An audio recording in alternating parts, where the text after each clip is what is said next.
Despite being a transmigrator, he had become the most incompetent rookie in a private military company in this alternate world. The M1114 Humvee bounced along the rough road as Su Hao pressed against the window, watching the bustling crowds on the chaotic streets and letting out a deep sigh. Bayonet Defense. This small private military company existed for one purpose only: to provide armed force for their clients.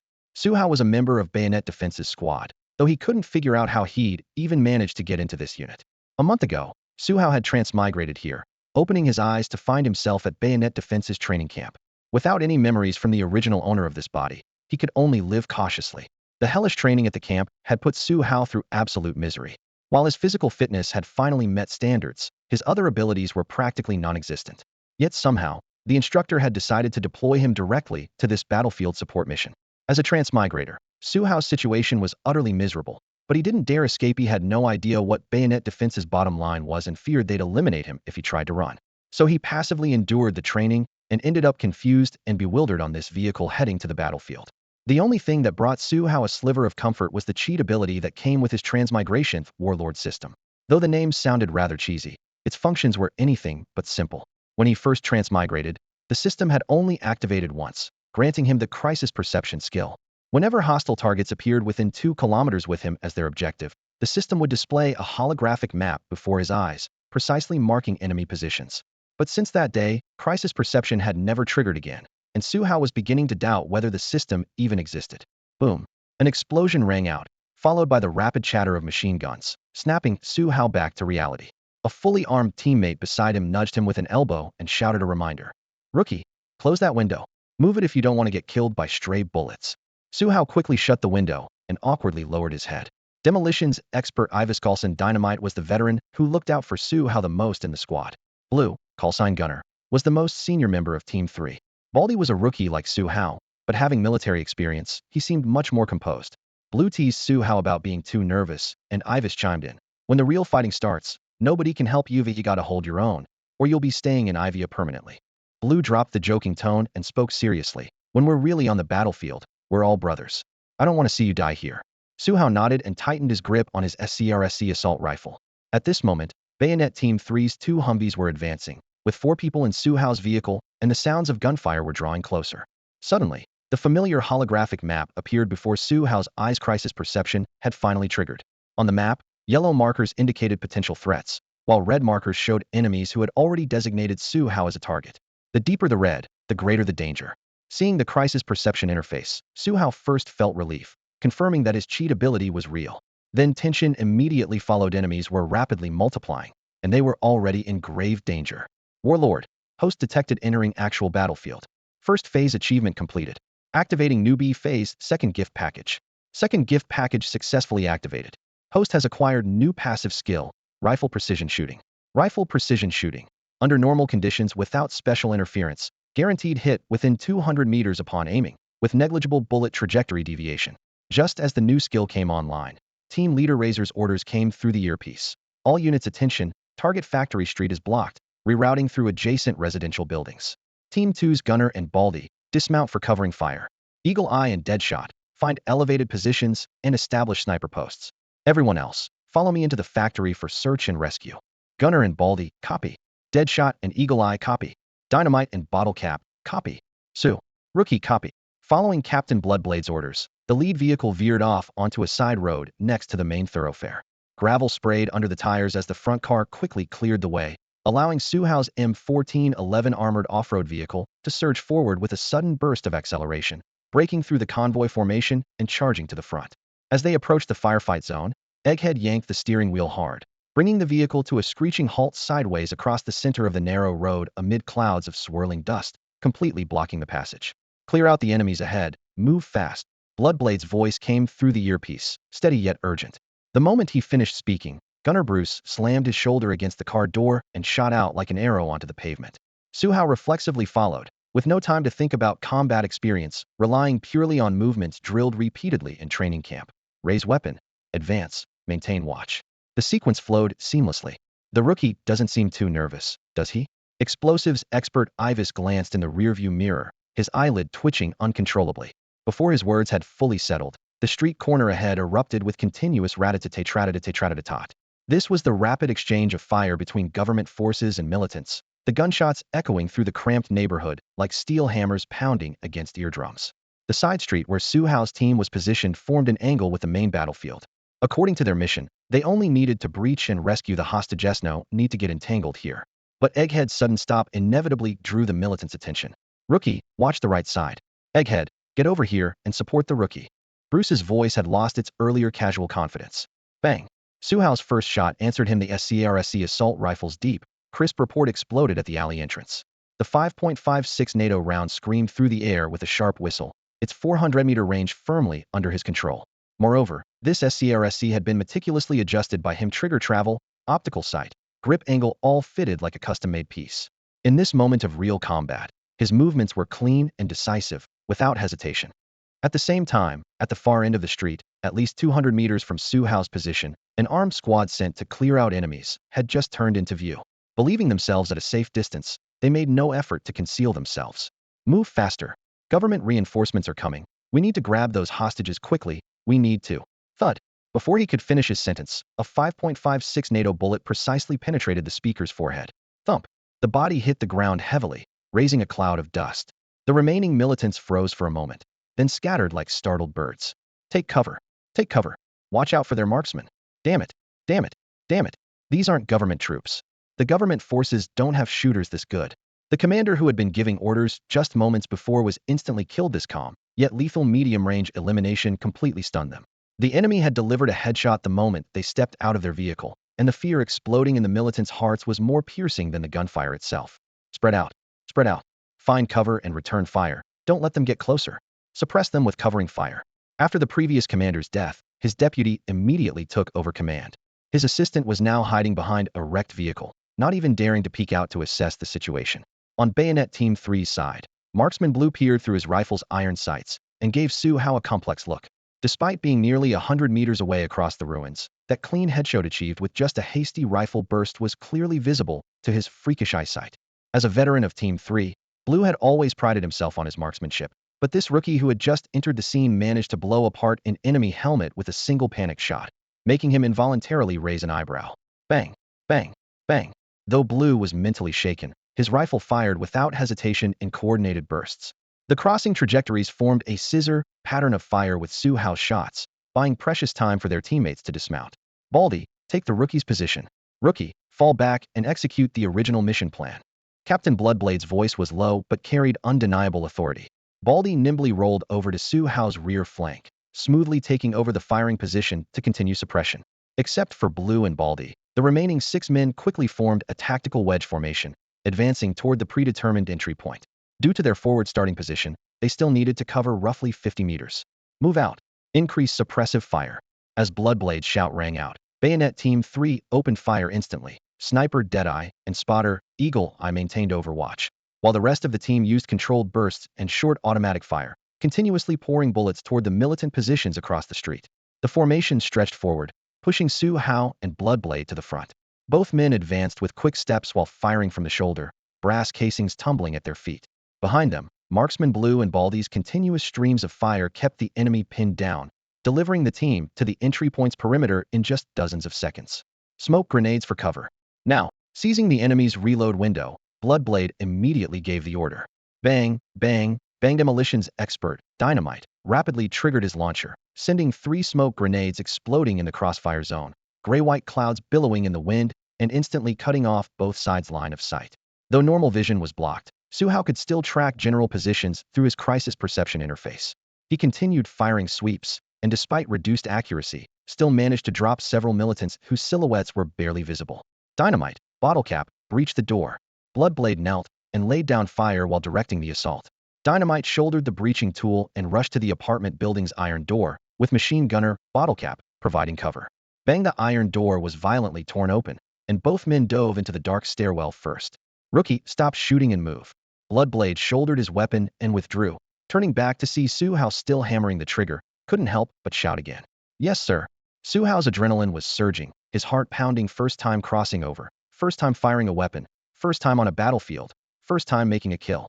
In just a few minutes, he had unlocked several life achievements in rapid succession. Entering the apartment building, the team automatically formed echelons. Bloodblade and Bottlecap served as the spearhead, Dynamite brought up the rear, and Su Hao slipped into the second echelon. In the narrow stairwell where echoes bounced chaotically, Bloodblade as team leader deliberately slowed his pace half a step, giving the rookie space to react. Though Su Hao's performance had been impressive, he was ultimately still just a rookie who had barely arrived on the battlefield. Despite Su Hao's decent showing moments earlier, the fact remained undeniable that he was still a rookie. How many did I actually kill? After the smoke grenade cleared, were all those red dots that suddenly vanished from my threat detection interface really taken down by my gun? Su Hao's mind was in chaos. He knew he shouldn't be distracted at this moment, but the questions kept bubbling up uncontrollably. War God has detected the host's first kill in life. First stage achievement unlocked. Now opening the third novice package for the host. War God third package successfully activated. Host has acquired new passive skill Pistol God. Pistol God. When the host engages in pistol combat, all physical attributes will be perfectly activated, with reaction speed enhanced to 150 of normal state. Note: normal humans can only utilize approximately 70 of their physical potential. Those who reach this level are already considered elite special forces. War God Novice Stage Package distribution complete. Second stage achievements now available. War God, would you like to view the second stage achievement missions immediately? No. At this moment, Su Hao was climbing the building with his gun while staying with the team had no time to check mission prompts. After all, they were in the middle of a battle.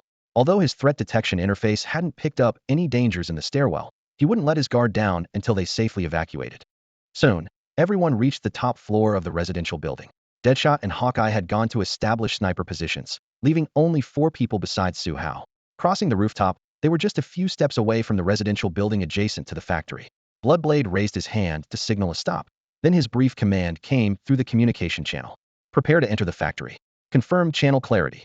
Gunner and Egghead confirmed. Deadshot and Hawkeye confirmed. Sniper positions established. Demolition and Bottle Cap confirmed. Rookie confirmed.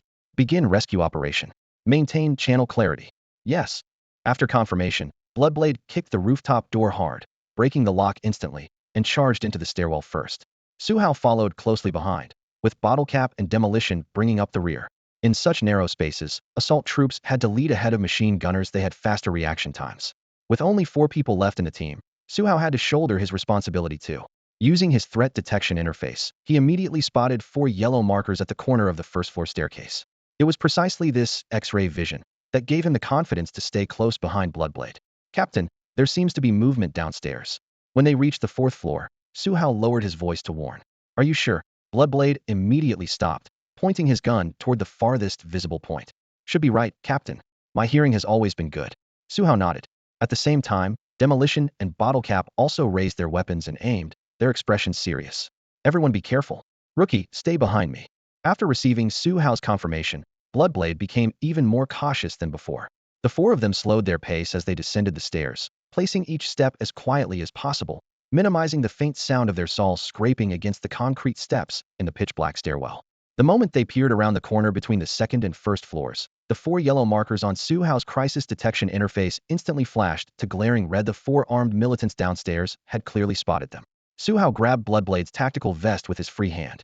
Bloodblade turned back in confusion, only to see Su Hao pull a flashbang from his waist, decisively yank the pin, and toss the device down through the narrow gap between the handrail and wall.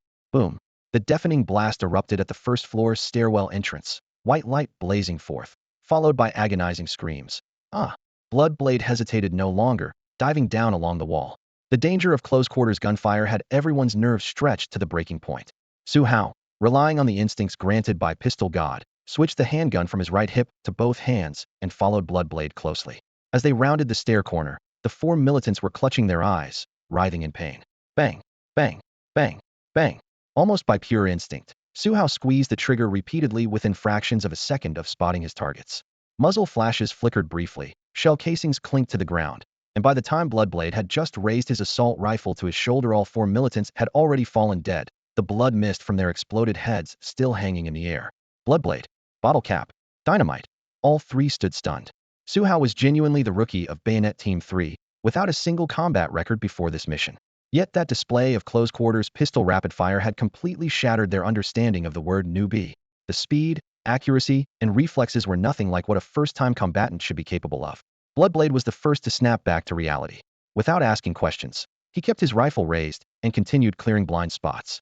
Bottle Cap and Dynamite flanked Su Hao's sides, maintaining vigilance for any potential remaining enemies. After confirming the corridor was clear of threats, Dynamite finally couldn't help but whisper, "Rookie, when did your pistol skills reach this level? Every shot a headshot." Halfway through, he didn't even know how to describe the shock in his heart. Incredible, terrifying, even somewhat frightening, these were Dynamite's most honest feelings. As the team member closest to Su Hao, he knew Su Hao's background better than anyone, yet today's scene completely exceeded his understanding. Could this be what a natural-born warrior looked like? This thought didn't just occur to Dynamite team leader Bloodblade and machine gunner Bottlecap were thinking the exact same thing. Has this rookie been holding back all along? He definitely didn't show this kind of reaction speed or marksmanship back at the training camp.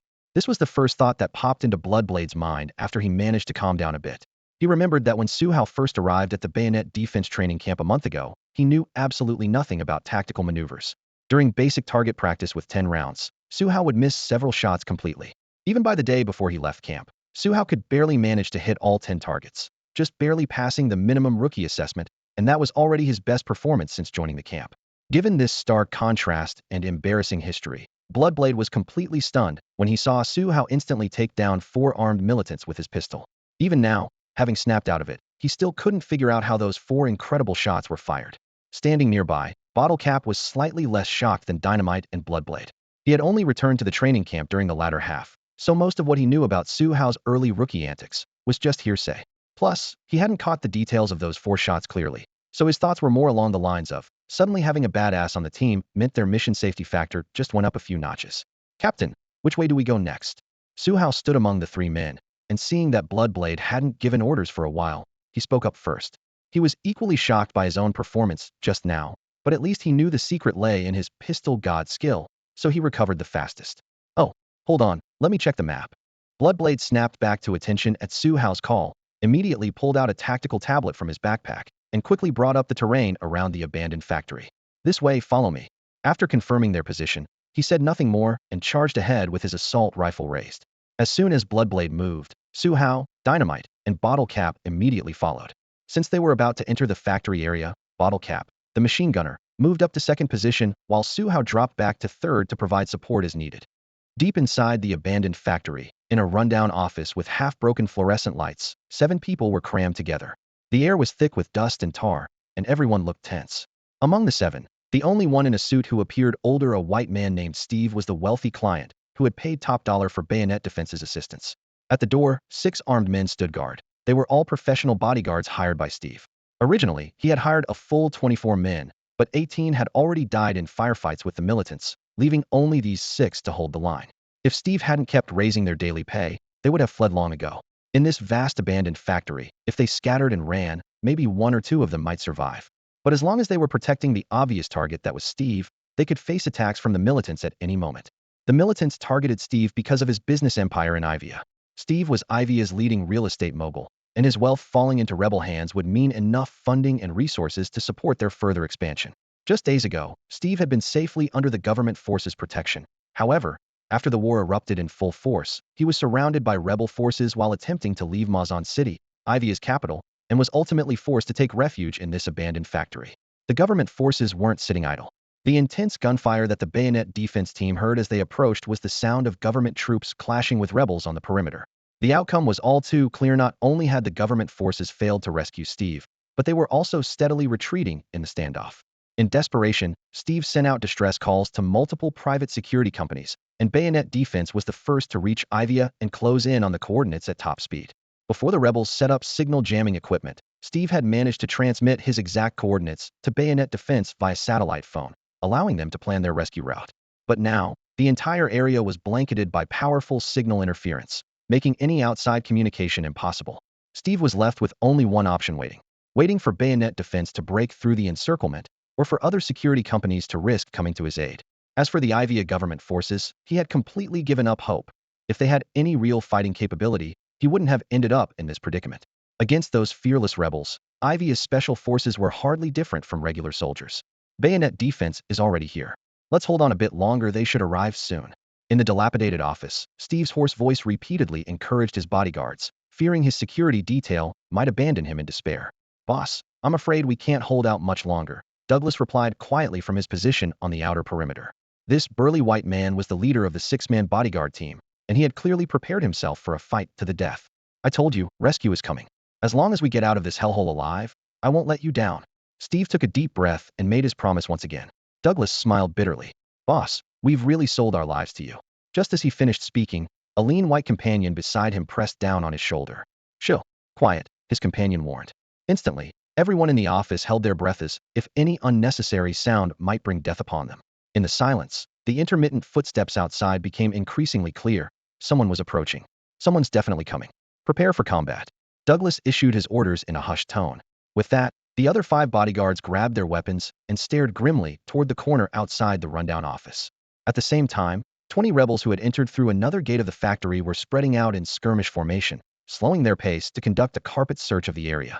They had only one objective: to capture Steve alive and bring this financier back to rebel headquarters in Mozambique City unharmed.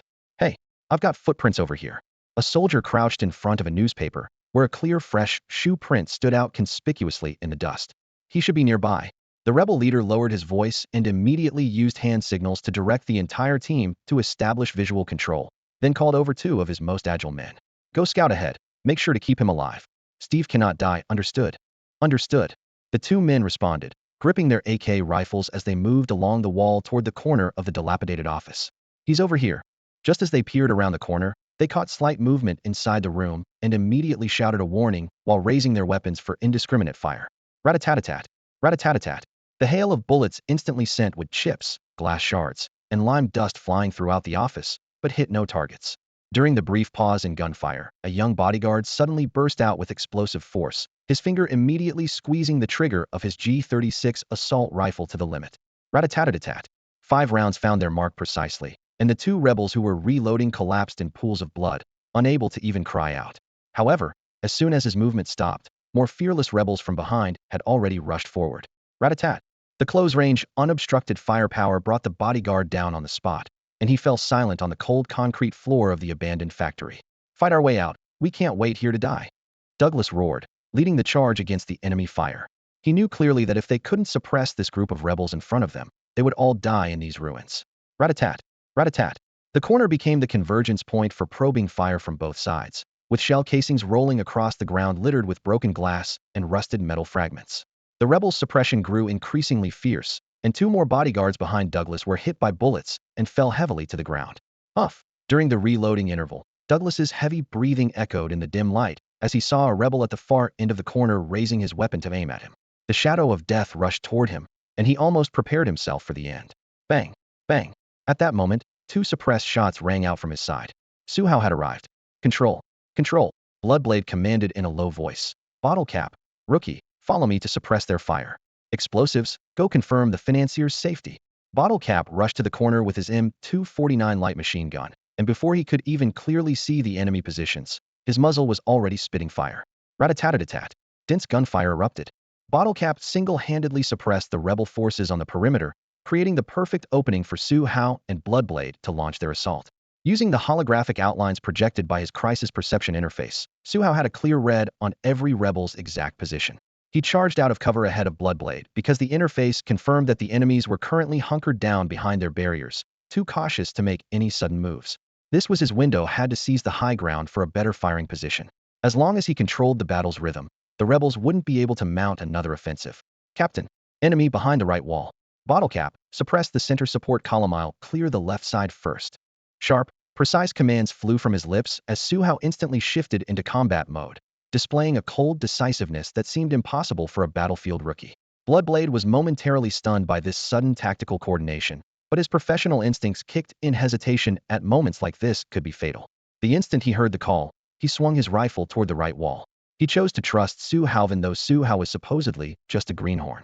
What sealed Bloodblade's confidence was that unforgettable 4-shot sequence with the pistol, every bullet finding its mark through enemy skulls with surgical precision. In his mind, that level of accuracy belonged only to true combat prodigies, and Su Hao was clearly one of them. Through his crisis perception interface, Su Hao confirmed 17 rebel targets in the vicinity. 17 crimson dots floated within his field of vision, marking the direction and priority sequence for his next assault. After issuing his orders, he broke into a sprint. Before Bloodblade could even pull his trigger, Su Hao had already dropped into a sliding kneel, his form cutting through the air like a thrown shadow as he closed in on a rebel fighter. In the split second the enemy hesitated, Two point-blank shots from the Glock 17 slammed into his forehead, the .45 ACP rounds tearing massive exit wounds through bone and flesh. Blood droplets splattered across Su Hao's goggles and tactical vest, but he didn't even blink, as if such scenes were routine. First kill secured. Su Hao coldly shifted his gaze to locate the second red dot on his interface, the nearest target that was beginning to rise. Bang! Bang! The enemy soldier's head snapped back violently as he emerged from cover, his body tumbling back behind the shattered concrete barrier, leaving a crimson streak in its wake. Only then did Bloodblade squeeze his rifle trigger, while Bottlecap's M249 light machine gun roared to life. The concentrated fire turned the factory's center into a deadly kill zone as the three fighters achieved their first moment of perfect synchronization. Rat-a-tat! Rat-a-tat! The M249's distinctive deep rumble filled the enclosed space, spent brass casings clattering to the ground in rapid succession. Su Hao didn't pause for even a heartbeat. He locked onto his next targets and charged directly between two rebel positions, a dangerous spot with enemies on both flanks. Spreading his arms wide, he raised both pistols simultaneously. Bang! Bang! Bang! Bang! Muzzle flashes erupted from both barrels as gunpowder smoke spread visibly through the air. Two rebel lives were snuffed out in the same instant, their bodies crumpling to the cold floor. And Su Hao, the architect of this destruction, showed nothing in his eyes but the cold indifference that follows slaughter. After Su Hao took down four enemies in quick succession, Bloodblade and Bottlecap also scored their own kills.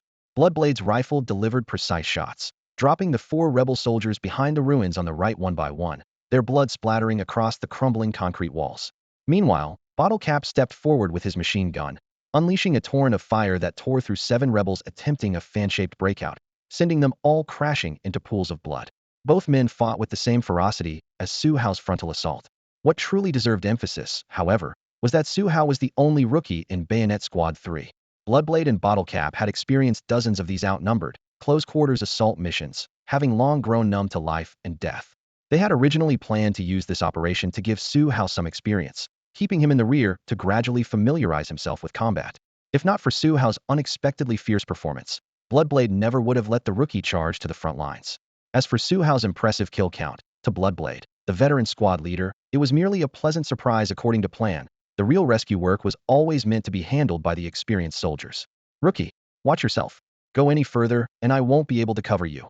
Bottlecap growled over the comm channel. As the machine gunner, he had to ensure Su Hao remained within his fire support zone.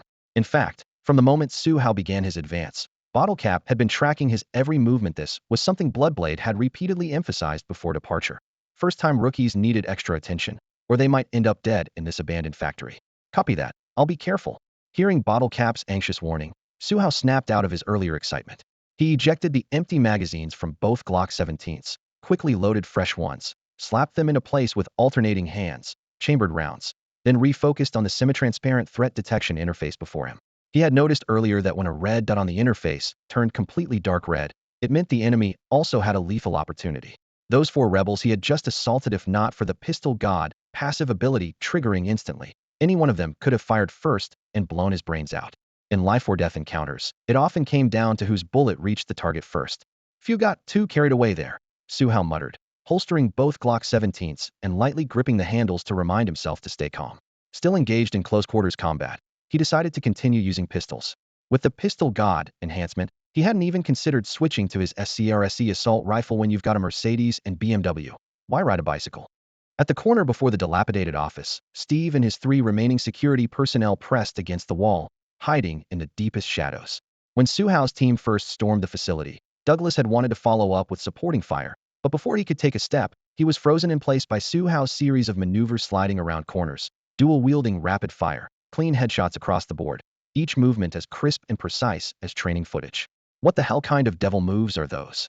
With Bloodblade and Bottlecap's subsequent display of power, Douglas and his two companions instantly realized they were nothing but dead weight.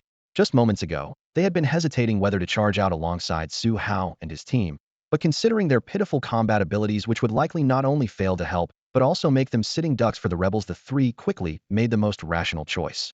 Huddle at the corner as harmless spectators, quietly watching what was essentially a one-sided massacre with no suspense. Where on earth did the boss find these people? How is each one more terrifying than the last? Vito, standing beside Douglas, couldn't help but mutter under his breath. This rookie, who had been working as Steve's bodyguard for less than 3 months, wasn't exactly green, had plenty of real combat experience under his belt. But all the battles he'd witnessed before were back-and-forth affairs with evenly matched opponents. This kind of complete domination by Bayonet Team 3 was something he was experiencing for the first time. Beyond shock, what he felt more was fear of Bayonet Security's casual, understated violence. Just minutes ago, when Vito had engaged the rebels in close combat, he was barely holding his own in a 50-50 stalemate, even being pushed back at times. Now, with just 3 different people, a simple fire network had pinned down nearly 20 rebels to the ground, leaving them with only sporadic return fire. If it weren't for the abundant cover in the abandoned factory, this battle would probably have ended right before their eyes. Noticing Vito's slight trembling, Douglas wasn't faring much better himself. He swallowed hard, recalling the moment when Su Hao and his team first arrived at the scene. There were only 4 of them, with no machine guns or heavy firepower. He had nearly despaired then, thinking they were all doomed. Who would have thought that in just a few short minutes, disappointment would be completely replaced by awe, and his entire worldview would be turned upside down? Bayonet Security. I've really never heard of them before. Vito licked his dry lips and added quietly. Well, congratulations, now you've not only heard of them, but you've witnessed them firsthand. An unfamiliar voice suddenly spoke behind them. The 3 men spun around to see explosives emerging from the doorway of the dilapidated office, with Steve beside him, his face still showing traces of lingering fear. If Bayonet Security hadn't arrived in time, Steve would most likely have been dragged away by the rebels by now, and the rescue certainly wouldn't have been as effortless as it appeared. Protect your boss. Once we finish the fighting here, we'll get you all out of this place. Stay alert to any movement around you. Explosives gave the 3 bodyguards a quick briefing before joining Su Hao and the others in battle. Bayonet Defense, I'll remember that name.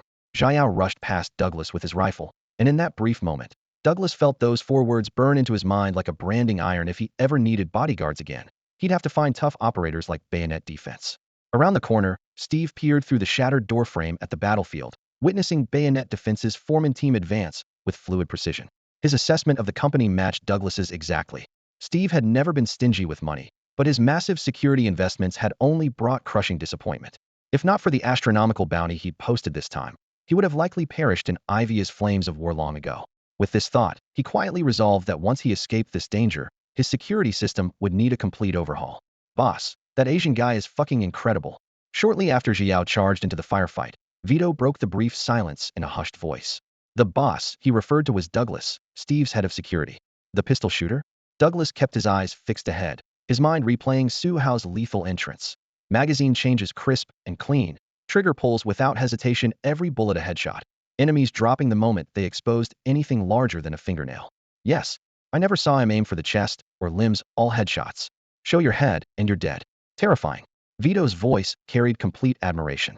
As a professional bodyguard, this was his first time on a real battlefield experiencing the security of being protected by a top-tier teammate. The other 2 from Bayonet Defense aren't slouches either, especially that machine gunner. Vito pointed toward the street entrance. Amid the deafening automatic fire, that M249 looked like a lightweight plastic toy in the operator's arms, seemingly without any recoil. Grant, who had remained silent, added his observation. He was one of only 3 remaining bodyguards and had briefly served as a machine gunner in the military, though he'd never seen real combat. Today's first taste of actual warfare showed him just how far professional mercenaries could push their weapons. They're all incredible. We're not even in the same league. Vito shook his head with a bitter smile, truly seeing the chasm between professional bodyguards and mercenaries for the first time. Bodyguards were just bodyguards no matter how skilled, they were still just protection. But mercenaries made their living selling their lives, and the depth of experience forged in battle was like a steel wall. The firefight was nearing its end. Douglas pulled back his gaze and sighed deeply. After this, I need to seriously reconsider my career path. What? Not planning to continue as my bodyguard? Steve lowered his binoculars and looked at Douglas. Mr. Steve, I'm sorry. Douglas shook his head bitterly. I'm afraid of dying too, especially in Iweiya's current situation. With my limited skills, I really can't protect you, that's the truth. Putting himself down didn't feel good, but this battle forced him to face reality. Back when Iweiya was stable, Douglas's work as Steve's bodyguard mostly involved putting on a show of force. But things are different now.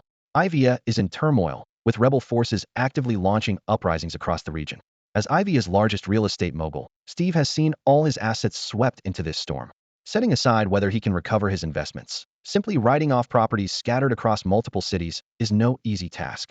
Douglas, being Steve's personal bodyguard, naturally doesn't need to worry about these asset disposal challenges, but his boss's safety remains an unavoidable responsibility. Their hasty evacuation has already left them scrambling. If Steve personally visits each city to handle his properties, the danger would be exponentially worse. This is why Douglas is considering leaving. His relationship with Steve is purely professional.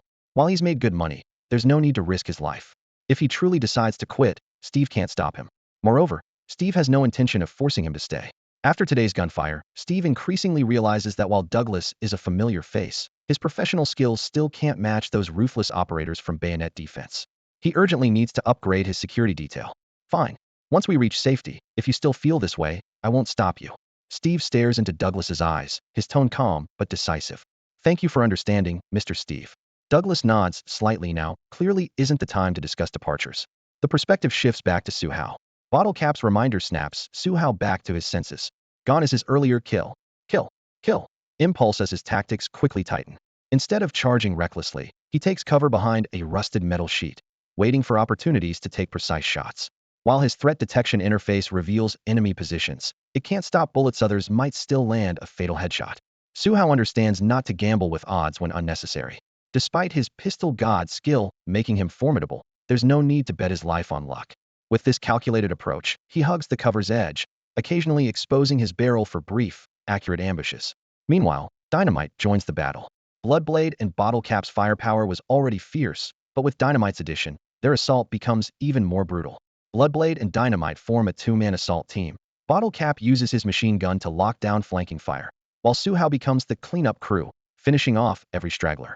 From Dynamite's entry to the battles, it takes less than 3 minutes. As the last rebel falls, the dilapidated factory temporarily returns to silence, with only bullet holes in the walls still smoking.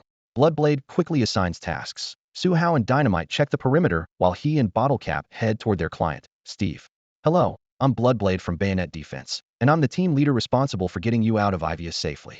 Bloodblade scans the others before focusing on the man in the suit who, despite his disheveled state, still radiates executive presence. Steve. After a quick handshake, Bloodblade continues. Mr. Steve, do you have any other requirements?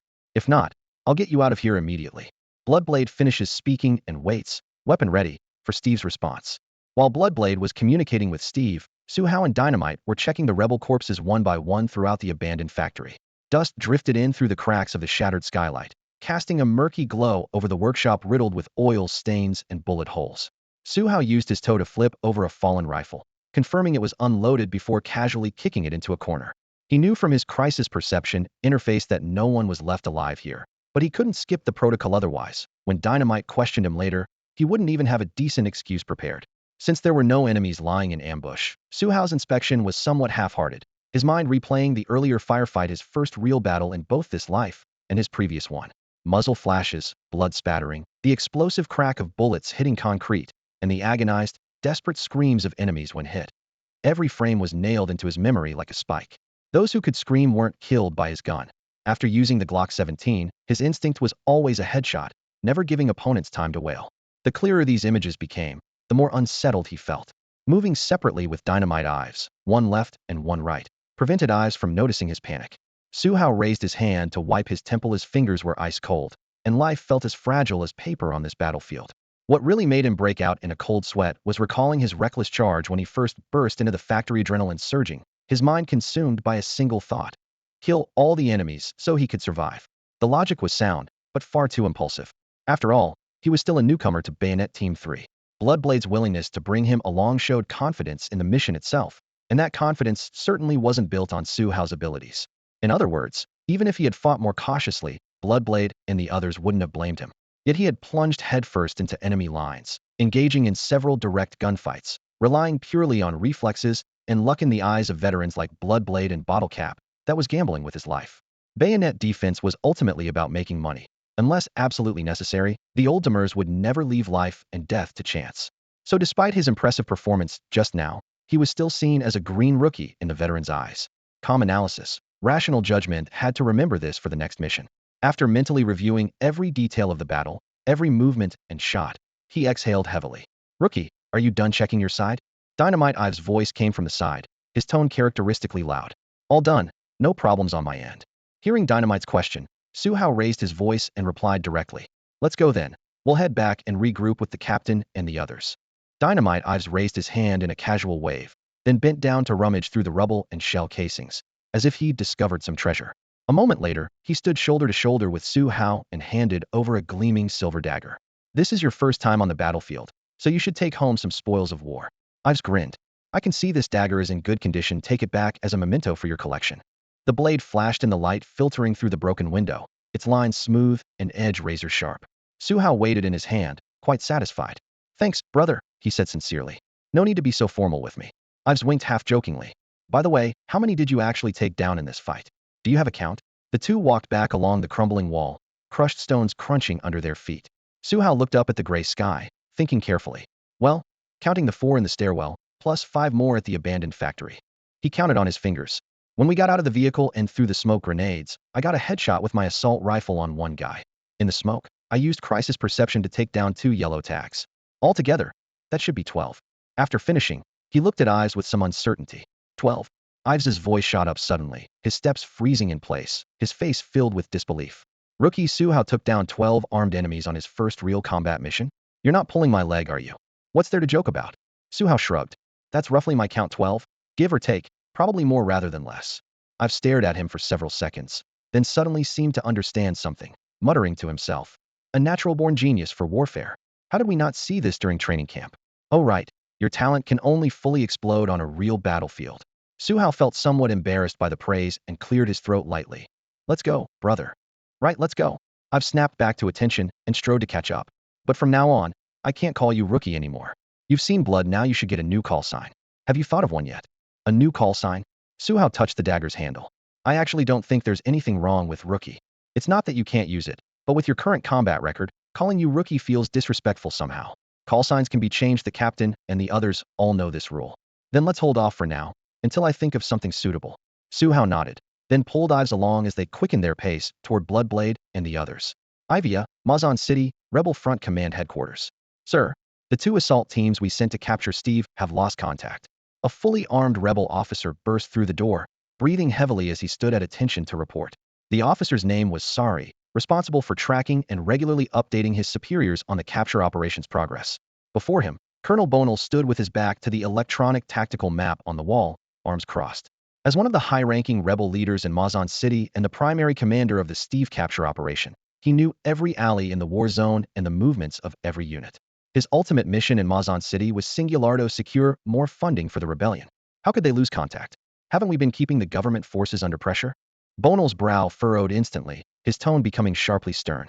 His attention was focused on only 3 matters, and this capture operation was one of them, so nothing escaped his watchful eye. Sari swallowed hard and added in a lowered voice. Sir, I just confirmed 20 minutes ago, a private military force entered the area where Steve was trapped. They engaged in firefight with our patrol units. How is this possible? Why wasn't this reported to me immediately? Bonal demanded on the spot, his voice carrying the scent of gunpowder. Engulfed by his superior's fury, Sari lowered his head, cold sweat beading on his forehead. He knew the consequences of angering Bonalthi man could draw his weapon and eliminate him on the spot, especially since this was indeed his oversight. When Blade Defense first appeared, subordinates had briefly reported it, but he had dismissed it as ordinary friction and failed to report immediately. Only when both assault teams went completely silent did he realize the gravity of the situation. Sir, the situation developed suddenly.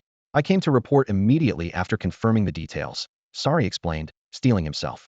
Bonal's gaze was razor-sharp. How many mobile assault teams are still in that area? Deploy them all.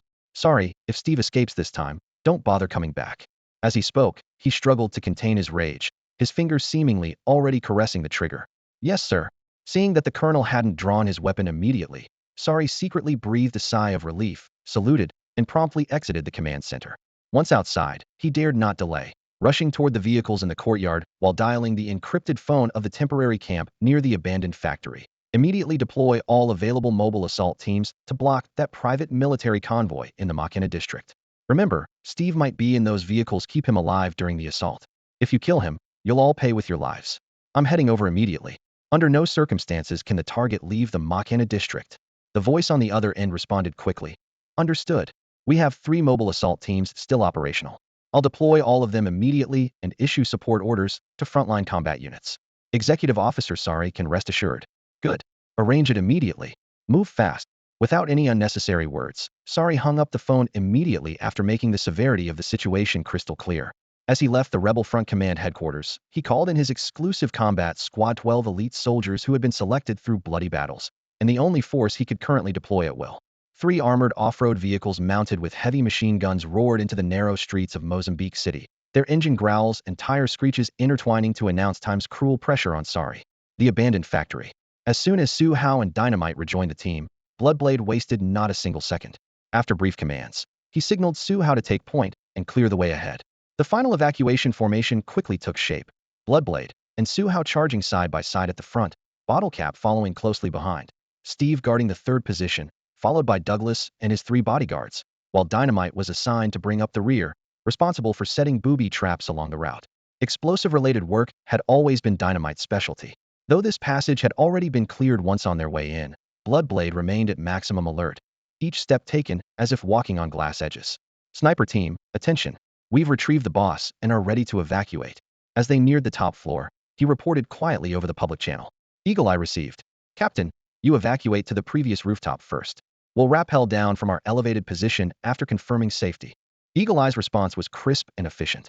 Roger. Watch yourselves. Bloodblade replied with 3 words, his feet never stopping as he led the way onto the top floor of the abandoned factory. He raised his hand, signaling the team to maintain position and stay alert, then gestured to Su Hao. Go out first and secure the visual field and situation. Su Hao, equipped with his crisis detection interface, stepped out of cover without hesitation. The interface feedback showed no Thingyo rebel forces detected in the vicinity. Clear, Su Hao called out quietly, declaring the perimeter secure. Only then did Bloodblade slip into the shadows beside the stairwell entrance, where the signal jamming device they had previously planted was hidden, the key reason the rebels couldn't call for help after entering the factory. After a dozen seconds, he stuffed the metal box into his backpack. Patting Su Hao's shoulder as he maintained his shooting stance, Bloodblade turned toward the opposite building's rooftop, with the others quickly following in low crouches. No one spoke, as heavy tension hung over the team. They encountered no incidents and successfully returned to the rooftop where their vehicles were parked. Just as Bloodblade was about to lead the team downstairs, a sudden urgent shout erupted over the channel, causing everyone's hearts to clench simultaneously. Captain, something's wrong. The rebels are intensifying their assault on our safe point, and reinforcements are approaching. The report came from Spotter Eagle Eye. He and Deadshot occupied nearby elevated positions, and nothing escaped his scope. Immediately after, Gunner Blue's voice squeezed into the channel. Captain, we need support. They've figured it out and are going Allen against us. Baldy's hit. Baldy's hit. Blue's roar was nearly drowned out by gunfire. Deadshot. Don't freeze up. We need firepower. The successive calls for help within mere seconds completely ignited the sense of crisis over the channel. Rookie, when we get down there, get the boss into the vehicle immediately. If things go south, take the boss and the others and leave first. Bottle Cap, Dynamite, you're with me. We'll suppress the rebel side first. Deadshot, Eagle Eye, you are cleared to engage. Priority targets, enemy command positions, and heavy weapons. While issuing these rapid-fire commands, Bloodblade charged directly into the stairwell and rushed downstairs at breakneck speed. Unlike their calm demeanor during the earlier rescue, Su Hao and his team were now visibly tense. A bullet in Luden's shoulder had him bleeding profusely, while rebel reinforcements had been repeatedly confirmed over the radio. The situation was spiraling out of control. As the rookie of Bayonet Team 3, Su Hao was treated as a priority protection target by all the veterans. Bloodblade didn't order the assault specialist to stay behind for rear guard duty, instead commanding him to escort the boss and others as the situation develops, using action to shield the rookie from risk, which was a long-standing tradition of Bayonet Team 3. While descending the stairs, Su Hao's full attention was locked on the crisis detection interface before him. Yellow markers within a 2-kilometer radius were turning red in clusters, pulsing like blood drops and rapidly converging on their position. In less than a minute, the red dots approached triple digits. How the hell were they supposed to fight this? Su Hao's eyelids twitched. Running into this level of intensity on his first real combat mission, couldn't tell if it was luck or misfortune. If we can't win, we retreat. The thought crystallized in his mind, and he decided that once they cleared the building, he'd urge Bloodblade to fall back. At least there were government forces positioned behind Theme. If they could reach that area, the pressure wouldn't be as insanely overwhelming as it was now. Minutes later, Bloodblade was first to burst from the residential building, rolling behind an overturned pickup truck on the street before immediately unleashing maximum firepower. The sniper team on the high ground provided timely suppression of the distant machine gun positions, temporarily stabilizing the situation. Su Hao didn't follow the line of fire, but instead followed orders, pushing the boss and others toward the M1114 Humvee they'd arrived in. Buddy, just get me out of here, and I'll pay you extra. Steve grabbed Su Hao's sleeve the moment he climbed into the Humvee. Don't panic, we'll definitely get you out. Su Hao patted the back of his hand. He understood the client's fear, but there was no way he'd abandon teammates still fighting for their lives on the front line. After locking the doors and ensuring everyone inside was buckled up, he turned back toward the battlefield, grabbing a SCRSC assault rifle leaning against the curb. The enemy was at least 100 meters away as Glock 17 wouldn't reach. The explosive gunfire in the Machina district was now several times denser than when they'd first arrived, with building windows at the street corner being continuously shattered, glass fragments raining down on the pavement like hailstones. Rookie, what are you doing back here? Weren't you supposed to stay on standby at the vehicle? If you leave, who's going to protect the boss? Bloodblade fired in controlled bursts while turning to growl at him. Though he was quite moved to see Su Hao returning as backup, he still felt compelled to scold him. Captain, this standoff isn't sustainable. Enemy reinforcements keep increasing, can't eliminate them all through direct confrontation. I think we should have the sniper team withdraw first and get ourselves out of the Machina district. Su Hao didn't mention anything about turning back to provide support, instead emphasizing the critical importance of immediate evacuation. In his view, explanations were a waste of time, better to lay out the evacuation plan right away. With his crisis perception interface, he had a clearer picture of the battlefield situation than Bloodblade and the others. Enemy reinforcement scale, friendly fire distribution. In this bullet-scarred battlefield of the Machina district, no one could see through the situation better than him. To get the sniper team out safely, they first had to stabilize the front line of fire. Otherwise, there wouldn't even be a chance to slow down the enemy advance. Rookie, get Egghead back to the vehicle first. When we really pull out, no one will be able to look after him. After Su Hao threw out these words, Bloodblade stopped questioning his unauthorized return, quickly assigned tasks, and continued suppressing enemy fire. The two sides were now locked in a tug-of war, with neither daring to charge recklessly. The rebels still needed to ensure Steve stayed alive, making their offensive moves noticeably cautious. Yes, I'll get Egghead back to the vehicle first. Su Hao responded, firing while crouching low as he rushed toward the dumpster where Egghead was hiding. Dense gunfire erupted in waves as both sides abandoned precision shooting, focusing only on pouring more bullets across the battlefield, whether to create psychological pressure or gamble on a lucky kill. Reaching the spot in a few strides, Su Hao discovered the dumpster was a reinforced model that even rifle rounds could barely penetrate, perfectly shielding Egghead from fatal follow-up shots. Egghead had taken one bullet each in the leg and waist, with blood from his side staining his uniform crimson red, clearly from excessive blood loss. Egghead, are you okay? Su Hao crouched down, quickly tearing open the medical kit from the man's belt and following the first aid procedures he'd learned at bayonet training camp to bandage the wounds. His technique was somewhat clumsy but sufficient to stop the bleeding.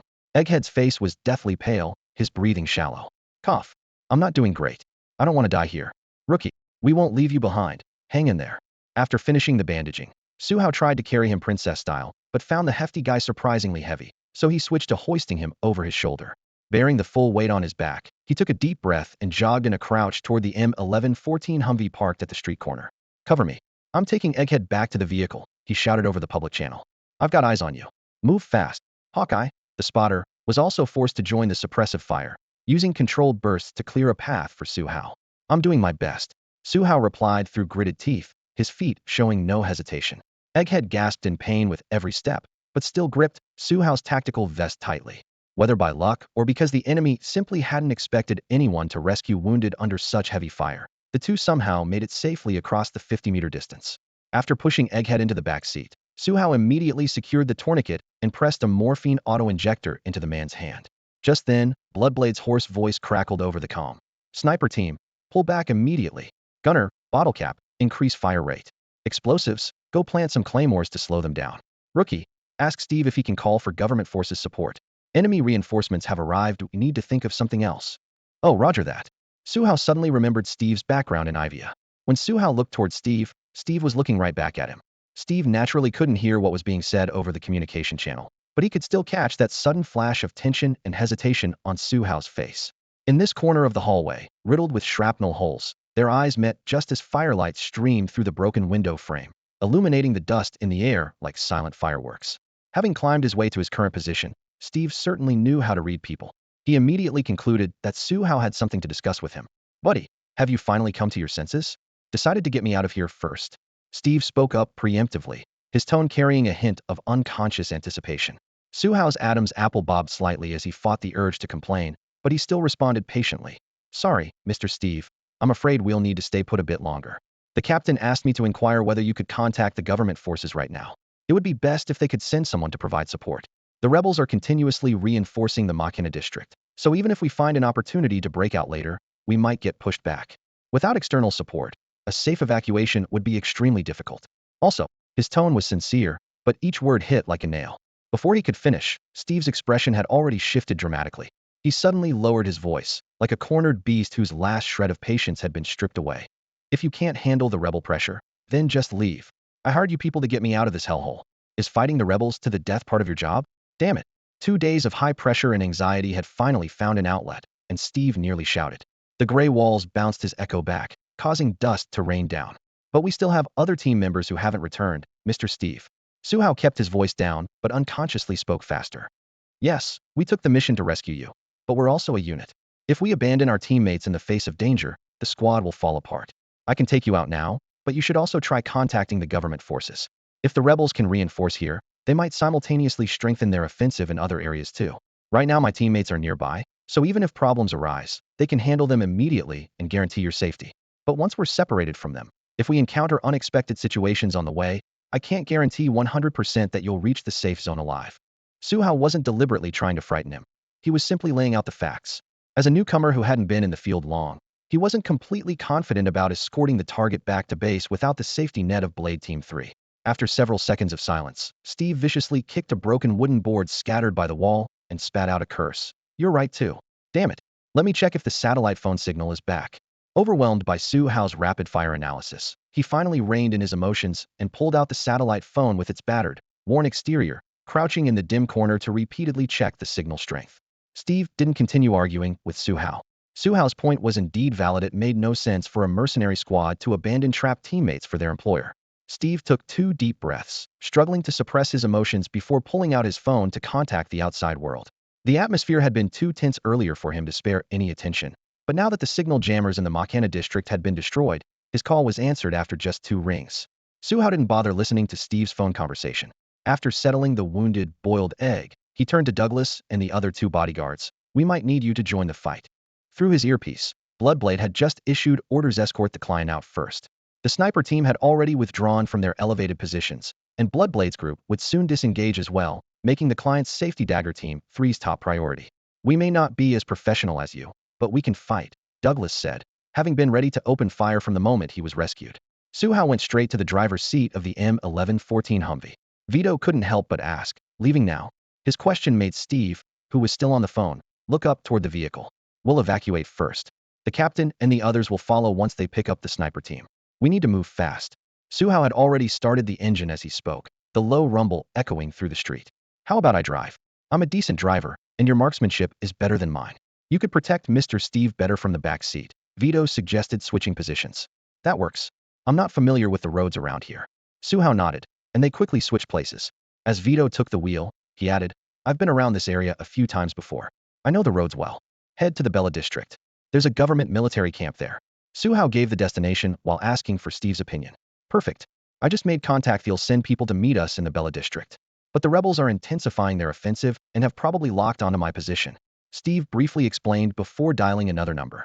Let's go. With the route confirmed, Vito floored the accelerator, roaring the Humvee out of the alley. Compared to city SUVs, this military-grade vehicle had more explosive power, but Vito quickly got it under control.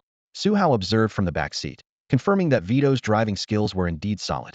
As the vehicle swayed, Su Hao relayed Steve's information back to the team channel. Bloodblade's voice immediately crackled through his earpiece. Rookie, be careful. We won't be able to move out for at least 3 minutes. The rebels' firepower suddenly intensified. Theory coming for Steve. I'll rendezvous with you as soon as possible, but watch yourself too. Copy that. You guys be careful too, Captain.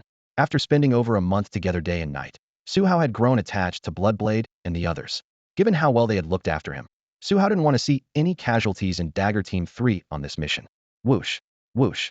Less than a minute after Su Hao and his team drove away, 2 rocket-propelled grenades came flying directly from the rebel position. The explosive blast kicked up clouds of dust, and the deafening roar exploded right at the feet of Bloodblade and his men, leaving everyone's ears ringing. They weren't firing rockets before, so why are they suddenly opening fire now?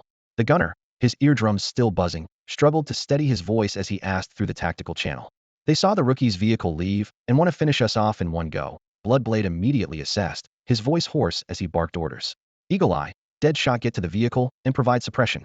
Gunner, explosives fall back first. Once they're in position, cover me and Bottle Cap. We'll board in groups. The rebels are definitely going for an all-out assault. Just as he finished speaking, a line of figures emerged from the enemy trenches.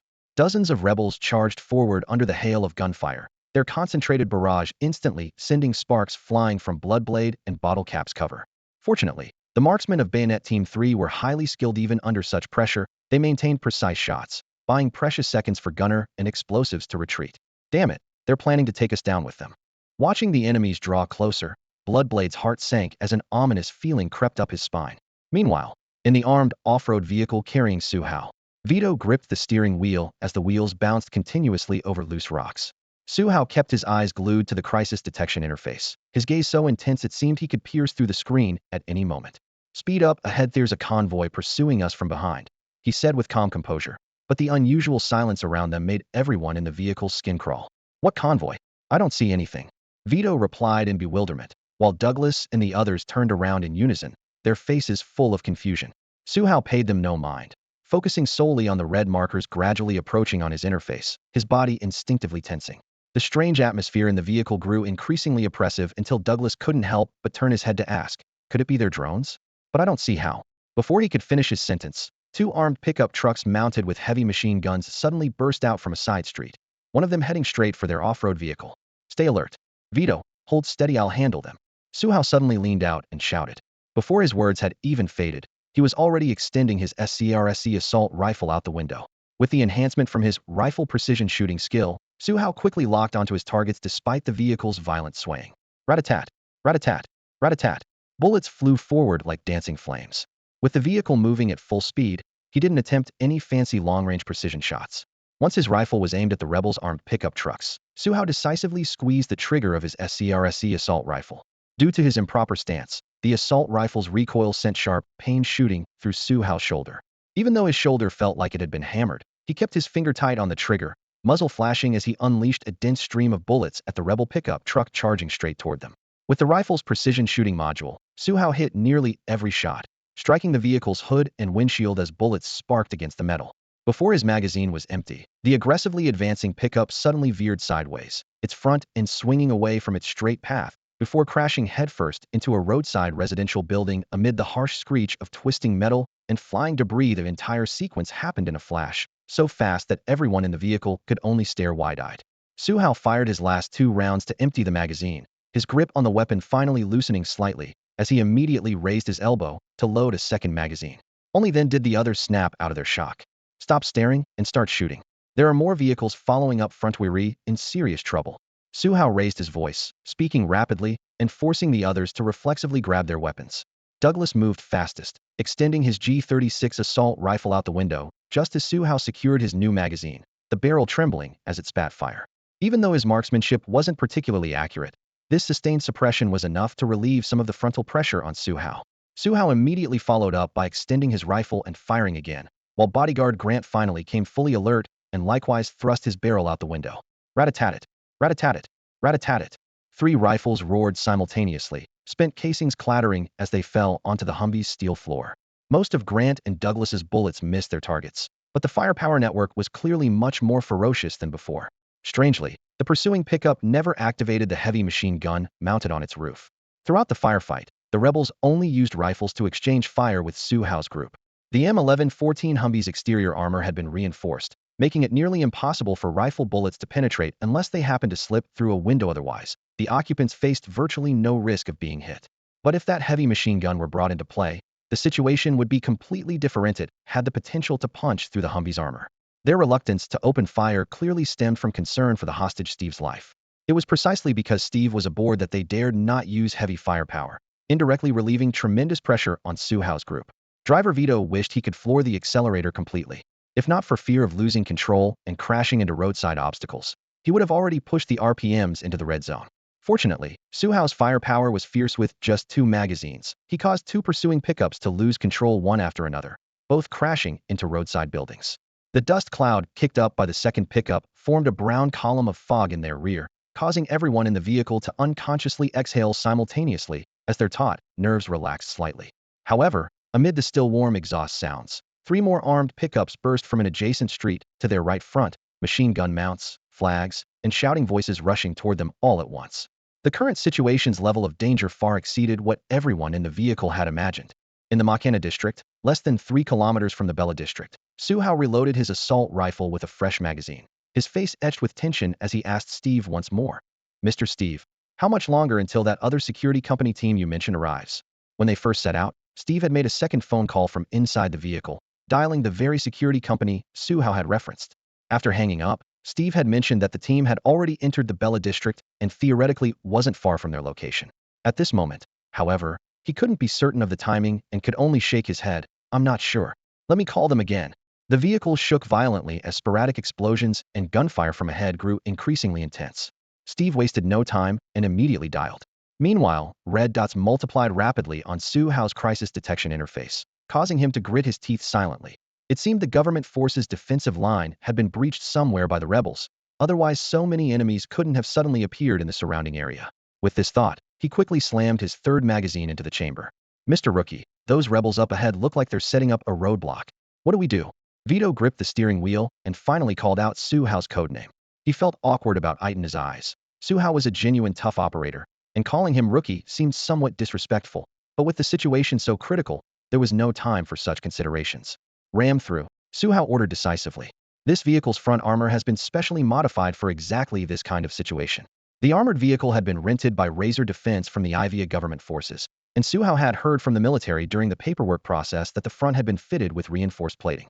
As for damage costs, that naturally wouldn't come out of his pocket, so his words were crisp and decisive. With enemies blocking their direct path, Su Hao found it difficult to aim properly from inside the vehicle, and exposing himself would make him an easy target. After a moment's consideration, he simply extended his gun barrel out the window and opted for faith-based shooting. Whether he hit anything would depend entirely on the rebels' luck. While his own life was more important in this situation, nobody wanted to play hero. Without proper aiming, his rifle's precision shooting skill couldn't activate. The vehicle roared forward as bullets poured out in suppressive fire. Just then, Steve's call connected, and he spoke hurriedly for a few moments before hanging up. The gunfire was too loud for Su Hao to make out what Steve had said, so he could only continue pulling the trigger. The continuous blind firing quickly emptied their magazines. The barrels grew hot, spent casings clattered to the ground, and the rebels in front of their vehicle hadn't suffered much damage at all. As soon as the gunfire stopped, Su Hao heard Steve say, "They're almost here. 15 minutes at most before they can rendezvous with us." 15 minutes is too long. I'm afraid we won't last that long. Su Hao grimaced and caught his breath, tossing the empty magazine at his feet.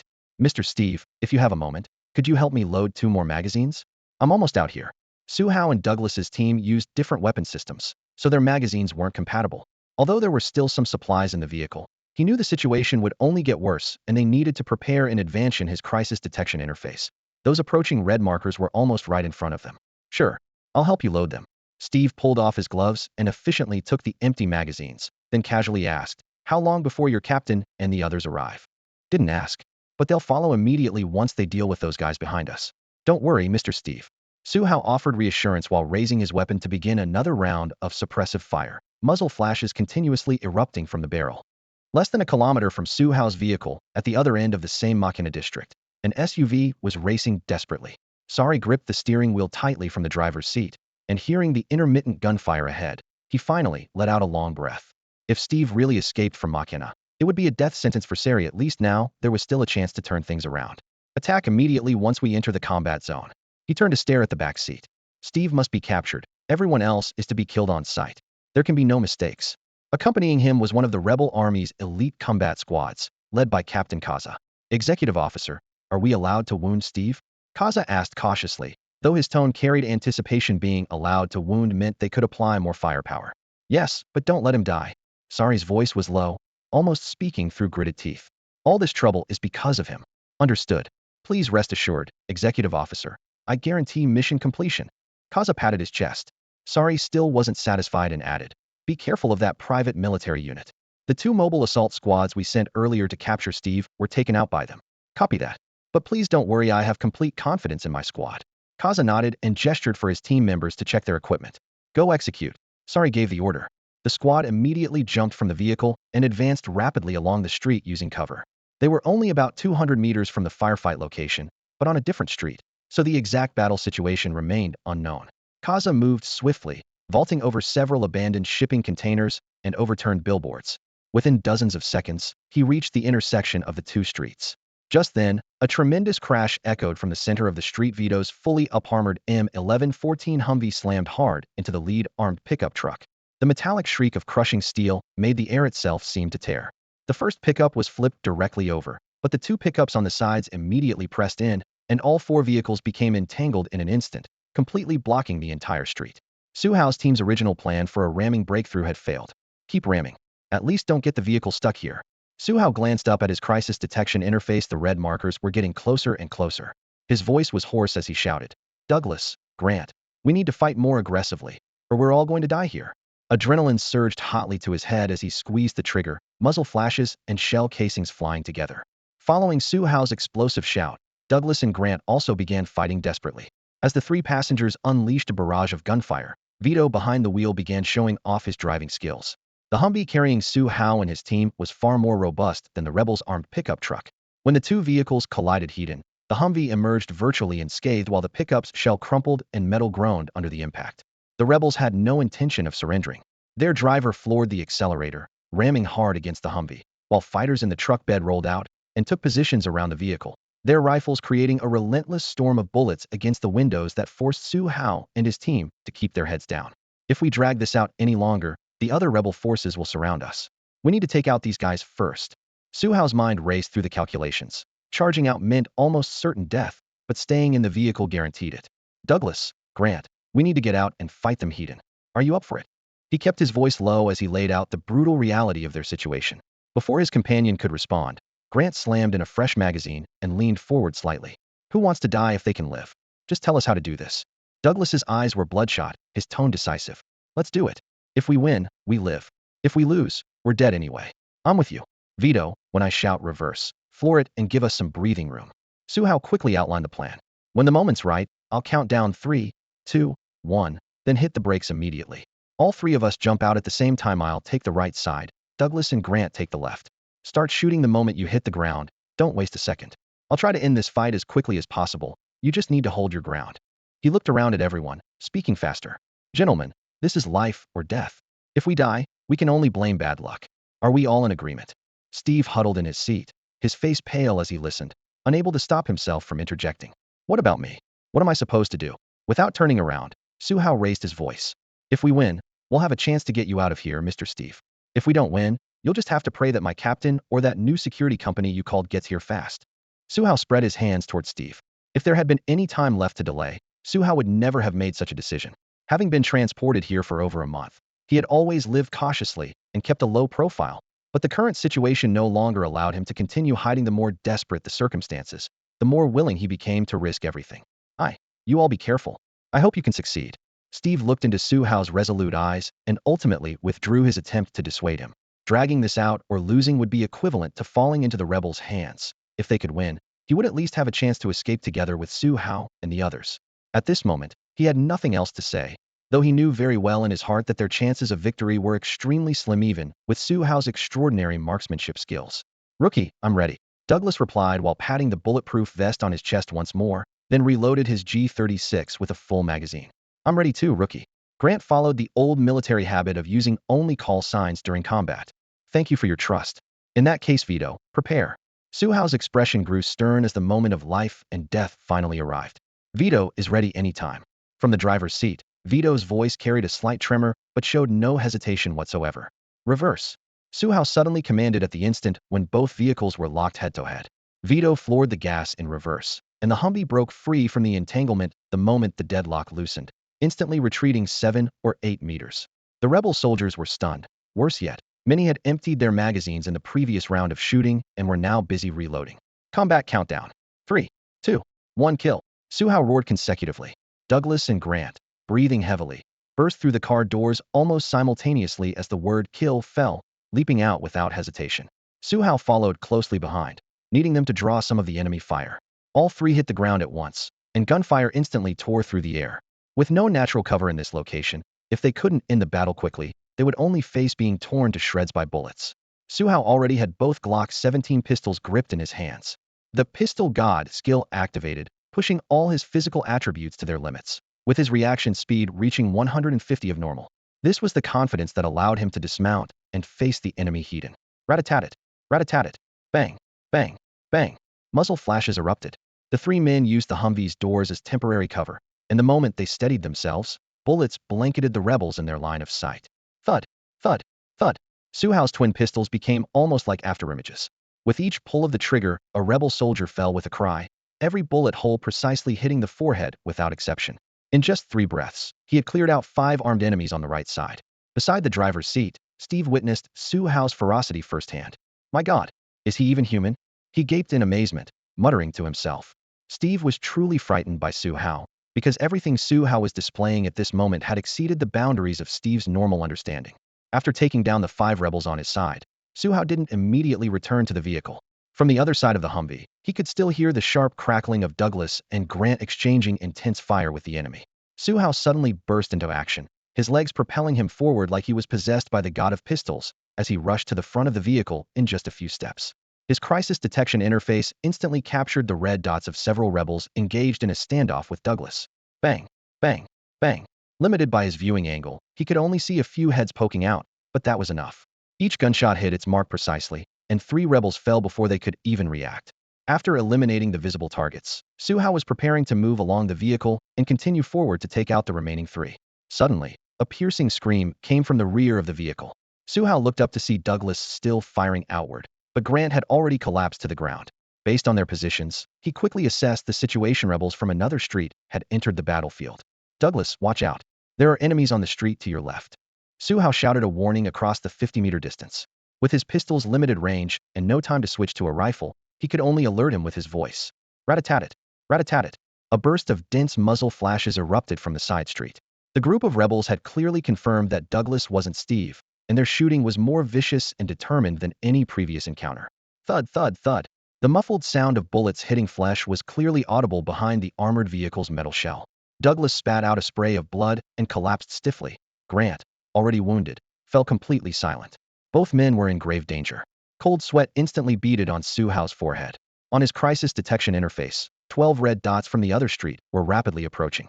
The psychological pressure from his teammates' deaths was immense, and he immediately retreated to the front wheel position, using the SUV's massive wheel hub and heavy armor to conceal himself, completely cutting off the enemy's line of fire. Sweat trickled down the edge of his helmet, and adrenaline made his breathing increasingly heavy. At that moment, Vito in the cabin was trembling under the sudden suppressive fire, but he still mustered the courage to lean out and shout, "Rookie, are you okay?" Unlike Grant and Douglas, who directly called Su Hao Rookie, Vito, who was driving, still added Sir after Su Hao's codename. "I'm fine. Stay hidden and wait until they get closer before shooting." Su Hao lowered his voice, which was still hoarse. His throat was nearly torn from shouting to his teammates earlier. "Grant, Douglas, are you still alive? Damn it." He shouted again over the engine hood, but only the wind answered back. In the back seat of the Humvee, the barely conscious Baldy struggled to lift his arm, gripping his gun again. The barrel trembled slightly, but remained pointed toward the window. He didn't speak, but his tense knuckles showed he was ready for combat. "Mr. Rookie, the boss and the others might be dead. What should I do? Please tell me." Vito gripped the steering wheel with both hands, his panicked eyes darting between the shattered windshield and the rearview mirror. Hearing this, Baldy rolled his eyes despite sweating from pain. In his memory, Su Hao was still that rookie from training camp who lagged behind in everything. Asking a rookie how to survive? It was practically suicide. Douglas and Grant lying on the ground were perfect proof of Su Hao's incompetence. But complaints aside, Baldy didn't even have the strength to speak. "Take your weapon and stay alert," Su Hao replied simply. "Join the fight when you get a chance. If I die, you're on your own." Tense, but not panicked. Su Hao could clearly feel his lungs expanding rapidly and his heart pounding like a hammer, the instinctive response from an adrenaline rush. Yet his mind was clearer than ever, without a trace of fear. "Yes, Mr. Rookie, can we get out of here alive?" Vito continued chattering. "We can. Trust me." As soon as he finished speaking, 3 rebels from the opposite street corner suddenly rushed toward the Humvee's position, as if driven by some invisible command to provoke them. Using his crisis perception interface, Su Hao quickly tracked the movement patterns of the 3 figures. After 3 breaths, the targets entered visual range, but remained hidden behind an armed pickup truck ahead. Shooting now would only hit their shins, not enough for an instant kill. He continued waiting, a little closer, a little closer. As soon as someone dared to show their head, he would pull the trigger within a fraction of a second. Meanwhile, he had already slipped a fresh magazine into his chest pocket, ready to reload. Once he dealt with these 3, he would immediately change magazines, even if his Glock 17 still had bullets left. "Come a little closer. Move forward a bit more. Now." Su Hao counted silently in his mind as a head finally emerged from behind the pickup. Raise the gun, lock on target, pull the trigger, all in one fluid motion. Pop. The bullet cut through the air and precisely hit the vital spot above the rebel's nose bridge. The position Su Hao hit was also the optimal spot on the head where a bullet could instantly disable all reaction capabilities upon impact. After taking down the rebel who dared to show himself with a single shot, Su Hao didn't pause to wait for the other two rebels to emerge on their own. At this moment, Kaza's elite 11-man squad had quietly closed in to within 50 meters. If he continued this standoff with the two remaining enemies, he would miss the optimal window for taking the initiative. Su Hao had no time to spare, nor would he allow himself to wait any longer. Lowering his weapon and rotating his wrist, Su Hao decisively aimed his gun at the ankles of the two enemies crouched behind the armed pickup truck. For his first shot, he targeted the one positioned further back. Once that man lost his footing, he would instinctively fall forward toward his companion. Sure enough, with the crack of gunfire, the rear rebel's ankle erupted in a spray of blood as his body lurched forward. Su Hao seized that split-second opening and fired his second shot without hesitation at the front man's feet. As long as both men lost their balance simultaneously, he could end the fight the moment they were exposed. Bang! Bang! Two crisp, sharp gunshots shattered the oppressive silence at the ruined street corner. The Glock 17's recoil vibrated in his hands as two 9mm rounds found their marks in the target's ankles. Immediately, two agonized screams erupted, and just as he had predicted, both men tumbled awkwardly from behind the pickup truck. Without a moment's hesitation, Su Hao squeezed the trigger again while they were still falling through the air. Bang! Bang! Two bullets pierced through skulls, blood spraying dark red arcs in the sunlight with movements so clean and efficient they bordered on cold brutality. Simultaneously, two red warning indicators on his tactical eyepiece's threat detection interface instantly went dark. Targets confirmed eliminated. He didn't even spare the corpses another glance. Arms crossed, magazines dropped with metallic clinks, and within seconds, fresh magazines were firmly seated in both Glock 17s. Having completed his reload, Su Hao looked up to see the rebel elite squad had closed to within 40 meters, yet his breathing and heartbeat remained steady. At the neighboring street corner, Executive Officer Sari wasn't directly participating in the assault, but to monitor the battle situation, he had positioned himself at an intersection roughly 150 meters from the Humvee. With the elite squad providing cover ahead of him, he felt temporarily secure, though he dared not look away. Meanwhile, Kaza had already locked onto the overall situation from 40 meters out. He had witnessed Su Hao's triple kill firsthand from the ankle shots to the midair headshots. Every round was terrifyingly precise. Realizing the enemy's frightening marksmanship, Kaza's eyelids twitched uncontrollably as cold sweat broke out across his body. He quickly raised his weapon toward the Humvee's flank and spoke in a low voice that all his team members could clearly hear. All units, stay alert. Enemy has a precision shooter with extremely high accuracy. Watch for counterattacks. Emphasis, engage on sight. No need to request permission to fire. Just as Kaza finished speaking, the bodies of the two rebels from behind the armed pickup truck crashed heavily to the ground. Copy that. The elite combat squad members responded in unison. As the cream of the crop within the rebel forces, they understood the terrifying nature of a precision marksman. Even if the enemy only wielded a handgun, a single bullet to an exposed head could prove fatal. Fortunately, they all wore body armor, and as long as their helmets weren't penetrated, they wouldn't fall as easily as ordinary soldiers. This was the confidence that kept them moving forward without pause. Suppressive fire in waves, don't give him a chance to shoot. When they closed to about 35 meters, Kaza decisively gave the order. For him, steady advancement was the only way to avoid casualties. Copy that. First team engage. The two assault troops in the front row immediately responded, raising their AK-74s and pulling the triggers. Rat-a-tat-tat. Rat-a-tat-tat. Dense gunfire once again drowned out the momentarily quiet street. Kaza quickly divided his squad into three formations. 1. Two-man Vanguard assault team currently providing suppressive fire. 2. Six-man main assault group ready to launch a full attack once the distance closed. 3. Foreman reserve attack group centered around Kaza, ready to respond to any emergencies. With no government forces in sight, the entire tactical focus was concentrated on Su Hao alone. Huff Su Hao crouched low behind the Humvee, adjusting his breathing to match the rhythm of gunfire, forcing himself to steady his heartbeat. He repeated to himself, I can do this. I can make it. I won't die here. With no reinforcements left, he could only rely on himself to face 12 red threat markers. Nervous? Of course he was nervous, but he also believed that his opponents weren't invincible. Although the crisis detection interface had accurately marked the enemy positions, he still didn't rashly expose himself. His mind raced, contemplating the best strategy for 1 against 12. Su Hao didn't know these were elite rebels. He assumed they were no different from the ordinary militants he'd faced before. A flash of inspiration struck their feet. There was a gap between the Humvee's chassis and the ground, allowing him to target the enemy's feet from there.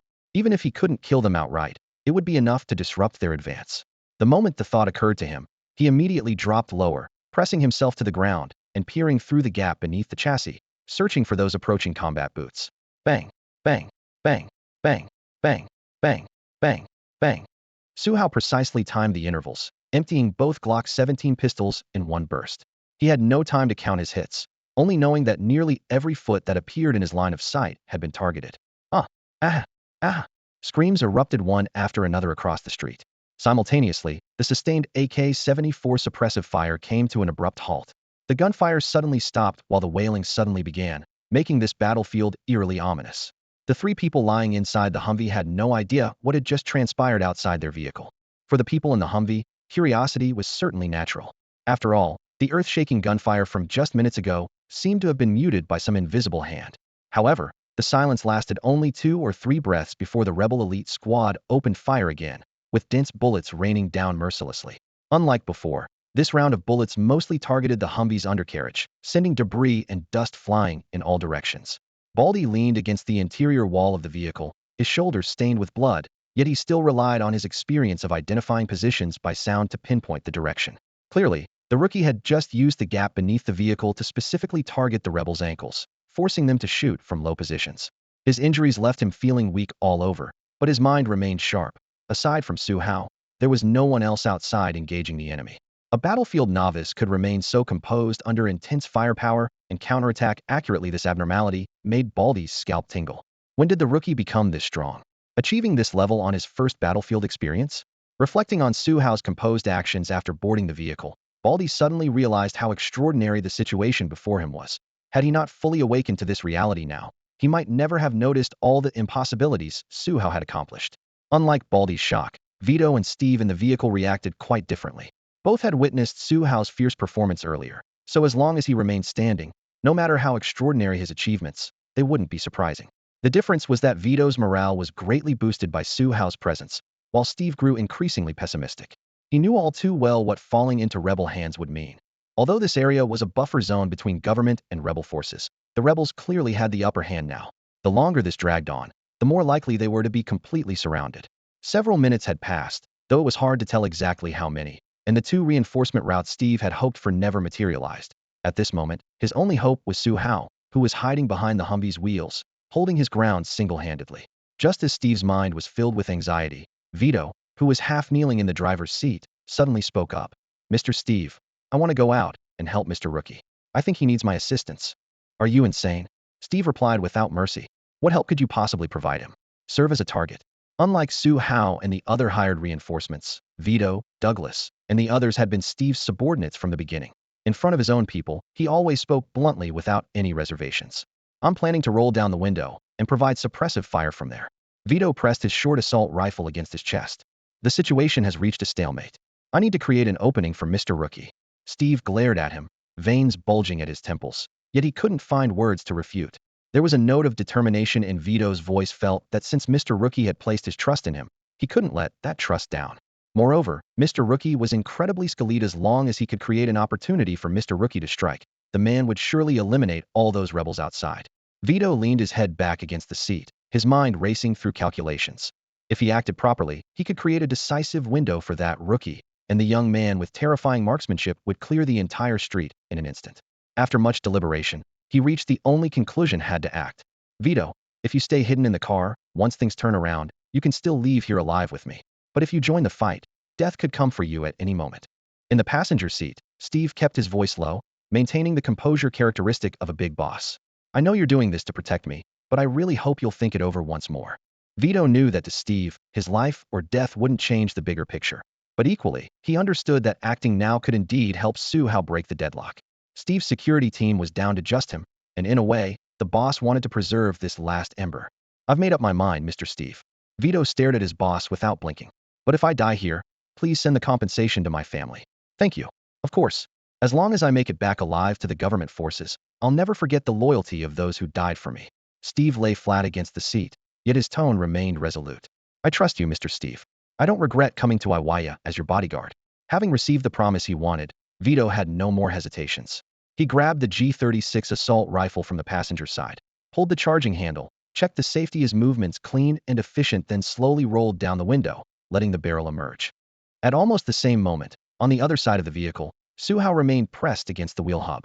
His earlier burst of rapid fire had exhausted all his pistol ammunition, leaving him to rely solely on the SCRSE assault rifle on his person. The instant he discovered the empty magazine, his heart sank, but a sudden voice in his earpiece made him breathe a heavy sigh of relief. "Rookie, hang in there a little longer. We're almost there." It was Bloodblade, the captain of Bayonet Team 3. While he had been fighting alone, Bloodblade and his team had finally caught up. Ludin in the car also heard the radio communication and immediately responded with a hoarse, but relatively clear voice. "Captain, we're less than 3 kilometers from the Bella district, but we're under rebel attack and pinned down here. I can hear the gunfire from your position. Hold on, we're coming." Bloodblade spoke rapidly, clearly having reached the vicinity of the battlefield. "Rookie copy." Su Hao wasted no more words. Through his crisis perception interface, he noticed those red markers that had been stationary were now closing in again. Every second counted. He turned toward the car interior. "Ludin, can you still move? I'm out of pistol ammo." Only now did he remember that Ludin still had Glock standard magazines on him. "I can move. Wait for it." Ludin's voice was very weak, but from his tone, he seemed to be forcing himself through the pain to move again. Listening to the faint shuffling sounds inside the vehicle, Su Hao's nerves began to tighten. He was now half kneeling beside the wheel hub, his body pressed against the ground, not daring to move an inch. Moments earlier, he had shot through several rebels' feet from beneath the car, and if he exposed himself now, it would surely draw even fiercer gunfire.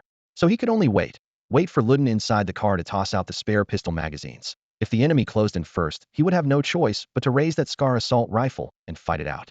"Ludin, hurry up. They're almost on us." Anxiety made his already hoarse voice crack noticeably. "I'm at the car door now," came Ludin's weak response from inside the vehicle.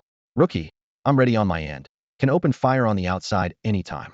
Next came Vito's deep voice. "Vito, hold on a bit longer. Wait until I get Ludin's pistol magazines." Su Hao paused for a moment, immediately realizing what Vito intended to do, but still asked him to delay action.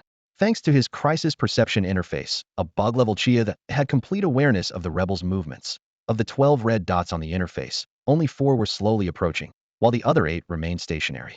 He wasn't sure how many of those motionless ones had been shot in the feet, but right now he only needed to deal with these 4 threats, and the captain's team would reach the battlefield soon. "Roger, I'm standing by for your orders anytime, Rookie." Vito genuinely respected Su Hao and was willing to follow his commands. It wasn't about dying for Su Hao, but believing that cooperating with him was their best chance of survival in his mind. Su Hao had become a reliable powerhouse. "Good. Ludin, are you ready yet?" As the enemy drew closer, Su Hao grew increasingly urgent. "I'm in position, get ready to catch the magazines." Ludin was still lying on the back seat, his voice weak, but trying to stay steady. "Okay." Su Hao whispered his response, placing both Glock 17s on the ground to free his hands. Ludin carried 4 pistol magazines in total. Since he had been using rifles throughout, all 4 magazines were fully loaded. Through the gaps between seats, he began tossing them towards Su Hao's voice. The first magazine flew over Su Hao's head and didn't dare reach up to catch it. The second landed half a meter in front of him, reached out and snatched it, quickly pocketing it. The third, after he told Ludin to throw more gently, landed right in his arms. The fourth was even simpler. Ludin tossed the pistol along with its magazine, and Su Hao caught it firmly while it was still in midair. As for the model, he wasn't picky. The reason Su Hao was so deadly with pistols naturally lay entirely in his pistol god skill. For Su Hao, as long as he had a pistol to use, he didn't care about the specific model. Taking the spare pistol and full magazine that Baldy handed him, he barely paused before instantly entering combat mode. The rebels' footsteps were closing in, and without another word to Baldy, he crouched low and snatched up the Glock 17 from the ground, slammed the magazine home with a sharp click, and disengaged the safety all in one fluid motion. With dual pistols in hand, he crouched behind the Humvee's wheel hub, his razor-sharp gaze sweeping every corner of the battlefield. The perfect moment had arrived. He suddenly sprang up from behind the vehicle and roared, "Vito, now!" Before the words had even finished echoing, Vito inside the car immediately thrust his G36 assault rifle out the window. Rat-a-tat. Muzzle flashes erupted as the heavy staccato of automatic fire exploded through the narrow alley. Vito had always believed in spray and pray, unleashing bullets without restraint, never bothering to check where they landed. As the covering fire began, Su Hao burst forward, arms extended, the dark muzzles aimed at 2 approaching rebels.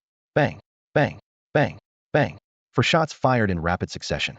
Rising hastily, the first 2 shots went off while his footing was still unsteady, followed by 2 more once he'd found his stance. The bullets drilled precisely into both rebels' foreheads, blood mist arcing through the air with their momentum as they dropped dead on the spot.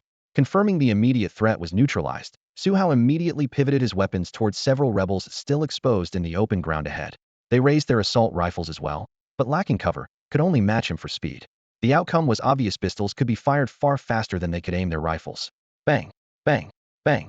The gunshots came short and rapid, each figure barely forming a targeting silhouette before being dropped by double taps.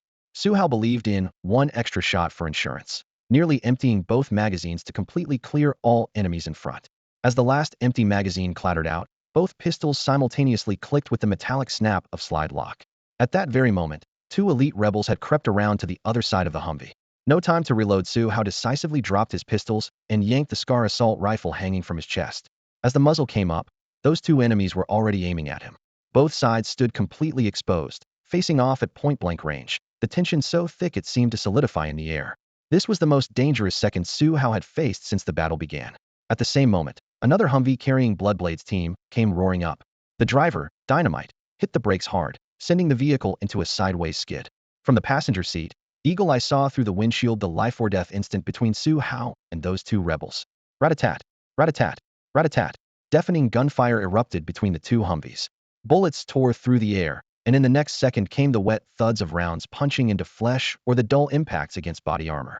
Before the dust kicked up by the skidding Humvee had even settled, the showdown on Su Hao's side was already decided. Rookie, rookie. Two different voices cried out simultaneously from Bloodblade's vehicle. Throughout the journey, Xiao had been driving the M1114 Humvee like it was a fighter jet. Even with the pedal floored, the convoy still couldn't reach Su Hao before he encountered danger. In the end, Xiao slammed the vehicle sideways across the road, the screech of brakes piercing the air, yet he and Su Hao were still separated by over 100 meters. Su Hao! Two simultaneous shouts erupted from the vehicle, coming from Xiao in the driver's seat and Yingyan in the passenger seat. Sitting in front, both men witnessed firsthand the deadly peril Su Hao faced, but could only shout warnings, hoping he could handle the two rebels closing in on him. Rewinding 3 seconds, Su Hao's pistol magazine clicked empty with a sharp click, and though he was switching to his assault rifle, there wasn't enough time to chamber a round. At the same moment, Luden lay on the seat beside the vehicle door. That door had been flung open when Su Hao exited earlier and now hung slightly ajar. When the two rebels circled around to the rear of the vehicle, they didn't immediately spot Luden. Inside, their attention was completely locked onto Su Hao's terrifying suppressive fire. But Luden had spotted them long ago. Despite his serious injuries, with blood seeping down his shirt, he could still hold his weapon steady. Back at the bayonet training camp, his scores had consistently outperformed Su Hao's, and combined with his real military experience, he maintained high accuracy in close-range shooting even while lying down. The difference in angles became the line between life and death. As the rebels rounded the vehicle's rear and raised their weapons toward Su Hao, they simultaneously entered Luden's crosshairs. In almost the same instant, Luden squeezed the trigger. Rat-a-tat. The continuous gunfire all came from Luden's assault rifle. Su Hao hadn't had time to fire, and the rebels were equally stunned by this unexpected ambush. Seeing Luden inside the vehicle with his barrel pointed directly at them, both elite soldiers' hearts plunged into despair. In a life-or-death moment, no one could remain calm when faced with such a dirty trick. A short burst of bullets tore through the air. Both men's bodies convulsed violently before they collapsed straight to the ground, blood spattering across the dust. Inside the vehicle, Luden's face was deathly pale, his lips nearly colorless, blood loss making his breathing rapid and shallow. Beside the vehicle, Su Hao was equally pale. For those few tenths of a second, he had truly thought he was done for. In the distance, as Weitua's gunfire ceased, the entire block suddenly fell silent. No roaring engines, no bullets, only the heavy breathing of several men echoing through the air. In the shadows at the street corner, Executive Officer Sali instinctively hunched his shoulders, already hidden in a relatively concealed position. So when he crouched down, apart from Su Hao, who possessed crisis perception, no one else could possibly detect where he was hiding. Sari huddled behind the shattered concrete barrier, his palms soaked with sweat and his face as pale as lime. As an executive officer, he knew all too well what kind of combat prowess this elite squad he'd brought represented among the rebel forces. It was precisely because of this knowledge that he was truly terrified. Any opponent capable of slaughtering this group of elites in mere dozens of seconds was definitely not a human within normal parameters. In Sari's mind, Su Hao had already been acquainted with non-human entities. When he first arrived at the Machina district, his plan had been simple: intercept Steve's vehicle and complete the capture mission assigned by Colonel Bonner. Now, forget completing the mission, didn't even have the courage to poke his head out and fire a single shot. Just imagining Su Hao turning around to look at him made his back run cold and his stomach churn. Sari clutched his radio, his voice trembling with fear. How much longer for backup? This is Executive Officer Sari. I need support. Move fast. Hurry. He was nearly incoherent, emphasizing one sentence after another. There's an extremely powerful special forces unit here. Their combat capabilities are completely beyond what we can match. Bring heavy firepower. We need to kill them. We must kill them. Quick, quick, quick. After a moment's hesitation on the other end, chaotic gunfire came through, followed by a report from another rebel armed unit heading toward Machina.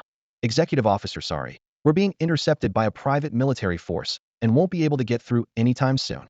This private force was precisely another defense company's combat team that Steve had additionally hired. I don't care.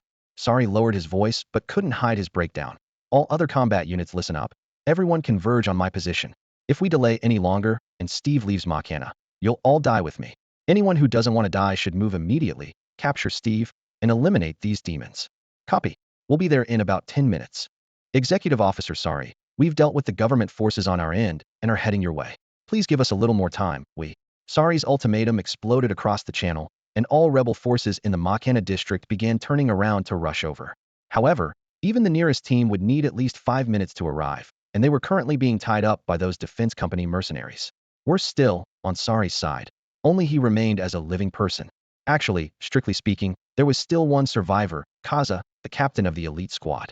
With his foot pierced by a bullet, he lay in a pool of blood, having decisively played dead when Su Hao was crushing his team members like slaughtering chickens. Pain made his forehead break out in sweat, yet he didn't dare even groan, only praying frantically, please don't let Su Hao deliver finishing shots, please don't let that demon come over to check the bodies. In the distance, after Xiao and the others saw the two rebels in front of Su Hao fall, they restarted their vehicle and quickly drove towards Su Hao's position. With a sharp screech of brakes, the Humvee carrying Bloodblade and his team skidded to a halt less than 5 meters from Su Hao.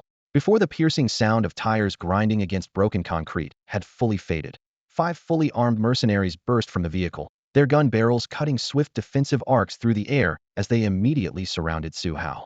Su Hao's face was deathly pale as he leaned against the crumbling wall, gasping heavily, his chest heaving like a bellows ready to burst. Rookie, you okay? Are you hurt? Any other threats hiding around here? Rookie, say something. The rapid-fire questions came like bullets.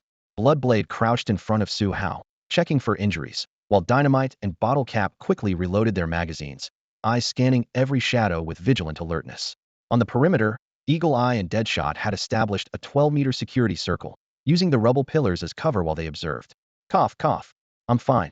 Su Hao barely managed to speak before coughing 3 times, his throat feeling like it was filled with broken glass. That final, I'm fine, was clearly forced out through sheer willpower. Bloodblade's gaze shifted to the ground covered in charred debris.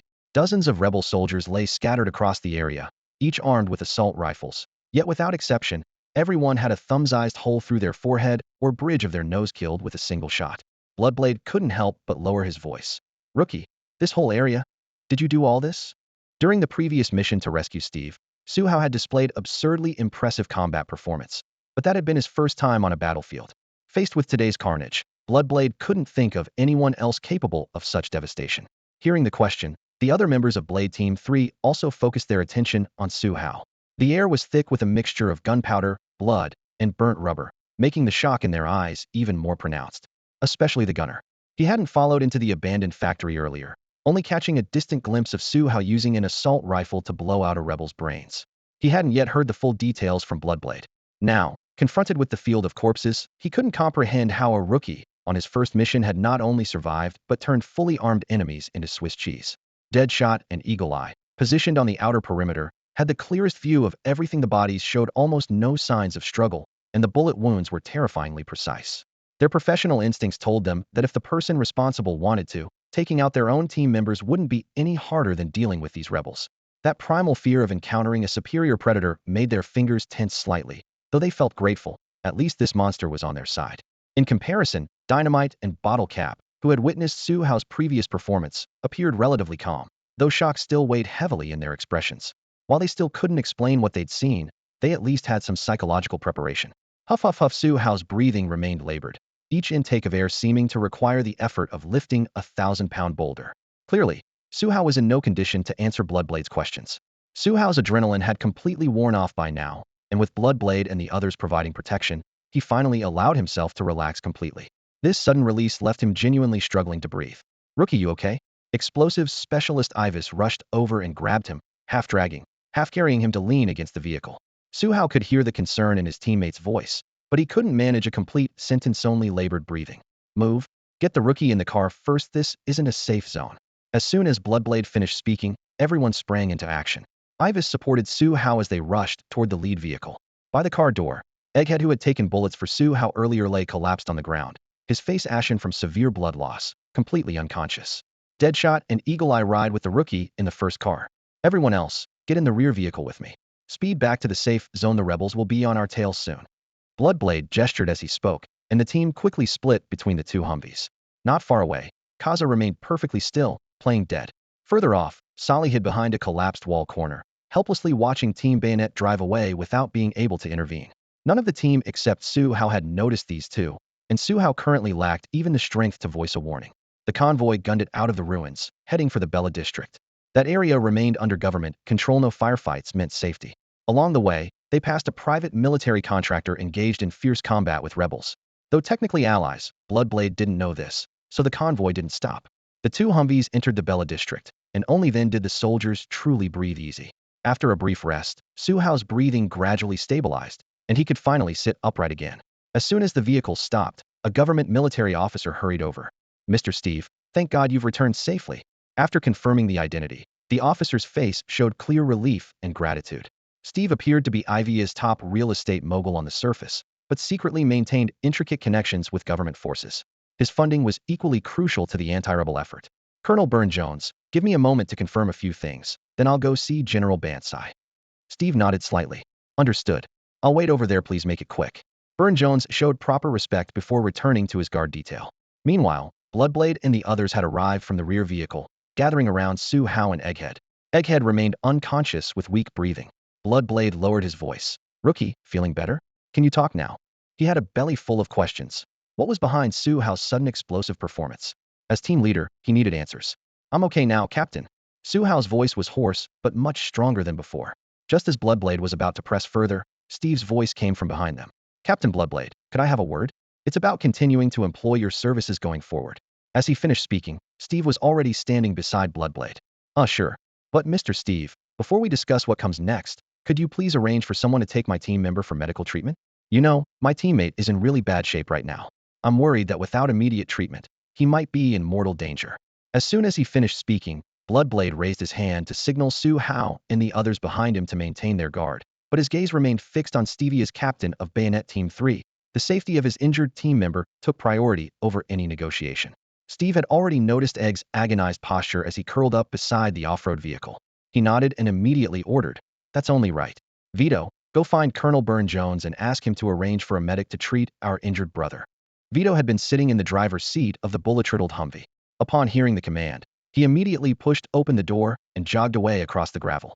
The morning light shone on the bulletproof vest on his back as dust kicked up with each step. Before long, a medical vehicle painted with Iweiya government forces markings drove in from the outskirts of the combat zone, its tires stirring up fine clouds of dust. Two medics jumped out and skillfully lifted Egg onto a stretcher, steadily loading him into the vehicle.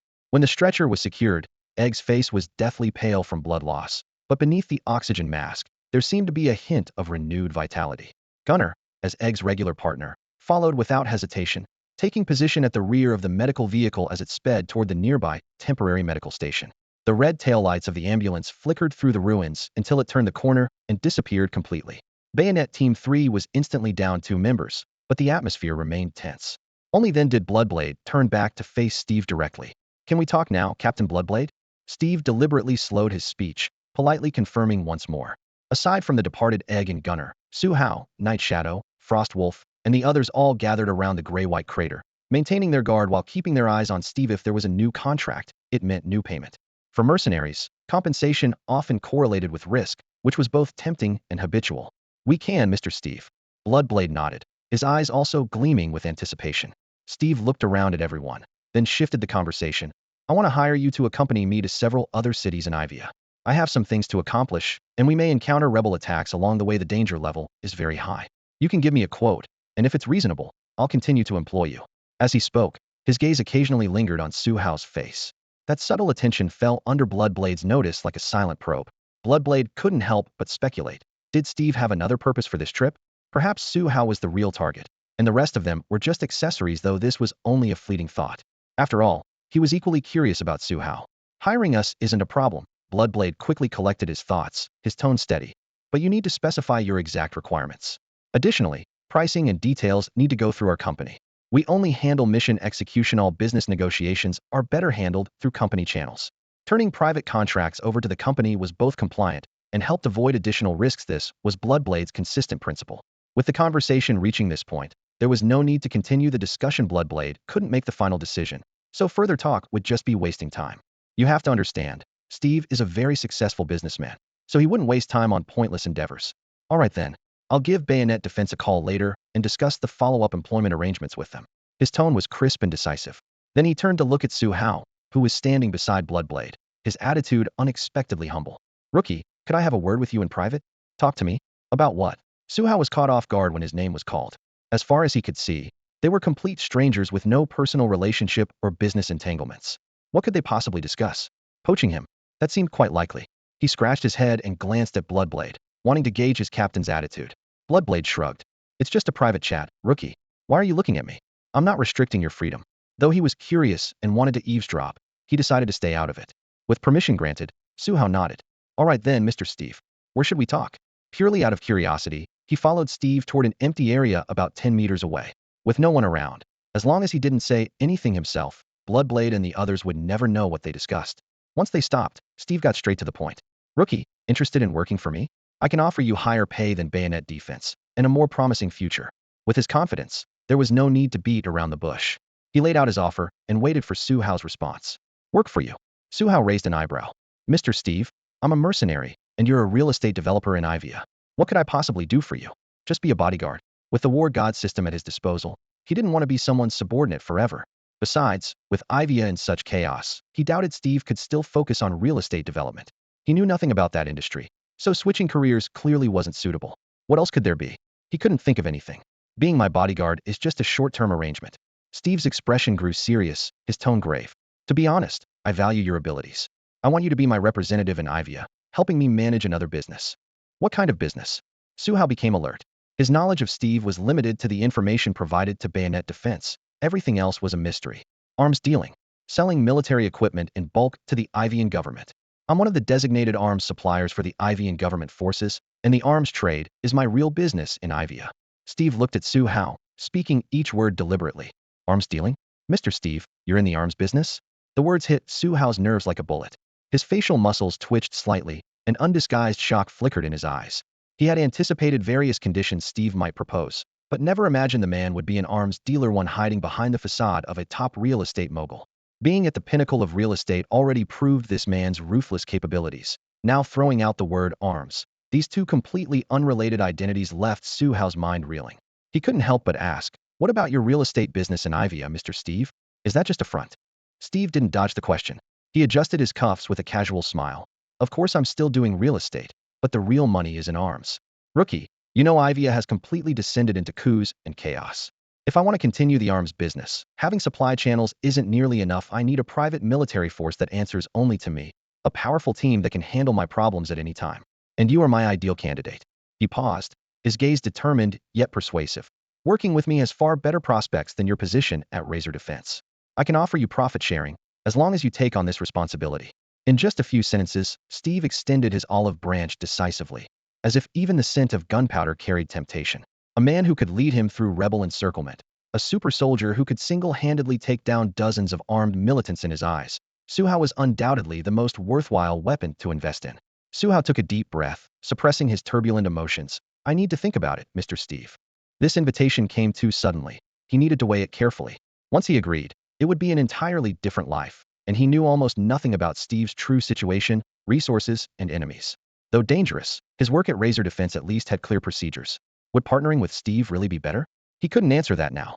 Steve had already prepared his exit strategy, pulling out a gold-embossed business card from his pocket. Of course. Here's my contact information. Reach out whenever you've decided. I'll still be hiring your combat team. I don't have reliable private forces in Iweiya right now, so I'll need you to escort me through some necessary business. During your time working with me, you can consider it slowly until you give me your final answer. The business card slid into Su Hao's palm, its edges sharp like a reminder. Steve smiled slightly, turned toward Colonel Burne-Jones's direction, and walked away with composed, silent steps. Su Hao stood frozen for several seconds, watching that tall figure gradually disappear, the scales in his heart swaying uncertainly. After a moment, he snapped back to reality and walked toward the Bloodblade team's position. Seeing Su Hao return from a distance, The Bloodblade members immediately stopped their conversation, though they couldn't help exchanging glances. During Su Hao's private chat with Steve, they had already gossiped countless theories. Some said Steve wanted to poach Su Hao as a personal bodyguard, others guessed Steve wanted to introduce his daughter, and still others thought it was about private contracts. Every kind of speculation imaginable. It wasn't until Su Hao approached that the members of Bayonet Team 3 finally stopped their discussion. "Rookie, what's wrong with you? You look completely out of it." The team members exchanged glances before explosives. Xiweisi finally spoke up for everyone. "Nothing. I just need to cool down for a bit." "Sorry." Su Hao brushed them off casually and turned to climb into the nearest Humvee. Outside the vehicle, Bayonet Team 3 looked at each other in confusion, none of them understanding what had happened to him. Bloodblade broke the awkward silence. "Forget it. Let him think it through. We'll ask when he's feeling better." As the team leader, he couldn't force his team members to reveal personal matters. "Well, I'm going to restock on ammunition, just in case there's more to this mission," the gunner said, pulling explosives Xiweisi along as they headed quickly toward the ammunition depot. Deadshot, always a man of few words, simply said, "I'm going to rest. Call me for dinner," before walking toward another Humvee. Eagle Eye caught up with Deadshot in a few steps. "I'll come with you." The two entered the vehicle one after the other. Bloodblade and Bottlecap exchanged a look before heading toward the government forces' main camp while the others could rest. The team leader still needed to arrange accommodations and meals for the entire team. Within just a few minutes, the bustling temporary camp had quieted down, with Bayonet Team 3 members each attending to their own business. Su Hao finally had a chance to be alone. Inside the Humvee, Su Hao didn't dwell on Steve's recruitment offer, but instead focused his attention on the Lord of War system. From his memory, the system seemed to have entered its second phase and required him to actively initiate it. He closed his eyes, concentrated, and with a slight mental command, a borderless virtual interface appeared before his eyes, just like during his crisis perception moments, visible only to him. Lord of War. Second phase achievement missions require the host to actively view them. Would you like to view them now? Su Hao view. Lord of War. Host has unlocked the second phase. Mission announcement. Mission 1. Accumulate 100 enemy kills. Upon completing the century kill, the system will randomly grant one skill. Mission 2. Improve all physical attributes to elite soldier standards. Currently, only stamina meets requirements. Endurance, marksmanship, close combat, specialized driving, diving, parachuting, and other abilities are all below standard. Upon completion, you will also receive one random skill. Lord of War. When the host completes both missions above and accumulates over $1 million in funds, the third phase Lord of War marketplace can be unlocked. The marketplace provides 1. Various military equipment corresponding to the current world, facilitating the host's ability to earn more money. 2. Skills needed by the host to enhance personal capabilities. 3. A small selection of rare technological products that exceed current world standards. All above functions can only be used after unlocking the third phase. Su Hao stared at the lines of text continuously refreshing before his eyes widening enormously. These two tasks were manageable enough, but what exactly was this Warlord Mall all about? The Warlord system was clearly a mission-based system, so how did a mall interface suddenly pop up out of nowhere? Had the system upgraded itself? Looking at what could be exchanged in the mall, Su Hao felt utterly bewildered. Skills and black technology that surpassed the current world were one thing, but what the hell was bulk military hardware? Was the system trying to turn him into an arms dealer, or even the world's biggest arms trafficker? If that was the case, why did exchanging for military hardware still cost money and require a one-time payment of $1 million just to unlock the mall? Where was he supposed to get that kind of money? The vehicle jolted continuously as Su Hao clutched his hair with both hands. Since his transmigration, he had never seriously thought about making money. Forget $1 million. He couldn't even come up with $100 right now. When he first arrived, food, clothing, shelter, and transportation were all covered by the Bayonet training camp. Most likely the original owner had already paid the fees before his death, so he had never dealt with money at all. Daily training required no expenses, and the equipment for this mission, except for ammunition consumption, had also been prepared in advance by the original owner. The moment he could leave the camp, he was assigned to Bayonet Team 3 and rushed off to Iweiya, never even thinking about making money. He wasn't even sure how much money he'd get after completing this mission. But now, the Warlord system's third phase had set, paying $1 million as its threshold, and this sudden restriction left him both amused and exasperated. Make money. Make money. Make more money. The thought kept circling in his mind, and he suddenly felt an unprecedented sense of urgency and purpose. Letting out a long breath, Su Hao set himself a new primary goal. Quickly save up that $1 million. Before, although he had become a professional mercenary and activated the combat system, he had never figured out what he truly wanted to do. Now, with the third phase's unlock conditions laid out before him, his goal became crystal clear. Having been given a second life, he absolutely couldn't live as aimlessly as he had in his previous life. First, make money. then figure out the rest. As for the system's missions, Mission 1, kill 100 enemies, could be shelved for now, while Mission 2, continuous training, could be put on the agenda immediately. Steady progress would earn him new skills for free, requiring no risk, just persistent exercise to achieve. With his goals set, motivation followed, even stronger than when he was at the training camp. Although he didn't immediately get off the vehicle to do pull-ups, he had already begun mentally outlining a detailed plan. Su Hao wasn't the type to make plans only to shelve them. Whether in his previous life or this one, once Su Hao set a goal for himself, he would fight tooth and nail to achieve it. Lost in these thoughts, Su Hao gradually drifted off to sleep. The night of the Harmon Desert crept through the car windows, and the Humvee's shock absorbers continued to vibrate gently. But Su Hao had already sunk deep into his seat, his breathing growing heavier. The daily routine at the bayonet training camp would only drain his physical strength, but today's assault mission had simultaneously emptied both his energy and nerves. Bullets that could rain down at any moment. Artillery fire powerful enough to flip an armored vehicle. All felt like invisible giant hands squeezing his heart. Though he emerged without a scratch, his psychological reserves were completely depleted. Light snoring filled the cabin, yet his tightly furrowed brow still betrayed traces of lingering stress. Even in deep sleep, the tension refused to release its grip on him. Bella District, Government Forces Temporary Command Center. After parting ways with Su Hao, Steve followed Burne-Jones straight into this hastily constructed command building. After passing through 3 armed checkpoints one by one, Steve finally met General Bansai in front of the tactical map. Bansai was the commanding general of government forces in the Mozambique City battlefield, and also Steve's longtime partner in the Iweiya arms trade. The two were deeply connected, and their meeting was as warm as brothers reuniting after a long separation. "Hey, my old friend. It's so good to see you're safe. I heard you were trapped in the war zone. I was worried sick." General Bansai stood up and gave Steve a firm embrace. Colonel Burne-Jones nearby saluted and then quietly retreated to a corner. The upcoming negotiations were beyond his involvement. The smile on Steve's face lasted only a second before turning to dissatisfaction. "General Bansai, if you were so worried about me, why didn't you send additional reinforcements? I nearly didn't make it back this time. If I hadn't found a reasonably reliable professional mercenary squad at the last minute, you'd be looking at a corpse right now." Bansai had already detected the complaint but showed no anger. "I did send considerable forces, but the rebel firepower was fierce. Besides, my special forces are all engaged in frontline operations, and the regular troops are limited. I simply couldn't spare more," he casually explained, brushing off the topic in 2 sentences.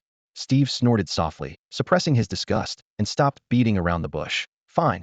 I'm not here to settle scores anyway. You asked me to come. You want to discuss a new deal?" At the mention of business, Bansai immediately dropped his smile and became serious. "Indeed, there's a big order, but this time we can't settle in US dollars." Since the outbreak of war in Iweiya, foreign currency reserves had plummeted dramatically, a fact Steve knew well and wasn't surprised by. He frowned and reminded, "General Bansai, you know my bottom line. I don't accept Iweiya's domestic currency. It's depreciated beyond recognition. Arms were hard currency, and with goods in hand, he never lacked buyers. But the numerous, legitimate, businesses he operated in Iweiya and their smooth monetization remained his only concern." General Bansai waved his hand. "No, no, no, we won't use Iweiya currency. Pure gold. You'll have to figure out the transportation yourself." "Gold?" Steve stroked his chin, weighing the pros and cons. Seeing this, Bansai felt confident of victory and gestured to his aide. "Go brew 2 cups of that newly arrived coffee." Then he turned back to Steve with a relaxed smile. "Let's take our time discussing this." If the gold conversion passed Steve's standards, Bansai could get his share of the profits. As long as both parties reached an understanding on the conversion process, he could make another killing. Making money on both ends, why wouldn't he be delighted? Money. After all, who would ever complain about having too much? When Su Hao woke up again, darkness had completely fallen. Outside the car window, everything was pitch black except for the faint lights flickering from the distant camp. He must have slept so deeply that no one had bothered to wake him during the entire journey. His head still felt a bit groggy as he stretched his arms and legs, joints cracking, before noticing that night had fully descended. "What's going on? Didn't anyone think to wake me up?" he muttered to himself, pushing open the door of the Humvee and jumping down to the ground. The moment Su Hao stirred, the demolitions expert Xiweisi and the gunner nearby immediately became alert. The two had been keeping watch in the vicinity, and upon hearing the commotion, they quickly approached. After the 3 gathered together, Su Hao clutched his stomach and said with a wry smile, "Got anything to eat? I'm absolutely starving after that nap. I'll take you to the camp mess hall. The captain and the others are there too," Xiweisi said, promptly pulling him toward the lights. The gunner followed alongside, lowering his voice with curiosity. "Rookie, what did Mr. Steve want to talk to you about earlier? I've got a ton of questions I'm dying to ask." Ever since hearing Xiweisi describe Su Hao's performance at the abandoned factory, the The gunner had been completely puzzled by this first-time combatant. After all, adapting so quickly to the battlefield on your first real engagement and showing absolutely no fear was inconceivable even to veterans. The gunner remembered his own first time in combat and how long it had taken him to build up the mental fortitude, the fear, panic, and tension that Su Hao had shown none of. Even more incredible was that, according to incomplete post-battle statistics, Su Hao had taken out at least 20 enemies. Even for the gunner, a seasoned hand who'd been in the mercenary game for years, achieving such results in such a short time would be difficult. His curiosity was perfectly natural. Su Hao shrugged. Mr. Steve wanted to recruit me, but I didn't agree. Recruit you? He's just a real estate developer in Iweiya. What would he want you for? To be his head of security? The gunner raised an eyebrow in confusion. While mercenary work wasn't exactly stable, the pay was decent, and from a professional standpoint, Su Hao couldn't compare to those professional bodyguards from major security companies. Something like that. But we didn't get into the details, Su Hao replied casually, his mind still muddled from just waking up. Iweiya couldn't contain his curiosity either. So what kind of offer did he make you? I'm really curious to know. We honestly didn't get into specifics. I didn't really know how to bring it up. Speaking of which, how much do we actually make per month as PMCs with Razor Defense? Our income isn't fixed. When business is good, we can make $30,000 to $50,000 a month. When it's slow, we just get base pay. Iweiya gestured roughly. Your base salary is the lowest tier, should be $5,000. That's it. By the way, I've been with Razor Defense for about a month now, right? Where's my base pay? Su Hao looked at Iweiya and asked. You're just training at the camp, not officially working yet. So where would you get a base salary? Iweiya shrugged and explained. But you can earn $3,000 from this job. That's payment on top of the base salary. Iweiya picked up his water bottle and took a swig, raising an eyebrow. Rookie, why do you seem like you don't know anything? When you joined Bayonet Defense, didn't anyone talk to you about this stuff? The more he spoke, the more something felt off. These were all basics for new hires. Su Hao coughed and scratched the back of his head. Ahem, I wasn't paying attention to those details at the time. The base salary can be upgraded, profit sharing follows company policy, except for private jobs. Iweiya was getting excited as he spoke. After this mission is over, you can totally talk to the captain about upgrading your base salary. You've already got double-digit kills, so by the rules you can definitely move up 2 levels. Moving up to the same level as himself, Iweiya felt happy for his friend, and also reflected. Everyone runs PMC to make more money, right? Su Hao continued digging deeper. How much does each level increase pay? There are 6 levels of base salary total. The gunner simply pulled up a chair and sat down, counting on his fingers to break down the numbers for him. You're currently level 1, base salary 5,000, profit share is 5 of the team total. The captain is level 5, base salary 20,000, 26 profit share. Bottle cap is level 4, base salary 15,000, 16 profit share. Deadshot, Eagle Eye, me, and explosives are all level 3, base salary 12,000 each, 12 profit share each. He rattled off all the levels and numbers in one breath, then added, with our team 3 structure, the profit sharing percentages are reasonable. You and Egghead as newbies getting 5 makes sense. Us level 3s have the same base salary, mainly because I haven't fought any tough battles, so I haven't been promoted to level 4. Bottle Cap made it to level 4 partly because machine gunners are scarce, and partly because his previous combat record was solid. As for the captain, all team captains are level 5 high base salary, high profit share, but they also have to deal with daily administrative stuff. Su Hao nodded repeatedly, finally getting a general outline of Bayonet Defense's compensation system. So is level 2 base salary 8,000 or 10,000? Level 2 is 8,000, level 3 is 12,000. The gunner settled the last question, then looked at him suspiciously. How exactly did you get into the company? You don't know anything about the salary structure? It's a long story. Su Hao smiled bitterly. Becoming a PMC was purely a moment of impulse. I didn't even look at the numbers carefully when I signed the contract. Whatever. The gunner waved his hand, bringing the topic back on track. Let's talk about Mr. Steve trying to poach you.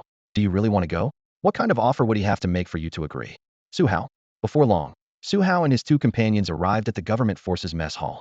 The makeshift dining tent was filled with cooking smoke, aluminum mess plates clanging together, and the air thick with the spicy aroma of curry and pepper. Except for Liu Dan, who was recovering in the hospital, all other members of Bayonet Team 3 were present. When Su Hao's group pushed through the entrance, Bloodblade simply stood up and offered his seat, gesturing for him to sit down. Today's outstanding performance in battle had firmly established this rookie's standing among the team. Explosives and Gunner had already finished eating and were now sitting on the outer edge with their water cups, chatting casually while keeping an eye on the situation. Bloodblade used his fork to push over a large plate of stir-fried noodles along with 2 side dishes of vegetables. These are untouched, I saved them for you. Eat up. Thanks, Captain. Su Hao was indeed starving. After responding, he immediately dove into the food. The noodles came in 2 generous portions, topped with tomato sauce and ground beef. He polished off most of it in just a few bites. and in no time had cleaned the plate completely. Throughout the meal, everyone tactfully avoided any sensitive topics. Only after Su Hao put down his fork and grabbed a napkin to wipe his mouth did Bloodblade speak in a low voice. "Rookie, what did Mr. Steve want with you earlier? Trying to poach you?" "Yeah." Su Hao nodded and repeated what he had already told the demolition squad. "We didn't discuss details, but he said I could come find him anytime if I was interested."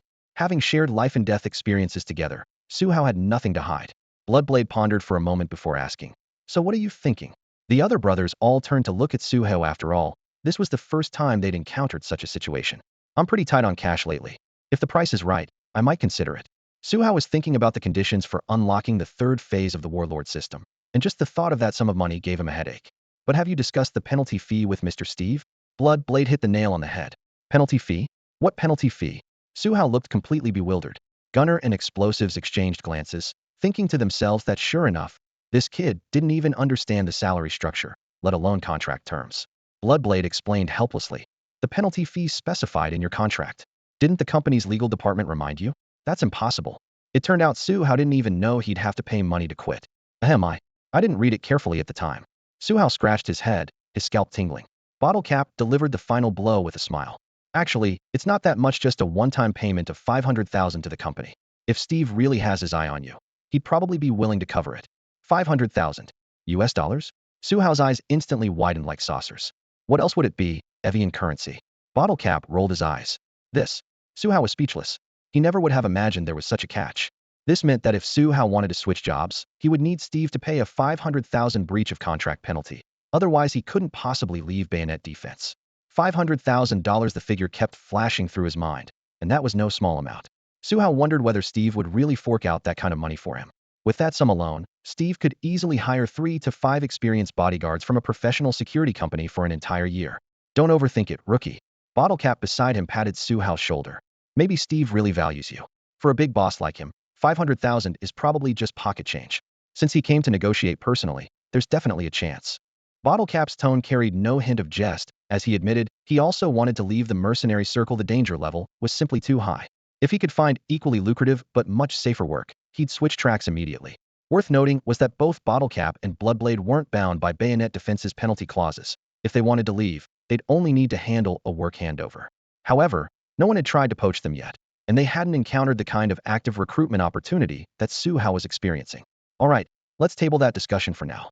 Bloodblade looked around at everyone, seeing that most had arrived, and cut straight to business. "We need to focus on what matters. New mission." Gunner spoke up first. "Or has Steve worked things out with the company, and we have follow-up work in Iweiya?" Bloodblade nodded. "Exactly. Mr. Steve has already negotiated with headquarters. For the next week, we'll continue being responsible for his security and assist him in retrieving assets stored at 2 locations in Iweiya. The cut remains $60,000 per day. If he assigns additional tasks on short notice, we can charge separately." 60,000 per day was considered high-end on Bayonet Team 3's mission roster. By this calculation, even Su Hao as the newcomer would earn a solid $21,000 over the week. Bottle Cap, concerned about money, immediately followed up. "Do the extra mission fees go through the company, or do we keep everything?" "Any temporary mission fees during this week, we keep entirely." Bloodblade gave a definitive answer. "That works. This job should net us a nice profit." Bottle Cap nodded with satisfaction. Gunner then remembered the vacancy left by his partner Egghead's temporary injury-related absence. "The team's short one person. How's the company handling that?" "It's already sorted." Bloodblade replied. "Tomorrow morning the reserve team will send over a replacement with combat experience to fill Egghead's position directly." "Fine, as long as I have a partner." Gunner shrugged, and Egghead weren't particularly close. Bloodblade scanned the team members once more. "Any other questions?" "No issues here. I'm good too. As long as we're making money." As each member of Bayonet Team 3 gave their responses, the matter was settled. The next day, 8 a.m. Dawn was just breaking over the Rum District, with gray-white morning mist drifting slowly along the asphalt roads.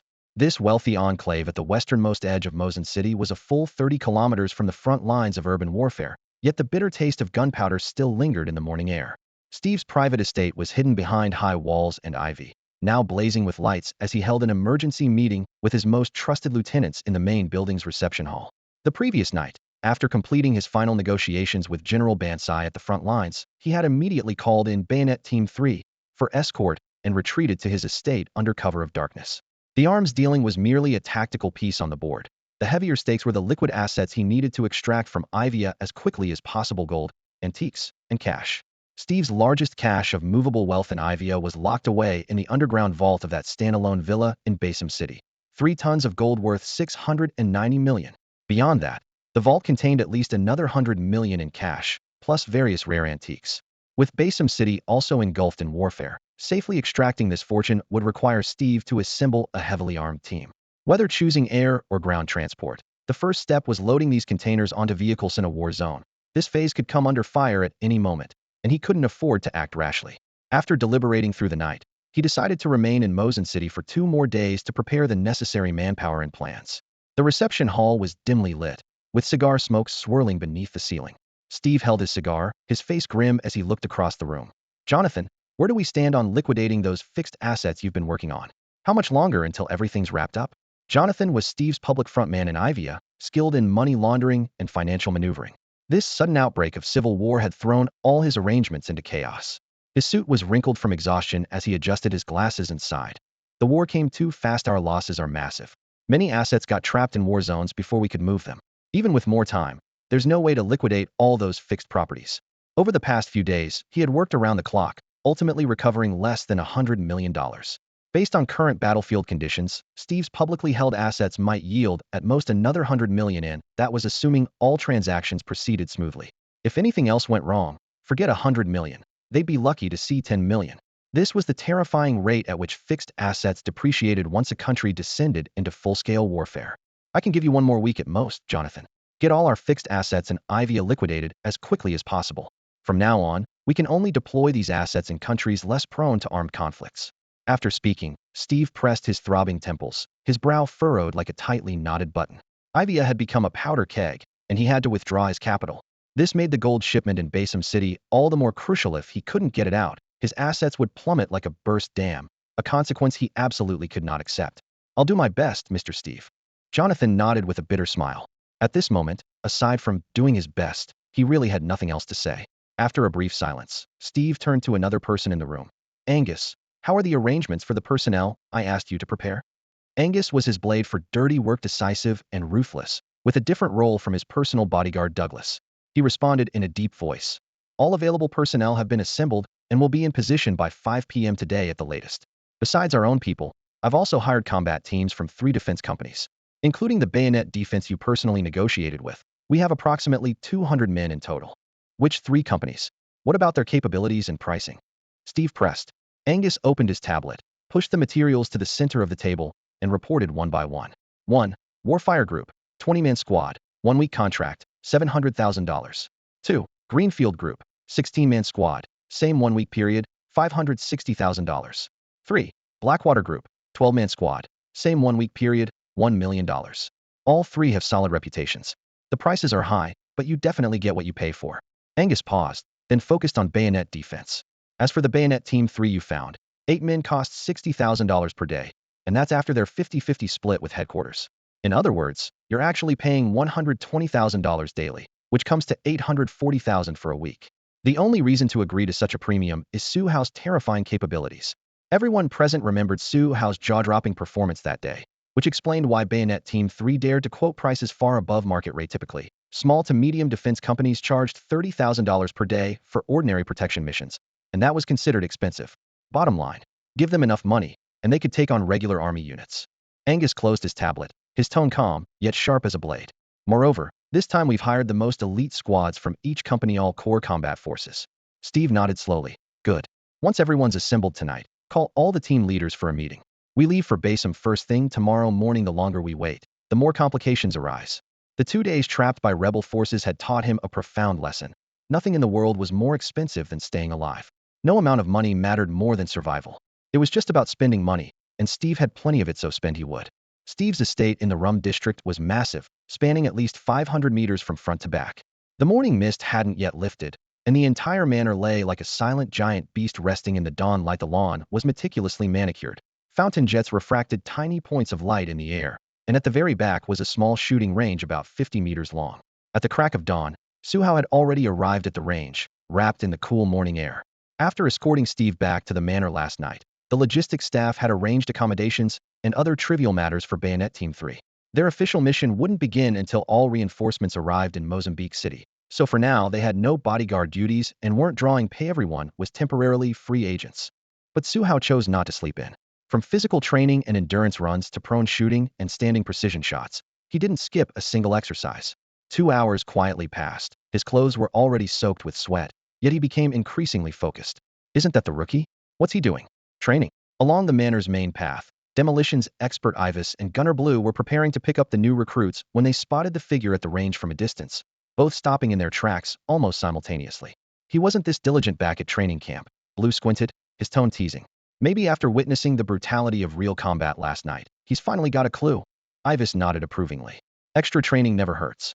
Blue rubbed his nose tip, and as the oldest veteran on the team, he reflected, yeah, the longer you're in this business, the more you let the basic training slide. How about we practice too after picking up the new guy? Iweiya's eyes lit up. I'll pass. Blue waved his hand with a hearty laugh. If you want to put yourself through that, go ahead. I can handle picking up the recruit alone. Okay, then I won't keep you company. See you later. Before he'd even finished speaking, Iweiya was already striding toward the range, leaving Blue shaking his head with amusement as he turned toward the manor's main gate. Rookie, practicing your shooting. When Iweiya arrived, Su Hao was just placing his rifle back on the rack and drawing his pistol with his other hand, flicking his wrist to chamber a round. Yeah, want to join in? Su Hao smiled and turned his head, his breathing still steady. I happened to be free this morning, and when I saw you practicing here, I thought I'd come join the fun. Iweiya gestured. I still didn't quite catch that close quarters rapid fire technique with the pistol yesterday, so I'd like to see it again and maybe pick up some tips. The two had always gotten along well, so Iweiya spoke without reservation. Su Hao was happy to share, especially since there were plenty of shooting positions available. They walked side by side toward the firing line, where spent shell casings glinted dully gold in the sandy ground beneath their feet. Back at bayonet training camp, Su Hao had sought instruction from Iweiya on more than one occasion. I don't really have any techniques. Su Hao held the freshly loaded pistol, looking helplessly at Iweiya, the explosives expert. For him, shooting pistols was almost a physical instinct. Demonstrating it was no problem, but actually breaking down the process and explaining itho to raise the wrist, when to aim, how to adjust breathing couldn't articulate any of it. Rookie, back at the bayonet training camp, whenever you came to me with questions, I never held anything back. Seeing Su Hao hesitating, Iweiya's expression darkened, his tone carrying a hint of resentment, thinking Su Hao was unwilling to teach. Su Hao quickly explained, I really don't have any special techniques for pistol shooting. It's all about feel and reflexes. You know me well enough. If I had some secret method, would I hide it from you? How about this?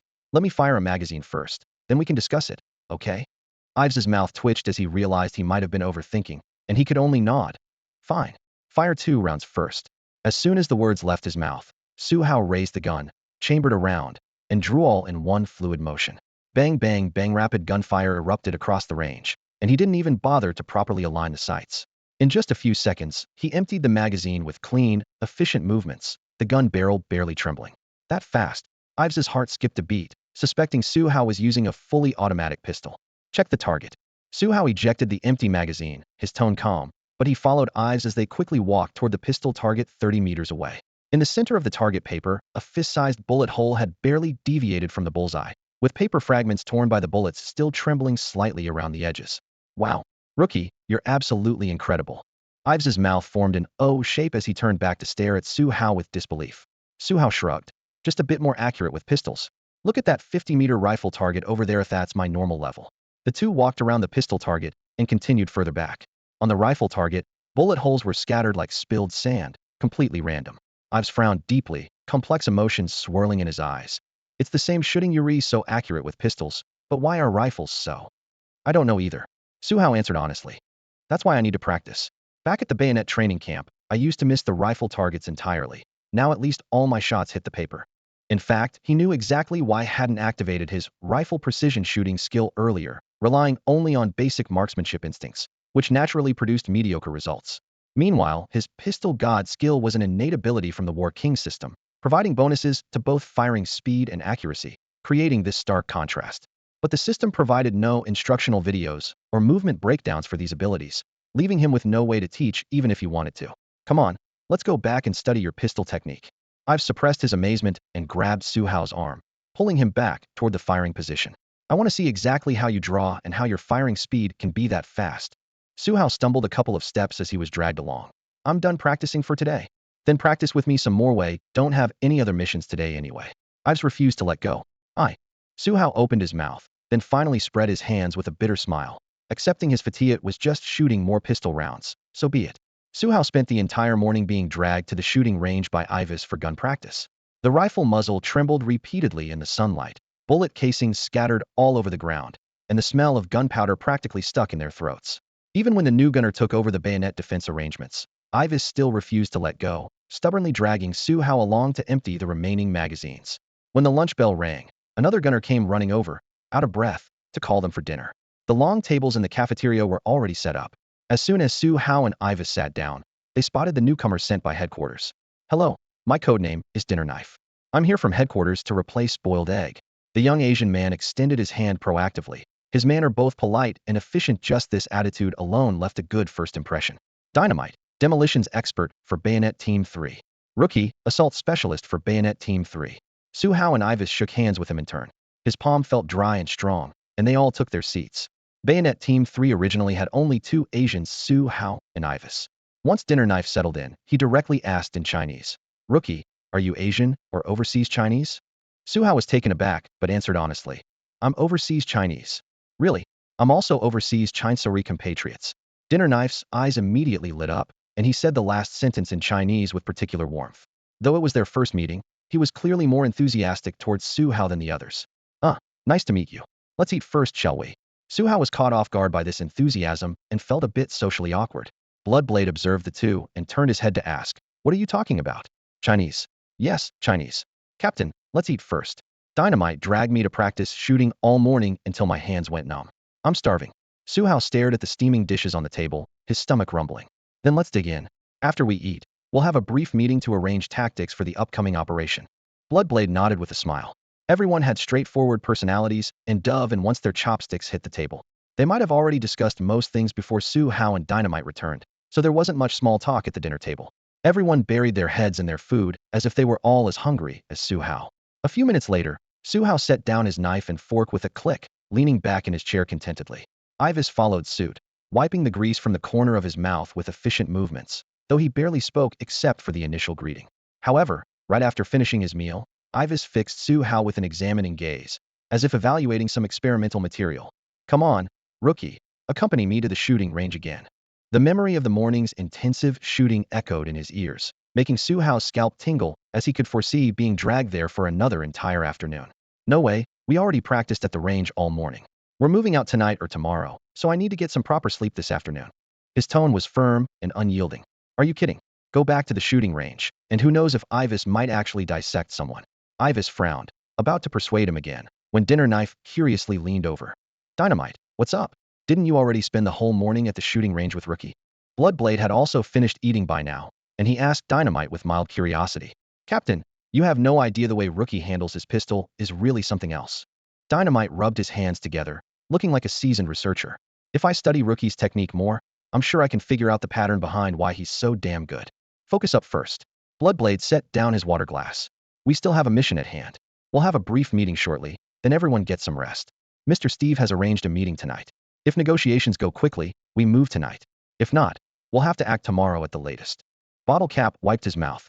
"So the mission timeline starts from tomorrow?" "That's right. That's what we agreed on with Mr. Steve. We're staying at his estate today, which doesn't count toward mission time." Bloodblade nodded. Gunner glanced around at everyone. "Captain, just say what you need to say." "Only Dinner Knife hasn't finished eating. I'm done." Dinner Knife shoveled the last bite into his mouth and responded with his mouth full. Bloodblade cleared his throat. "Let me emphasize the team assignments once more. 1. Sniper Team. Eagle Eye and Deadshot will establish sniper positions and provide long-range fire support. 2. Fire Suppression Team. Bottle Cap and I will handle the frontal assault. 3. Assault Team. I'm stepping back from the lead assault position gunner, and Dinner Knife will take charge. 4. Demolition Team. Rookie and Dynamite. Beyond demolition duties, you're the secondary assault team and will assist with frontal firepower when necessary. Situations can change on the fly. If anyone has concerns, speak up now." Blade Team 3 wasn't a dictatorship after Bloodblade finished. He looked around at everyone. Dinner Knife was first to raise his hand. "Who's handling communications and signal jamming? Do we have a drone operator? What if communications fail? How do we stay in contact?" Eagle Eye immediately responded. "We don't have a dedicated drone operator right now, so I'll monitor airspace. When you need aerial reconnaissance, just call me on the channel." Dinner Knife opened his mouth, thinking about how even reserve teams had dedicated drone operators while Blade Team 3 didn't, but ultimately just grunted his acknowledgement. Understood. Bloodblade added. I've always maintained the signal equipment. If we lose contact, I'll restore it immediately. If we really run into problems, fall back to my predetermined extraction point. This is mainly for Dinner Knife's benefit, since the veteran members already know this. Understood. Dinner Knife nodded, quietly adapting to the team's atmosphere. The group then refined their subsequent operations and several contingency plans. In less than an hour, the meeting ended and members dispersed. To avoid Iweiya pestering him again that afternoon, Su Hao headed straight to his upstairs room as soon as the meeting ended. Bang!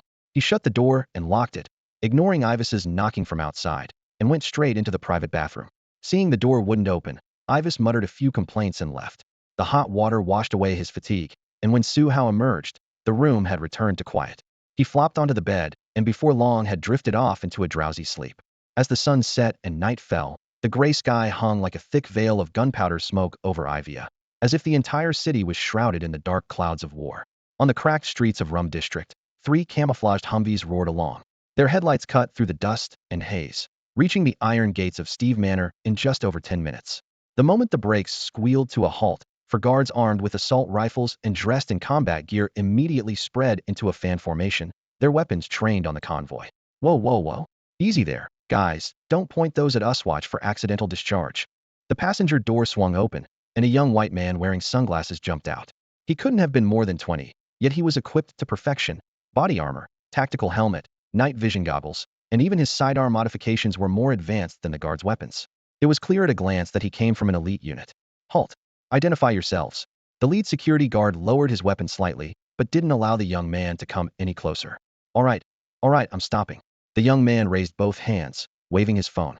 We're the Antelope Combat Team from Blackwater Corporation, commissioned by Mr. Angus for a 7-day security assignment here. I have our communication records with Mr. Angus and his official order with Blackwater. The guard stepped forward to verify everything. Communication screenshots, order numbers, fingerprint signatures all checked out.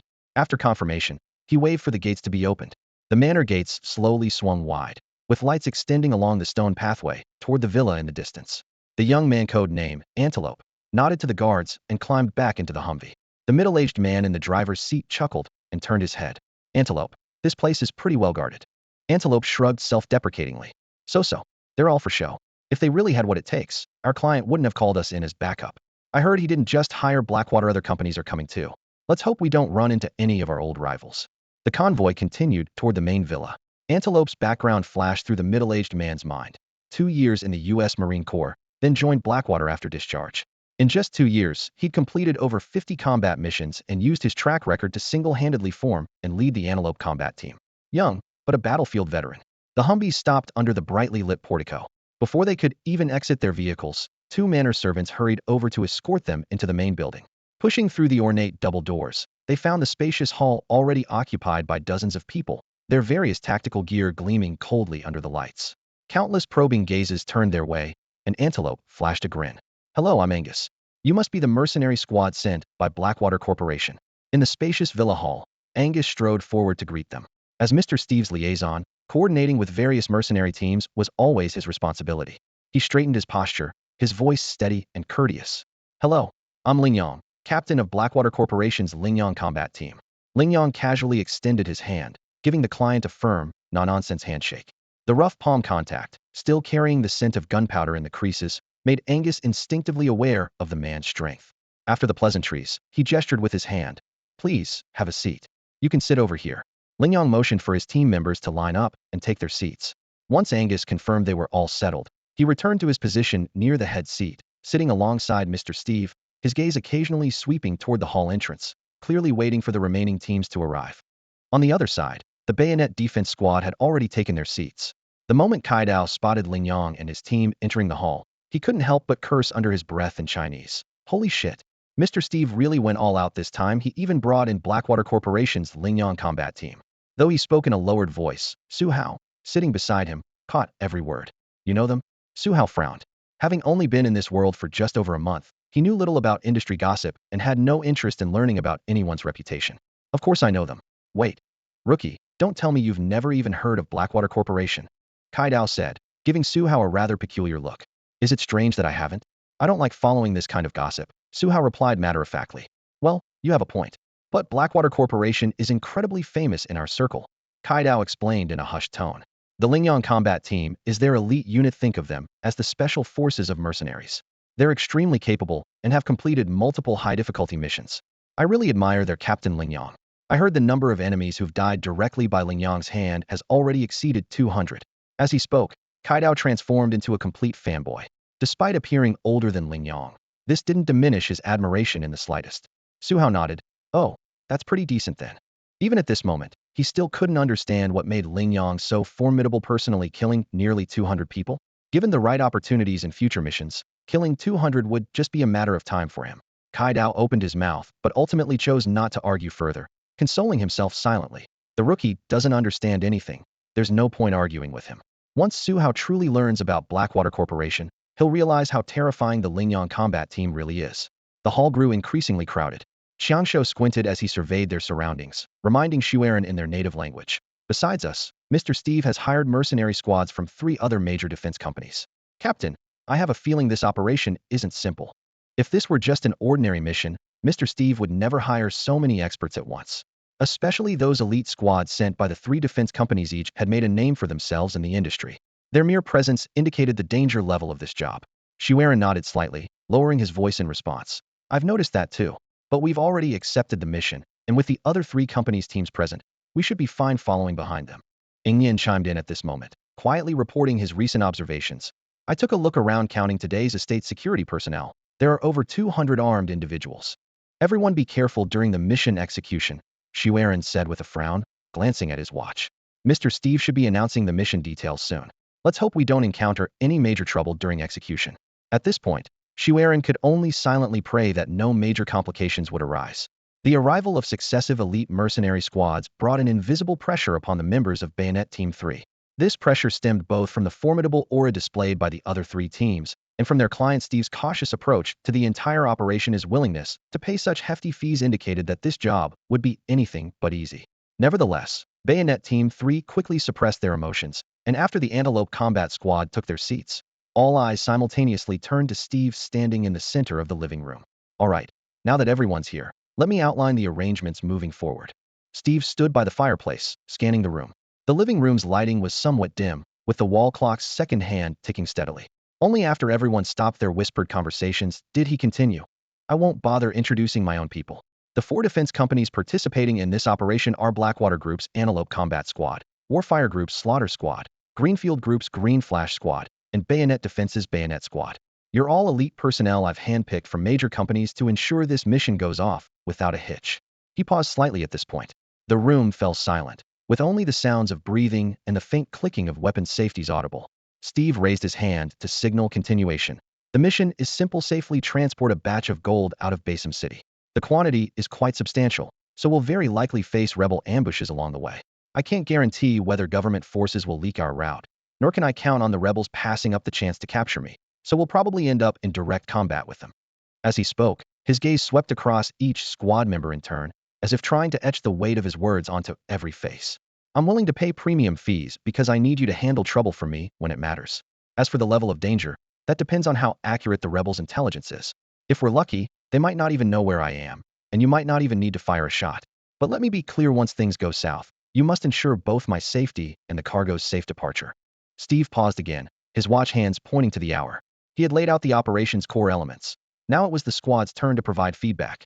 As for his own men, they had been thoroughly briefed on mission details before arriving at the estate, and now stood quietly on guard. After a brief silence, low murmurs arose in the living room. The captain of the Antelope Combat Squad, Antelope, was first to speak up, clearing his throat. Mr. Steve, I'd like to confirm something. What's the approximate total value of the gold and other materials we'll be escorting? Why are you asking that? Does it have anything to do with your mission? Angus, standing beside Steve, frowned deeply, his tone impatient. Of course it does. Antelope stood his ground, his tone crisp. Only by understanding the total value of the assets can we assess the potential manpower the rebels might deploy, allowing us to formulate targeted countermeasures. Wealth and danger are proportional, so this is extremely valuable intelligence for us. Furthermore, I ask that Mr. Steve and Mr. Angus place their trust in the professional expertise of Blackwater Corporation. Antelope's smile faded as he addressed the 2 employers with steady, resolute conviction. He could detect the doubt in Angus's words and understood that such hesitation stemmed from their natural concern over such valuable assets. but he would never allow anyone to question the reputation of the Antelope combat team. Regardless of the value of these assets, the Antelope team will only take what we're rightfully owed. After a brief pause, Antelope added, "The employers have already paid our fee. As long as one member of our team remains alive, the mission will be carried out to completion even if we all die in battle. We cannot allow the Antelope combat team's reputation to be tarnished."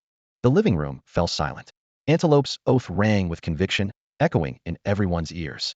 Steve exchanged a glance with his partner before finally laying out the truth. 3 tons of gold, plus approximately 100 million in cash, along with the antiques to be transported, total value roughly $900 million.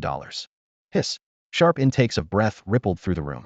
Even though the members of all 4 mercenary teams present had seen their share of high-stakes operations, $900 million was still enough to make hearts race.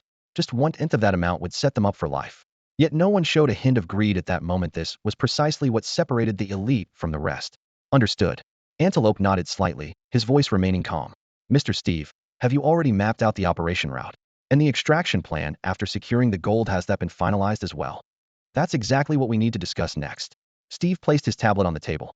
My people have drafted a plan, but with professionals like yourselves here, I'm confident we can optimize it further. Then let's begin. Antelope said decisively. Time is precious, no need to waste it on other matters. Though his tone remained level, he naturally assumed the role of temporary leader among the 4 teams present. Butcher, captain of Warfire Corporation's Slayer team, let out a soft grunt, locking eyes directly with Antelope. When it comes to tactical planning, Warfire Corporation is far more professional than your Blackwater Corporation. Tension crackled in the air. Thumb, captain of Greenfield Corporation's Greenlight team, spoke up at just the right moment to defuse the situation. Since this is a 4-company collaboration, there's no need to dwell on petty rivalries. Let's work together to finalize the operation plan and iron out the details so we can complete this mission successfully. What do you both think? His gaze moved between the 2 men, both stabilizing the atmosphere and reminding everyone that they were all in the same boat with shared interests. Since they were all well-known mercenary teams in the industry, Thumb was also aware of some of the conflicts between Blackwater Corporation and Greenfield Corporation. That's exactly why Thumb stepped forward at this moment to say a few words to ease the tension. The atmosphere in the conference room remained taut from the earlier dispute, and even the cold air from the air conditioning seemed to carry the scent of gunpowder. Thumb rubbed his palms together, as if trying to extinguish the sparks in the air. I have no problem with it, he said, scanning the room before his gaze finally settled on Butcher. As for tactical planning, if you and your team feel more confident handling it, Butcher, you can start by optimizing Mr. Steve's plan. Then the remaining 3 companies can review it together and make corrections when we spot issues in the details. There's no need to drag the conflict between Warfire Group and Blackwater Group into this operation, Butcher. His words were direct, yet measured. Everyone in the room knew that the bad blood between Warfire Group and Blackwater Group went way back, but right now they were all gathered around the same table for the same paycheck. If they really wanted to fight, they could find any empty lot to settle it, but continuing to add fuel to the fire with the investors' money was clearly not worth it. Butcher let out a grunt, his breathing heavy like an unpinned grenade, but ultimately he didn't provoke further.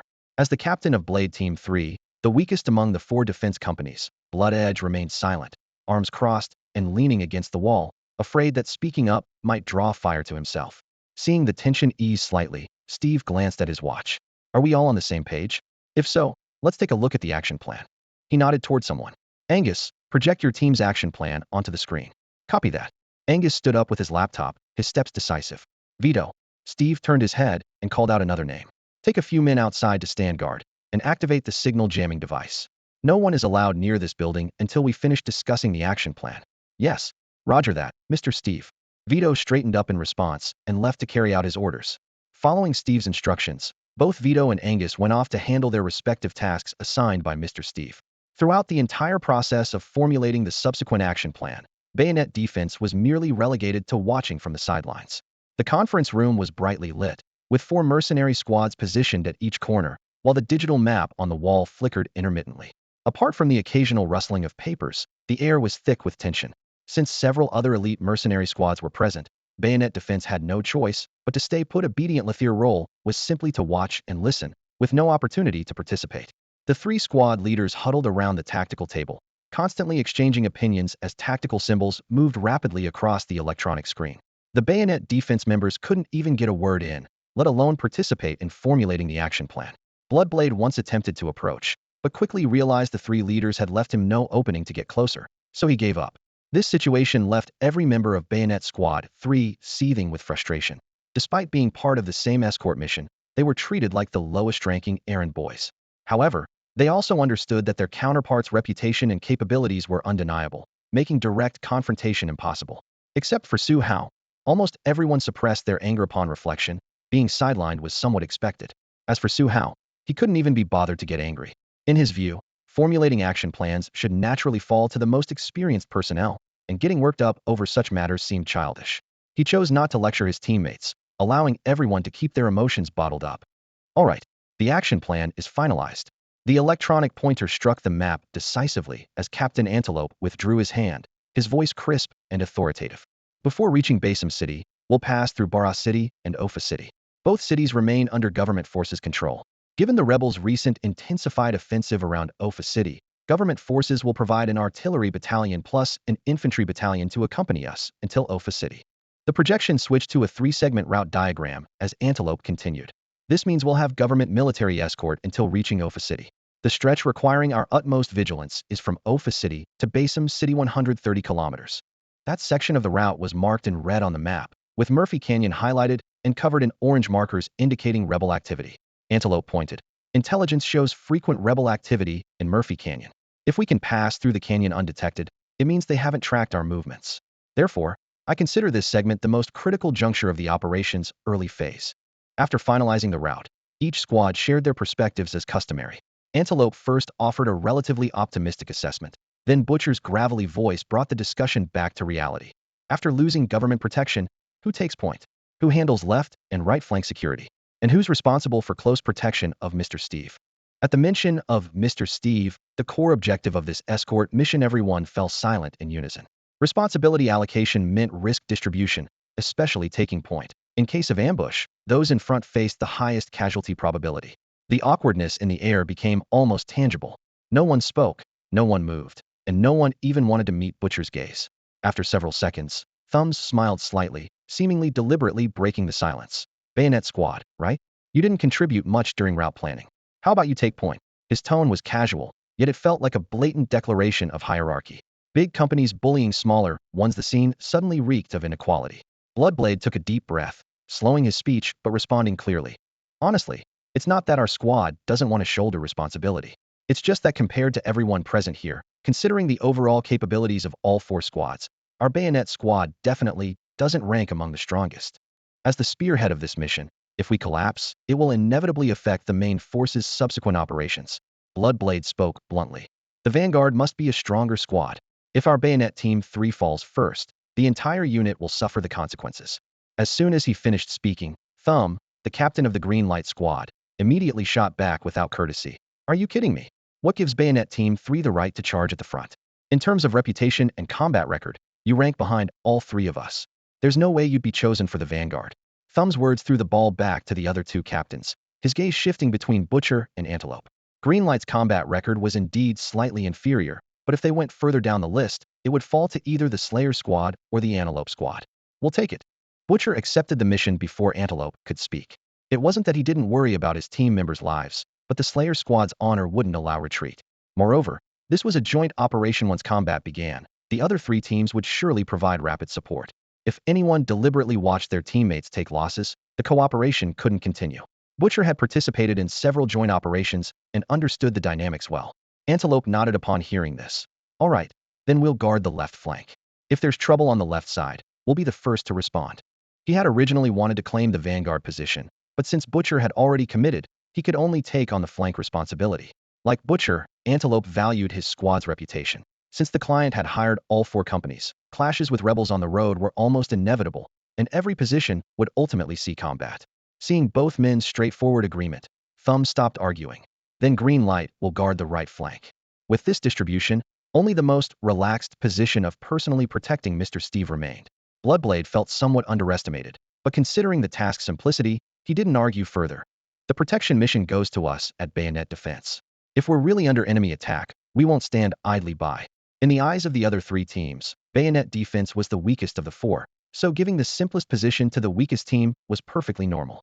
Though Bloodblade felt somewhat frustrated, being able to take on less risk was also a form of peace of mind. After dividing positions, Butcher shifted the topic to security coordination. Mr. Steve, how will your security personnel be distributed? We need to establish communication with them so they don't become a liability when fighting breaks out. Steve pointed to Angus, who had been taking notes nearby. Angus will fully coordinate this aspect. Please finalize all details tonight, gentlemen. I want the teams ready to depart on time tomorrow morning. I don't want any last-minute problems. The client had said everything that needed saying. Steve had stayed this long due to security concerns, but now, having heard the action plan, he nodded with satisfaction and left. Once he was gone, squad members gathered around their respective captains. After receiving their assignments, they immediately split up to coordinate with the various security supervisors designated by Angus, ensuring every detail was properly implemented. The next day, 7 a.m. At this hour, the sun was just beginning to peek over the horizon in Iweiya. Golden morning light slanted into the estate in Rum district, where Steve had already assembled an impressive convoy along the clean stone path, beside the Law 24 vehicles lined up in formation, their exhaust creating white clouds in the cold air like a pride of lions ready to pounce. 5 desert yellow trucks were designated for troop transport, their beds fitted with folding seats that gleamed coldly in the morning light. 3 other empty trucks were reserved for the gold from the villa in Basim City. The remaining 16 armored SUVs were clad in ERA explosive reactive armor, their angular armor plates giving the vehicles a heavy, formidable appearance. This level of protection could withstand small-caliber rocket attacks. Steve had invested heavily in the convoy, anticipating potential firefights along the way. The 4 mercenary teams had agreed the previous night that all their personal vehicles would remain at the estate. If they completed the mission and returned alive, they could take their cars back. Otherwise, the vehicles would become Steve's spoils of war. With the rules established beforehand, no one raised objections during the morning assembly. Su Hao followed the Bloodblade team directly to their assigned armored SUV. Since the vehicle totium assignments had been finalized, all 4 teams quickly located their respective rides. As soon as he climbed into the vehicle, Explosive's eyes patted his chest and whispered to Su Hao, "I brought extra pistol magazines. If you run short, just let me know." After witnessing Su Hao's terrifying pistol firing speed and accuracy the previous night, Ives had taken this small matter to heart. Pistol magazines had limited capacity, and there wouldn't be time to reload during a real firefight, so he had prepared extras for Su Hao. Thanks. Su Hao lifted a corner of his tactical vest, revealing 8 neatly arranged magazines. I brought 8 myself, which should be enough under normal circumstances. He had calculated. With over 200 people on this operation, if a real gunfight broke out, rifles would likely play the leading role. Pistols were only effective at 20 to 30 meters. Beyond that, both power and accuracy dropped sharply, making extra magazines less meaningful. Still, he was touched that Ives had thought of this. Better safe than sorry. Ives waved his hand. Besides, our team got the lightest assignment. If fighting breaks out, it's questionable whether they'll even need us. Having learned about the overall force composition the night before, Ives now seemed quite optimistic. Su Hao was about to nod when a low voice came from the back seat. Too many people, too many loose tongues. I don't think this operation can be kept secret from the rebels. Who knows if Steve has their informants among his people. If word gets out, those cash-strapped rebels definitely won't pass up this lucrative opportunity. Not to mention the government forces Iweiya has been fighting for so long they're short on money too. And they might also have their eyes on Steve's fortune. Dinner Knife spoke from the back seat. No way, the government forces have other collaborations with Mr. Steve, so they definitely won't target him. Su Hao leaned against an SUV, shaking his head gently with a confident tone. Among the 4 mercenary squads, only he knew the truth about Steve's underground arms dealing, something Steve hadn't mentioned a word about during last night's tactical briefing. With such secrecy, even Blade Defense's intelligence department would find it nearly impossible to dig deeper. Other collaborations? What kind of collaborations? The gunner sitting in the driver's seat looked up from checking the instruments. He was responsible for driving the first half of the convoy route, his voice full of curiosity. Sorry, Mr. Steve didn't volunteer that information, so I can't disclose it. Su Hao maintained his confidentiality boundaries. Don't give the rookie a hard time. Explosives expert Ives patted the gunner's car door. Mr. Steve's invitation to the rookie isn't even finalized yet. If the rookie lets anything slip, that would be trouble. Okay, I'll stop asking. The gunner raised both hands, signaling he'd drop the subject. Bodyguards throughout the convoy began boarding with their weapons, steel footboards ringing with crisp impacts. Just then, Steve's personal bodyguard Vito hurried over to Su Hao's side. Mr. Rookie, Mr. Steve invites you to join him in his vehicle. Vito's expression was serious, his tone respectful. 2 days ago during the breakout battle, Su Hao had saved his life amid the hail of bullets, a debt he would never forget. Mr. Steve wants to see me? Su Hao raised an eyebrow. Yes, he says there's much more he'd like to discuss with you in detail. There's plenty of time on the road for you both to get to know each other better. Vito relayed his master's exact words. Go ahead, Ives encouraged from the side. The first half of the route has government military escort, so you can chat with Steve without worry. It's a perfect chance to speak your mind openly. Su Hao considered for a moment, then nodded in agreement. Alright, I'll go over. Over the past 2 days, he'd already calculated this scenario multiple times in his head. Right now was the critical phase for accumulating his initial capital, and relying solely on mercenary wages to quickly save up $1 million wasn't realistic. Steve's 2 major contracts were the biggest deals Blade Team 3 had landed all year even during busy months. Mercenaries like Ives who drew Blade Defense's 3rd-tier base salary only earned commissions of just over 10,000. In months without contracts, the meager base pay was their entire income. Su Hao understood this ceiling all too well, which made him even more eager to seize this opportunity for a conversation with Steve. If Steve was willing to offer sufficiently generous terms and cover that $500,000 breach of contract penalty, Su Hao was genuinely tempted to switch sides. After all, working with Mr. Steve, who controlled $900 million in liquid assets, clearly offered better prospects than staying with a private military company like Blade Defense. Mosin City. The lights at the Rebel Front Command headquarters burned through the night. Following the failed Capture Steve operation 2 days prior, Colonel Bonal had been publicly reprimanded by General Sylvester, the Supreme Commander. Steve not only controlled vast assets, but also held the secret channels for continuously smuggling arms into Iweiya. The importance of this connection to the rebel forces needed no explanation. Among all the missions originally assigned to Bonal, capturing Steve alive was the most crucial, yet he had botched this critical operation. Had Bonal not been one of Sylvester's trusted inner circle, the general might have even considered relieving him of duty. With the rebel forces desperately needing manpower, the general could only suppress his anger and give Bonal a chance to redeem himself. Sylvester had assumed the matter would be shelved indefinitely, until just minutes ago when he received an intelligence report from an undercover operative. Steve was preparing to take his people to Basem City. The intelligence mentioned nothing about the size of his entourage or specific itinerary, but the mere words, destination, Basem, were enough to make the general sense a new opportunity for redemption. Basem City had nearly fallen to the rebel force. It would be the perfect location for an ambush. With proper deployment, the previous failure could be completely redeemed in Basem. After careful consideration, Sylvester decided to summon Bonal. After all, if not for Bonal's carelessness last time, Steve would have already been captured. This proved that Bonal's execution capabilities were beyond reproach. Combined with the immense pressure from the failure, given another chance, Bonal would surely fight tooth and nail to complete the mission. After weighing all the pros and cons, the general decided, set an ambush in Basem, with Bonal still in command. General, you summoned me. Bonal entered, pushing through the door with perfect military posture and a respectful tone. New intelligence. General Sylvester handed over the document. Bonal quickly scanned through it. Steve was heading to Basem. Those few short lines were enough to leave him stunned. Steve still dares to remain in Iweiya? Still dares to take his people to Basem City? Has he lost his mind? Bonal blurted out. As far as he knew, no matter how well prepared Steve might be, he stood no chance against the rebel encirclement in Basem. That city was already in the rebels' grasp, with only final cleanup operations remaining. Whatever Steve's purpose for this journey, his fate was now sealed. The rebel forces would capture him alive in Basem City and force him to surrender all his assets and the arms channels he controlled. I don't care whether he's crazy or not. I just want to ask you one thing. If I assign you the task of capturing Steve again, can you get it done? General Sylvester sat behind the command desk, his sharp eyes locked firmly on Bonner. The lighting carved every angle of his face into stark relief, and though his expression barely shifted, it radiated an overwhelming sense of pressure. Bonner straightened his back, clicked his heels together, his military boots making a crisp sound against the floor. General Sylvester, as long as you give me this opportunity, I guarantee you that I will complete the mission flawlessly. Good. General Sylvester nodded slightly, his fingertips tapping the desk as he spoke in a low voice. Begin preparations immediately. Intelligence from our informants indicates that Steve's convoy will be accompanied by regular government forces throughout their journey from Mozambique City to Offa City. To minimize unnecessary casualties, I believe Murphy Canyon would be the most suitable location for our operation. However, since I'm entrusting this mission to you, the specific deployment is entirely your decision. I don't need to know the process, only the results. If you fail again, his pace remained steady, but he paused on the final word, the tapping suddenly stopping. You won't need to come back and see me again. Understood. Understood. Please rest assured. Bonner nodded vigorously, saluted, and left the rebel command headquarters. The moment the door closed, a new urgent report was already placed before General Sylvester. The staff officer gave a brief report.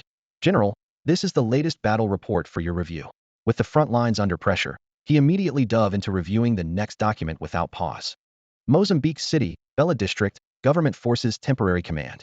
2 hours before General Sylvester learned of Steve's whereabouts, Government General Bansai had received Steve's formal travel request. Steve had gotten wind of the news early, knowing that the next day government forces would be deploying an artillery battalion and an infantry battalion to Offa City. so he proactively requested that his convoy accompany the military units. If he wants to retrieve the assets from Basim City, why must he go personally? General Bansai paced in his office, his brow furrowed. Is it because he doesn't trust his subordinates? Or is this fortune something only he can handle? However, as one of Steve's partners in the arms trade, he didn't hesitate long before approving the request. If it weren't for the current shortage of troops, he would have even considered assigning an additional escort unit, since there were still several deals waiting to be settled, and Steve couldn't be allowed to die en route. For the sake of his financial future, General Bansai racked his brains thinking of how to add another layer of insurance. A knock suddenly sounded at the door. "General," the guard outside called loudly. "What is it?" General Bansai's tone carried impatience. "Mr. Steve just faxed over this personnel list. It's the composition of their traveling party." He took the document and scanned it briefly, his furrowed brow immediately relaxing. The list not only included Steve's personal guards, but also prominently featured elite squads from 4 private military companies, a force stronger than expected. So he's prepared this thoroughly. General Bansai placed the list on the corner of his desk and quietly abandoned his original plan to deploy an elite government squad. Since Steve had everything arranged, he would let him proceed according to plan. He only hoped the rebels would receive the news as late as possible, which would further increase Steve's safety factor while traveling with the military. Placing the list under a stack of official documents, he sat back down at his desk and threw himself into the endless stream of military affairs. Like the rebel General Sylvester, General Bansai was equally overwhelmed by the frontline situation. After learning that Steve had made all the necessary arrangements, General Bansai stopped giving much thought to Steve's trip to Basim City. Rum District, Steve's private estate. From the moment the message went out to full assembly, it took less than 15 minutes. For an operation involving over 200 personnel, this was remarkably swift, especially considering that beyond Steve's 200 directly subordinate armed personnel, the convoy had hastily incorporated 4 elite squads that had never worked together before. While each of these 4 squads operated seamlessly within their own units, the 200 men Angus had brought together had never experienced such large-scale coordination before. Just confirming positions, weapons, and vehicles among themselves consumed several minutes. Therefore, while the team assembly appeared sluggish, it was entirely understandable. For Steve and Su Hao, none of this concerned them. The entire operation was managed by Steve's armed forces supervisor Angus, and they simply needed to wait for the convoy to move out. Steve's armored SUV sat at the very center of the convoy. Inside the vehicle, Su Hao sat beside him, his gun-holding arm pressed against the cold metal of the car door, though he felt somewhat uneasy inside. When he had rescued Steve from the ruins earlier, he hadn't thought about additional compensation, so his actions had been swift and decisive. Now that the situation had somewhat stabilized, his mind harbored more calculations, which instead made him feel uncomfortable. "Need something to drink, rookie?" Steve maintained his usual form of address, and out of respect for the mercenary profession, he didn't inquire about Su Hao's real name. "Water's fine. I'm still on a mission and might need to take action at any moment." The moment the words left his mouth, Su Hao's shoulders visibly relaxed. That brief exchange was enough to dispel the inexplicable pressure.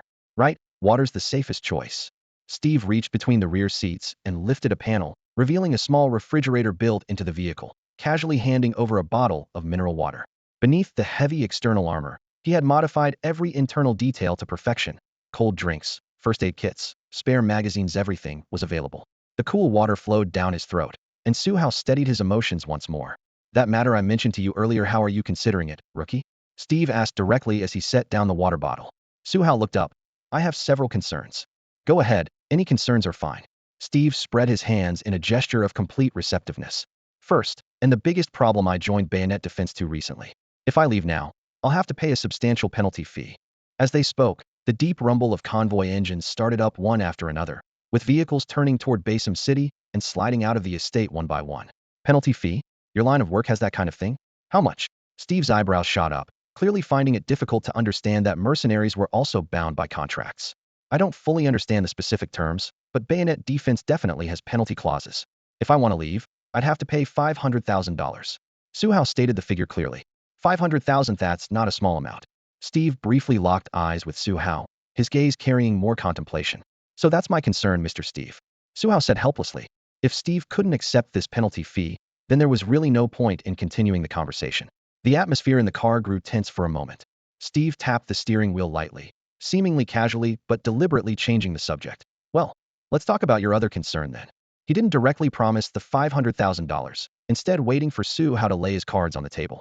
500,000 wasn't much to Steve, but he hesitated not because of the amount, but because he worried Su Hao might demand an outrageous salary next.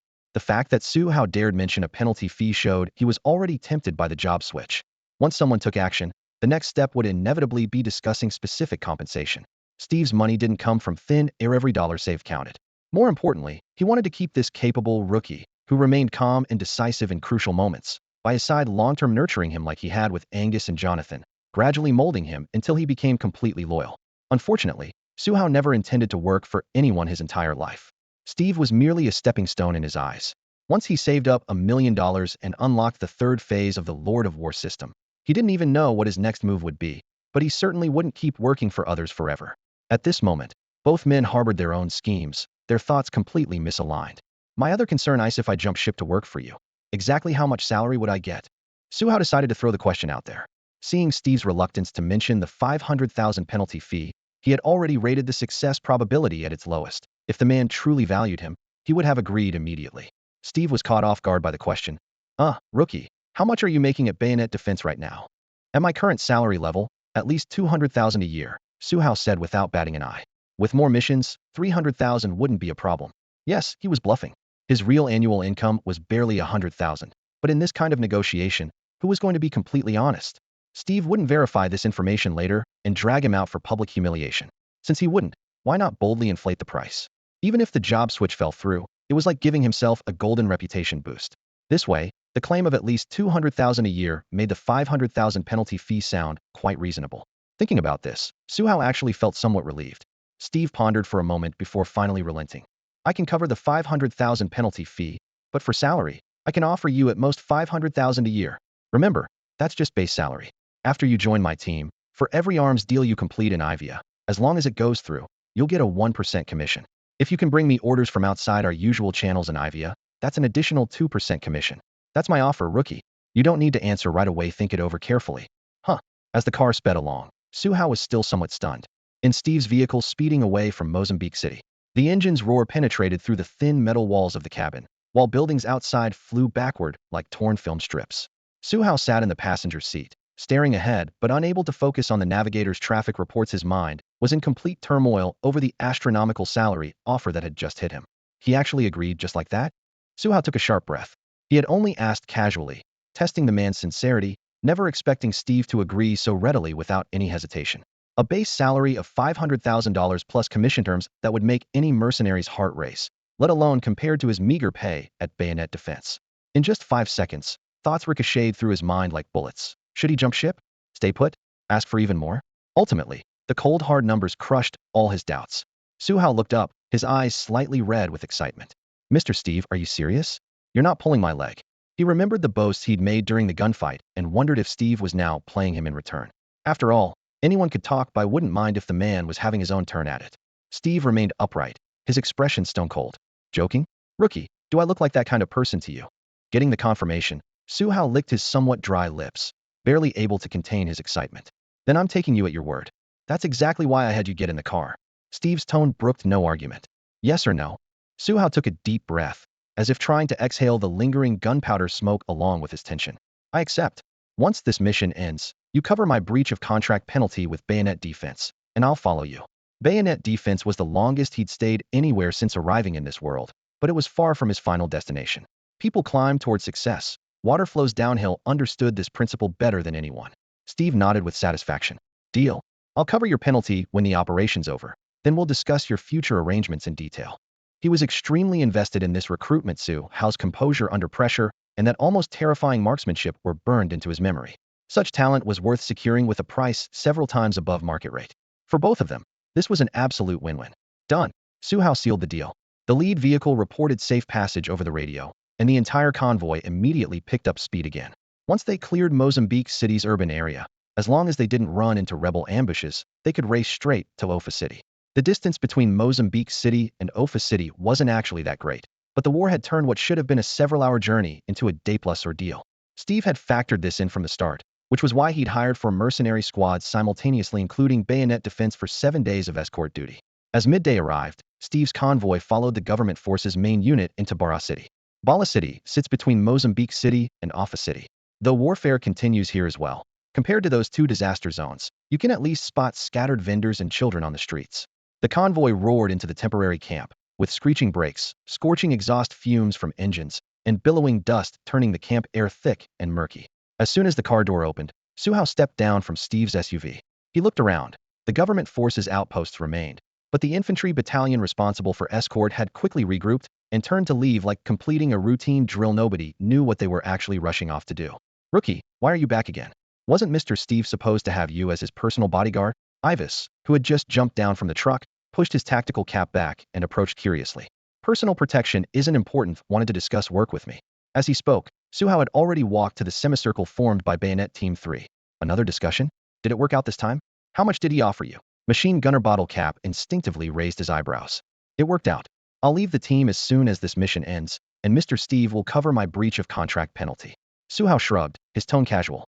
"What?" Everyone erupted almost simultaneously. "Rookie, you're really leaving? Mr. Steve is actually willing to pay that penalty fee?" They surrounded Su Hao, chattering excitedly, their faces enlarged with surprise, almost pressing close to him. While top defense companies poaching elite combat talent from each other wasn't unusual, having a client directly enter the field to steal people was a first even for the team's most experienced gunner. The commotion continued until Bottle Cap raised his voice to quiet everyone down, finally giving Su Hao some peace. "Rookie, what kind of offer did he give you that's worth walking away just like that?" Iweiya asked. He and Su Hao were closest, believing they could fight side by side for a long time. But now faced with this sudden farewell, he couldn't help feeling upset. This emotion was purely brotherhood among comrades, yet equally genuine. $500,000 a year. Su Hao's expression remained calm, as if he were simply reciting a string of numbers. Bloodblade, Bottle Cap, Gunner, Deadshot, Eagle Eye, Dinner Knife, Explosives. Iweiya. Every member of Bayonet Team 3 was stunned, their eyes filled with shock and disbelief. "Are you kidding me, rookie? What makes you worth 500,000? Bottle Cap was the first to explode. He could earn only around 200,000 after a year of intense combat, and now a newcomer could get more than double his salary. The harsh reality of this gap hit him in the chest, leaving him almost breathless. "I'm not kidding. It really is 500,000, and that's just the base salary." Su Hao maintained his steady tone, completely oblivious to Bottle Cap's flushed face. "Enough. Rookie, stop talking. I'm afraid Bottle Cap might actually make a move." Iweiya quickly reached out and pulled Su Hao back. Only after this pull did Su Hao realize that everyone in Bayonet Team 3 was staring at him with reddened eyes. "It's fine, I won't beat up the rookie. Let the rookie keep talking." Bottle Cap's eyes were red-rimmed, but he still forced himself to stay calm, focusing all his attention on Su Hao. "That's about it, nothing more. We didn't discuss the work details. Mr. Steve said he'd communicate with me about future matters after this mission ends." Su Hao recounted everything he and Steve had just agreed upon. When it came to close combat, Su Hao knew he couldn't beat any member of Blade Team 3. Although his physical condition was decent, he had no systematic fighting experience or skills, so he readily admitted defeat. Being a wise man who knew when to yield was more important right now. "Tisk, $500,000. If someone offered me that price, I'd immediately follow them as a bodyguard," the team's most senior gunner said sourly. "Forget 500,000. I'd follow for just 300,000. Bottle Cap sounded even more bitter, though his voice carried envy. Bloodblade forcibly suppressed the disappointment in his heart and forced a smile. "It's a good thing. The rookie is our brother too. If he has a better opportunity, we should be happy for him. Come on, Captain, your eyes are red too. Stop pretending to be magnanimous." The usually silent Deadshot suddenly spoke up, his tone unusually teasing. Bottle Cap took a deep breath and grabbed Su Hao's shoulder as if making a firm decision. "Rookie, talk to Mr. Steve and ask him to poach all of us. If that doesn't work, just me no breach of contract fees needed. I'm a great deal really." Bloodblade immediately followed suit. I don't need breach of contract fees either. Just give me an annual salary of 500,000. The remaining members of Blade Team 3 all cast burning gazes, clearly sharing the same thoughts. Surrounded, Su Hao could only promise in a low voice, "Well, I'll find a chance to talk to him after the mission ends." "Deal. I'm waiting for your good news, rookie." Bottle Cap patted his shoulder heavily. "Talk properly. Make it clear to Mr. Steve." Bloodblade also gave him a pat, noticeably gentler. Finally, Iweiya muttered with a hint of resentment, "Don't forget about me, rookie." Su Hao could only smile bitterly and nod repeatedly. Just as everyone surrounded Su Hao discussing the poaching matter, 3 armed helicopters flew low and quietly over the rebel temporary airfield on the outskirts of Basim, then landed silently. The cabin door opened, and Colonel Bonal, responsible for this operation to capture Steve, walked down the gangway. Executive Officer Sari and Elite Squad Leader Kaza, who had failed in the previous capture mission, followed closely behind. The only reason these two were still alive was that Colonel Bonal had been too busy to deal with them these past few days. Now that a new mission had fallen to him, he simply brought them both along. One of Colonel Bonal's purposes for this trip was to have Sari and Kaza explain Su Hao's combat methods in detail to the rebel forces participating in subsequent battles. After all, in Sari's report, that young man was practically a war god, the terrifying kind who could take on 100 enemies single-handedly on the battlefield. With Kaza, the elite combat squad leader, providing corroborating evidence, Colonel Bernal began to take Su Hao seriously. To capture Steve alive, he dared not deploy large-scale, heavy firepower. Any artillery strike could potentially reduce the target to ashes, and a corpse would be worthless to the rebels. Therefore, he focused his tactical approach on close-quarters combat and anticipated encountering Su Hao again, specifically bringing both Sari and Kaza to the front lines. Soon, several off-road vehicles rolled into the temporary camp on the outskirts of Basim City, kicking up clouds of dust. General Sylvester had already given advance notice, and the liaison officer immediately stepped forward to greet them, escorting Colonel Bernal's group to the command area. Colonel Bernal, Major Iweiya. The two highest-ranking officers in the camp exchanged salutes and quickly confirmed each other's identities. Major Iweiya was the Special Operations Commander for Basim City. Since this capture operation involved professional mercenaries and might encounter the extremely dangerous Su Hao that Kaza had described, the tactical command ultimately fell to him. The previous conventional forces capture operation in Mozambique City had failed completely, and this painful lesson prompted Bernal to deploy this special operations elite. I've received General Sylvester's orders. From now on, Basim City will fully support your operation, Iweiya said straightforwardly. Bernal nodded. Have you received detailed intelligence on the mission target? Everything's in hand. Iweiya unfolded his tactical board, his tone crisp and efficient. Steve's convoy consists of 24 vehicles with an estimated 280 combat personnel. The enemy has hired professional mercenary squads, so I've pulled 3 special operations teams from the Basim front. 24 men total. Combined with the 3rd Infantry Battalion and 2nd Mobile Battalion, we can deploy approximately 700 combat personnel. With nearly a 3-10 advantage, I'm confident we can complete the mission in the Basim City area. Even if we encounter that formidable Su Hao you mentioned, I'm confident we can eliminate him. In just a few sentences, the atmosphere in the tent became intensely focused. Colonel Bernal smiled slightly. I trust you, Major Iweiya. You're not only an excellent commander, but also our top marksman. With you here, even if the enemy has elite snipers, they couldn't possibly outmatch you. I am absolutely certain of that. Although Bernal took Kaza and Sari's warning seriously, he still believed their previous defeat was mainly due to underestimating the enemy. In large-scale combat involving hundreds of personnel, no individual, however formidable, could single-handedly turn the tide, especially when they had the rebels' premier sniper, Iweiya, on their side. Thank you for your trust, sir. Please allow me to brief you on the operational plan. Iweiya saluted solemnly and turned to make an inviting gesture. He then led Colonel Bernal to the tactical planning room. After resting for less than an hour in Barra City, the main force resumed their journey as the infantry battalion returned. Just as the convoy left the suburbs of Barra City, a brief but sharp alert came through the government forces' command radio. Intelligence indicated that rebel forces were active in the outer areas. 2 hours earlier, several government patrol units around Barra City had been ambushed. Although the skirmishes were small in scale, they clearly showed that the rebels were attempting to push the front lines toward the city. This was definitely not good news for Steve's group. While an artillery battalion and an infantry battalion escorted the convoy's perimeter, the spread of warfare to this area meant they could face attacks at any moment, and Steve might not necessarily be the target. The rebels were currently launching indiscriminate strikes against all nearby government forces. As soon as the alert was issued, Steve's convoy immediately went into lockdown. 4 elite mercenary squads, including bayonet defense, simultaneously switched to combat readiness mode, securing their bulletproof visors and loading their weapons. To avoid potential roadside ambushes, the convoy significantly slowed down after leaving the suburbs. The 3 squads responsible for the front and flanks immediately deployed their rotary reconnaissance drones, which buzzed into the sky above the engine roar, providing aerial surveillance of the highway and the hills on both sides. Since bayonet defense lacked a dedicated drone operator, they couldn't participate in this round of drone coverage and could only heighten visual surveillance. Meanwhile, the government infantry battalion further increased the spacing between vehicles to reduce collateral damage from potential rebel artillery strikes. Silence spread through the vehicles. Even the soldiers who had been chatting earlier fell quiet, and everyone could feel the imminent threat of warfare hanging over their heads. Shortly after leaving Barra City, Su Hao returned to the armed SUV carrying explosive Xiweisi and the others. With the preliminary cooperation with Steve settled, he needed to focus his energy on subsequent combat plans. Steve understood this and didn't insist on keeping him. The atmosphere is so tense. I have this feeling that fighting could break out at any moment. Outside the window, the government forces formation quietly adjusted, and Dinner Knife stared at the gray-white road with furrowed brows. Although he had participated in several real combat situations before, this scale of battle was his first time. In terms of overall capability, he wasn't much stronger than Boiled Egg, but his mindset was even more nervous. Iweiya had moved to the driver's seat, steering with one hand while holding half a cigarette with the other.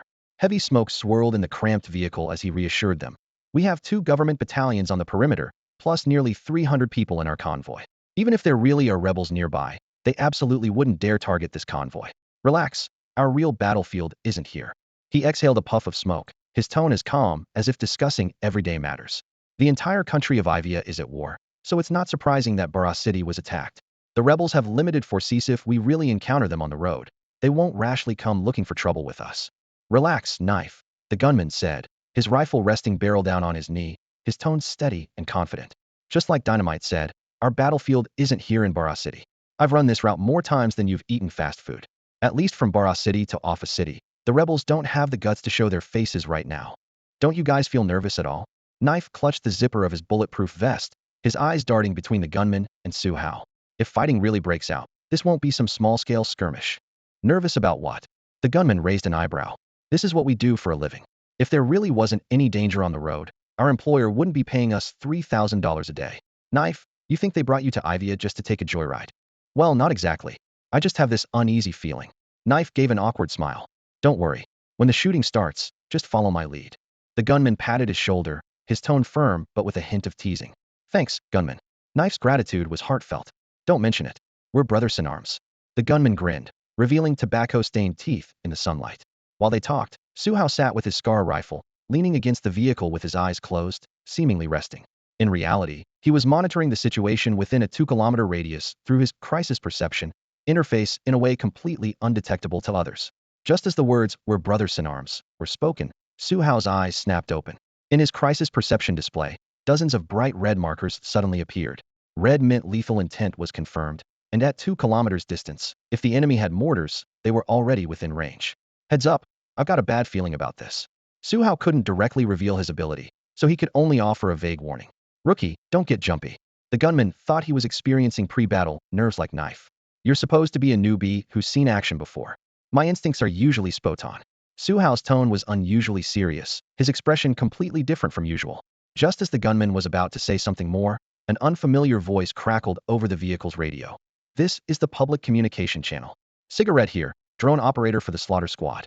Rebel activity detected at 2 o'clock, numbers and weapons unknown, targets not yet approaching. All units maintain immediate alert status to prevent ambush. Over. Almost simultaneously with Su Hao's warning, the slaughter squad had also confirmed enemy presence using their drone. In terms of professionalism, this team was clearly superior to Blade Team 3. With the announcement, the entire convoy's atmosphere instantly tensed. With a force this size, the rebels shouldn't be looking for a death wish. The gunman frowned, no longer mocking Su Hao's intuition. Not necessarily. Su Hao shook his head, his gaze still fixed on the virtual interface. Trust me, they're out for blood. In his crisis perception display, markers turning from yellow to red meant the enemy had marked him as a target that must be eliminated. At this moment, all the markers belonging to the rebels were glowing bright red. Inside the government infantry battalion commander's vehicle, the deputy commander had just finished listening to the communications on the public channel and immediately turned to look at battalion commander Smith beside him. Sir, those mercenaries have spotted the rebels, he said in a low, urgent voice. Should we send a company to take them out? Smith's gaze remained steady as he double-checked the tactical map in the vehicle before responding. Our mission is to safely transport the equipment to Alpha City. The rebels along the route aren't our primary objective. He paused thoughtfully, then shook his head. Hold position for now. But having them trailing us means we could run into trouble at any moment. The deputy commander pressed on, his concern entirely reasonable. Smith nodded. Let me contact the artillery battalion first and see what they think. Just as he raised his hand to switch channels, before he could connect, a furious shout from the public channel interrupted him. It was Cigarette, the drone operator from the Slayer squad. Mortars. They're adjusting mortar direction, targeting us. Cigarette's voice was urgent and clear. Evasive action. Take evasive action. As soon as he finished speaking, 2 dull thuds echoed from the distance. Whoosh whoosh. Boom. Boom. 2 mortar rounds exploded at the front of the convoy, sending sand and shockwaves high into the air. Due to the rebels' hasty preparation, the shells didn't directly hit the moving vehicles, but the sudden explosions were enough to turn the faces of the frontmost infantry soldiers pale with fear. Mortars. Rebel mortars. Shouts erupted from the front of the convoy. Take cover. Get to cover. The lead vehicles slammed on their brakes, bringing the entire convoy to a halt on the desert highway. Xiweisi, positioned toward the rear, instinctively moved to hit the brakes. But his foot was still suspended in midair when a sharp command from Su Hao in the passenger seat stopped him. Explosives, don't stop. Su Hao's eyes locked onto the distant artillery position, his expression calm to the point of being ice-cold. Break from the convoy and flank them. We have to take out those rebels first before the convoy will be safe. Listen to Macharge. As his words landed, he pulled the charging handle of his Scar assault rifle and flicked off the safety with clean, efficient movements. The ancient wisdom of remaining calm in the face of great events seemed tailor-made for Su Hao. The more critical the situation, the more composed he became, quickly making decisions that best suited the battlefield conditions. The veteran marksman in the back seat noticed this, but didn't voice any objections, knowing they were about to engage in combat. Xiweisi hesitated for less than a second before choosing to trust Su Hao completely. He floored the accelerator, the rear wheels kicking up dust clouds as he cranked the steering wheel hard over. The armed off-road vehicle broke from the convoy formation and, with its engine roaring, charged straight toward the rebel artillery position. Xiweisi suddenly slammed down on the accelerator, and after spinning the wheel hard to break from the convoy's formation, the armed off-road vehicle carrying Su Hao sped directly toward the rebels' position. At the same time, both the Slaughter Squad and the Antelope Squad made the exact same choice as Su Hao. Without any communication, the three mercenary squads almost simultaneously changed direction. 8 armed off-road vehicles roared as they peeled away from the main convoy with screeching tires, kicking up waves of dusty yellow sand. They had barely distanced themselves 100 meters when the rebels' second round of mortar fire came screaming in. Boom, boom, boom. Several shells slammed into the column stalled on the highway. The 1st Battalion at the front was instantly engulfed in flames, shooting dozens of meters high.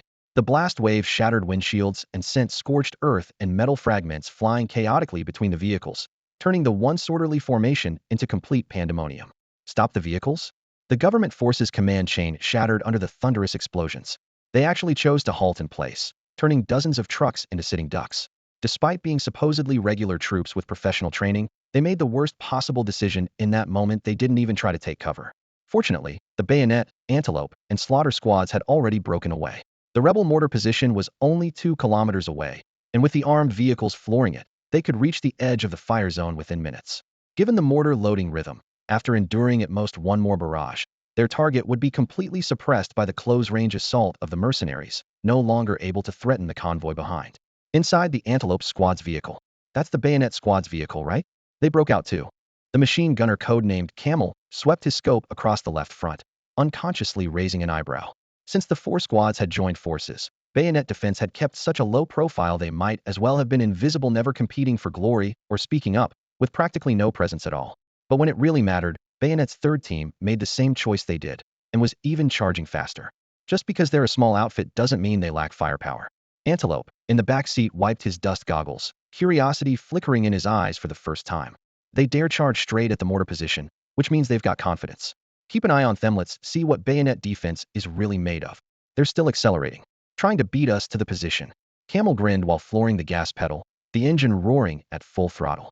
The Antelope squad wasn't about to back down. As their speed climbed, the Slaughter squad on their right also revved up, 3 dust clouds racing side by side, as if ready to ram each other off the road at any second. Inside Bayonet Team 3's vehicle. Drive steady. I'm getting ready to engage. In Bayonet Team 3's armed off-road vehicle, Su Hao raised his Scar assault rifle and spoke in a low voice to Iweiya, the demolitions expert behind the wheel. The rebel mortar position was strategically placed on the highest ground in the surrounding area. The road on the outskirts of Bara City was far from flat terrain. Rolling hills carved the route into fragments, with massive boulders several meters high scattered throughout, naturally forming defensive barriers. Without the convoy's advanced drone reconnaissance, relying on visual observation alone, they would have been nearly impossible to spot this concealed position before the bombardment began. Nevertheless, as soon as the first muffled thump of the mortar echoed, both the Antelope squad and the Slayer squad immediately triangulated the coordinates through sound source positioning. As for Su Hao, he had no need for such fancy methods. His crisis perception interface covered a 2-kilometer radius, and he had already mapped out the enemy positions in his mind. He only held back to avoid exposing his abilities otherwise. He could have led the charge before the rebels even opened fire. At the rebel mortar position, shells landed precisely in the center of the government convoy, with thunderous explosions accompanied by black smoke columns shooting skyward. Commander Hardin watched the impact point and broke into a satisfied grin. Hardin had been ordered to conduct guerrilla operations around Bara City with a single objective: inflict maximum casualties on government forces. This artillery strike was purely improvised, but he felt completely confident because less than 2 kilometers away, a rebel guerrilla unit of approximately 300 men was advancing toward their position. Once they arrived, crossfire from 4 directions would pin down this nearly 1,000-strong government force. Combined with several other guerrilla squads in the distance that could join the battle at any moment, the battle-hardened Hardin was almost certain that as long as the government forces engaged in direct combat on this terrain, he could severely damage or even completely annihilate them. Sir, enemy contact government armored vehicles have broken away from the convoy and are approaching our position at high speed, the spotter called out. Hardin raised his hand to suppress his excitement and quickly issued orders. Combat teams 1 and 2, move forward to intercept. Let them get closer before opening fire and scare them off. Radio operator, keep contacting 1st Guerrilla Battalion and find out their ETA. Besides the 10 gunners operating the 4 mortars, 54 well-armed fighters remained around the position, ready for immediate deployment.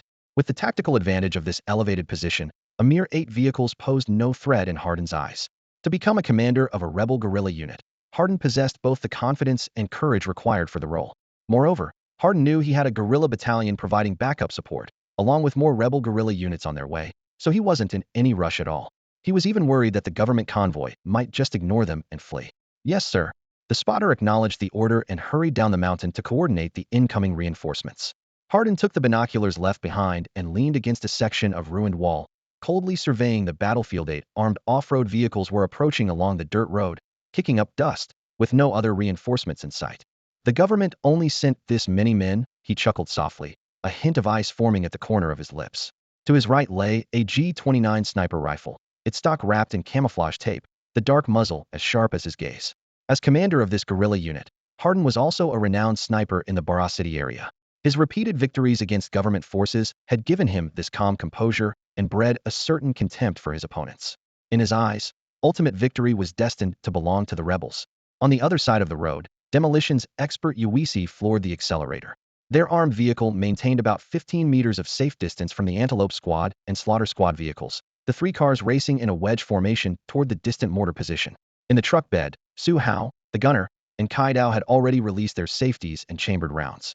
At 400 to 500 meters from the position, a sharp crack rang out as a bullet struck the center of the windshield. The glass didn't shatter but left a clear white mark. Rebel shooters on the upper slope, Xiweisi immediately assessed. We can't charge through like this, we need to clear them out first. The gunner scanned the terrain ahead and pointed to the right. 20 meters ahead, there's a large boulder. Drive the car over there.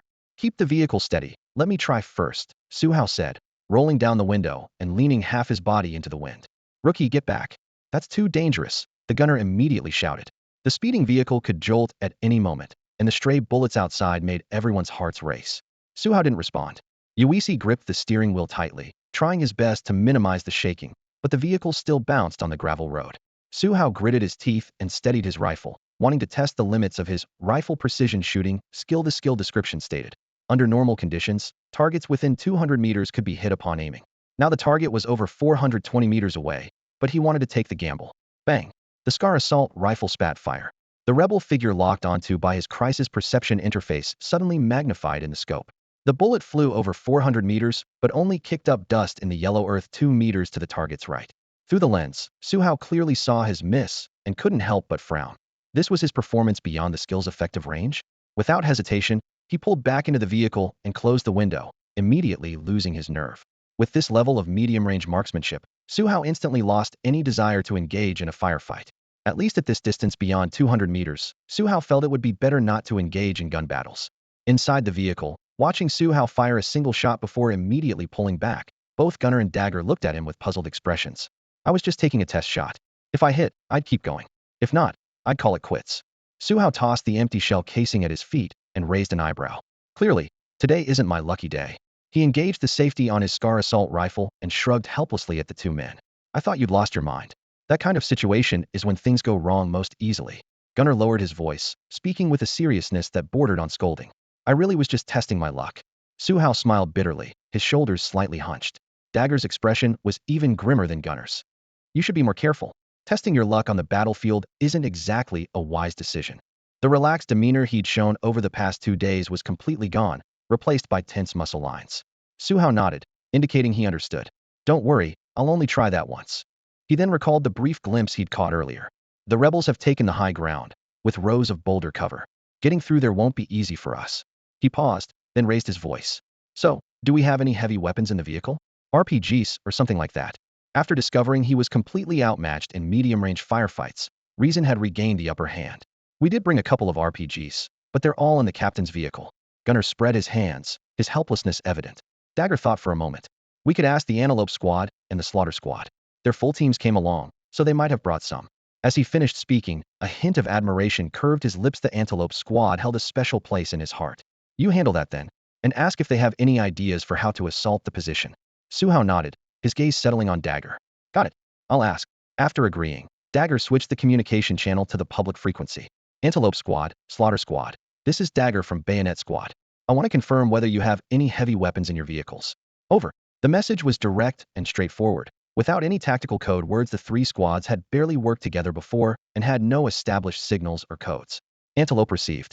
We have an RPG in our vehicle. What are you thinking? Over. Over the public channel, Antelope Squad leader Antelope's voice carried its usual steady tone. Dagger glanced at Su Hao, then relayed his suggestion. The rebels are holding advantageous terrain. It'll be hard to assault without heavy weapons. We'll dismount and create a distraction while you look for opportunities to blow up their forward positions. Over. Roger. We'll use it when the situation calls for it. Over. Antelope's response remained brief. At that moment, a slightly cold male voice cut into the channel. Slaughter Squad leader Butcher. We'll handle the rebel position on the right flank. You guys move fast and don't let the rebels get off another round of mortar fire. His tone carried a subtle air of superiority, making the atmosphere in the vehicle tense. Antelope responded without backing down, his voice also turning cold. As long as you can take out the right flank position, I can assault the rebel mortar position from the front. After Antelope finished speaking, the public communication channel fell silent once again. Su Hao and his teammates exchanged bewildered glances in the vehicle, unable to figure out what the Antelope Squad and the Slayer Squad were really up to. Explosives. Iweiya quickly parked the vehicle behind the massive boulder the gunner had mentioned. Using this natural cover, the four men rapidly set up their firing position. However, the boulder was still about 300 meters from the hilltop, well beyond the comfortable range of Su Hao's rifle precision shooting skill. The numbers on his crisis perception interface made his heart sink. The recent combat had already proven that his crosshairs wavered badly at this distance.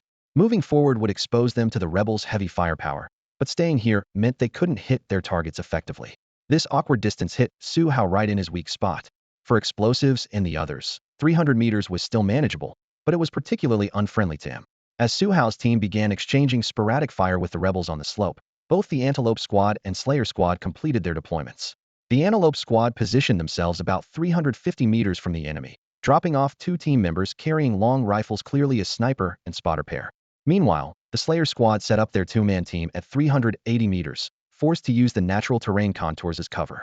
Both squads simultaneously launched their suicide drones, the propellers slicing through the air with a buzzing hum. Their drone operators were obviously skilled, capable of precisely controlling high-speed charges and detonation timing. Rat-a-tat-tat. Rifle fire instantly echoed across the valley. With the considerable distance between both sides, Su Hao's team maintained a measured firing rhythm. They had time to aim properly, yet still struggled to score hits.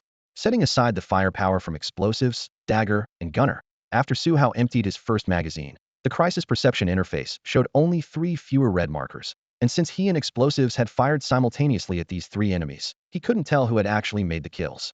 It's too far here.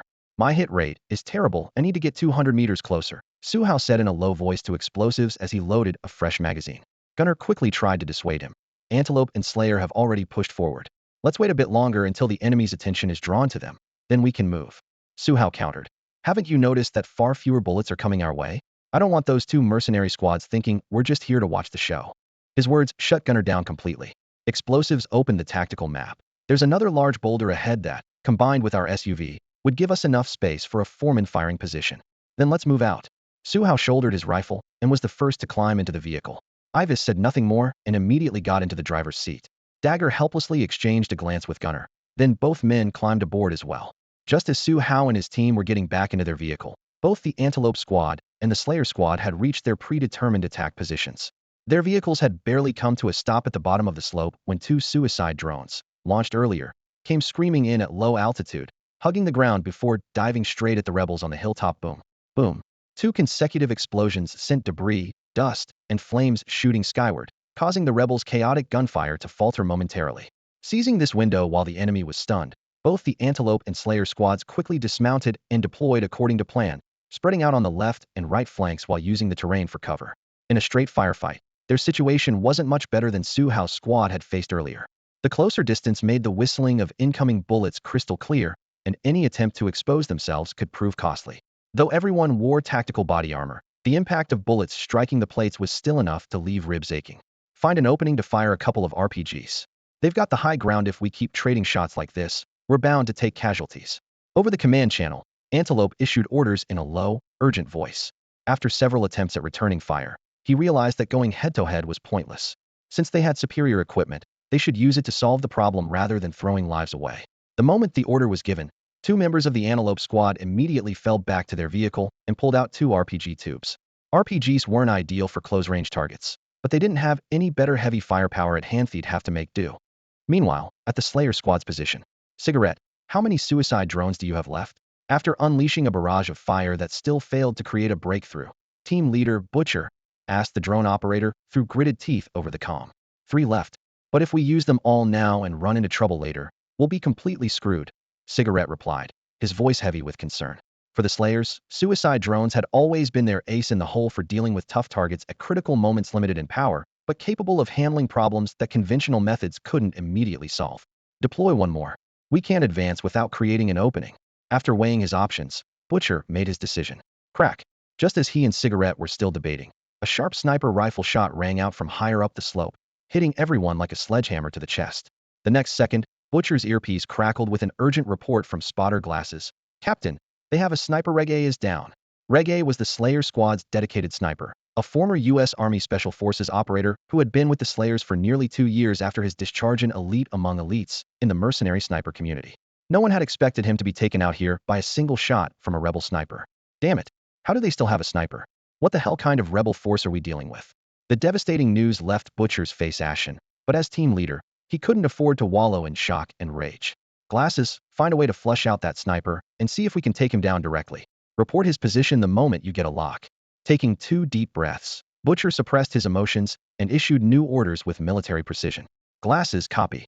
After the communication channel fell silent once again, Cigarette pulled out his other suicide drone. Time was running short, and they had to break through the deadlock quickly. As the drone's propellers hummed softly, a sharp sniper rifle shot suddenly pierced the air. At this moment, Su Hao's foreman team had already closed in on the rebel front lines, less than 200 meters away. From a distance, that solitary boulder seemed large enough to shelter all 4 of them. But once they got close, they discovered it was only about the size of an SUV's hood. If they hadn't been able to position their armored vehicle sideways as additional cover, they would have been completely exposed. Sniper rifle. On the hillside. The gunner immediately identified the source of the gunshot and quickly pressed down Dinner Knife, who was about to peek out. The rebels actually have a sniper. It's fine, he added in a lowered voice. The snipers from Slayer and Antelope squads are top-tier. Those rebels can't possibly match them. With that, he forcibly pushed Dinner Knife back behind the rock. Dinner Knife caught his breath and still muttered quietly. That shot definitely wasn't aimed at us, probably targeting the snipers from Antelope or Slayer squads. Su Hao glanced back, but the slope blocked his view. The public channel remained dead silent, leaving them with no idea whether that shot had hit one of their own snipers. Forget about them. Let's push forward. Su Hao's mind raced, but he didn't dwell on it further. For him, this wasn't just an opportunity to save Facet, was the perfect chance to achieve his 100 kills milestone and unlock the 3rd phase of the War King system. Now that he finally had the opportunity for direct combat with the rebels, he wouldn't let it slip away. Besides, with 2 elite mercenary squads providing flanking support, he couldn't pass up such a low-risk cleanup opportunity. Should he wait for a life-or-death situation to pursue his achievement instead? Within 200 meters, his rifle precision shooting skill could reach maximum effectiveness. With this skill boost, he could complete the 100 kills much faster, and once the achievement was unlocked, the system would randomly grant additional abilities. For Su Hao, caught in the chaos of battle, any new capability could be a lifesaver. However, he could never reveal these true intentions to the brothers, risking their lives alongside him. All right, let's charge. Dinner Knife gripped his weapon tightly, his fighting spirit suddenly exploding. We can't let Antelope and Slayer steal all the glory. Bayonet Team 3 is no pushover either. Let's kill our way through and show them who the real elite mercenaries are. His dramatic energy instantly erupted as he was the first to lean out and open fire from the edge of the rock. For him, this bold declaration was half battle cry, half self-encouragement. Pressure was overwhelming, and without letting his fighting spirit take over, he truly lacked the courage for this kind of battle. As Dinner Knife charged forward, Su Hao, gunner, and explosives quickly launched their assault. After crossing the 200-meter line, Su Hao's aim steadied. After all, what Su Hao feared was medium to long-range firefights. For this kind of medium to close-range combat, Su Hao wasn't particularly worried. While the Antelope Squad and Slaughter Squad provided flanking support from both sides, Su Hao and his team crashed their vehicle at the bottom of the slope. The steel front end plowed deep into the rubble, and after a couple of shudders, the vehicle came to a stop. Su Hao was the first to push open the door and hit the ground, using the vehicle as cover while raising his rifle for a burst of controlled fire. Seizing this fleeting opportunity, he and his teammates instantly dropped 6 or 7 rebels who had been firing down from the slope. Dinner Knife had intended to provide suppressive fire, but Su Hao's aggressive tactics made his heart race. Gritting his teeth, he switched his rifle to semi-automatic mode and followed Su Hao's rhythm with precise shots. With the enhancement of his rifle precision shooting skill, Su Hao no longer displayed his previous embarrassing performance of missing by 2 meters with a single shot. Within 200 meters, whoever he aimed at would be hit and fall. Even without direct headshots, he could disable an enemy's mobility with 1 round. After the burst of gunfire ended, the smell of gunpowder still lingered in the air. Dinner Knife quickly ducked back behind cover, sweat streaming down his face from his forehead. Holy shit. Rookie, did you take some kind of enhancement drug? I just glanced over at your position, and you barely missed a single shot. He was breathing heavily, his voice filled with disbelief. It's an illusion, just an illusion. You must have seen it wrong. Su Hao calmly worked the bolt action. Keep firing while the other 2 flanks are also increasing their firepower output. Every second on the battlefield was precious. Missing the window might mean losing the chance forever. Su Hao keenly detected a gap in the enemy's firepower and leaned out again. Rat-a-tat, rat-a-tat. Hot shell casings ejected from the Scar assault rifle, clattering as they bounced off the rocks. The rebels on the slope were pinned down by crossfire from 3 directions, making them hesitant even to peek out. Meanwhile, the Antelope Squad and Slaughter Squad weren't idle either. After a suicide drone exploded in a fireball at the center of the enemy formation, both squads seized the chaos to push their offensive to the limit. The Antelope Squad decisively locked onto the position and fired 2 RPG rounds. The screaming projectiles tore across the slope, followed by deafening explosions and rolling columns of black smoke.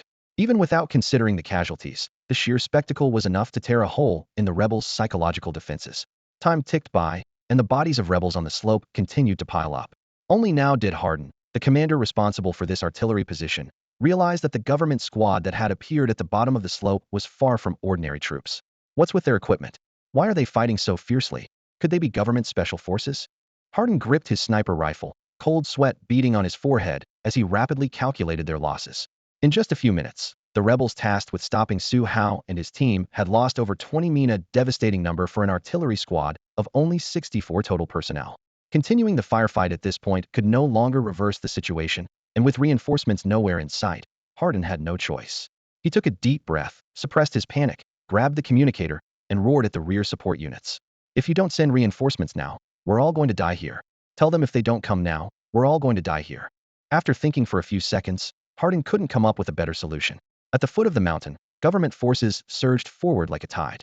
In the distance, the scopes of enemy snipers glinted menacingly, like predators stalking their prey. Hardin was pinned down completely, unable to utilize his skills as an elite marksman. This was what truly left him helpless. In past guerrilla engagements, he had only faced regular government troops, but this time his opponents were elite mercenaries that Steve had hired at great expense. Bang! A sniper round struck a boulder less than a meter in front of him, sending rock fragments flying. At that moment, Hardin was engaged in a long-range duel with the sniper from Antelope Squad and the spotter from Reaper Squad. Boss, more government forces are moving in from the convoy direction this time. It's their main force. Before Hardin could raise his G29 sniper rifle to return fire, reports from his subordinates kept coming. Forget about them. Tell the artillery to keep pounding their convoy. Hardin barked orders quickly. Tell the defensive line to hold their ground no matter what. We have no option to retreat. It wasn't that he didn't want to withdraw. There was simply nowhere to go. The entire area was flat plains except for this mountain. To retreat, they'd have to cross over to the other side and find vehicles there, but by then the suspected government special forces below would have caught up. Either way meant death, so he chose to hold position and wait for reinforcements. At least that would buy them more time. Yes, sir. His subordinate had just responded and was about to crouch run down the mountain when, after only a few meters, there was a wet thud as a bullet precisely exploded his skull. That shot came from Su Hao's trigger pull. As battlefield control gradually shifted to Su Hao's side, his shooting became more relaxed than before. The key to rifle precision shooting was stability. As long as he could maintain position and treat enemies like moving targets, his accuracy was terrifying. On the battlefield, he gradually adapted to the rhythm, his emotions calming down. Within his 200-meter field of view, all enemies appeared like marked targets. Bang, bang, bang. The gunfire shifted from sustained bursts to rhythmic single shots. Su Hao's change in tempo significantly reduced pressure on the gunman beside him. Rookie, Antelope Squad is starting to advance. Explosives, I've shouted over the gunfire. Reaper Squad is moving forward too, another gunman added. Su Hao kept his eye on the scope and replied calmly. There are still at least 20 rebels up there, and we don't have proper cover ahead. Advancing now would send our risk factor through the roof. If they want to show off, let them. We'll play it safe. The threat assessment interface clearly showed the enemy's remaining firepower. Without absolute certainty, he would never gamble with his brother's lives. Rookie, are you really a rookie? When the shooting starts, you're calmer than everyone else. Dinner Knife couldn't help asking while reloading. Save the chat for after the fight. Su Hao didn't turn around, just shouted a reminder that this was a battlefield where people actually die. Before he finished speaking, he took down another rebel who had dared to show his head. Chatting helps me relax. I always get this problem when I'm in real combat. I get too nervous. Rookie, Kai Dao muttered, wiped the sweat from his forehead, then propped his rifle back on the edge of the cover and pulled the trigger alongside his teammates. What's there to be nervous about? We're not pushing forward with the Antelope Squad and the Slaughter Squad. Hiding behind cover and taking pot shots, the rebels won't focus their firepower on us. Su Hao patted Saidao's shoulder guard through the gunfire, offering some reassurance. Indeed, as Su Hao said, their bayonet Team 3 was just taking shots from the back row. The dozen or so red dots on the hillside had most of their attention drawn by the Antelope Squad and Slaughter Squad, so not many would actually turn back to focus on them except for Su Hao himself. In just a few minutes, relying on the brightness of the red dots in his crisis perception interface, he had taken down over 10 rebels with shot after shot, his barrel smoking hot from continuous fire. Whoosh whoosh whoosh. From high up on the slope, another round of mortar shells screamed toward the convoy's position. The blast waves rolled up clouds of dust, but Su Hao and his team couldn't spare a glance back. What needed to be dealt with right now were these armed rebels occupying the high ground in front of them. As for whether Steve might get unlucky and caught by a shell, that would just be bad luck on his part. They simply couldn't spare the manpower at the moment. During the firefight stalemate, the Antelope Squad was first to close in on the rebels' front line. 10 team members pulled their grenade pins almost simultaneously, and over 10 grenades arced through the air, sailing over rocks and bushes to land in the enemy trenches. Boom, boom, boom. The successive explosions overturned cover, accompanied by over a dozen agonizing screams. The moment smoke rose, the Antelope Squad launched their assault. With tactics, skill, and courage all combined, their charging rhythm appeared more seasoned than the Slaughter Squad's reckless advance. The enemy's attention suddenly concentrated around the Antelope Squad, relieving pressure on the Slaughter Squad on the other flank and Bayonet Team 3 down the hill. Su Hao seized the opportunity, using the red dots on his interface to lock onto exposed heads one by one. Bang, bang, bang. Each burst precisely claimed a life. He'd take down one target, immediately search for the next, his movements clean and efficient. About 6 or 7 minutes later, the Slaughter Squad also charged up from the flank. Tufu rushed too aggressively and actually collided face-to-face with a rebel around a corner. After a brief moment of shock, the enemy's gun barrel was practically pressed against his chest. Even though he wore heavy body armor, at such close range, if a bullet hit an unprotected area, it could still be fatal. This was the most dangerous moment since Tufu had entered combat. But at this critical moment, a gunshot rang out from down the hill. Immediately, the rebel soldier standing in front of the butcher with his rifle aimed was struck by a bullet that blew his head clean off. Phew, that was close. As this thought flashed through his mind, blood mist still hung in the air while shattered helmet fragments clattered to the ground. The fallen rebel had been the only remaining threat the butcher faced. In the next instant, overwhelming firepower from the Slayer Squad behind him came crashing down like a tidal wave, with muzzle flashes and gunsmoke instantly engulfing the forward position. During this brief respite, the butcher instinctively turned around and locked eyes with Su Hao at the foot of the mountain. The Asian sniper from Bayonet Squad had just saved him from a fatal shot. The butcher's gaze lingered on Su Hao for only a second before he crouched down and charged back into the hail of bullets.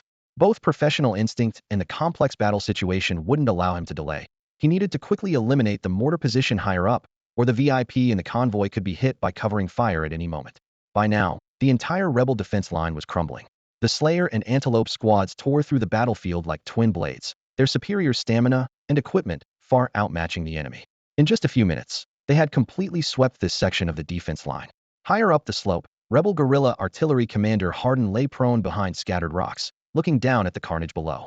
2 snipers had their crosshairs trained on his helmet, leaving him no chance to retreat. Damn it, damn it, damn it. Hardin screamed internally, sweat beading on his forehead. He knew all too well that this ruthless elite force was nothing like those government army weaklings, but who were they? Why had they suddenly appeared here? Realizing the gravity of the situation now was far too late. The enemy below had closed to within dozens of meters, making any plan impossible to execute. Hardin gritted his teeth. Even if he died, he wouldn't let them reach the summit easily. His last remaining spotter had already been picked off by snipers, leaving him alone on the slope. The mortar position had long since become scrap metal, and with no way out, Hardin simply pulled the pin on his grenade. He aimed at the advancing figures below, confirmed they were within throwing range, yanked out the safety pin, and hurled the grenade. Boom! The slope shook as debris scattered everywhere. Before the explosion smoke had cleared, Hardin had already dropped his G29 sniper rifle and grabbed his trusted APC-9K submachine gun. Rat-a-tat-tat. The muzzle flashes formed a continuous line as the high rate of fire instantly dropped 3 Slayer mercenaries who had reached the front. Bang! A sniper bullet from down the mountain severed his carotid artery, sending blood spurting. His trigger finger went limp with the impact, the APC-9K fell silent, and Hardin toppled backward down the slope. Ironically, the Slayer squad had been unlucky. While the Antelope squad charged straight for the mortar position, the Slayer squad had specifically come hunting for Hardin under their spotter's guidance after all. Their sniper had died by Hardin's hand. But no one had expected that the cornered Hardin could still deliver such a fierce final blow. The shot that ultimately killed Hardin hadn't even come from the Slayer squad. After the firefight ended, the members of the Slayer squad all felt something indescribable. Thank you for your support and feedback. I always thought no one was reading this, but since you're all here, I'm going to push forward. Once I reach 200,000 words and get published, I'll start mass updates with a minimum of 10,000 words daily. Thank you again for your support and encouragement. I'm genuinely moved to tears. Captain, target confirmed dead. His carotid artery was pierced clean through, blood everywhere. A member of the slaughter squad knelt beside Hardin's body, removed his tactical goggles, wiped the sweat from his face, and called out his report to Butcher. Butcher was leaning against a rock. Catching his breath was one of the 3 men who had been mowed down by the APC-9K submachine gun earlier. Fortunately, his heavy body armor had stopped the bullets. Aside from some chest tightness from the impact, he was virtually unharmed. His 2 teammates beside him weren't so lucky. One had his helmet pierced and died instantly. The other's chest was saved by his armor, but his entire right arm was riddled with bullets, making it impossible for him to hold a weapon. Hardin's grenade hadn't fared much better. The angle was off, failing to land in the center of the slaughter squad's formation. The explosion only left 2 members bloodied and battered. While not in immediate mortal danger, they were no longer combat effective. The casualty report came in quickly. The slaughter squad had taken the worst of it, and their luck was equally terrible. The bayonet team 3 down the mountain had played it safe and emerged unscathed. The Antelope squad had 2 minor injuries, but after basic field dressing, they could still move. In other words, nearly all the casualties from this engagement had fallen on the slaughter squad. After hearing the tally, Butcher's face turned darker than spent shell casings. After the gunfire ceased, the smoke at the mountain's base gradually cleared. Su Hao led Gunner, and the others up the slope, their boots treading on soil mixed with gunpowder and the metallic scent of blood. Though the 3 teams had barely communicated before, they were part of the same operation. Seeing the slaughter squad's casualties, Su Hao walked over and patted Butcher's shoulder armor in consolation. Thanks. Butcher nodded, his voice hoarse but sincere. That shot you took from down the mountain saved my life. I owe you one, and I'll repay it when I get the chance. Don't mention it, Su Hao smiled. Between comrades, there's no need to keep score. As he spoke, his gaze fell on the distinctively styled G29 sniper rifle lying beside Hardin's corpse. The weapon had clearly been extensively modified by Hardin. The paint job, rails, trigger, and even the stock all bore the personal touch of its former owner. Following Su Hao's line of sight, Butcher spoke without hesitation. The victor has first rights to battlefield spoils. If you like it, take that G29. The G29 sniper rifle wasn't particularly expensive. Normal market price was around $6,000. However, this gun had clearly been specially modified, and with all those additional accessories, this G29 could easily sell for around $10,000. I do find this sniper rifle quite interesting. Since Captain Butcher put it that way, I'll choose this gun as my trophy. Su Hao looked up with a smile, then bent down to pick up the G29 from the ground along with the scattered magazines and ammunition nearby, his movements swift and decisive. He didn't disassemble the gun for examination on the spot. Instead, sensing the somewhat oppressive atmosphere surrounding the Slayer squad at that moment, the smell of blood and gunpowder mingling together, making the air feel frozen, he slung the rifle over his shoulder and waved goodbye to Butcher and the others. Su Hao had other plans for choosing this sniper rifle. To unlock the 3rd stage of Lord of War, $1 million alone wouldn't be nearly enough. He also had to complete the Century Kill achievement and bring all firearm statistics up to standard. Without a sniper rifle, he couldn't practice long-range shooting at all, so this time he decided to claim the G29, killing 2 birds with 1 stone. Without visiting the Antelope squad, Su Hao's group headed straight down the mountain toward the armed off-road vehicle. Mountain winds carried fine dust, making his coat flutter, but he remained focused on caressing the G29's anti-slip stock and upgraded scope, his eyes burning with intensity like a child touching his dream toy for the first time. You don't even know how to use a sniper rifle, so what's the point of taking that thing? Because it's valuable. Explosive's eyes walked alongside him, and seeing no strangers around, finally voiced the curiosity he'd been holding back. Ives knew Su Hao best among them all, his tone carrying a teasing note. Not knowing how to use it doesn't mean I don't like it. Su Hao didn't look up. What man hasn't fantasized about handling a sniper rifle? I didn't use one before simply because I didn't have one, not because I didn't want to. Ives raised an eyebrow. But during daily training, I've never seen you ask Deadshot for advice. His rifle cost a fortune to modify too, so why don't you ever touch it? Deadshot treasures that gun more than his own life. Have you ever seen Hawkeye touch it? Su Hao shrugged, seemingly helpless about this gun-protective behavior. In truth, he wasn't oblivious to his teammates. He was well aware of the daily details, but only today had he truly developed the urge to handle a sniper rifle. At this moment, Gunnar surveyed their surroundings and began analyzing the recent battle rationally. This doesn't seem like it was targeting us specifically. More like the rebels acted on impulse, wanting to take a cheap shot at government forces while they had the chance.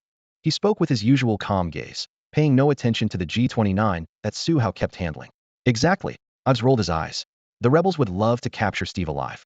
Why would they use mortars to shell the convoy? He wore an Isongro Thislangago expression, clearly exasperated by Gunnar's belated analysis. Guys, can I also take some trophies? It's rare to fight such an intense real battle, and I'd like a memento. Kitchen Knife spoke up timidly. No problem. Gunnar patted Kitchen Knife's shoulder. Look around for anything that catches your eye. Take whatever you like. Then I'll go look for something. Su Hao and his team happened to be positioned right at the rebel front lines, where corpses of fallen rebels littered the ground everywhere.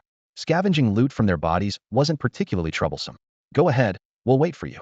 The gunner lifted his chin, gesturing for Su Hao and Dagger to get to work. He and Explosive stayed put to keep watch, not joining the body-searching operation. In their eyes, these rebels were nothing but small fry. Expecting to find anything valuable on them was pure wishful thinking. The only thing truly worth something was probably that G-29 sniper rifle Su Hao had just seized. The best prize was already secured, so they couldn't be bothered wasting time on the rest. Besides, the battle was far from over. Even if they found some loot now, there was no guarantee they'd make it back to headquarters safely. For a veteran like the gunner, looting corpses before a battle was finished felt somewhat unlucky. He wouldn't stop his teammates, but he absolutely wouldn't touch anything himself. Before long, Dagger pulled an exquisitely crafted pistol from the body of a fallen officer. The gun had a silver-gray finish with an unknown insignia carved into the grip, clearly a cut above standard-issue weapons. Su Hao was examining the scope on his G-29 when he heard the commotion. He glanced up briefly, saw Dagger nodding excitedly to show off the find, then returned to inspecting his rifle without comment. The team regrouped and headed down the slope toward their armed off-road vehicle below. Blood mixed with dust beneath their feet, and the air still carried the acrid smell of gunpowder. Just as the four were about to reach their vehicle, intense gunfire and explosions suddenly erupted from the direction of the main force, shattering the brief silence like a torrential downpour. Trouble. There are more rebels nearby. They're attacking our convoy, Su Hao shouted. After Su Hao's warning cry, all four sprinted at breakneck speed toward the armed off-road vehicle below. On the Antelope squad's side, up on the hillside where the rebel mortar position had been, smoke still lingered on the slope, with broken gun mounts and shrapnel scattered across the ground. Antelope led Hound, Sparrow, and the others in a thorough sweep, turning over every enemy corpse to confirm there were no survivors before finally stopping. Hound spoke first. Looks like the Slayer squad lost a few men. Eagle just reported that the Slayer's sniper Thunder Ghost was also killed, Antelope added in a steady tone. Demolitions expert Sparrow walked over with his rifle slung across his shoulder, shrugging as he said, "Dead is dead. When has anyone ever gone to war without casualties?" After 2 years of fighting with Blackwater Corporation, Antelope had long become indifferent to life and death. With no fatalities in his squad during this battle, he was already quite satisfied. Sudden encounters were the most likely to cause casualties, and their survival was just good luck, not proof of immortality. All team members understood this, but when it came time to charge, they still wouldn't hesitate. On the battlefield, hesitation was tantamount to suicide. Sparrow's gaze swept toward the foot of the mountain. The Bayonet squad fought pretty steadily down there. Hound also noticed Su Hao and his team coming down the mountain and reorganizing their formation. That Asian marksman can really fight. I saw his accuracy rate was very high. More than just good. Antelope's assessment was more direct. For a while there, almost every shot he took drew blood, and he dared to keep firing while under enemy fire. That kind of person is definitely not someone to mess with on the battlefield. Machine Gunner Viper listened with interest. "Captain, you got your eye on that kid?" Pure appreciation, Antelope spread his hands. "But Bayonet Team 3's fighting style really impressed me. Let's keep watching, they might surprise us even more." With that, Antelope straightened up and brushed the dust off his knees. Sudden gunfire erupted from the distance, dense and frantic, causing everyone to instantly fall silent. It was coming from the convoy's direction. Fighting's broken out at the convoy. Sparrow immediately raised his rifle. There are other rebel forces in the area. Antelope raised his hand to signal calm. There are still 2 government battalions near the convoy. Even if the rebels kept something in reserve, they won't get the upper hand. He squinted toward the position where smoke was rising. It's more important that we hold this hillside. Hound frowned. So we're not going to reinforce them? What would we do there now? We've got mortars here. Antelope's tone was decisive. If the enemy really comes in force, we'll give them a taste of artillery fire from right here. He immediately assigned tasks. Sparrow, Hound, Sick Lion, Leopard, Hippo, seal adjust the mortars, and be ready to provide covering fire toward the convoy at any time. Eagle, Seabird, keep eyes on the situation over there and assess whether we can open fire. Viper, take Hedgehog and Kitten up to the peak for reconnaissance. I'm worried the rebels might have people moving toward our position. Yes, Antelope. Everyone responded in unison. Yes, Captain. As the Antelope squad members departed one by one after receiving their orders, Antelope began contemplating their next course of action. Su Hao, Dynamite Ives, Dagger, and Gunner climbed into the bullet-riddled armored off-road vehicle, with Ives naturally taking the wheel again. The engine growled to life as he floored the accelerator, and the vehicle shot forward. Ives had always been an exceptional driver, especially in life-or-death situations like this, weaving through traffic, drifting around corners, and taking turns with seamless precision. When they heard gunfire in the distance, they almost instinctively turned the vehicle around to head back. It was an instinct ingrained in every professional soldier's bones. But once they actually turned the steering wheel around, all 4 men regained their composure. At the moment, the convoy still had at least 600 to 700 armed personnel. Even though the rebel artillery had torn through their formation, that force was still large enough to crush any small squad into dust. The Bloodblade and Greenlight mercenary squads were still with the main force, and if even they couldn't hold their ground, the 4 of them rushing back would only mean dying together. However, Su Hao had other calculations in mind. The fierce battle earlier had left him just 42 kills short of completing his 100 Slayer achievement. If he could eliminate these remaining 42 enemies, he would not only fulfill the first unlock condition for the 3rd phase of the Warlord system, but also receive a new skill as a system reward, which could be the key to survival in this meat grinder. Once I complete the 100 Slayer achievement, I'll get that new skill. Su Hao calculated silently. As the off-road vehicle sped along, his crisis detection interface began displaying scattered red, that's their light color indicating that the enemies hadn't yet marked them as priority targets. Speaking of which, with so many people in the main force, we probably can't help much anyway, right? Dagger finally spoke up after holding back for a while. Regrouping with the captain is definitely the right move. We've already taken out the mortar positions on the hillside, so staying there would just be a waste of time. Ives replied while wrestling with the steering wheel. But the Antelope squad and Slaughter squad didn't retreat with us. Dagger confirmed by looking back twice before muttering with certainty. They have their own plans. We need to focus on ourselves, Su Hao said, raising his rifle to check it and chambering around.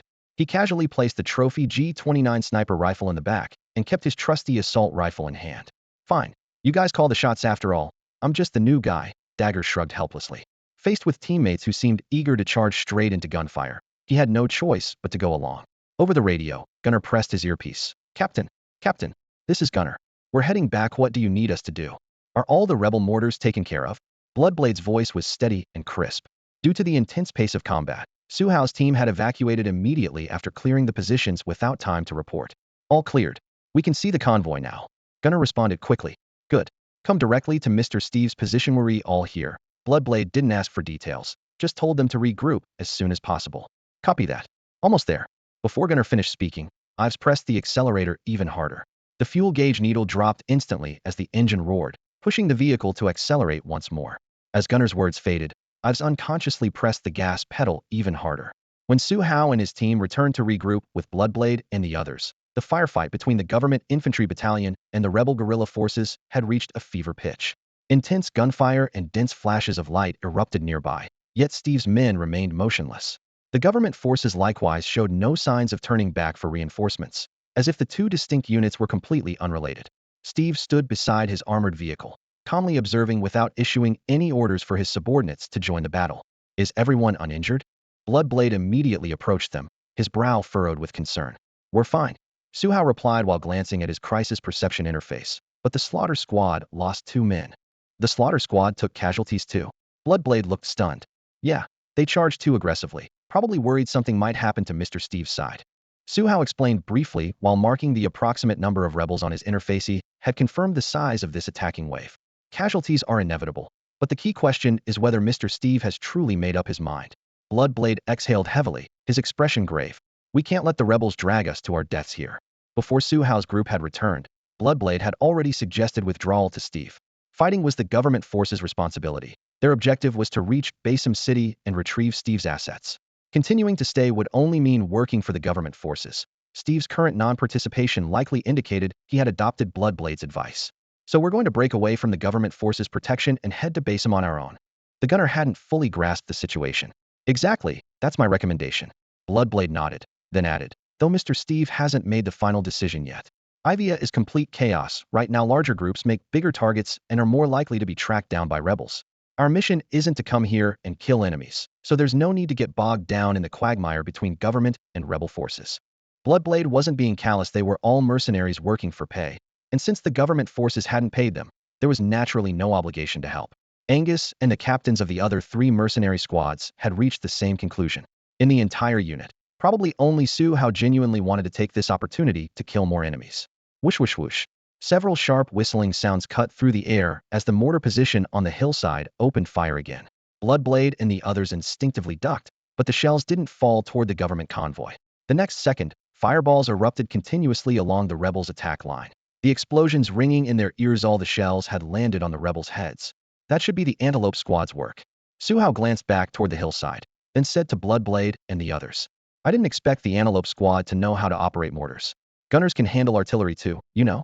What's so surprising about that? Hawkeye lowered his arms from protecting his head and let out a long breath as debris clattered to the ground around them. The Antelope Squad's mortar rounds had just exploded in a burst of flames in the distance.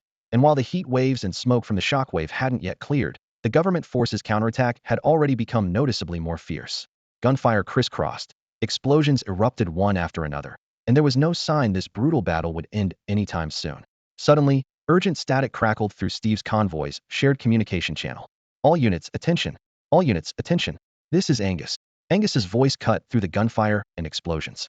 Just finished negotiations with government forces. Convoy is cleared to withdraw first. Pullout begins in 1 minute. Green Light Squad will lead first fire team in flanking cover. Bayonet Squad takes point. All other personnel and vehicles follow Bayonet Squad out of the government convoy. Slaughter Squad and Antelope Squad return to formation immediately. We're not getting tangled up with the rebels. Angus spoke rapidly, clearly having just finalized this decision. Steve had taken Bloodblade's advice, and the government forces had tacitly agreed to Steve's plan. We're taking point?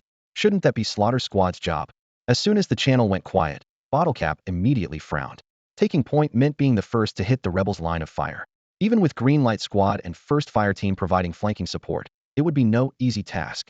First Fire Team was Angus's private militia with decent equipment, but the risk was still right there in front of them. Bloodblade didn't complain. He pressed one hand to his earpiece while pulling open the car door with the other. Stop wasting time, everyone in the vehicles. Gunner and Kitchen Knife, you're with me. Hawkeye and Deadshot, take explosives vehicle. We're leading the charge, engage on contact. Bayonet Squad, copy. After everyone had climbed into their vehicles, Bloodblade confirmed over the shared channel. At the same time, the Green Light Squad leader also pressed his transmit button. Green Light Squad, copy. Slaughter Squad, copy. We're heading back now. Antelope Squad, copy. Each response was crisp and efficient. Mercenaries worked for pay. When the client changed plans, they had to adapt. With the brief coordination complete, Bloodblade gunned his armed off-road vehicle and burst out from the right side of the convoy formation, gravel pinging against the undercarriage. Su Hao's team's armed vehicle followed close behind, with the third vehicle being Steve's personal guard's heavy pickup, and behind that came Steve's own armored SUV. The main battlefield was to the left of the main force, with the firefight between rebels and government troops several hundred meters from the convoy. To escape from the right side, they'd have to leave the main asphalt road. The moment they veered off the roadbed, the bumping jolted everyone in the vehicle, making it impossible to pick up speed.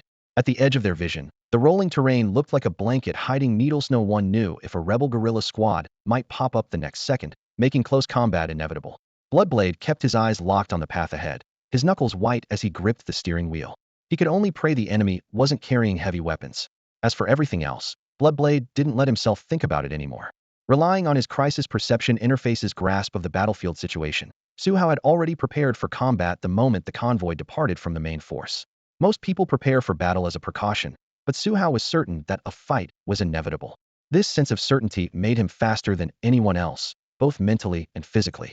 As vehicles peeled away from the main column one by one, Steve's small convoy lost the security of being wrapped in that steel torrent. Previously, the convoy had been backed by 2 government battalions, over 400 fully armed regular soldiers who served as the strongest bulletproof shield. In a real firefight, these 2 battalions could hold the front lines, and their sheer numbers alone gave everyone solid confidence. But now, with Steve's order to separate the convoy from the main force, any potential gunfire they might encounter would have to be handled on their own. Worse still, everyone had just endured a round of rebel artillery fire, with the thunderous roar still echoing in their ears, dramatically increasing psychological pressure. Bloodblade's armed off-road vehicle charged at the front of the convoy, its leading body pounded by mud and sand with rhythmic thuds. He first led the vehicles onto what seemed like a more concealed side road, drove 300 to 400 meters, then turned back onto the main highway, the tires grinding against gravel with harsh scraping sounds. Less than 2 kilometers ahead lay a long, gentle uphill stretch, and beyond the crest was a flat road stretching to the horizon for over 10 kilometers. Su Hao stared at his crisis perception interface, coldly catching a clear message. At the top of the slope, rebel guerrilla forces were approaching Xiweisi. The enemy numbered approximately 120, roughly a full company. The interface couldn't reveal what weapons they carried, but the red numbers indicating their count flickered constantly before his eyes.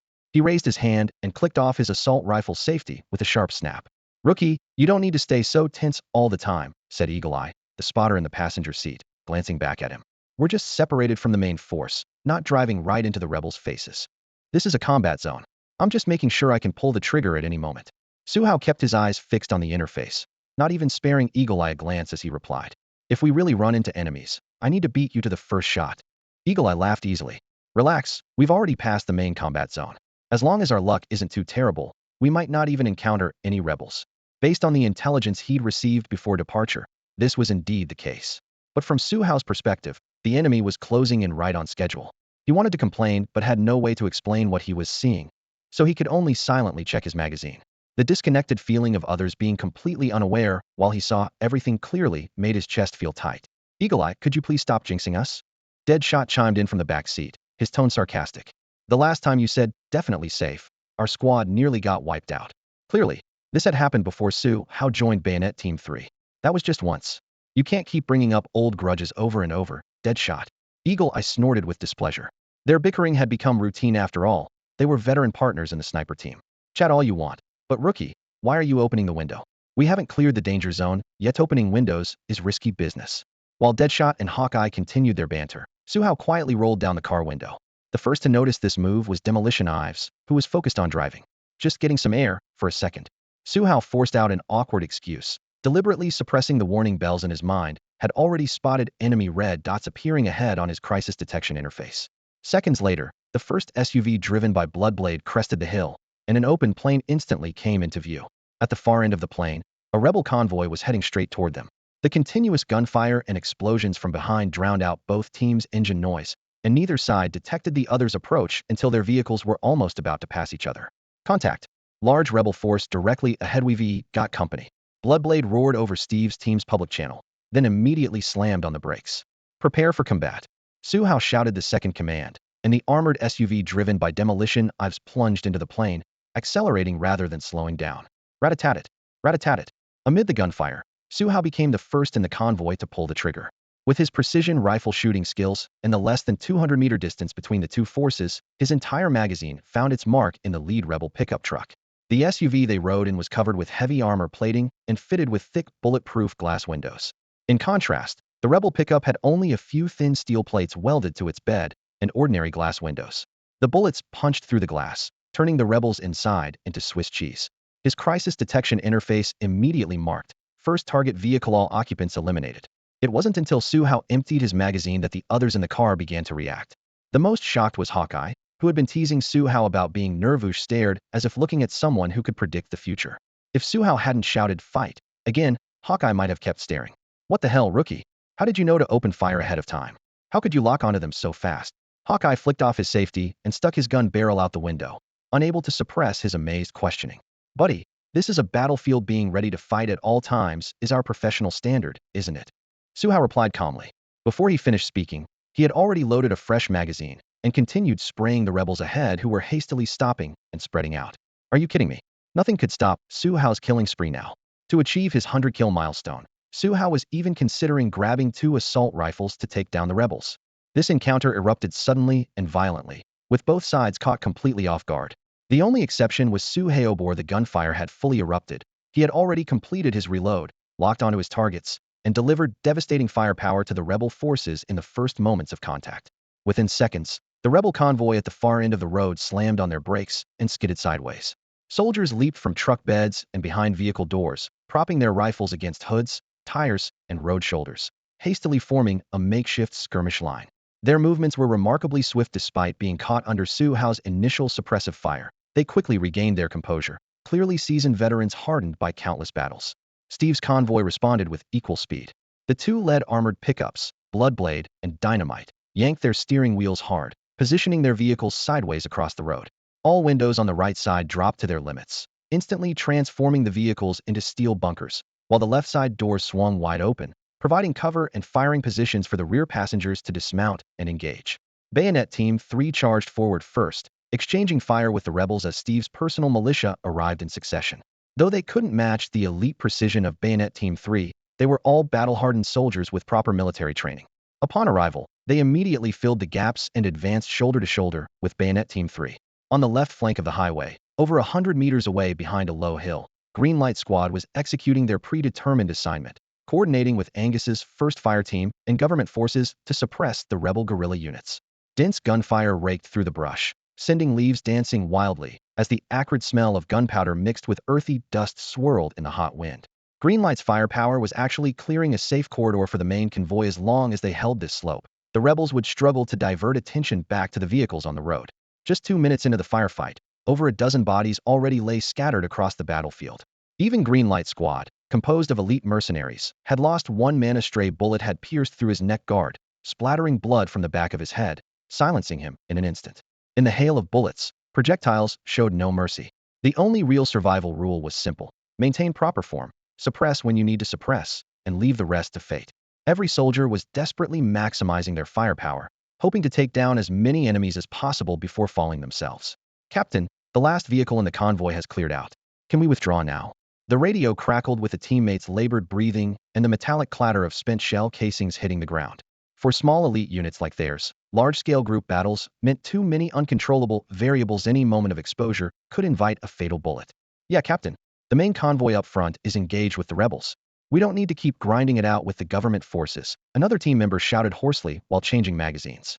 Thumb glanced back toward the highway through the thick smoke. Steve's convoy was locked in a standoff with the rebels, muzzle flashes erupting frequently, while their own mission was complete.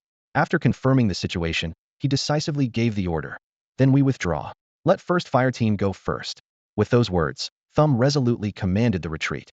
The 1st Fire Team wasn't under the direct command of the Green Glow Squad. At least not in combat operations. They had their own independent command structure.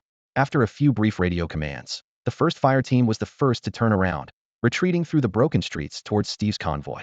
As the roar of engines faded into the distance, Thumb also signaled for the remaining members of the Green Glow Squad to begin an orderly withdrawal.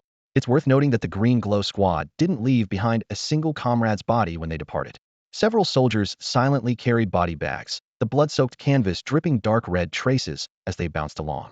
Inside the vehicle, Thumb stared expressionlessly at the 2 secured corpses at his feet, his heart heavy with mixed emotions. "I knew this mission would be tough, but I didn't expect casualties on the first day." His voice was so low it sounded like he was talking to himself, yet it left everyone in the vehicle silent. Since the Green Glow Squad's formation, their casualty rate had remained consistently high. Their reputation in mercenary circles was built entirely on their fight hard, strike hard ruthlessness.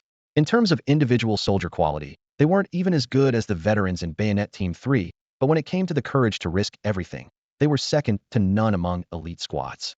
"Captain, straight up the hill?" asked Deputy Captain Leiter from the passenger seat, lowering his voice as the earthen slope ahead drew closer. "Of course.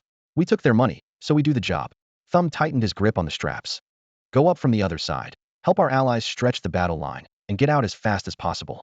If we drag this out, we'll get completely sucked in, and more people will die." "Understood." Leiter immediately opened the public channel.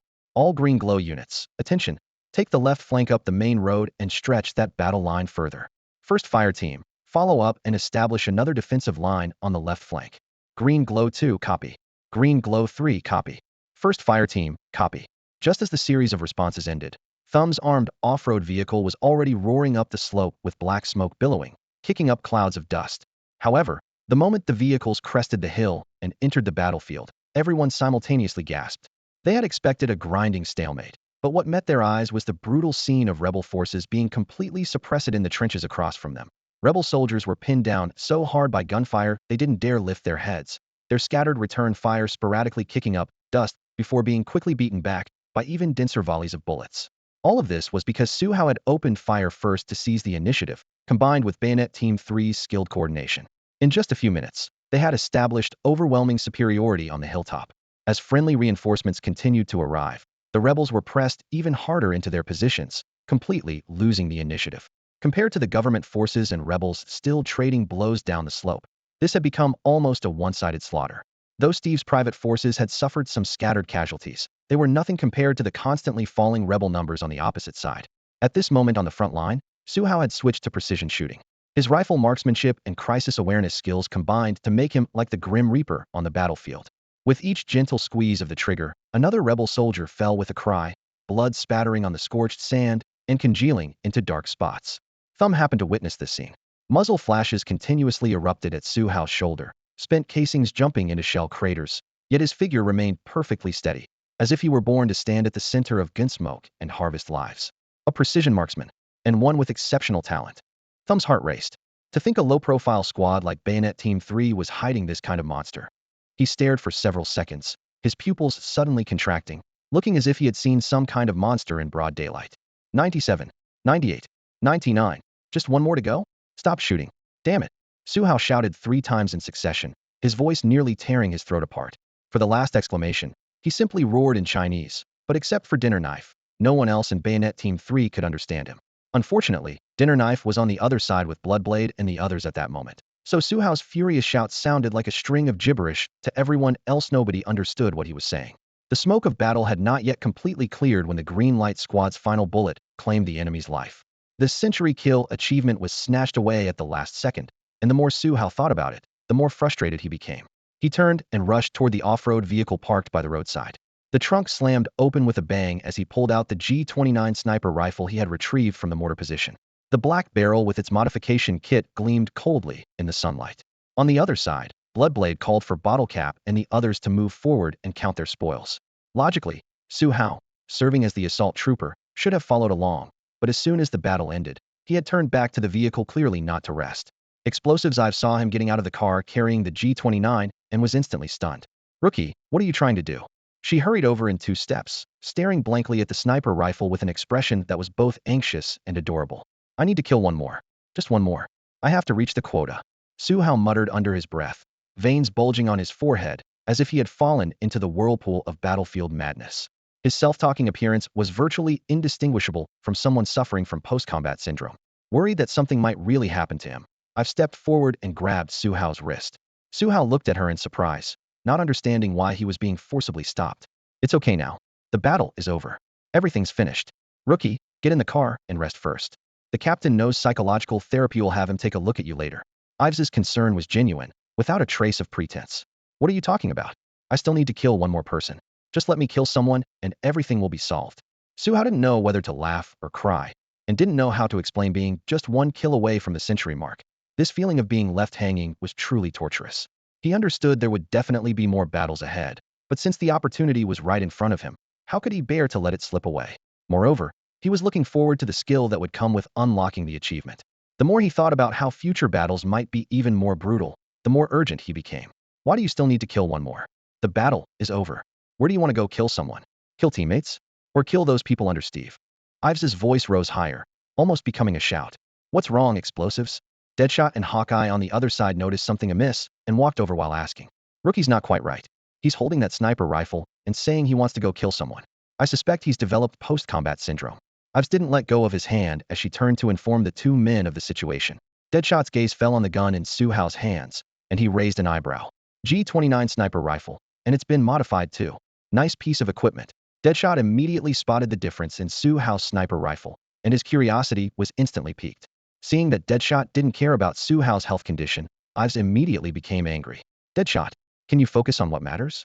I'm talking about the rookie's mental state being problematic, not that G29 in his hands." Brother, don't get me wrong. I'm a sniper, So being curious about sniper rifles is normal, right? Rookie, what's really wrong with you? Why do you insist on killing one more? Explosive's questioning made Deadshot somewhat embarrassed. He scratched his head. I'm taking the sniper rifle to shoot those rebels down the slope. Don't falsely accuse me of killing teammates or Mr. Steve's men. My mental state is fine. Explosive, let go first. Su Hao sighed helplessly. Why don't you let him try? I think the rookie is fine. Spotter Hawkeye blinked. I can't see any mental problems with him either. He's like this, and there's still no problem? Are you two mistaken? Explosive widened his eyes. At this moment, Bloodblade's comm command came through the earpiece. Confirm safety. All units pack up and get in the vehicles. Quick departure. Synchronized with the order, Bloodblade's squad began to retreat. Let me go? Let me take 2 shots. I'm really fine. Explosive, trust me. With the captain already ordering withdrawal, Su Hao anxiously tugged at Explosive's hand. Explosive released his grip. If you're really fine, then give it a try. He was just worried about Su Hao, not trying to restrict him. Su Hao grabbed the G29, turned around and ran to Deadshot and Hawkeye. I need your help. Hawkeye handles observation. Deadshot tells me how to shoot. I need to kill one more. Time is running out, quick. As teammates, they naturally wouldn't refuse such a favor. Hawkeye looked toward the distance, then glanced at Bloodblade and the others who were returning, urging, all right, move fast. At this time, the Slayer squad and Antelope squad had also just returned to the convoy. As soon as the vehicles stopped, they saw Su Hao shouldering his rifle and rushing toward the slope. What are they doing? Sparrow asked puzzledly. Hound shrugged. How would I know? Antelope squad sniper Eagle caught sight of the G29 and said quietly, looks like they're preparing to snipe someone. Spotter Seabird saw the professional rangefinder in Hawkeye's hands and nodded. Indeed, looks like it. Under everyone's watchful eyes, Su Hao crawled behind the earthen slope with Deadshot and Hawkeye.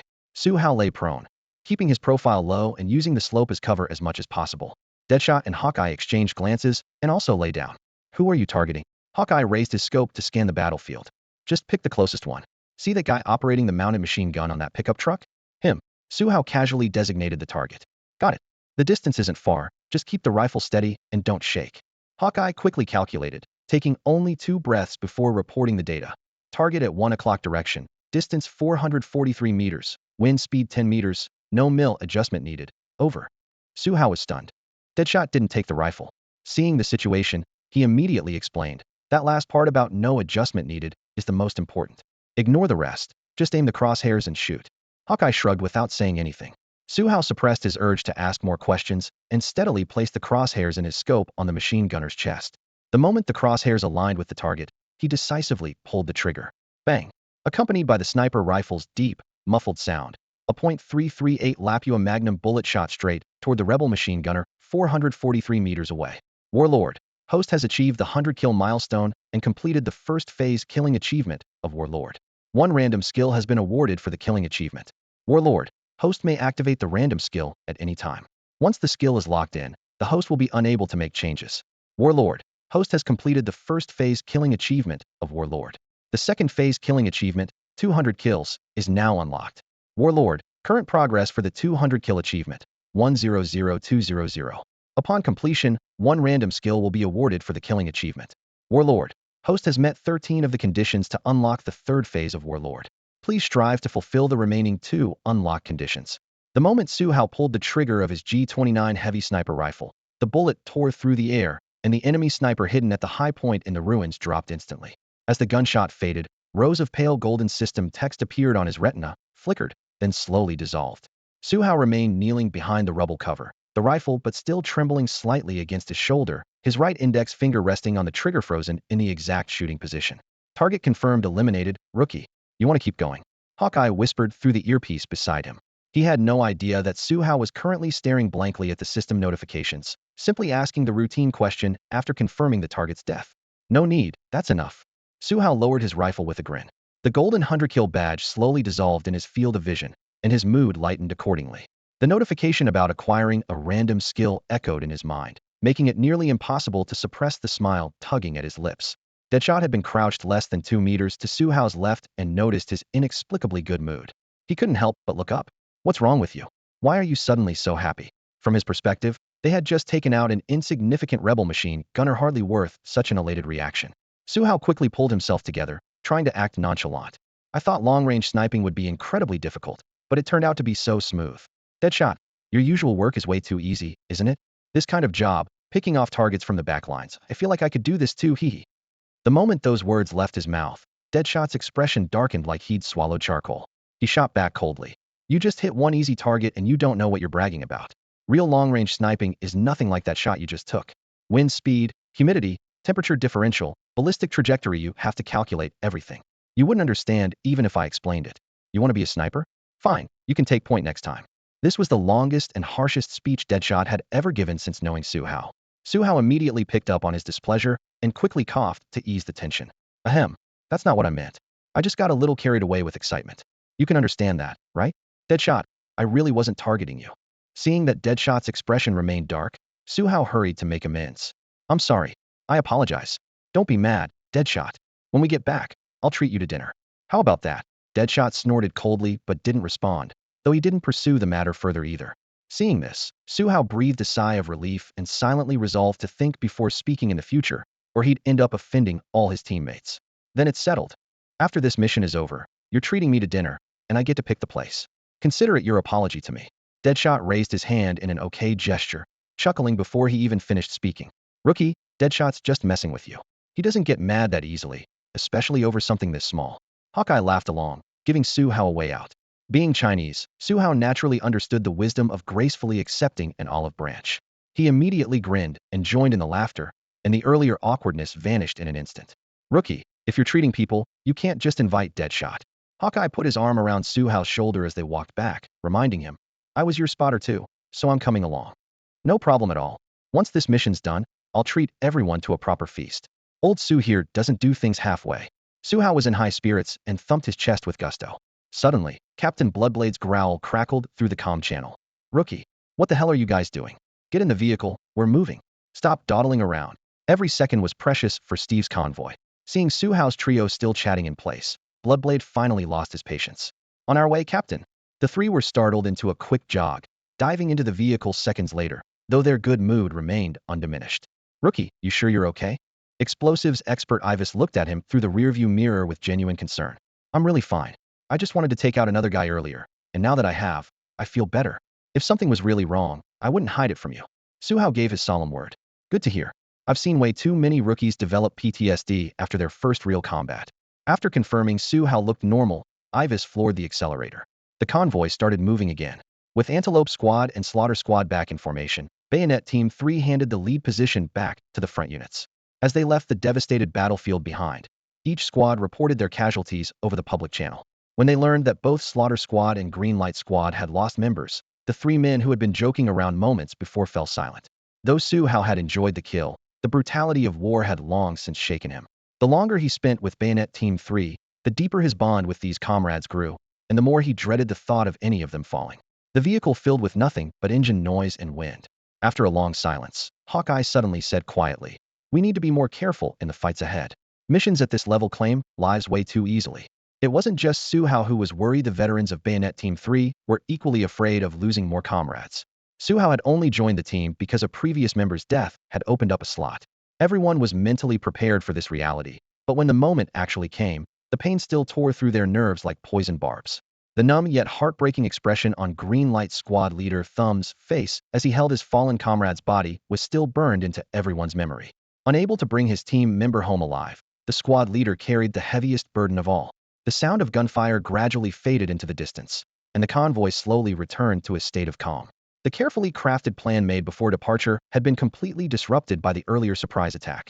Now no one could guarantee what they might encounter next, much less ensure that this shipment of gold could be safely transported back. The captain-level communication channel was still discussing subsequent deployments, but those matters had little relevance to Su Hao's attention was entirely focused on the new random skill options that had just popped up from the Lord of War system. After a brief moment of melancholy, Su Hao began seriously weighing his combat direction. Upon achieving the Century Slayer accomplishment, the system had rewarded him with a selectable random skill, offering 3 branches.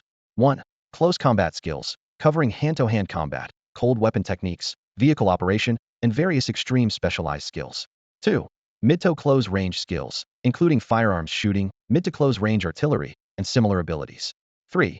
Mid-to-long range skills, encompassing mid-to-long range gun and artillery shooting, as well as enhanced versions of abilities like crisis perception. All 3 options were desperately needed at the moment, yet he could only choose one, and it remained unknown whether he could master it immediately after selection. At this thought, Su Hao's brow furrowed deeply. and his breathing unconsciously grew heavier. Had never despised a one-time only restriction as much as he did now. Close combat, or mid to long range. Would mid to close be more reliable? His mind wrestled back and forth, and he even cursed under his breath. Damn it, why can't I get another chance? In his frustration, Su Hao extended his finger and began tapping the car window glass repeatedly, the crisp sounds particularly jarring in the quiet vehicle. Hawkeye, who had been resting with his eyes closed, was startled awake.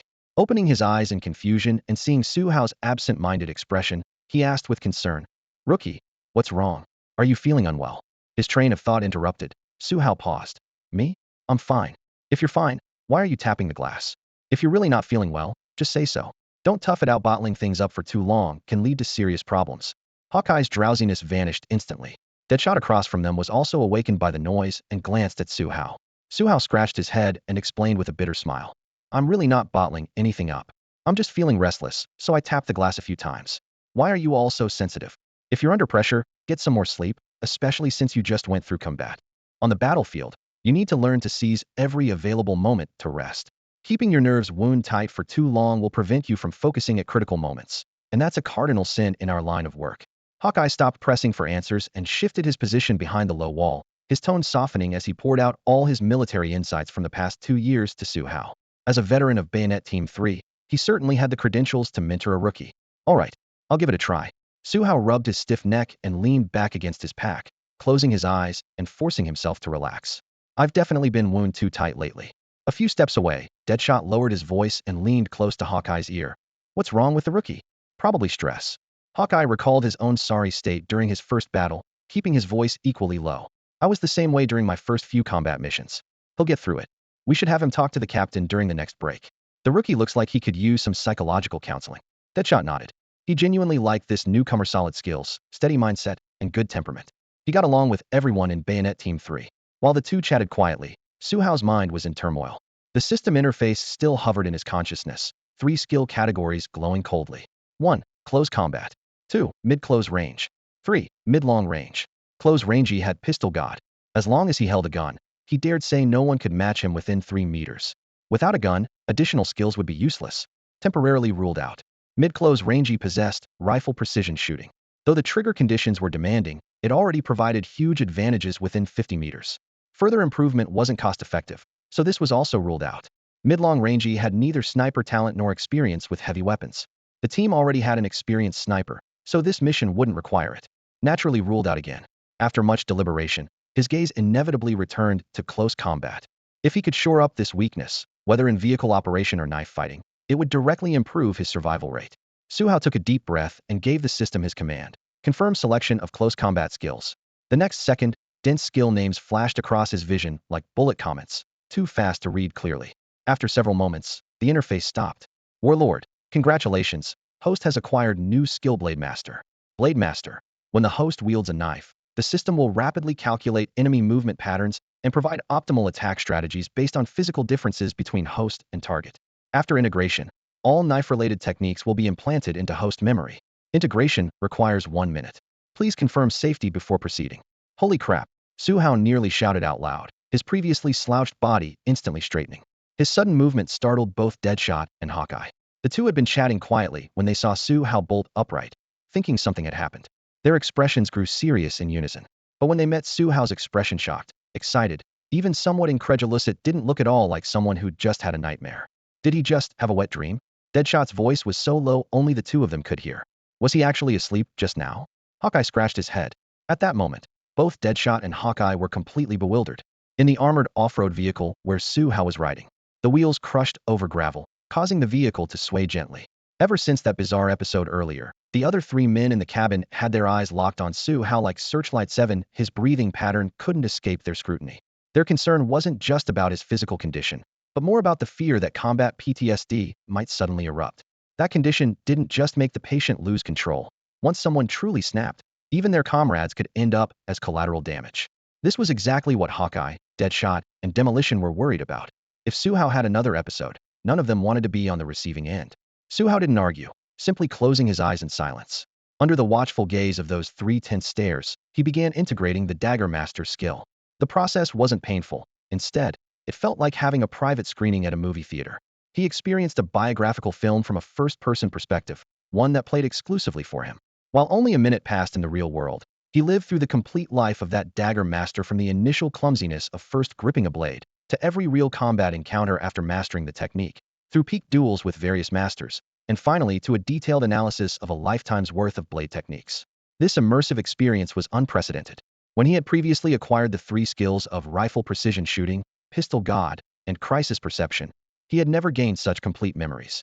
Now his understanding of daggers far exceeded that of rifles and crisis perception. As for pistol god, that felt more like an innate passive telepathy, could operate by instinct alone without needing memory enhancement. Of course, these were just preliminary insights. Whether the dagger master was truly as powerful as he imagined would have to be proven on the battlefield. When the skill integration ended, Su Hao's complexion returned to normal.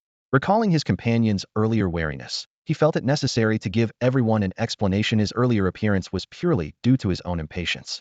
If the misunderstanding continued, their cooperation would definitely suffer. So, are you guys really that worried about my mental state?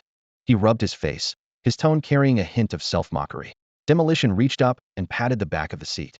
Rookie, it's normal for you to have some psychological issues on your first real combat mission. Especially since you've killed so many people with your own hands. What died by your hand? Several dozen at least, right? No matter how you feel about it yourself, having the captain give you some psychological counseling would definitely help. Trust me, your brother wouldn't harm you. Seeing Su Hao listening seriously, Demolition decided to speak his mind completely. Hawkeye nodded in agreement. That's right, Rookie, don't treat psychological therapy like it's something shameful. Deadshot and I have both consulted with the captain, and Demolition has been there too. Deadshot raised an eyebrow upon hearing this, essentially confirming it. Exactly. Hawkeye often goes to see the captain at night, and I can vouch for that. Deadshot said with a completely serious expression. What are you trying to say, Deadshot? Sensing something was off, Hawkeye whipped his head around, his gaze like two cold arrows fixed on Deadshot. I'm just giving the rookie an example. Don't overthink it. I definitely don't mean what you think I mean. Deadshot immediately waved his hands, his expression earnest and serious. You better not. Hawkeye snorted and didn't press further. His kind of banter was practically a daily routine between him and Deadshot. Fine. Honestly, I really don't think there's anything psychologically wrong with me. Since you're all so worried, I'll ask the captain about it later. Su Hao let out a long breath, deciding to use the most direct approach to ease his teammates' concerns. Has the rookie really taken out that many people? Several dozen seems a bit exaggerated. Seeing Su Hao agree to talk to the captain, Hawkeye decided to change the subject. Absolutely. During the rescue mission from Mr. Steve, the rookie had already taken down quite a few enemies. And in that skirmish with the rebels just now, you all saw how precise his rifle bursts were, right? Setting everything else aside, I'm completely convinced by the rookie's combat abilities.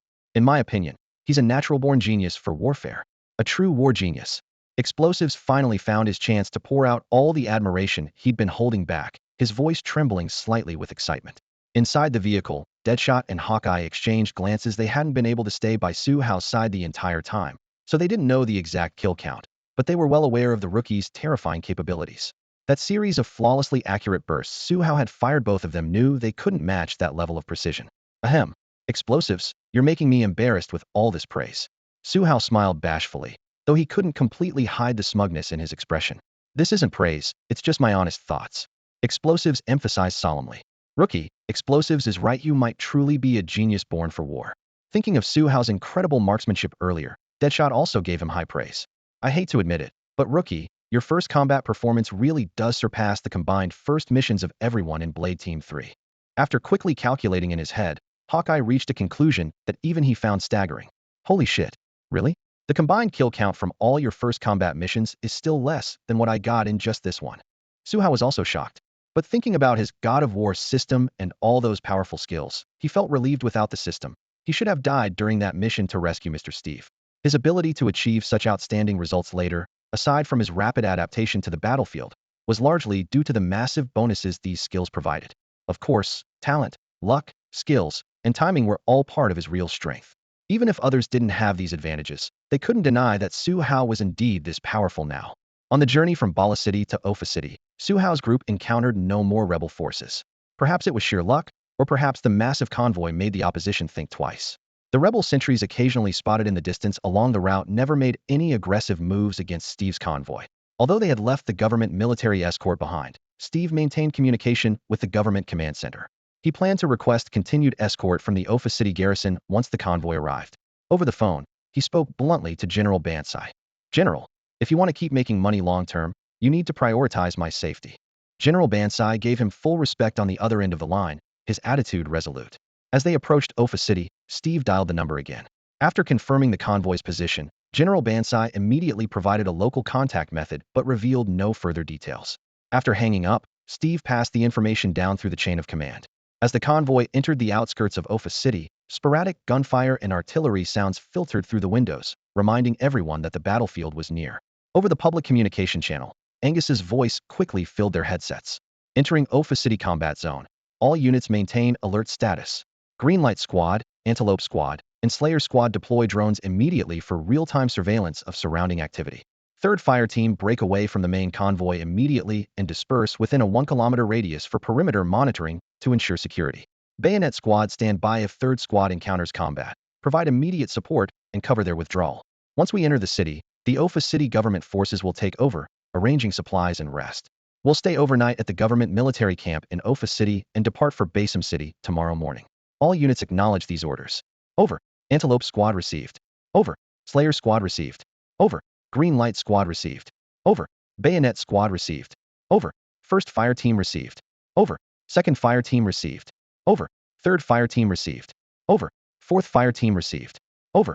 Angus's 4 directly subordinate fire teams, each with 55 personnel, had originally been broken up and reorganized for easier deployment. Their overall combat effectiveness now matched that of regular government forces. Their numbers and equipment were their greatest advantages, and before the outbreak of conflict in Iweiya, they had been Steve's most reliable asset. As an arms dealer, how could he not have his own armed forces? When fighting erupted suddenly in Mazan City, Steve hadn't been able to reach the safe zone in time and ultimately had to be rescued by Bayonet Team 3. As for Douglas, he had always been merely Steve's security captain. Before the outbreak of war in Iweiya, Douglas and his security team had more than enough capability to handle Steve's daily protection needs. But those days were long gone. Now, whether it was Iweiya on the brink of chaos or other unstable countries where Steve's arms business operated, he needed an elite combat unit that answered solely to him. This was the fundamental reason he was so determined to recruit Su Hao. Once this operation concluded successfully, Su Hao would begin assembling that team. When the time came, whether conflicts arose with other arms dealers or unexpected situations occurred during transactions, Su Hao and his elite squad would handle Steve's problems, giving him much greater confidence in future operations. Returning to the convoy's perspective. After each squad finished their reports, Steve immediately issued new deployment orders. 3 drones roared into the sky, taking positions at high points ahead and on both flanks for real-time surveillance, while the 3rd Fire Team immediately moved to establish a perimeter 1 kilometer out. The tension in the air grew thicker, but fortunately the journey remained uneventful. When the convoy entered Ofa City's urban area, government forces stationed there came to meet them. Unlike the perfunctory reception in Mosin City, this time General Bansai had clearly been shaken by Steve's threats. Dozens of Fox armored vehicles formed a protective formation, completely surrounding Steve's convoy in a display of serious attention. The specific handover process had nothing to do with Su Hao and his team, nor could they know the details. After about 5 minutes, the transfer was complete, and the convoy slowly moved forward again, now escorted by the Fox armored vehicles, significantly reducing the security pressure on Steve's side. Ofa City, government forces temporary rear camp. The camp was approximately 10 kilometers from the combat zone. As long as the rebels lacked long-range firepower, this location was absolutely safe. When the vehicles stopped, Su Hao jumped down and first stretched thoroughly, then worked the stiffness out of his limbs before surveying the surroundings. Using his keen threat perception, he confirmed no dangers existed nearby, and his taut nerves instantly relaxed. Maintaining high alert for extended periods was extremely draining, but Su Hao's easygoing nature allowed him to relax immediately once safety was confirmed. "Captain, could you come over here for a moment?" While Su Hao was observing the environment, Deadshot had already jogged over and was waving to Bloodblade. Since Deadshot rarely initiated conversations with Bloodblade, the latter was momentarily surprised but still walked over quickly. "Deadshot, what do you need?" As he spoke, he also moved closer to Su Hao's position. When Bloodblade moved, Bottlecap, Gunner, and the others followed suit. They had nothing else to do, so everyone could gather and chat for a while. The scorching sun beat down on the barren land, with several armed off-road vehicles lined up in a row. A few Special Forces members were gathered around the vehicles, unloading their gear and taking the opportunity to relax. Shi walked up to Xueren, his expression more serious than the blazing sun. "Captain, here's the thing. I think you should have a look at the rookie. I suspect he might have some psychological issues." "What? What's wrong with the rookie? What kind of issues are we talking about?" Qin Dao jumped up at the mention, his voice rising sharply. Although he had only known Su Hao for a few days, in his mind, Su Hao was already a good friend of Qin. Jia Dong raised his chin and rubbed his neck, frowning. It's just a concern, nothing's confirmed yet. We just wanted the captain to give the rookie a psychological assessment. After hearing this, Xueren furrowed his brow tightly and turned his gaze to Su Hao. Rookie, do you feel like something's off? The team was still on a mission, and if Su Hao truly had psychological issues, their subsequent actions would definitely be delayed. Su Hao shrugged, looking relaxed. Not at all. It's them who think there's a problem. I feel just fine, Captain. Xueren pondered for a moment before finally nodding. Let's talk, just the two of us. Is that okay? Sure, Captain. With his teammates repeatedly bringing it up, Su Hao felt a hint of self-doubt and could only agree. All right then, let's go to your vehicle. No one else come over. I need to have a private talk with the rookie. Got it. Understood. Qin was quicker than anyone else to reassure. Rookie, just relax. It's just a chat. Captain, don't put too much pressure on him. He's still a newcomer. Amid the responses from his teammates, Su Hao and Xueren sat back down in the armed off-road vehicle. After being bombarded with a series of bizarre questions from Bloodblade, Su Hao answered each one honestly according to his true thoughts. As the questioning progressed, Bloodblade's initially tense expression gradually relaxed, and Su Hao breathed a sigh of relief as well. All right, the assessment is over. Bloodblade patted Su Hao's shoulder with a light-hearted tone. From what I can see, you're psychologically sound. But keep an eye on yourself if anything feels off. Come find me immediately, or get checked by a therapist when we return to headquarters. Thank you for your concern, Captain. Su Hao nodded and smiled at him. For him, this was his first encounter with so-called psychological treatment. Previously, he'd only heard the term on TV, but experiencing it firsthand felt like nothing more than a casual conversation not particularly mysterious. Bloodblade suddenly asked, as if the thought had just occurred to him. But rookie, I'm curious about something. This was your first real combat, and you took down so many people. Didn't you have any unusual reactions while doing it? Unusual reactions? What counts as unusual? Su Hao looked puzzled. Like nausea, shaking hands, or nightmares these past few nights. Bloodblade spoke while opening the car door, his gaze fixed outside rather than making eye contact with Su Hao. When I first saw those mangled corpses, I almost threw up. But I got over it quickly. No hand tremors or nightmares though. Su Hao thought for a moment and answered truthfully. Bloodblade jumped down from the armored vehicle, his laughter carried away by the night wind. You're a natural-born warrior, kid. That kind of adaptability is top tier on the battlefield. Su Hao followed him out of the vehicle, wearing a proud smile. Yeah, I thought so too. All those symptoms Dynamite mentioned, I haven't experienced a single one. Bloodblade said with a hint of regret. Too bad you'll have to leave Blade Defense once the mission ends. Su Hao made a mental note of this. I haven't talked to Mr. Steve about your situation yet. Once the mission's over, I'll bring it up and see if we can continue working together in the future. That would be great. Bloodblade paused, nearly having forgotten about that possibility. As soon as the two landed, members of Blade Team 3 gathered around them. Dynamite spoke first. Captain, is the rookie okay? Bloodblade glanced at everyone, his tone casual but blunt. What are you all worried about? The rookie's in better mental shape than most of you. I honestly don't understand why you thought he had psychological issues. It's ridiculous. In his professional assessment, Su Hao showed no abnormalities whatsoever. Dynamite exhaled with relief and nodded convincingly.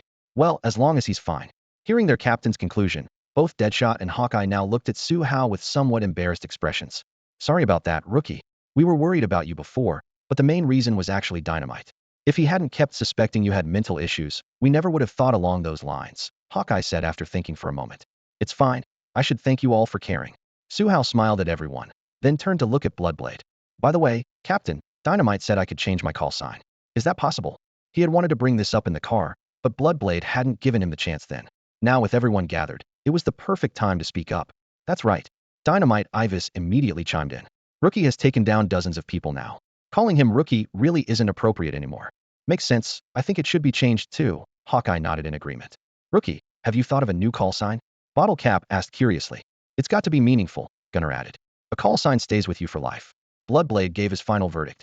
You can change it. Rookie was just temporary. You've completed your first mission, so you're qualified to pick one you like.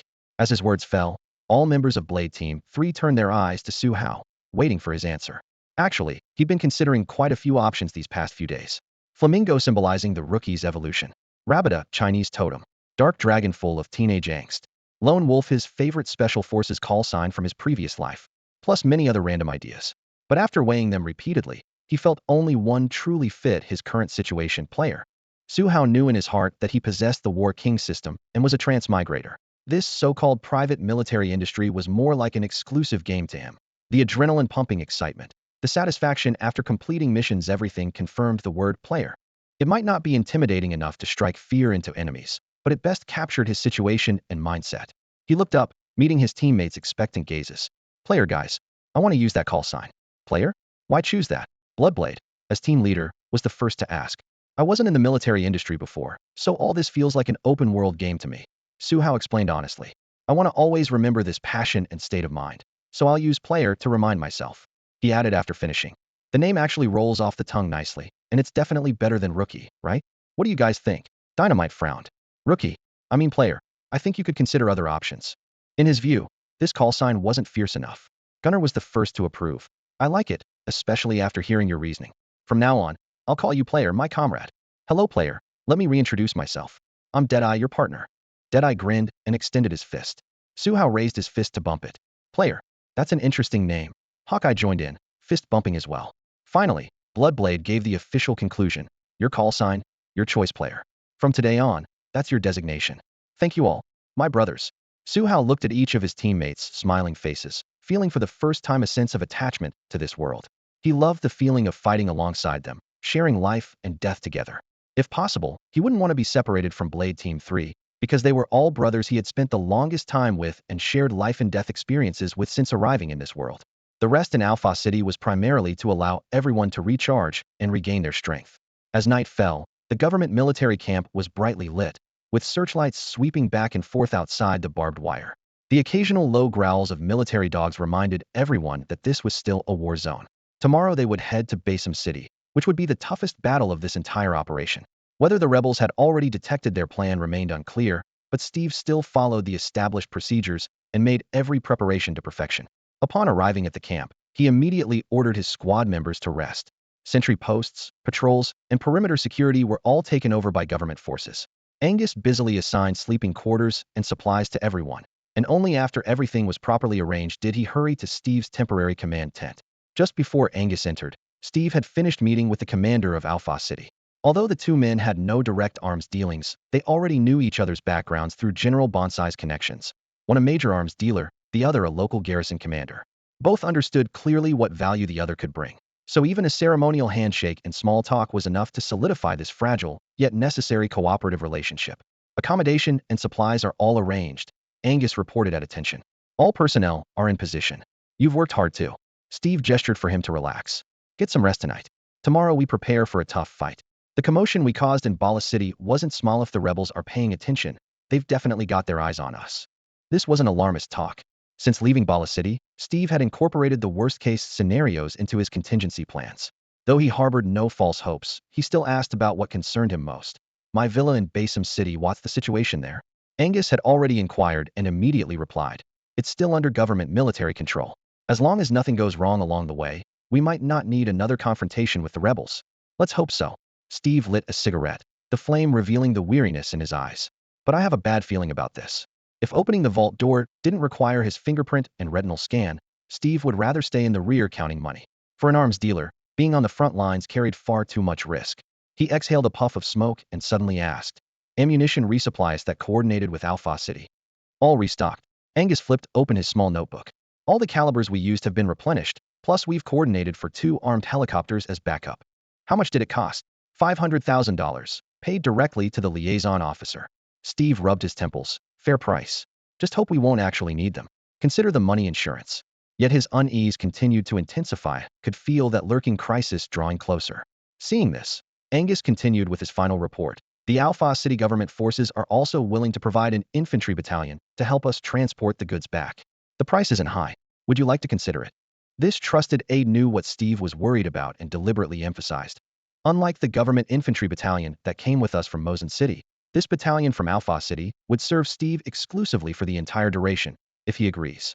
There's a fundamental difference between incidental protection and working specifically for Steve. What's their capability? Have you checked them out? Steve set down the documents in his hands, his tone cautious. For his own safety, he was indeed tempted. It's a combat infantry battalion that just withdrew from the front lines in Alpha City. Angus had already gathered the intelligence. They held their position on the front for 5 full days, engaging the rebels in close combat multiple times. Their experience is quite solid. How much? Steve looked up after a moment of consideration. 1,100,000. Angus answered promptly. If casualties exceed 50%, there's an additional 400,000. He had already inquired about these details. Let's go with that then. Steve rubbed his temples, his head throbbing from too much thinking in recent days. At this point, we can't worry about the money. Very well, Mr. Steve. Is there anything else you need me to do? Before leaving, Angus thoughtfully asked one more question. Nothing else. Oh wait, that rookie I mentioned before, Su Hao. Have you been keeping an eye on him? Steve suddenly remembered. I've been observing him. Angus reported honestly. He's just a regular member of the Bayonet Squad. Apart from that impressive performance, I don't see anything particularly special about him so far. Keep watching when you get the chance. Steve's tone softened. If this operation goes smoothly, I'm thinking of bringing him into our team and having him handle the business in Iweiya. This was the first time he had shared this idea with Angus. Is he worth developing? Angus paused for a moment, his expression unchanged. I have a good feeling about him, which is why I want you to observe him more. Steve waved his hand to signal the end of the conversation. Let's focus on getting this operation done first. Angus nodded his farewell and left the residence with quick steps. The night passed without incident. The next morning, Angus quickly coordinated with the Alpha City government forces, and a full-strength infantry battalion arrived. They would accompany Steve's convoy into Basim City, providing security throughout the journey. As for the armed helicopters, they would take off from Alpha City to provide support only after the convoy entered Basim City. Angus didn't share these details with the 4 mercenary squads. Before departure, he called the squad leaders together for a brief 10-minute meeting, reiterating the tactical plan they had finalized in Mozong City.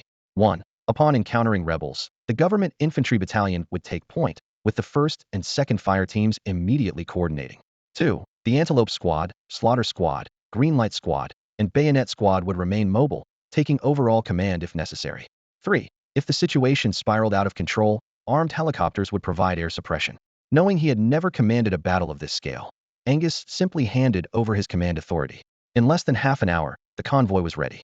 With the additional government forces hired, the task of leading the way fell directly to the infantry battalion, while Steve's original convoy formation remained unchanged. When leaving Alpha City's urban area, thanks to their covert cooperation with government forces, no rebels dared to probe along the route. Once the convoy reached the main highway, their speed began to steadily increase. About 40 minutes after leaving Alpha City, towering canyon cliffs appeared ahead. The convoy finally saw Murphy Canyon, the place everyone believed was most likely to see combat. Colonel Bonner, the target has entered Murphy Canyon. Major Iweiyya's lowered voice crackled through the communication earpiece as he watched the dust clouds rising from the canyon entrance, quickly adding the latest intelligence. The convoy is larger than reported, approximately 600 personnel, and they're mixed with government forces. Seems like a last-minute adjustment from Alpha City. Bonner mused briefly, then pressed. Major Iweiya, are you confident you can handle this? With frontline forces already stretched thin, Bonner still made no mention of reinforcements, waiting only for a firm response. I'm confident, Iweiya replied, his gaze sharp and unwavering. Good. The battle is yours. But remember to kill Steve. Steve is only valuable to us alive. Understood, Colonel. You can count on us. With that, he decisively cut the communication. The moment he removed his earpiece, his aide-de-camp Sari approached, whispering a reminder. In close combat, take out that Asian marksman first, or we'll be in serious trouble. I know. No need to keep emphasizing it. Iweiya shot him a cold glance. Don't project your failures onto me. I'll make sure that bastard stays on this battlefield forever. Sari shrugged and retreated helplessly. Was lucky to be alive and didn't dare ask for more. Iweiya took a deep breath of the dusty air and opened the communication channel, his voice cutting like a blade. All units, attention. Target has entered Murphy Canyon. Prepare for combat. Alpha Team identify Steve's vehicle and avoid friendly fire. Bravo and Charlie teams lock onto enemy elite squads and eliminate them the moment fighting begins. 3rd Infantry Battalion and 2nd Mobile Battalion intercept the convoy hidden, concentrate firepower on the front armed vehicles, and inflict maximum casualties. Acknowledge orders immediately. Over. Along both sides of the canyon, the rebel fighters crouched lower. Alpha Team, copy. Bravo Team, copy. Charlie Team, copy. 3rd Infantry Battalion, copy. 2nd Mobile Battalion, copy. Iweiya concluded. All units await my command to engage. Over. The deployment was set, waiting only for Steve's convoy to enter the predetermined kill zone. Reaper Squad drones report no enemy contacts. Antelope Squad drones report no enemy contacts. Greenlight Squad drones report no enemy contacts. As the saying goes, when things seem too normal, trouble is usually brewing. The more peaceful everything appeared, the more likely danger was lurking ahead. If there really are rebels lying in ambush in Murphy Canyon, then the armed personnel they've sent this time must be the elite of their elite. Bloodblade's voice came through the squad's internal channel, heavy as a boulder pressing against his chest. Maybe there's no ambush in Murphy Canyon at all. Captain, stop always thinking the worst. It's exhausting to live like that. When no one responded to Bloodblade in the channel, Dinner Knife cracked a joke. Bloodblade didn't laugh. Prepare for the worst-case scenario in everything. When the worst actually happens, that's how we know how to survive. If you always expect good outcomes, you'll likely be the one who dies when the worst occurs. Dinner knife, this is experience and the reason I'm still alive today. Consider it a free lesson. Don't think war is simple. As he spoke, the government infantry battalion ahead of their convoy was already filing into Murphy Canyon. The towering mountain walls on both sides squeezed out a narrow roadway with steep gradients. The air compressed thin as film. If there really is an ambush, the drones couldn't have missed it. Eagle Eye frowned, studying the trajectories over the mountaintops. Although Bayonet Team 3 didn't have their own drone operator, everyone understood this basic principle: hiding from high-altitude reconnaissance was nearly impossible. To fool the drones, how well would the rebels have to hide themselves? Dinner Knife muttered, frowning. Everyone stay alert, the convoy's going in. Bloodblade's brief warning silenced the channel, and tension crept up everyone's spine. Meanwhile, goosebumps erupted across Su Hao's back. The drones detected nothing unusual, but on his crisis perception interface, dense clusters of red markers had already covered both mountain walls, so many, it made his scalp crawl. How did they evade the drones? Can they turn invisible? He gritted his teeth and raised his tactical binoculars again, but still found nothing except for the red dots on his interface. He couldn't spot any figures either. Camouflage netting couldn't achieve this level of concealment. Since the drones couldn't detect them, only one possibility remained: natural cover, like caves. The mountain walls on both sides rose nearly 100 meters high, with extensive depth. If there were hidden caves, drones flying overhead couldn't possibly see through them. This deduction flashed through his mind like lightning, and cold sweat instantly beaded on Su Hao's forehead. He could see the enemy but couldn't warn his teammates, his chest tight with frustration.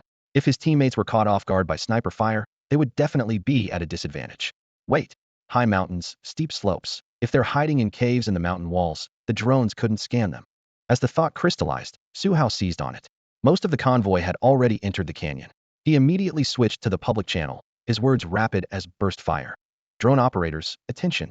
Check both mountain walls. Focus on mid to high positions. Look for caves. Drop your altitude.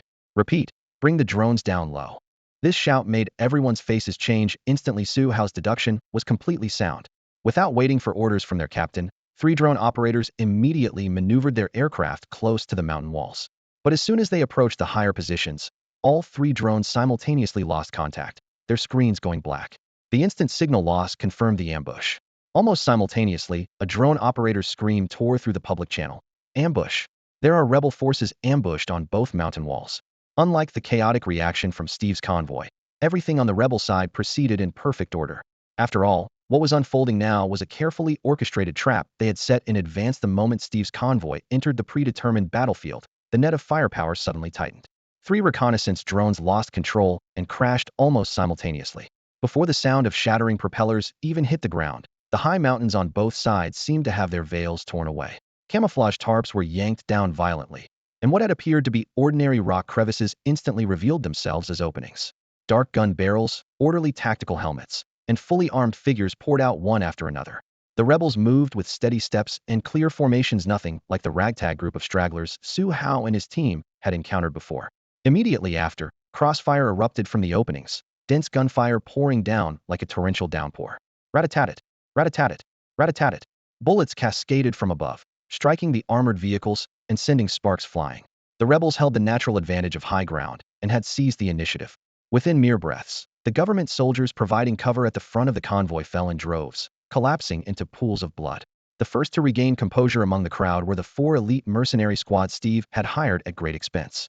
Through the hail of bullets, Butcher from the Slayer squad pushed through the swirling dust, raised his hand to signal for all-frequency communication, his voice low yet commanding. Bayonet squad cover Mr. Steve's retreat from the canyon. Antelope, green light. Each take a fire team and flank over the mountains. Don't worry about frontal fire. The rest of you, follow me and organize a counterattack. Can't just take a beating. In the chaos, Butcher's composure helped everyone quickly find their positions. The convoy roared as it turned around, heavy machine guns, grenade launchers, and rifles weaving together into a new wall of fire. Even so, casualties in the front ranks continued to mount. This was ultimately a defensive encounter after being ambushed, and the opposing rebels displayed combat skills rivaling elite forces. Under Butcher's command, the counterattack line was gradually pushed forward, and the situation finally stopped being a one-sided slaughter. At the convoy's front line, the government infantry battalion's position was the most brutal. Dirt kicked up by explosions still tumbled through the air, and the ground was littered with the bodies of fallen comrades. Over the communication channel, a voice trembling with fear asked, "Captain, what should we do? Should we follow their unified command?" The captain's boot had just stepped on a hot shell casing. He looked back at the convoy blocking their retreat, then forward at the cave opening spitting fire from the mountainside, barely hesitating. "Yes. Organize a counterattack on the spot. We've got the convoy blocking us from behind, and rebels everywhere and front there's nowhere to run. We can only fight." The order went out. Ammunition boxes were torn open, and the surviving soldiers crouched behind rocks and vehicle gaps, beginning to return sporadic fire. Rat-a-tat-tat, rat-a-tat-tat. Bullets fired upward from below at an angle, each burst accompanied by shouts of "load another clip." However, lacking proper cover, they were like naked runners in open ground. With almost every breath, someone fell again. Each soldier's wounding stabbed at the captain's eyes, but he had no other choice, couldn't even manage a retreat.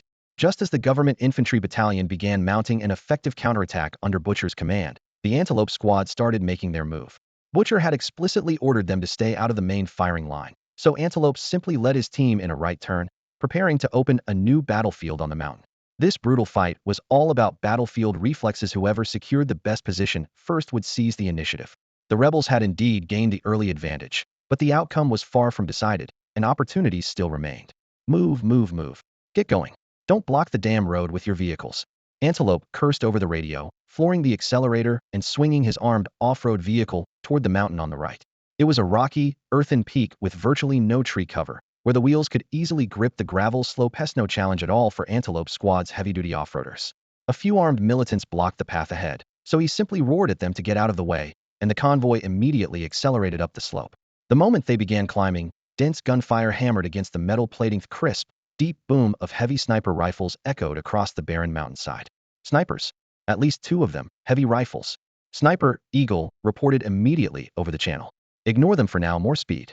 Antelope's gaze never wavered as he kept the pedal floored. They were still at the mountain's base. Stopping to return fire would make them sitting ducks. They had to reach higher ground before engaging. That was the only thought in Antelope's mind. Bang! Another muffled shot. Hippo, in the passenger seat, took a bullet through the neck, blood spraying across the windshield and back seats. "Hippo! Hippo!" Seal and Cheetah, in the back row, screamed simultaneously.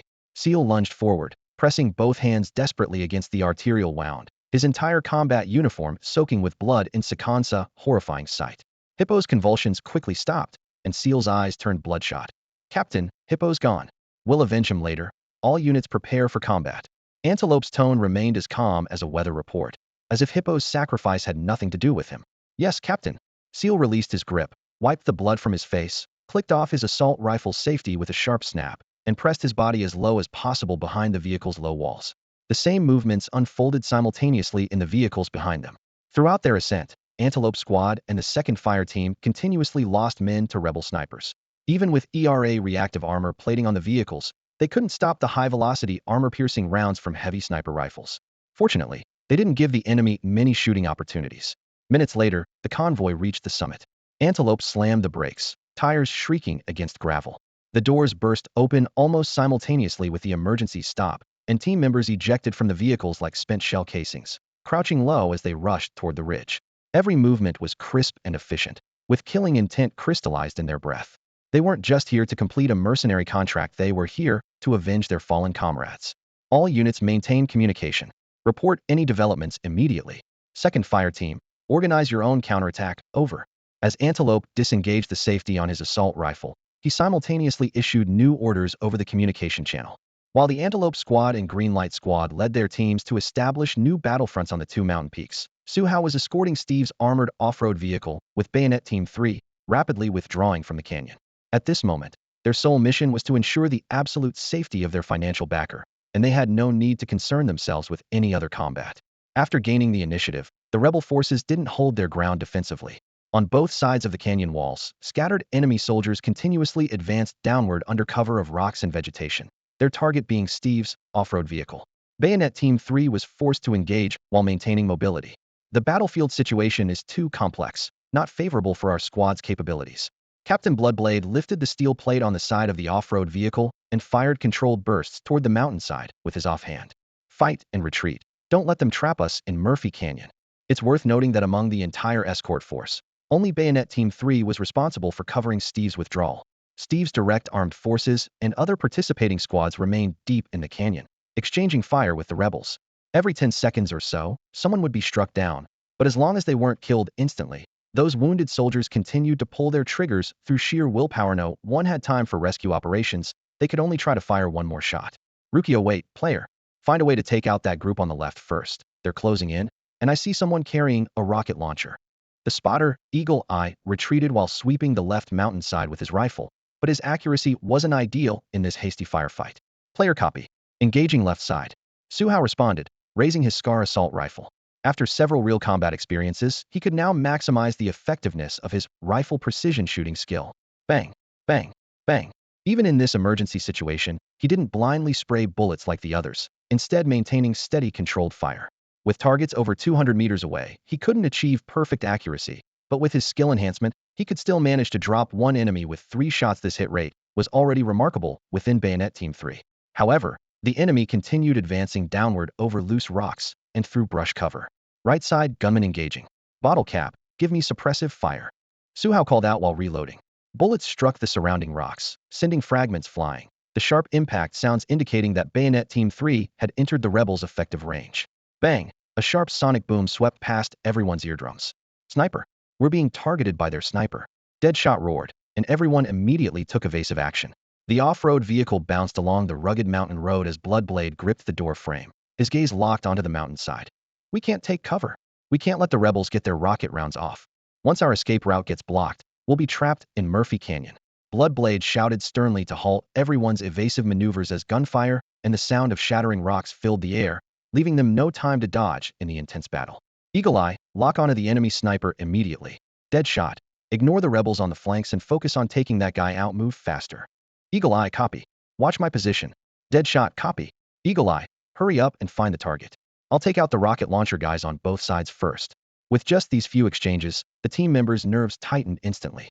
Su Hao fired in controlled bursts while quietly reporting, Sniper at 11 o'clock, approximately 600 meters. Without a moment's hesitation, Eagle Eye raised his tactical scope and swept toward the direction Su Hao had indicated. Enemy sniper spotted. Target at 11 o'clock, distance 6 of 3 meters, wind speed 6 meters per second, mil adjustment 2, over. He immediately transmitted the firing data to Deadshot. Bang. Distances within a kilometer were Deadshot's specialty, and with Eagle Eye's precise data support, his shot was clean and decisive. Through the scope, the enemy sniper's head jerked to one side as he collapsed. Enemy sniper eliminated, over. Deadshot's report was delivered in an icy tone, but it gave everyone a moment to breathe. Rat-a-tat-tat-tat. Bottle Cap dove to the vehicle-mounted machine gun and unleashed sustained bursts that kept the swarming rebels on the right flank pinned down. He couldn't confirm how many casualties he'd inflicted, but that burst of firepower had effectively suppressed their advance. Left flank rebels closing in, need fire support, over. Su Hao's magazine ran dry, and for the first time, he called for help during the reload. Bloodblade took over Su Hao's firing position while shouting toward the rear. Dynamite, how much longer before we can withdraw from Murphy Canyon? Dynamite was busy clearing obstacles from their escape route, sweat dripping from his chin. About 1 more minute. Dinner Knife, move faster. If this drags on much longer, we're going to lose people. Damn it, the rebels have positioned forces behind us too. I can see at least dozens of armed off-road vehicles closing in on us. Dinner Knife's urgent shout instantly flooded the comm channel. Captain, do we keep retreating? If we fall back any further, we'll run straight into them. Dynamite quickly added, his voice equally tense. Bloodblade took a deep breath and made his decision. We have to get out. 4th Fire Team, withdraw from the front and provide support at the rear. 4th Fire Team, copy. Moving to your position now. The response brought a brief moment of silence to the channel. As the 4th Fire Team's acknowledgement came through, Su Hao had finished reloading his magazine. Player, take over my position. Hawkeye and Deadshot, give the player some backup. I need to check the situation at the rear. Bloodblade had to see the situation behind them with his own eyes to know how to proceed. Player copy. Engaging the enemy. Hawkeye copy. Player, you take the close targets. Leave the medium and long-range ones to me and Deadshot. Deadshot copy. A series of responses crackled through the channel. Taking advantage of his teammates' cover, Bloodblade broke away from his position, crouching low as he weaved around several bullet-riddled trucks and sprinted toward Dinner Knife and his team at the rear of the convoy. Coarse sand kicked up under his boots, scraping against the gravel with a soft rustling sound. Sporadic gunfire from the hillside remained sharp and piercing. Bullets continued to slice through the air, occasionally striking the ground near Su Hao, sending fragments flying and even grazing his camouflage pants a few times. But as if favored by fate, neither Su Hao nor any of his teammates had been hit. The moment Bloodblade withdrew from the front line, Su Hao tightened his shoulder strap and his tactics became suddenly aggressive. He left the cover of the convoy and advanced up the left slope toward the rebels. On his perception interface, the distance between him and the pursuers rapidly closed 200 meters. This was his rifle's sweet spot, the killing radius he knew best. Breathe in, breathe out, breathe in. After steadying his breathing rhythm, he raised his rifle and fired in controlled bursts. The muzzle flashed once, and a rebel who had entered the 200-meter range dropped instantly. Another flash, and another man's chest bloomed red. In mere seconds, his magazine was empty, and nearly half of the left flank pursuers lay dead. The remaining rebels were stunned by the precise firepower, their panicked shouts echoing in the wind. Fall back! Fall back! It's their marksman, the terrifying guy from the rumors. In their confusion, they recalled the fearsome sharpshooter that Sari and Kaza had described before the battle.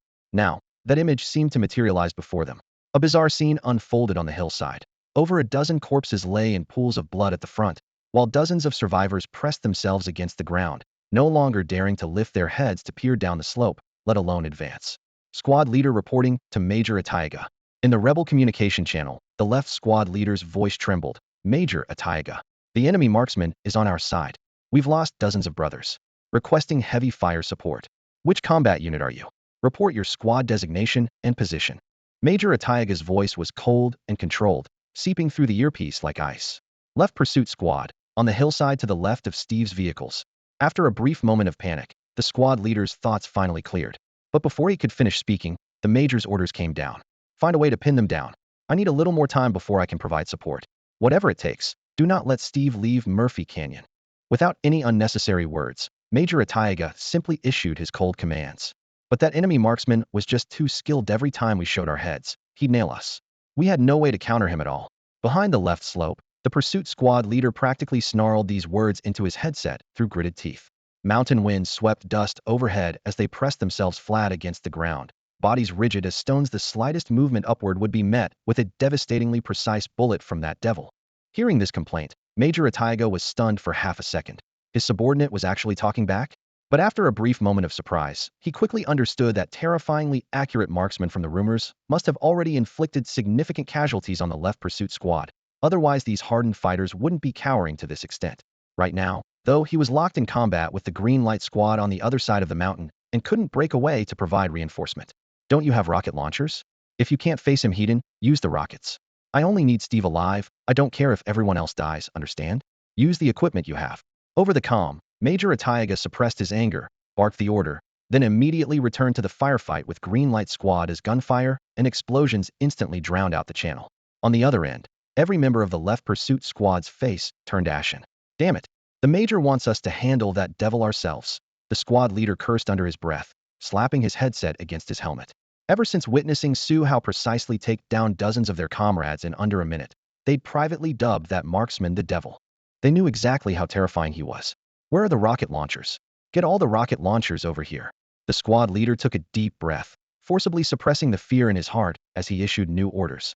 We're going to blind fire everything. Nobody sticks their head up. Got it. One of his trusted men couldn't help but whisper a reminder. But squad leader, how do we lock onto targets without aiming? And Steve's vehicle is still down there. Reef, we accidentally hit. Then do you dare lift your head? The squad leader shot him a cold look. If you dare, you go. If anyone else dares, let them go. I'm not sticking my head out. Awkward silence spread through the trenches. The heavy smell of gunpowder mixed with earth crawled into everyone's throats, nearly suffocating them. Listen to Meblin fire. If we hit something, great. If not, we wait for the major to finish his battle and come support us. The squad leader spoke rapidly, as if trying to mask his fear with orders. Sikmi, take your men and execute this. Remember, absolutely no looking over the edge. Yes, squad leader. The team member called Sikmi immediately responded loudly. He and several comrades moved quickly along the rock face in a crouch, their silhouettes flickering against the gray-white stone. The left pursuit squad carried 6 rocket launchers total, plus 16 rockets. The men quickly set up the launch tubes behind the rock, safety pins pulled, angles slightly adjusted, scope covers deliberately left on since no one dared to look, then aimed the dark muzzles toward the base of the mountain below. Load. Sikmi waved his hand. In the howling wind, the metallic scraping of rockets against launch tubes was particularly harsh. Fire. Boom boom boom, accompanied by continuous deep thuds. Blazing white trails streaked across the slope's airspace, raining down in a covering barrage toward the mountain base. The unguided rockets traced erratic arcs through the air. Some crashed directly into bushes and exploded into fireballs. Others veered into rock piles and sent up clouds of debris. Explosion shockwaves carried fragments back over the squad's heads as they remained pressed flat against the ground, eardrums ringing from the concussions. In the distance, they had no way of knowing whether they'd hit their target, but the chaotic firelight and smoke columns rising from the mountain base at least proved one thing. They definitely made some noise. On the other side of the mountainside, Major Iweiya continued his entanglement with Green Light Squad. Machine gun muzzle flashes strobed continuously with fierce firepower, yet couldn't suppress their stubborn counterattack. For now, he didn't inquire further about the left pursuit squad situation, only cared about the battlefield's ultimate objective. Steve, is this rookie cheating? Has his burst firing really reached such an insane level? Hawkeye swallowed hard, his gaze locked on the billowing smoke still rolling in the distance. The terrifying series of burst shots Su Hao had just executed hit him like a thunderclap to the chest. When they encountered the rebels earlier, he had witnessed Su Hao's precision, but back then Su Hao was at least 2 or 3 levels weaker. At that time Hawkeye could still barely hold his own against him, but now all he felt was the urge to turn tail and run. Stop calling him by the wrong codename. His codename is Player, now not Rookie. Deadshot corrected him through the earpiece with a stern, matter-of-fact tone. What a joke. With this kind of outrageous accuracy, calling Su Hao Rookie would be nothing short of self-humiliation. When it came to hitting targets at 200 meters with a rifle, Deadshot knew full well he couldn't hold a candle to Su Hao. Right. My mistake, it's Player, not Rookie. Hawkeye nodded frantically like a pecking chicken, as if he'd committed some grave taboo. Just then, the convoy that had been completely motionless finally showed signs of movement. Though Captain Bloodblade's orders hadn't come through the earpiece yet, the vehicles were moving, and Hawkeye's team had to follow suit, retreating from Murphy Canyon. Player, the convoy's moving, we're pulling back. Deadshot and I will watch the left flank, so move it. Seeing Su Hao still had his rifle trained on the left slope, Hawkeye had to shout a reminder. They should be making their moves soon, keep a close watch. Su Hao's eye never left the scope, and on his threat detection interface, a red marker was slowly creeping toward the edge of the slope. Don't worry, with Deadshot and me here, nothing will go wrong. Hawkeye spoke with unprecedented respect. Su Hao nodded, and after confirming there were no bright red danger markers on his interface, he shouldered his rifle, darted out, and ran low along the rock wall, slipping into the vehicle within moments. The instant he got in, Hawkeye immediately slid into the driver's seat, yielding the shooting positions to Deadshot, and Su Hao. Deadshot was a sniper by trade, and Su Hao's recent performance left Hawkeye with no desire to compete. Him driving while the other two handled combat was the optimal solution. The vehicle began reversing, its tires kicking up gravel. Simultaneously, the dark green muzzle of an RPG quietly emerged from the left slope. The moment they spotted the RPG, Su Hao and Deadshot almost simultaneously squeezed their assault rifle triggers. Rat-a-tat, rat-a-tat, rat-a-tat. With the vehicle bouncing and the distance exceeding 200 meters, this rapid burst of gunfire ultimately lacked the terrifying suppressive power of before. However, the dense gunfire still delayed the rebels' timing for launching rockets downward. When they finally pulled the trigger, Su Hao's armored off-road vehicle had already burst out of the rocket coverage zone. Boom, boom, boom. 3 deafening explosions erupted on the mountainside. After the first round of rockets ended, the rebels on the hilltops still cowered behind cover, not daring to show their heads. The psychological shadow Su Hao had left on them was too deep. Unless they could confirm his death, this group wouldn't shake off that fear anytime soon. This is 4th Fire Team, we've reached your area. Why are the rebels on the mountain continuously firing rockets down? Should we charge through or wait? Just as Su Hao's group was about to withdraw from Murphy Canyon, the 4th Fire Team arrived, but got blocked at the canyon entrance by the chain of explosions. Unable to assess the situation, they could only request instructions from Blade Team 3. Although the 4th Fire Team couldn't be considered Steve's diehard loyalists, they had taken his hefty payment and were always willing to risk their lives for the job. Bloodblade's voice soon crackled through Blade Team 3's internal channel. Eagle Eye, what's the situation over there? Find a way to bring the 4th Fire Team over. Move fast. The rebels outside the canyon are about to be right on top of us, and we don't have enough manpower to hold out much longer. Bloodblade was busy coordinating the defense line and protecting their client Steve, with no time to handle the details on Su Hao's side. The task of directing the 4th Fire Team could only fall to Su Hao and his companions. The rebels got spooked by the player and only dare to use rockets for blind suppression without showing their heads. The impact points are basically falling at the foot of the mountain on their side, Eagle Eye explained while driving. Cut the chatter. Assist the 4th Fire Team. Bloodblade interrupted. Bottle Cap, Gunner, disengage from the rear. I need fire suppression over here. Roger. Player received. Assisting 4th Fire immediately. Su Hao responded before Eagle Eye could answer. Huh. Eagle Eye in the vehicle was momentarily stunned, but Su Hao had already begun his rapid analysis. They can't possibly carry too many rockets. Counting the round just now, they fired 3 rounds total. The first 2 rounds were 12 seconds apart, but the third round took 18 seconds. Very likely they're running low on ammunition. This is just my speculation, but we're out of time. We have to bet their magazine is empty and get the 4th Fire Team over here as quickly as possible. Betting they're out of bullets? Where have I heard that line before? Deadshot muttered. That's basically it. Su Hao had no time for banter and immediately switched to command channel for the shared frequency between Blade Team 3 and the 4th Fire Team. Charge straight through. We'll provide cover. Quick, they should be out of rockets. 4th Fire Team received. Beginning approach to your position now. Maintain cover for us. Without a moment's hesitation, the 4th Fire Team began rapidly advancing towards Su Hao's group the instant they received the order. Things unfolded exactly as Su Hao had anticipated. As the 4th Fire Team's convoy slowly approached the combat zone, the rebels on the left highland indeed stopped showing themselves to fire rockets. However, the quiet on the left didn't mean the right side was equally peaceful since Gunner and Bottlecap had already withdrawn from the battlefield. The right side pursuit force was now free. Without Bottlecap's machine gun suppression, the rebels on the right slope immediately turned their weapons toward the 4th Fire Team. The moment the rebels opened fire, the dense barrage instantly caught the attention of Su Hao and Deadshot. But due to the excessive distance, Su Hao's burst fire posed limited threat to the enemy. In contrast, Deadshot, wielding his sniper rifle with 1 shot per headshot, quickly pulled ahead in kill count. Completely focused, Deadshot didn't notice Su Hao slacking off. He continued to hold his position steadily, doing his best to intercept the enemy's advance. By the time the 4th Fire Team convoy approached, he had just emptied his first magazine. As the two convoys passed each other, Su Hao slid down from the firing window, signaled Eagle-Eye to stop, then jumped onto the debris-strewn road surface. He knew clearly that a small force had to stay behind to cover the retreat, preventing the main force from being caught in a pincer attack by both hillsides on the front battlefield. With manpower already stretched thin, those staying behind couldn't be many. After weighing his options, he decided to stay personally only with him in command could they maximize their ability to hold off the rebels swarming down from both mountain ridges. At this moment, he was brimming with confidence. After landing, he raised his hand to signal the 4th Fire Team to halt. A window rolled down, revealing half the dust-covered face of an unfamiliar soldier. Su Hao got straight to the point. Leave 10 men with me to hold this position. Everyone else advanced to reinforce the front line. Brother, are 10 men enough? I can see at least dozens of enemies on both hills, the man in the vehicle said with inevitable concern in his voice. Can you conjure up more men for me? Don't waste time. Su Hao slapped the window frame.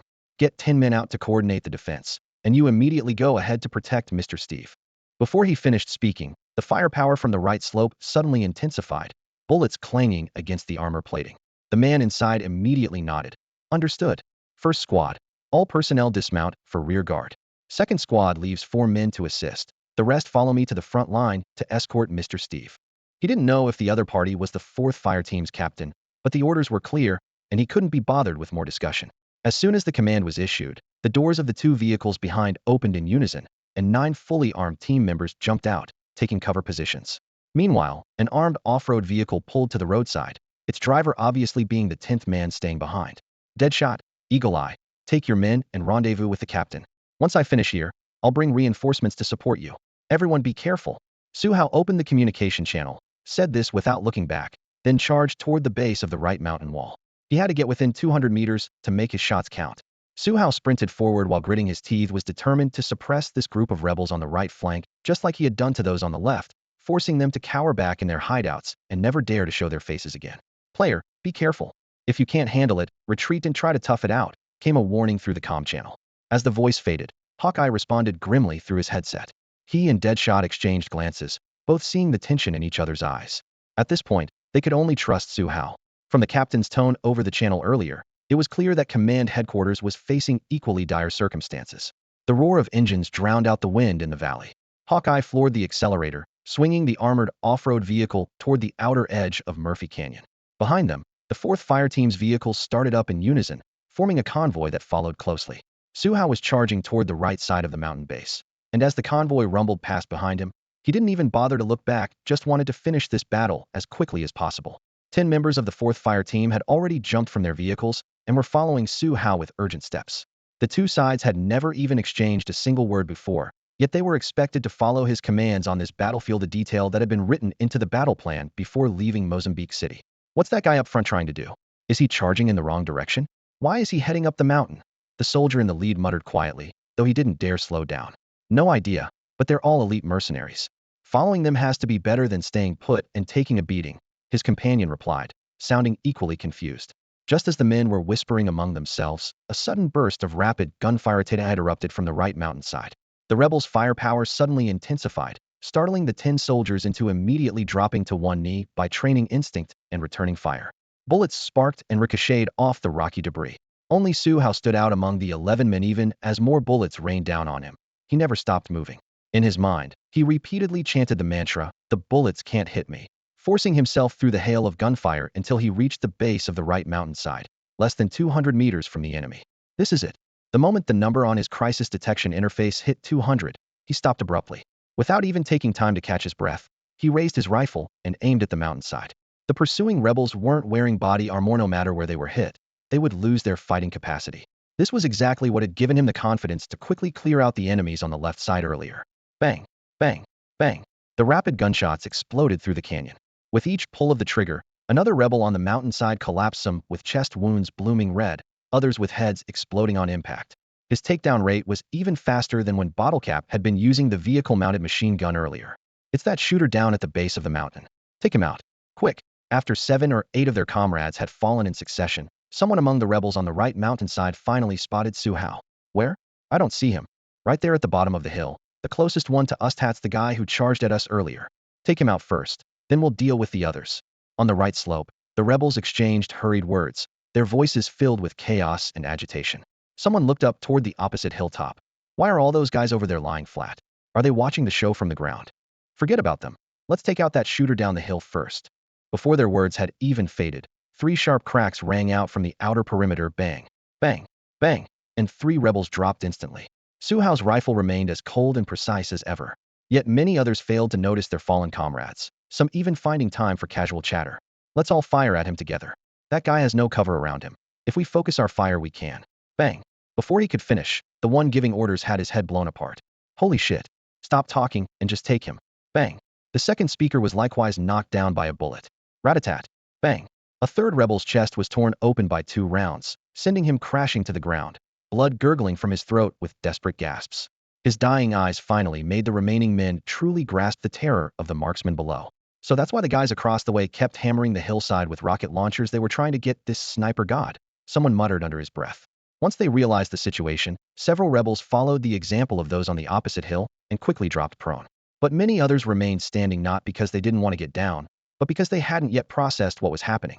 Rifleman, marksman, someone cried out. Could this be the expert shooter Major Sari mentioned? Major Sari said he was terrifying with a handgun, but the guy down there is carrying an assault rifle, and besides, bang, another gunshot, and a rebel on the right slope who had just started speaking collapsed in a pool of blood.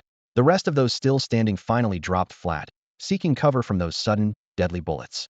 No wonder those guys across the way don't dare lift their heads. They've already been terrorized by this marksman down below, muttered one prone rebel, sweat beading on his forehead. Where's the captain? Where did our captain go? Another finally remembered their commanding officer. The captain's dead. Got his head blown off while he was talking just now, didn't you see? The one answering carried a rocket launcher, which he had already unslung and placed beside him as he spoke. So what do we do now? Just stay down like this? Copy what those guys across the way are doing. The questioner's voice trembled with uncertainty. First, get the communication equipment off the captain's body and contact Major Iweiya, Rick said calmly. Though not the highest ranking, he was more clear-headed than anyone else. Establish contact with headquarters, then what? Are we just going to ignore that sniper down there? One of the rebels couldn't help but whisper to Rick. Ignore? How can we ignore him? Rick gritted his teeth, his gaze moving past the gun barrel to the dozen or so corpses still bleeding on the edge of the right slope. He's such a crack shot that we have no choice but to call for backup from Major Iweiya. The blood from the corpses continued to seep down, carrying a pungent metallic smell. Su Hao's impression on Rick had become so vivid it seemed etched into his bones. This was definitely not an enemy they could take heed in. This wasn't a situation where they had to fight to the death, and if they really bet everyone's lives to take out that sniper below, could they succeed? No one dared say. Even if someone did charge desperately, there was no guarantee they could eliminate Su Hao before the entire squad was wiped out. Gambling with their lives? Anyone with half a brain wouldn't make such a bet. Rick's words instantly silenced the already agitated rebels on the right slope. Finally, everyone nodded in agreement. Let's call for backup from Major Iweiya first. Let's see what the Major says. At this moment, requesting aid from Major Iweiya seemed to be their only way out. On the left slope, another pursuit squad. From the moment the first gunshot rang out from the right side, the rebels here were pinned down like nails hammered into the ground, each one lying flat, not because they wanted to watch the show, but because they had been thoroughly terrorized by Su Hao in the previous firefight. His terrifying accuracy and horrifying firing speed were deeply burned into their minds. They had lost even the courage to peek out, let alone raise their weapons to support their comrades on the right. When the right side suffered the same carnage, with rebel after rebel falling like cut wheat, they instantly understood that devil down the mountain had opened fire again. But they were powerless, able only to continue lying flat. Some trembled inwardly, recalling the scenes of watching their comrades get shot, feeling chills run down their spines. Only when the rebels on the right slope also went prone did this group on the left breathe a sigh of relief. They knew all too well that lying flat was the only way to avoid those deadly bullets. Just stay down. As long as we stay down, that devil below can't hit us. Someone whispered extremely quietly, immediately earning agreeable nods from several surrounding soldiers. But this way, we can't complete our mission to keep Steve in Murphy Canyon. Manuel, the left pursuit squad leader, sighed softly. We can't just throw our lives away. Besides, even if we all showed ourselves, we might not be able to kill that devil, one soldier said dejectedly. He fires too fast, we can't even lock onto his position in time. I even think that if all of us poked our heads up together, he'd still pick us off before we could pull our triggers. Then we wait for backup. Manuel shook his head, his gaze dim. At least the right side is lying down just like us. Even if the officers want to hold someone accountable, they won't blame just me. Face Su Hao again. I'd rather be court-martialed. In just a few minutes, Su Hao had single-handedly crushed the fighting spirit of 2 rebel pursuit squads. While Su Hao didn't witness the rebels' fear and confusion firsthand, he could judge the enemy's mindset on the slopes through his crisis perception interface. Once those red markers stopped moving and gradually faded, it proved the other side no longer had killing intent. He could tolerate hostility, but absolutely would not allow anyone to actually attack him on the spot. So whenever those markers glowed bright red, Su Hao would immediately aim his gun at their heads. After all the rebels on the right flank had taken cover, Su Hao seized the moment to reload his assault rifle with a fresh magazine. With the new clip secured, he maintained his half-kneeling position, keeping his weapon trained on the right slope while turning to shout at the 4th fire team behind him. Forget about the right side, everyone focus on the left. Don't let them show their heads. The canyon echoed with continuous gunfire and explosions, the deafening noise drowning out his voice amid the reverberating blasts and whining bullets. Looking back, he saw his teammates showed no response. Su Hao had to switch to the public channel and repeat. I've got the right side covered, all of you move to the left, and don't let anyone over there lift their heads. Roger. Copy that. We're moving now, came the immediate response through the channel. The soldier who replied seemed startled by Su Hao's voice, his words trailing off with an obvious tremor. In fact, it wasn't just the one speaking among the 10 remaining members of the 4th fire team. At least 7 visibly flinched upon hearing Su Hao's voice. The brief firefight over the past few minutes, where Su Hao single-handedly suppressed dozens of rebels with his marksmanship, had deeply shaken these recruits who had barely seen large-scale combat. Had they not been fighting on the same side, their performance would hardly have been better than the rebels on the slope. With orders given, the 10 men immediately broke from cover, hugging the rock wall as they jogged toward the left side of the mountain base. As for whether they might get picked off by any remaining rebels on the right, they simply didn't bother worrying in their minds. With Su Hao's word alone, their rear was completely secure. Minutes later, the group reached a position behind a massive boulder on the left side. Just a few meters beyond the boulder lay a natural reverse slope, providing enough space for 10 men to spread out in prone positions. The rebels on the left haven't fired a single shot. What's the point of us guarding here? One recruit muttered quietly from behind the rock, poking his head out briefly. No idea, but since he told us to come here, we'd better just follow orders, someone nearby whispered back, his tone filled with reverence for Su Hao. If I remember correctly, his call sign is Rookie, said one of the 10 who had previously met Su Hao with Steve, trying hard to recall. Rookie? How could someone with that kind of skill choose such a self-deprecating call sign? You must be remembering wrong, someone immediately challenged. I don't think I'm wrong. I was right behind Mr. Steve that day and heard him call him that myself, the man replied with certainty. No way. I remember before the convoy left, someone from his squad called him player, not rookie. Another person chimed in to argue. I remember player too. I'm absolutely certain about this, there's no way I misheard that. Everyone shut up and stay alert. Assad, the leader of the 1st squad in the 4th fire team, lowered his voice with a grim expression. Save the chatter for when you're still alive. If you don't want to die, stop getting distracted. His sharp command immediately silenced the 5 members of the 1st squad and the remaining 4 from the 2nd squad. Their weapons locked onto the front once again. In the silence, Su Hao slowly retreated step by step on the other side, his movements deliberate and measured, leaving everyone puzzled about his intentions. At the same moment, the other 3 battle lines in Murphy Canyon remained brutally fierce. Setting aside the canyon's outer perimeter that had just been dragged into the conflict, the Green Light Squad and Antelope Squad on the left and right flanks had been fighting alongside their respective 2nd and 3rd fire teams. Their casualty rates had already exceeded 1/3, yet enemies continued pouring in endlessly. If this stalemate continued, 50% casualties or complete annihilation was merely a matter of time. Compared to the Antelope and Greenlight squads opening new battlefields, the Slayer squad holding the front line faced even more vicious firepower. Despite having a government infantry battalion as support, they were constrained by terrain and manpower, turning their firefight corridors into virtual death zones. The first fire team that had fought alongside the Slayers now had only 14 members still barely standing, with the rest either dead or incapacitated. The government infantry battalion, originally at full strength with over 300 men, now had fewer than 50 remaining. Yet none had fled. Instead, they continued their counterattacks and established temporary communication links with the Slayer squad. The entire Murphy Canyon resembled a massive meat grinder, with over 1,000 soldiers engaged in frenzied combat within the narrow terrain. Everyone's eyes were bloodshot, focused solely on completely destroying their opponents. However, the battle had reached a stalemate, with victory remaining unclear. On the left hilltop, Rebel Major Iweiya personally commanded the position. He never anticipated that Steve's convoy could prove this resilient. Before the engagement, he had assumed their combat effectiveness might be inferior to government forces, but actual combat revealed he had completely underestimated his opponents. Iweiya hadn't participated in other battle sectors, only experiencing firsthand the pressure from the Greenlight squad. Their aggressive assault rhythm combined with advanced high-tech equipment was unlike anything he had encountered in previous engagements with government forces. If not for Iweiya's exceptional personal capabilities, his special operations team might have already been overwhelmed by Greenlight's relentless pressure. Making matters worse, before they reached the ridge to engage Greenlight, their sniper had been eliminated by a headshot from Deadeye, weakening their long-range firepower. On another hilltop, the Antelope squad faced the rebels' remaining 2 special forces units. By this point in the battle, Iweiya had gained a clear advantage on the left flank. After confirming the enemy had no reinforcements, he deliberately slowed his attack tempo, simultaneously wearing down the Greenlight squad while preserving his own forces. After all, Iweiya had already received distress signals from multiple battlefields. From the moment combat began, Su Hao had completely entered battle mode. Logically speaking, given his lack of real combat experience, he shouldn't have been so composed. Yet the reality was quite different. Not only could he quickly adapt to the situation, but he could also simultaneously handle observation and operation. While keeping a close eye on the threat detection interface and flexibly deploying various skills, he performed in Murphy Canyon like a seasoned veteran who had been through countless battles. The rebels on the hillside all lay flat and motionless, unable to inflict further casualties in the short term. Su Hao understood that staying in place too long might expose them to enemy sniper fire. After weighing the risks, he decided to attempt a withdrawal first.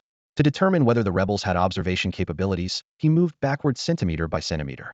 The threat detection interface gave him complete awareness of the hillside's movements. The moment those rebels made any move, he would immediately counterattack and unleash devastating firepower upon them.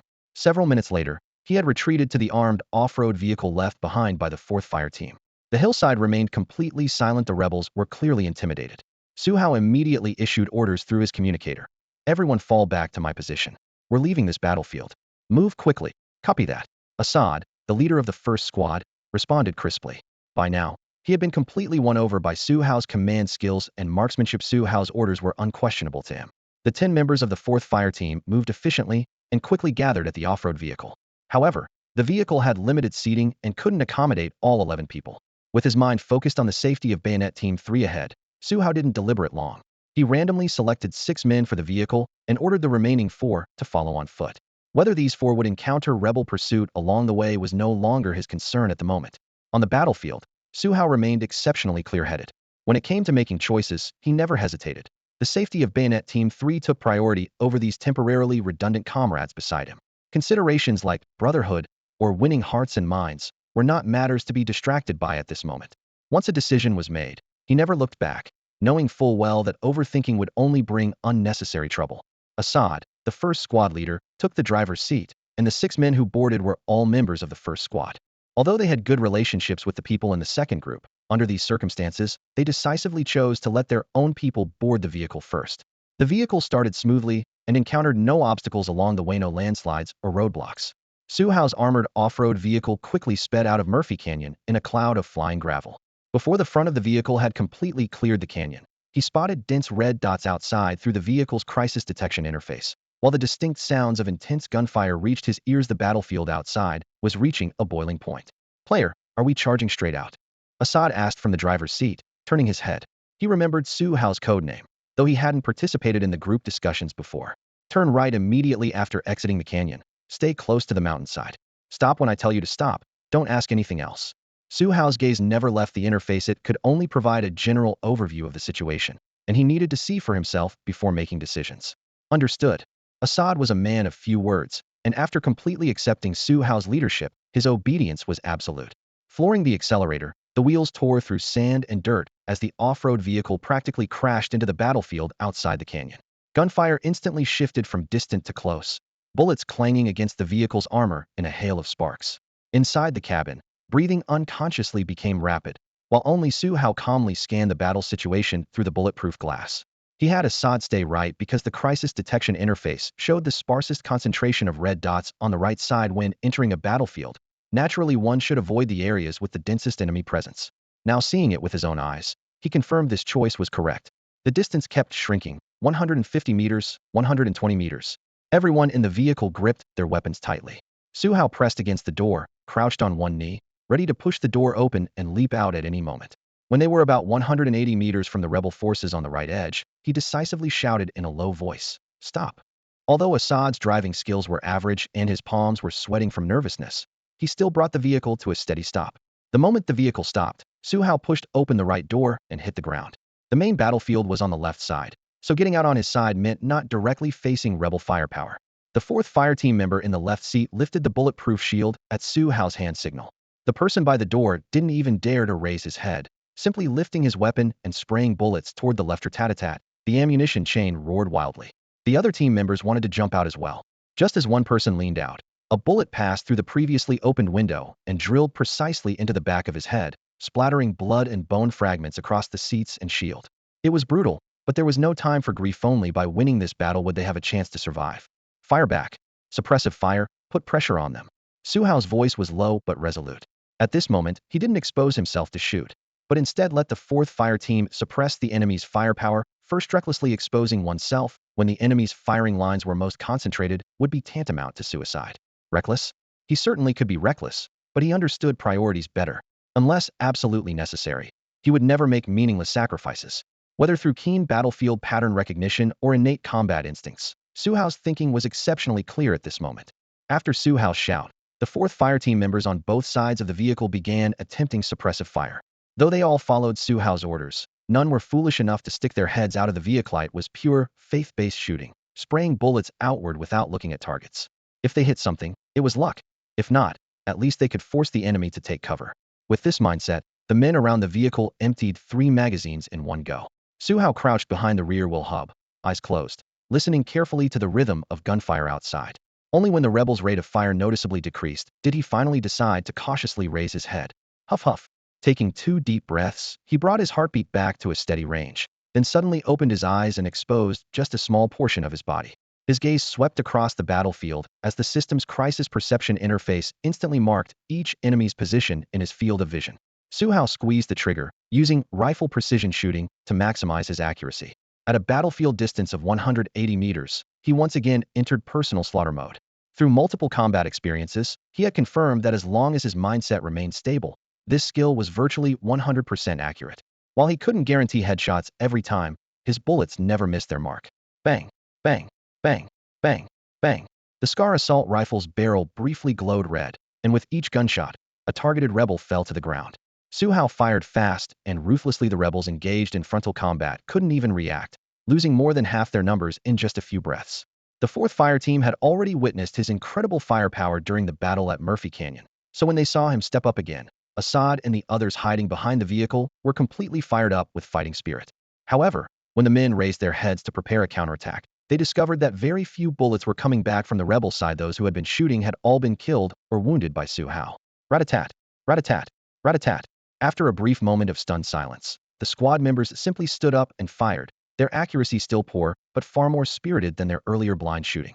Su Hao had just emptied his magazine, so he let the fourth fire team's first group take his position and continue the suppression. Driver, get back to your seat. We'll lay down one more wave of fire. Then you drive straight at Xiweisi, going in for close combat. During the reload, Su Hao proposed a tactic so bold it bordered on insane. Close combat. We're charging. Assad's eye twitched as he listened. Their side was clearly at a disadvantage. Why would they countercharge the stronger force? Su Hao's marksmanship was already godlike, so why risk getting right in the rebels' faces? Had he lost his mind? Was there some new tactic he hadn't thought of? Assad's mind raced with these chaotic thoughts as he stood frozen in place, staring blankly at Su Hao. Why are you just gawking at me? Didn't you hear what I just said? Su Hao glared back, his voice carrying an inexplicable sense of authority that was completely unlike a rookie who had only seen a few real battles. Gulp. Assad swallowed hard. In those dark, determined eyes, he could tell that Su Hao would never back down. I heard you, but we don't need to take such a risk, he said while climbing into the off-road vehicle, still hoping to negotiate. This is how we fight. Su Hao's tone was resolute. I can change the course of this battle. Trust me, I'll get all of you out of here. If you insist, fine. With those words, Assad settled back into the driver's seat. The other members of the 4th Fire Team's first squad were all intimidated by Su Hao's commanding presence and remained silent. Don't just stand there. Empty your magazines and get in the vehicle. Follow my orders for everything else. Su Hao slammed in a fresh magazine, leaned out the window, and continued firing controlled bursts. Bang, bang, bang. 6 consecutive shots rang out as muzzle flashes and shell casings flew through the air. At the Blade 3 team's defensive line on the outskirts of Murphy Canyon, Explosive and the others had noticed Su Hao's group when they appeared on the right flank of the battlefield, but the frontal firepower was too intense for them to break away and communicate. As time passed, Blade 3 team faced mounting pressure. They were already outnumbered, while the enemy had 8 vehicle-mounted heavy machine guns unleashing devastating firepower. With weak counterattacks and no heavy fire support, the fact that they had held out this long was testament to their elite training. Eagle Eye, Deadshot, are your sniper positions ready? Bloodblade was pinned down behind cover by enemy fire, his anger rising. Earlier, when Bottlecap and Gunner had joined the fight, they could barely hold their own in the firefight, but after Gunner's left arm was shattered, Bottlecap lost his partner and could no longer match 8 machine guns alone. While heavy machine guns did need to reload and cool down, facing 8 of them, sniping was their only way out. Just got into position. We'll help you take out their machine gunners right now. Eagle Eye immediately responded over the radio. Good. Take them out first, then we'll have a chance to break through. Being pinned down like this is unbearable. Bloodblade felt a slight relief. The snipers were their only hope for turning the tide.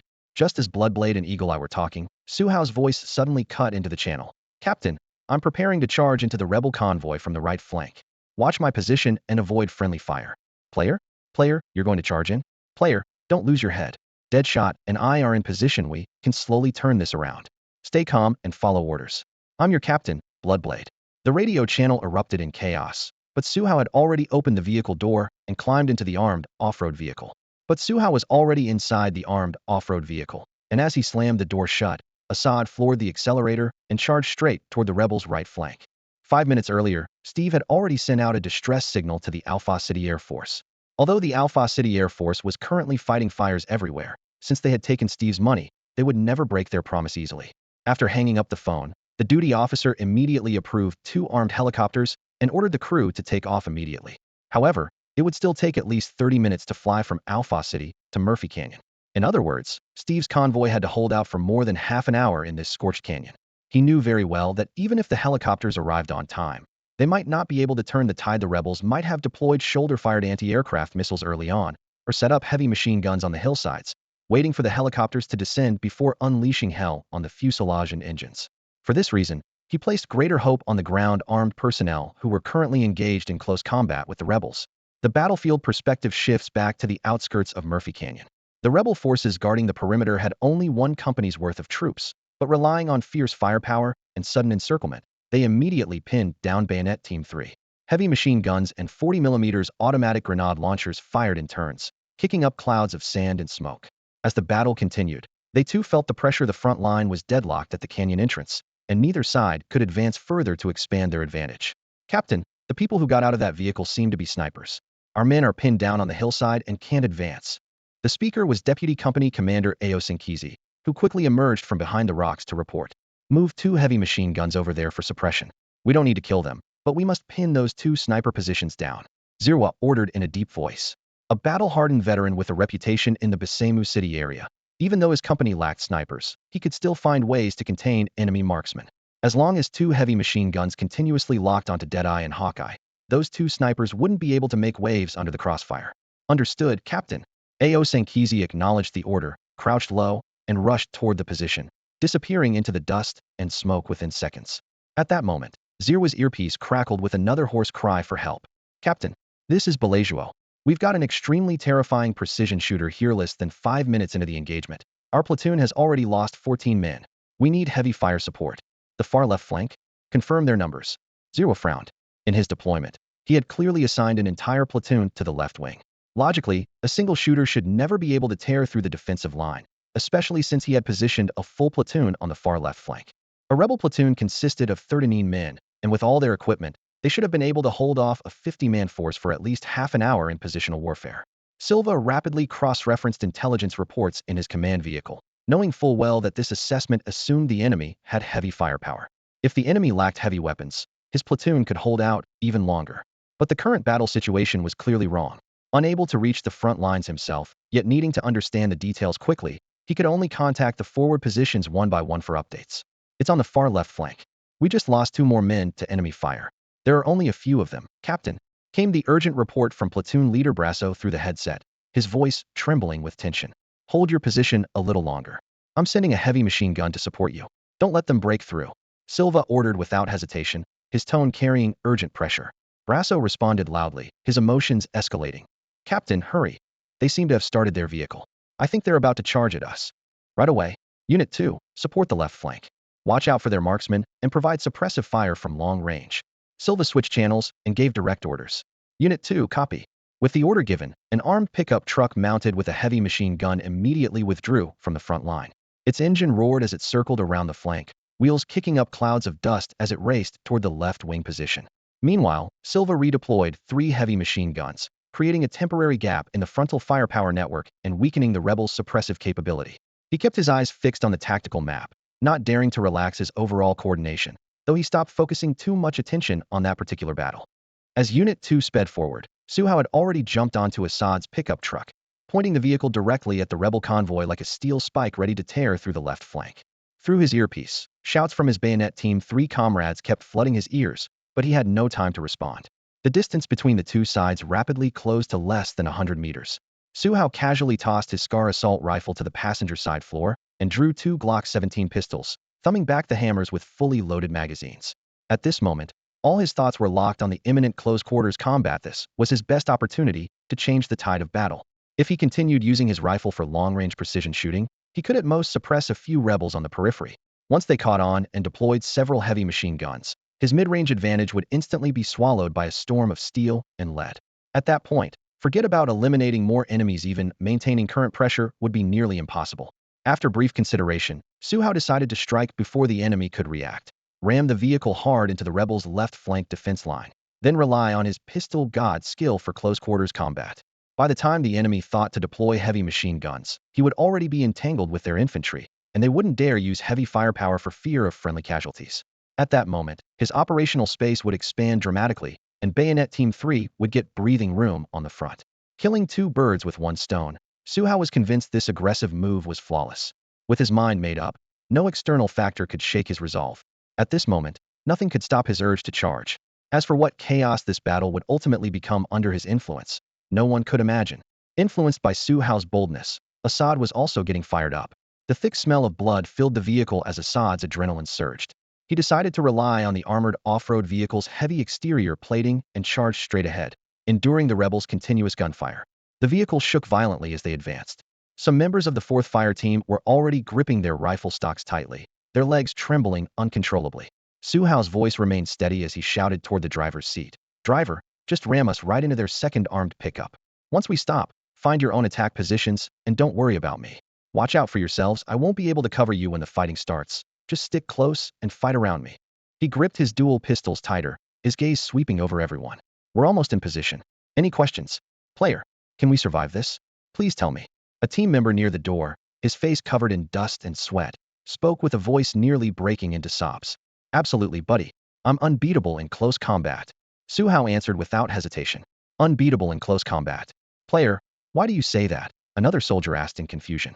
Su Hao countered with a question. "Do you think I'm accurate with an assault rifle?" "Incredible. You're the best marksman I've ever seen. I swear," the man blurted out. "Well, let me tell you, I am even better with pistols than with assault rifles." Su Hao raised the 2 Glock 17s in his hands. "These babies are going to tear the enemy apart. As long as you can keep up and your luck doesn't run too bad, I'll definitely get you out alive. Trust me, buddy." The brief exchange eased the tension slightly. The off-road vehicle lurched violently as Assad rammed the front end hard into the rebels' second armed pickup. The moment the vehicle came to a stop, Su Hao threw open the door. This time, he didn't ask the 4th Fire Team to provide covering fire. Besides the several armed pickups, there were scattered natural boulders that could serve as cover. The remaining rebels were hiding behind these obstacles. Through his crisis perception interface, Su Hao pinpointed every enemy position. Only a handful were beyond pistol range, while the rest were well within his control. The situation had become a pure test of reaction speed. Whoever fired first would likely emerge as the victor of this battlefield. After landing, Su Hao acted without hesitation, ducking, crouching, and positioning himself in one fluid motion. Both arms extended simultaneously as two Glock 17 bullets shot out like lightning.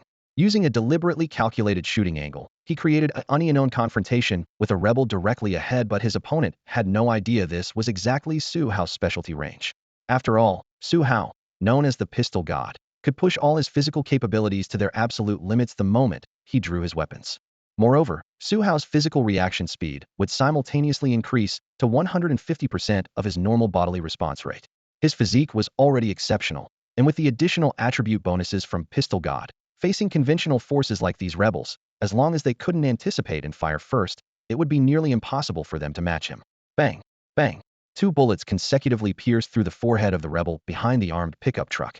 Su Hao fired twice only for safety. After the red warning on his crisis perception interface completely disappeared, he charged forward 2 steps, exposing himself completely in the open ground without any cover. At this moment, his brain seemed to hit the pause button, leaving all movements to muscle memory. The attributes of Pistol God perfectly merged with his own abilities, pushing him into a mystical state of automatic combat. Bang! Bang! Bang! Bang! Before his feet had even steadied, he decisively fired for consecutive shots. The opposition was no longer a single enemy, but because there was no obstruction in front of him, his draw speed was even faster than before. For bullets almost simultaneously drilled into the foreheads of 3 rebels, with one of them taking an extra height, was still fine-tuning the rhythm of dual wielding. From stopping the vehicle to this point, only 5 seconds had passed. In just 5 seconds, he had eliminated 4 enemies. If you counted those he had previously cleared with the assault rifle, Su Hao's kill count on the outer battlefield of Murphy Canyon was already at the top. But he had no time to pay attention to these numbers. His only thought was how to break open the situation and ideally eliminate all the outer rebels completely. With this in mind, not only did he not stop, but he charged even faster. By Allah, what exactly did I just witness? In the truck, Assad swallowed hard, only then realizing he hadn't gotten out of the vehicle yet. Team leader, we can't let player go kill enemies alone. We need to keep up. Someone from the first team finally snapped back to reality. Too terrifying. Thank goodness he's on our side. If he were the enemy. Another person shuddered. Assad also jolted, pushed open the car door, and was the first to jump out. The others followed closely behind. They advanced along Su Hao's trajectory, finding only rebel corpses with bullets through their foreheads on the ground. The group didn't linger long, but moved faster and faster. Despite following for a while, they still couldn't see any trace of Su Hao. Rat-a-tat-a-tat. Suddenly, the roar of a vehicle-mounted heavy machine gun erupted in the distance, but it lasted only a few seconds before abruptly falling silent. Except for sporadic gunfire in the distance, there was no other sound around them. No way. Did player solve everything here by himself? Assad looked in shock toward the direction where the heavy machine gun had just fired, his pace unconsciously quickening even more than before. After charging forward at least 50 to 60 meters, Assad and his men finally spotted Su Hao. Su Hao was hunched over, leaning against an armed pickup truck mounted with a heavy machine gun, his chest heaving violently, as if each breath was tearing at his burning lungs. Only when Assad and the others approached did he gradually suppress his labored breathing. The close-quarters firefight had stretched his nerves to the breaking point and drained a tremendous amount of his stamina. If he still had that frail body from when he first crossed over, he never could have endured it, let alone completed the entire operation in one go. Assad's group came to an abrupt halt, their eyes filled with shock and horror. From the moment they had crashed their vehicle into the rebel position until the battle ended before them, none of these men had pulled a trigger even once. All those headshot corpses along the way, all the rebels sprawled in pools of blood, everything was the work of Su Hao alone. This had been a complete and utter one-sided massacre. Only now did they truly understand the weight behind the phrase, invincible in close combat. Awe instantly crept into everyone's gaze. Could a single person really create such a hellish scene of carnage? Was this something a mere mortal could accomplish? Terror and confusion crashed around in their minds as no one could fathom just how absurdly powerful Su Hao truly was. Before the group could even steady themselves, Su Hao was already asking in a hoarse voice, "Huff, Huff, which one of you is a machine gunner? I need someone with proper formal training." The fourth fire team unanimously turned their gazes toward Assad. Was clearly the answer. Under everyone's stare, Assad swallowed hard, his voice dry and raspy. "Player, sir, I've only handled heavy machine guns during training. On a real battlefield, I've never actually used one. Fear weighed on him so heavily he could barely form complete sentences. If Su Hao hadn't called on him specifically, he wouldn't dare speak up at all right now. As long as you can shoot, that's enough. Su Hao waved his hand dismissively. I can't bring out its true potential, so this vehicle-mounted heavy machine gun is yours. While the other rebels haven't noticed yet, we're going to tear straight through their front lines and create an opening for our brothers on the front line. In a moment, someone will come with me to commandeer another rebel-armed pickup. The rest of you get on this vehicle and sort out your assignments. Who's going to assist him with operating the heavy machine gun, and who's responsible for driving. Once we get close to the rebels' front line, I need you to use that heavy machine gun to give them a proper greeting and let them know we're here. Su Hao stood beside the armed pickup truck, one hand patting the oil-slicked machine gun mount as his voice echoed through the canyon. He surveyed the group, his pupils reflecting the coming flames and gunpowder smoke. Gentlemen, this is a perfect opening. He gestured with his hand. As long as we tear through the rebels' attack line from the flank, the battle around Murphy Canyon's perimeter will wrap up quickly. If you want to survive, seize this opportunity right in front of us. In the 4th Fire Team, a soldier who remained calm raised his hand to ask, Player, sir, are you saying that just the few of us are going to assault those heavily armed rebels on the front battlefield? His tone was filled with disbelief, and the others cast similar looks at Su Hao. Absolutely. Su Hao replied without hesitation, his tone resolute. This is our best chance. Knowing this team wasn't yet fully accustomed to unconditional obedience, he patiently added, we don't need complicated plans. We rely on the element of surprise. Before we move, I'll connect with my teammates and share the complete strategy with them. When we launch our assault, they'll coordinate simultaneously. The rebels won't even notice us, and by then, we'll be the judges sending them to hell. The questioning soldier tried to argue further. But player, sir, without a comprehensive plan, we'll barely make it out alive. No, no, no. Su Hao raised his hand to interrupt. It's not as complicated as you think. Right now, you just need to show a little courage.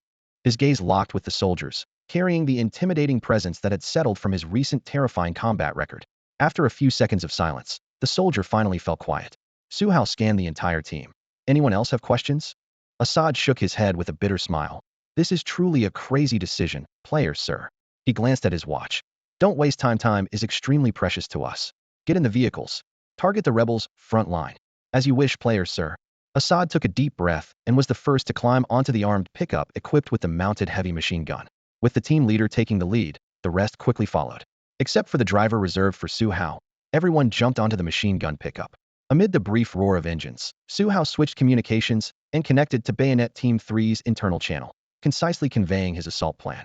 The channel initially filled with shocked questioning, but he silenced all objections with one sentence. Brothers, I've made my decision. You just need to give it your full support.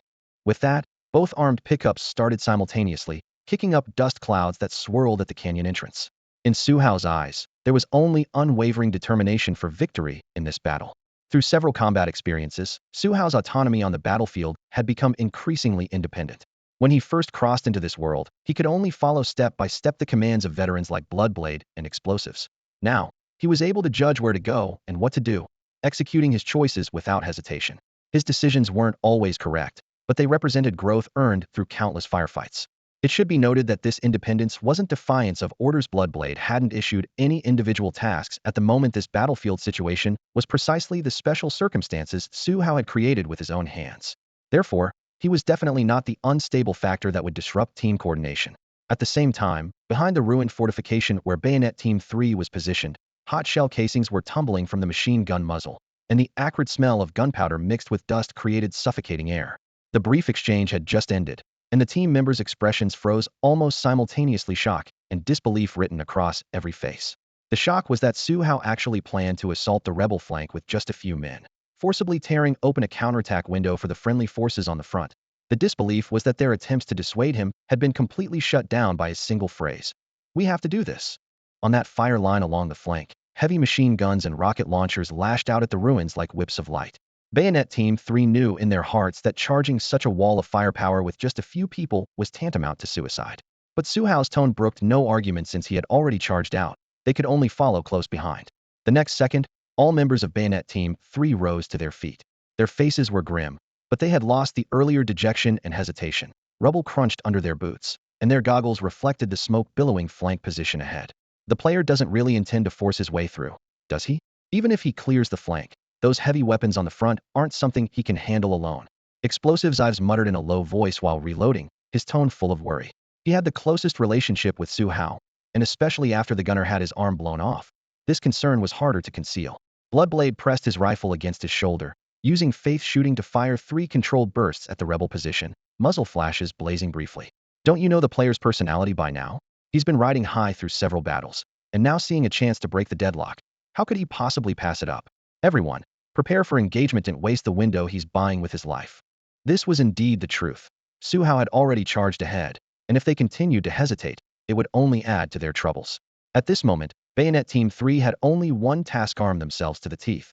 Wait for Su Hao to tear open the breach, then smash through from the front at the first opportunity, widening the gap and completely annihilating the rebels' frontal firepower. Ives wiped the grime from his forehead, looking toward Bottle Cap, who was crouched by the cannon in the distance. Then I'll go help Bottle Cap. If the player's going to charge, we need to bring up the heavy firepower and put more pressure on the rebels. Explosives, Ives said through gritted teeth. Although Ives knew operating the heavy machine gun would be extremely dangerous, he understood even better how crucial it could be to the battle's outcome. Su Hao was planning a frontal assault on the rebel defense line, which made Ives's heart sink. Had to do something. Don't give me that nonsense about mercenaries having no camaraderie. Men who march together through blood and fire, depending on each other for their very lives. How could there not be genuine bonds between them? If they were just a ragtag bunch thrown together at the last minute, maybe they'd each have their own agenda. But Razor Squad 3 lived and worked together day in and day out. The members had long since learned to trust each other with their backs, making betrayal absolutely impossible. Roger that. Bottle Cap was the first to respond. Dynamite and I have worked together before. He'll come up with me, and we can get that heavy machine gun operational again. What about me? What should I do, Captain? The rookie Butterknife looked up, staring at Bloodblade with confusion. You'll fight alongside me on the front line. Bloodblade patted his shoulder. We'll pour all our firepower onto the route the player has to take. Copy that. My job is to provide cover for the player. I can handle it. Butterknife muttered to himself, both answering and psyching himself up. After organizing the men nearby, Bloodblade switched to the communication channel shared with the 4th Fire Team. His voice, calm and brief, had to finalize every detail before Su Hao made his move. This was the only thing he could do to help Su Hao right now. Deadshot, Eagle Eye, watch the right flank of the battlefield. You heard the player's plan. He's going to break through that heavy weapons position. The player is risking his life to create an opportunity for us, so we must keep him alive. Can you do it? Sniper Team, copy. Deadshot immediately responded from the distant high ground. Even Eagle Eye, who was usually a man of few words, couldn't help but add, don't worry, we won't let anything happen to the player. Bloodblade continued issuing orders. 4th Fire Team, listen up. One of my squad members will shortly tear through the rebel front line from the right flank. We need you to provide maximum fire support and make sure we capitalize on this counterattack opportunity. If we succeed, we can turn defense into offense, wipe out these rebels at the Murphy Canyon perimeter, and then accomplish much more. I won't waste words. Give it everything you've got. His words weren't emotional, but they hit every crucial point. Less than 5 seconds after he finished speaking, the right wing of the rebel front line suddenly erupted with intensive heavy machine gun fire. It's the player. They've started. Sniper Team, provide support. All units, suppressive fire. It's time to counterattack. Bloodblade issued the general assault order in a deep voice. Sniper Team, copy. Over. 4th Fire Team, copy. Over. Heavy Machine Gun Team, copy. Over. Brief, urgent call signs echoed back and forth across the channel. As the primary financier of this mission, Steve heard every word of the communication clearly. On the ridge line, approximately 900 meters from the rebel perimeter around Murphy Canyon, Deadshot and Hawkeye had established a makeshift sniper position. The open field of view and natural cover made this ridge the ideal sniping location in the area. As Su Hao fired the first shot on the right flank of the rebel front line, the tide of battle quietly began to turn. However, the nearly 1,000-meter distance meant that Deadshot and Hawkeye could only make out a blurry silhouette through their scopes. Meanwhile, 2 heavy machine guns from the opposing line kept their fire concentrated around them, forcing both men to crawl behind rocks with their movement space compressed to the limit. Target acquired. Heavy machine gunner on the right flank of the battlefield. Target at 11 o'clock, range 97.3 meters, wind speed 9 meters, mil adjustment 6, over. The second after Su Hao's first bullet hit the ground, Hawkeye relayed the data to Deadshot.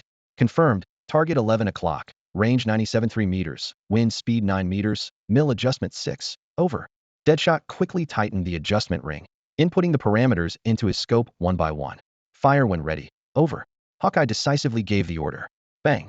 The rifle's recoil slammed into Deadshot's shoulder, his shoulder blade sinking back.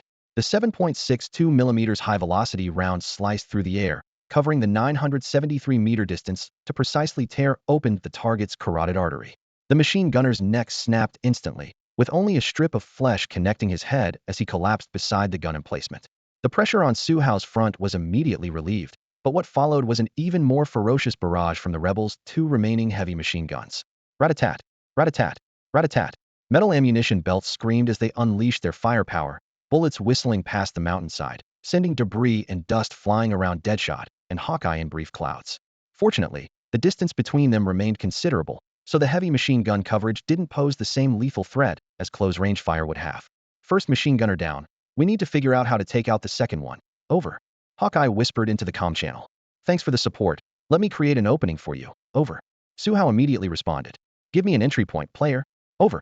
Bloodblade's raspy voice cut into the channel. Hold on. I'm moving in on them now. Wait for my signal. Over. Before Su Hao finished speaking, his armed pickup truck had already charged into the rebels' right defensive line. Unlike the standard armored vehicles used by Steve's convoy, this rebel pickup had virtually no bulletproof capabilities, so Su Hao needed to bail out quickly. Thanks to Deadshot eliminating the right-side machine gunner, Assad's friendly heavy machine gun was freed from suppression and could now apply high-pressure covering fire against the rebels. Light machine guns and rifles could only provide scattered fire, while the heavy machine gun's continuous sweeping was enough to crush enemy morale. At this moment, the battlefield's sole remaining heavy machine gun had become the rebels' last pillar of hope, while also creating a breakthrough opportunity for Su Hao. Now stop the truck. With gunfire and explosions deafening outside, Su Hao shouted at the top of his lungs. Screech. The driver slammed on the brakes, and the armed pickup screeched to a halt less than 5 meters from the rebels' right flank. The windows were already down, and with this pickup lacking bulletproof glass, Su Hao didn't bother with them. An extra layer of glass wouldn't stop rifle fire anyway. The moment the vehicle stopped, he raised both hands, each gripping a Glock 17, and squeezed the triggers without hesitation. Bang, bang, bang, bang, bang. In just 1 second, 5 919mm rounds flew out, drilling into the foreheads of 5 rebel soldiers with GPS-like precision. The red outlines in his threat detection interface flashed and disappeared, indicating all nearby threats had been eliminated. Without pause, he shoved open the door and leaped out. This time, Su Hao carried his Scarl assault rifle across his chest. With only half the ammunition left in his pistol magazines, he couldn't imagine the consequences of running dry in this chaotic battlefield. For safety's sake, the rifle had to stay within reach. Follow me into the attack. Get out, he shouted to the driver.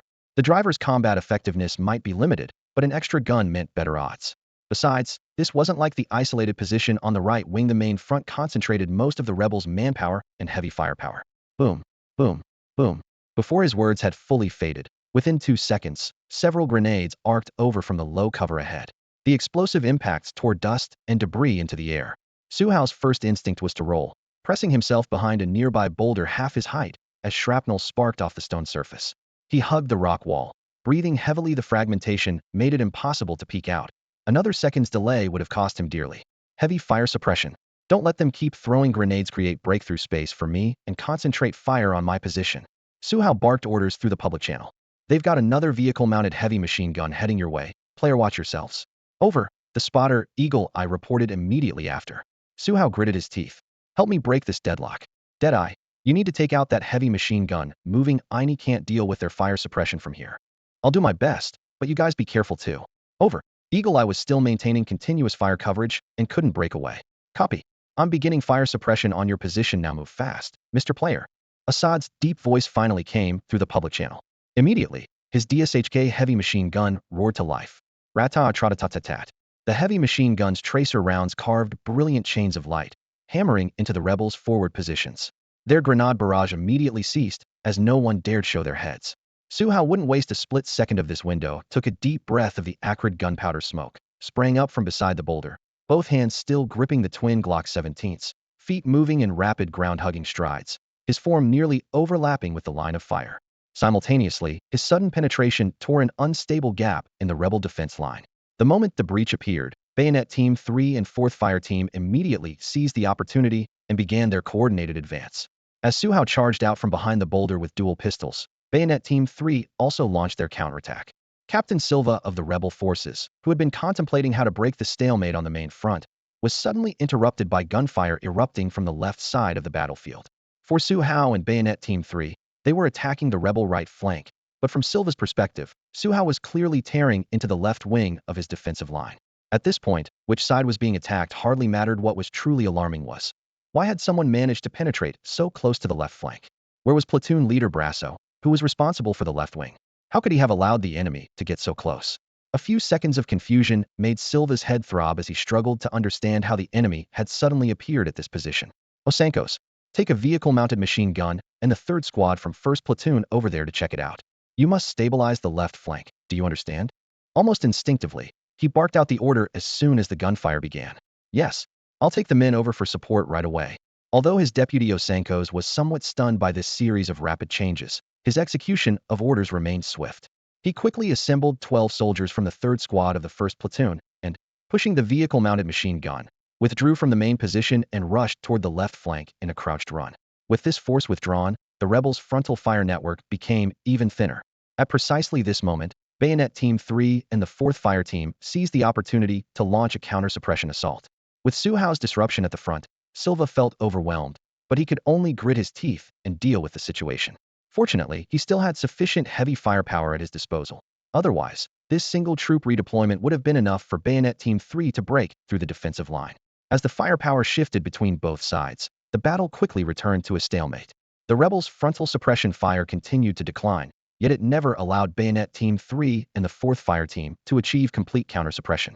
In this deadlock, both sides felt equally frustrated. Silva was frustrated by the unexpected variables that had emerged on the battlefield and his inability to end the engagement. Bayonet Team 3 was frustrated by their failure to capitalize on the first breach Su Hao had torn open, even though the enemy had withdrawn most of their heavy firepower.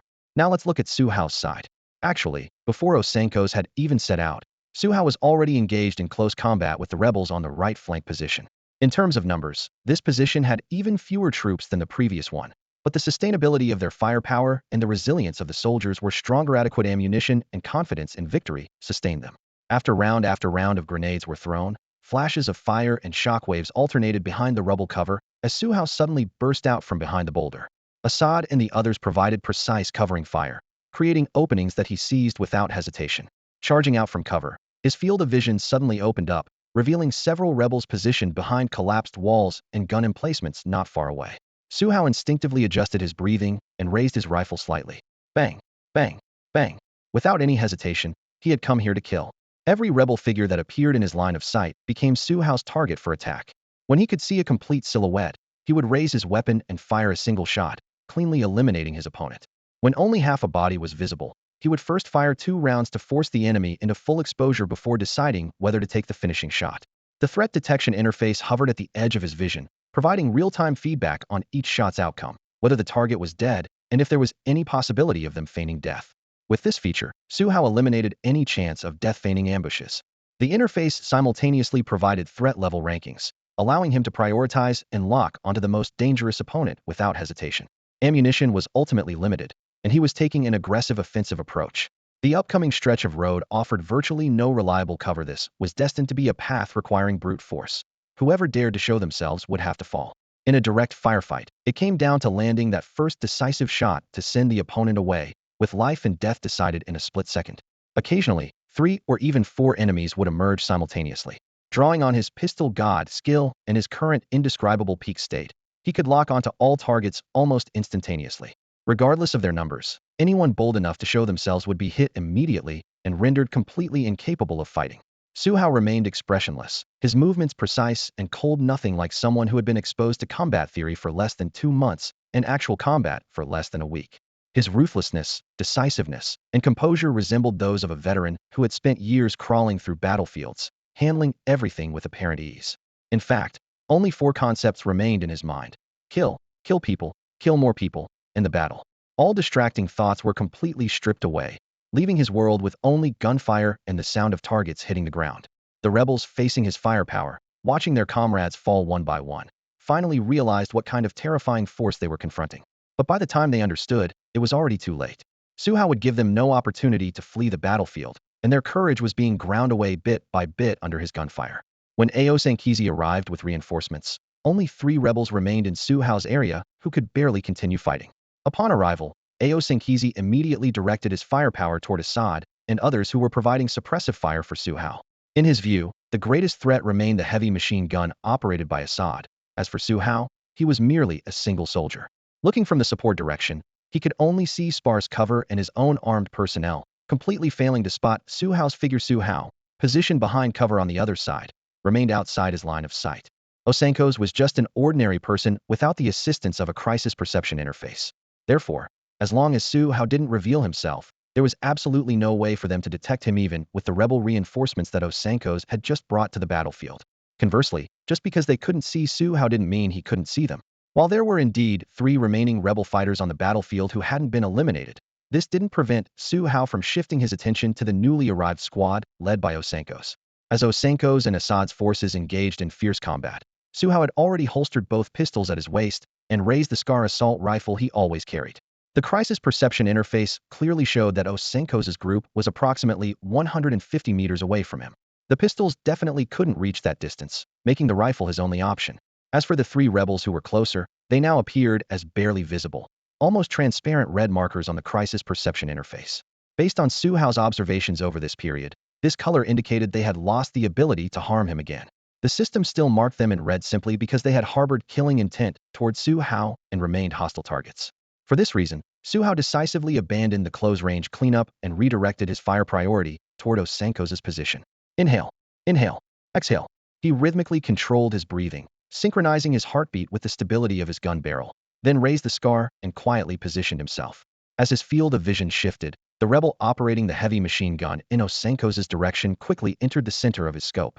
To ensure a fatal shot, Su Hao didn't pull the trigger immediately, although he had precision shooting assistance. Using the scope for accurate targeting could push his hit rate even higher.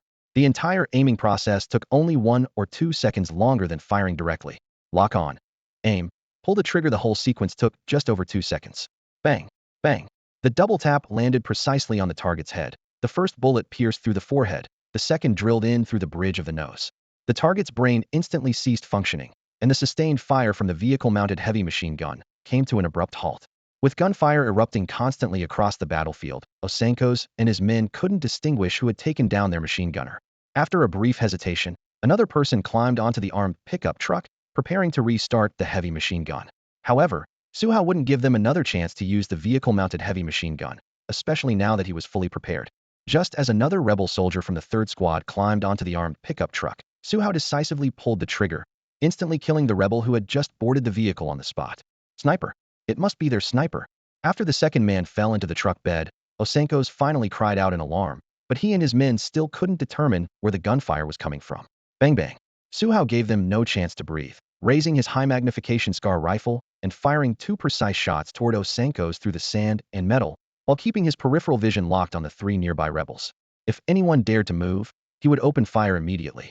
Sure enough, when one of them peeked out, the incoming shot was devastatingly accurate. The 7.62mm round at close range tore through the skull, splattering blood and brain matter across the cargo bed in a grotesque pattern as the corpse fell rigid with an expression of disbelief frozen on its face. With the heavy machine gunner eliminated, Assad's squad gained a moment's respite.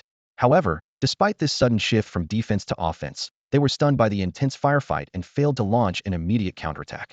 Guys, are you still alive? Keep up the pressure. I took out their machine gunner. Now's our chance.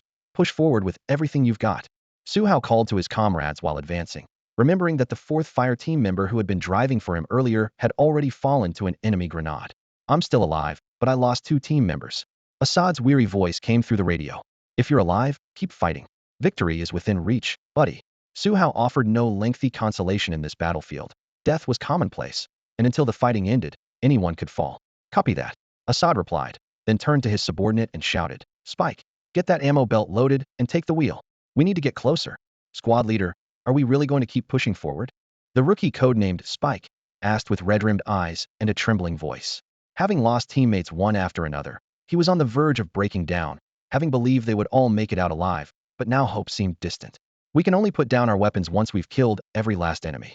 Spike, if you survive this battlefield, you'll grow tremendously. Load that belt, get down there, and drive. You need to eliminate every rebel, for ourselves, and to avenge our fallen comrades. Right now, we can't stop. Assad finished speaking, pulled the bolt, his gaze resolute. He bore no grudge against Su Hao. Even though Su Hao had nearly led them down a path of no return, resentment was meaningless here. Sob sob sob. I understand, squad leader. Sob sob sob. As he spoke, Bayonet suddenly broke down in tears. Assad saw this, but didn't reach out to comfort him. He simply remained silent, letting Bayonet feed the new ammunition belt into the heavy machine gun, while tears streamed down his face. The metallic clatter of shell casings masked his sobs, and soon the firepower roared back to life. With the heavy machine gun back in action, the tide of battle instantly turned. Assad's continuous web of fire pinned the rebels down, giving Su Hao much more room to maneuver. During a reload break, he pulled out his only 2 grenades and hurled them toward nearby cover. 2 muffled booms echoed as the crouching rebels were blown away on the spot. With the immediate threats eliminated, Su Hao focused all his attention on Osenkos's position. This entire engagement felt nothing like conventional trench warfarino stalemate, no prolonged firefights. For Su Hao, it was almost like shooting at moving targets. He advanced while delivering precise shots, systematically reducing the enemy's manpower to scattered points of resistance. When only 3 men remained beside Osenkos, someone finally spotted Su Hao's position through the chaos. However, if they could see Su Hao, it meant he already had them locked in his sights. 4 assault rifles rose simultaneously, triggers pulled within the same second. The rebels' bullets sprayed wildly into empty air, while Su Hao fired 3 precise shots in under 5 seconds. All 3 men fell in succession, completely wiping out Osenkos's force. The closest bullet grazed the edge of Su Hao's helmet, striking sparks. Surviving a heated confrontation without any cover was nothing short of miraculous luck. Even veteran soldiers wouldn't gamble with their lives like this. Yet Su Hao's raw determination had achieved results that even elite troops would struggle to replicate. Still, he knew luck wouldn't hold out forever. One mistake would mean no second chances.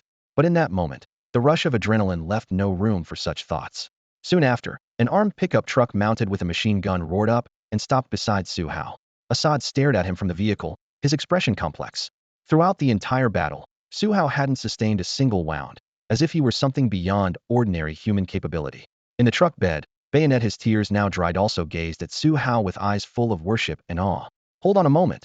I need to report our situation to the captain." Su Hao said something to Assad, then began adjusting the communication channel. A few seconds later, he connected the channel and spoke quietly into the microphone. "Captain, the battle on my end is over. I'm now preparing to assault the main rebel forces from behind. Get ready for your counterattack." This was the signal he had previously agreed upon with Bloodblade. To give Bloodblade and the others on the front lines a chance to break through, he had to launch this assault first. The opportunity was right in front of him, and whether he could leave this battlefield alive depended on Bloodblade's subsequent actions. "Copy that. Watch yourself out there. Over," came Bloodblade's brief, low response through the channel. In fact, Bloodblade's side had already launched their full assault. Su Hao looked down to count his ammunition. 3 pistol magazines left, 2 rifle magazines. That's all. His brow furrowed slightly as he knew this ammunition would barely sustain him through the entire battle. "Our ammunition isn't compatible, player," the troublemaker in the truck bed reminded him helplessly after hearing his muttering. "Can't worry about that now. Time's running short. We'll fight our way through first and figure it out as we go." Su Hao closed his eyes and thought for a moment, ultimately deciding to force the assault. With no other available vehicles, he had to share the armed pickup with Assad and the others. Although he could drive, once he gripped the steering wheel, he wouldn't be able to respond to combat immediately. This was why he had always refused to drive into battle. Moreover, Assad's pickup was mounted with a heavy machine gun, and once they entered the combat zone, this vehicle would inevitably become a priority target for the rebels. Su Hao didn't want to be locked onto by heavy firepower before even getting out of the truck, but he had no choice but to continue forward. The engine rumbled low as the pickup slowly started up, not moving fast. Su Hao silently watched ahead, not conversing with the troublemaker or Assad. The atmosphere in the truck bed was even more tense than when they first arrived at the outskirts of Murphy Canyon. They were less than 300 meters from the rebel front lines. Logically, at this distance the heavy machine gun could already provide suppressive fire, but to achieve greater casualties while getting Su Hao into optimal shooting range, Assad held off on pulling the trigger, was waiting for Su Hao's signal and the most suitable moment to attack. At the rebel front lines, near Silva's command vehicle, Silva, who was closely monitoring the overall situation, was also keeping an eye on his deputy Osenkos's movements. After a full minute without receiving any status reports, he finally realized something might have gone wrong on Osenkos's end. Just as he was about to send someone to investigate, Assad's heavy machine gun suddenly roared to life, its muzzle flash tearing through the air nearby. The distance between both sides wasn't far to begin with, and Su Hao's pickup had now closed to within 200 meters. Launching an assault at this moment was something the rebel front lines absolutely could not accept. This wasn't like a long-range firefight between two sides with clear lines of engagement. At this moment, the rebel front line was completely exposed to Assad's vehicle-mounted heavy machine gun. The relentless hail of bullets carved into them like a dull blade, tearing chunks of flesh from their rear flank, and the entire defensive line showed immediate signs of total collapse. Simultaneously, Bayonet Team 3 and 4th Fire Team surged forward from the flanks in a thunderous assault, forming a clean pincer movement that filled Silva's eyes with instant despair. Su Hao's aggressive intervention completely freed up Deadeye and Hawkeye positioned on the distant ridge line. With both snipers now available, the battle officially entered its final countdown. No one had time to marvel at how Su Hao had managed all this. They were too busy pouring everything they had into ending this engagement while keeping Su Hao safe. Su Hao leaped down from the armed pickup truck. Staying in the vehicle would only limit his control over the battlefield. On the ridge, Deadeye and Hawkeye systematically eliminated the vehicle-mounted machine gunners one by one. At the front, Assad and Bayonet Team 3's fierce assault continued shredding Silva's rebel forces. On the flank, Su Hao drove like a nail into every gap where the enemy attempted to counterattack. Within just a few minutes, the battle was nearing its end. When Su Hao dropped Silva with precise mid-range shots, only cleanup remained. As his rifle's last round was spent, he exhaled deeply. Bayonet Team 3 was first to breach the rebel position, with 4th Fire Team close behind. On the other side, Assad ceased his suppressive fire. The heavy machine gun barrel glowed red-hot, and he feared it might explode if he pulled the trigger again. As friendly forces advanced, Su Hao's legs gave out, and he collapsed to the ground. The battle's swift conclusion was largely thanks to his efforts. Though sporadic resistance continued, it was no longer his concern. The acrid mix of gunpowder and blood in the sweltering air made him gasp for breath. He looked up at the sky as red markers rapidly disappeared from his threat detection interface, finally allowing his taut nerves to relax. As he caught his breath, he suddenly burst into laughter. As he laughed, tears began to fall. It was the emotion of surviving against all odds, mixed with contemplation of fate. After this battle, he had fully accepted the reality of his transmigration and his new life as a mercenary, understanding that such combat would define the rest of his days. This moment of reflection might seem inappropriate, but he truly needed this brief respite. After all, with every rifle magazine empty, expecting him to continue fighting would be unreasonable. After some time, the gunfire around Murphy Canyon's perimeter gradually subsided.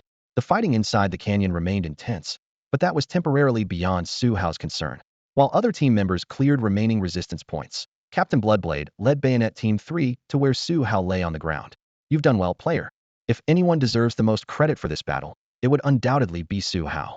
From the moment he burst onto the battlefield until the last rebel fell, Su Hao acted like a precise pivot, driving the entire course of the battle. Without him, Bayonet Team 3 couldn't have fought so effortlessly. Without him, Assad would never have been able to drive that heavy machine gun-mounted vehicle to sweep the rebels' front lines from the flank.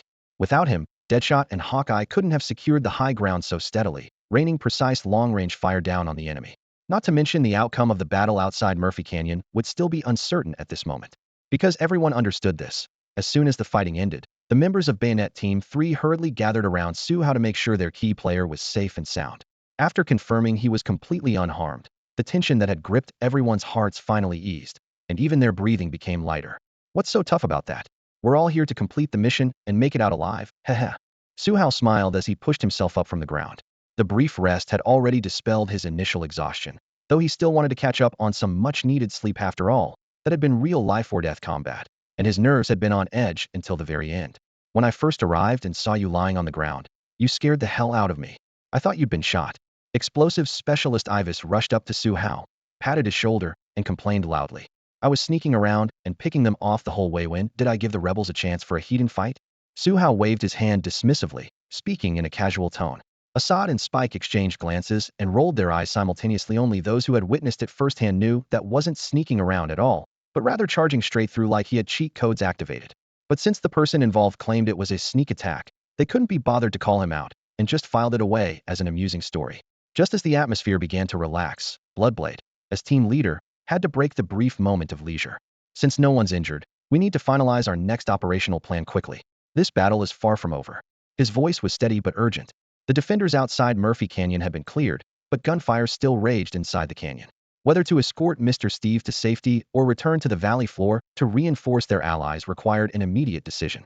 Just as everyone was about to discuss their options, Assad's earpiece suddenly crackled with a call, and both he and Spike snapped to attention. "Player sir, Mr. Angus wants us to come over." Assad interrupted Bloodblade, his tone somewhat deferential. "Oh, then you should go ahead. No need to check with me specifically." Su Hao paused for a moment, then waved to show he understood, though he was still somewhat surprised by their politeness. Assad nodded to him, and he and Spike quickly left the group. Before departing, he raised his hand in a simple military salute. "See you later then, player sir." After respectfully bowing to Su Hao, Assad finally left with his team member Thorn. Machine Gunner Bottlecap remained curious, tilting his head as he asked, "Why was that guy so respectful to you? Player, what exactly did you do to him?" Su Hao scratched his hair and smiled bitterly. "How would I know? Shouldn't you be asking the two of them that question?"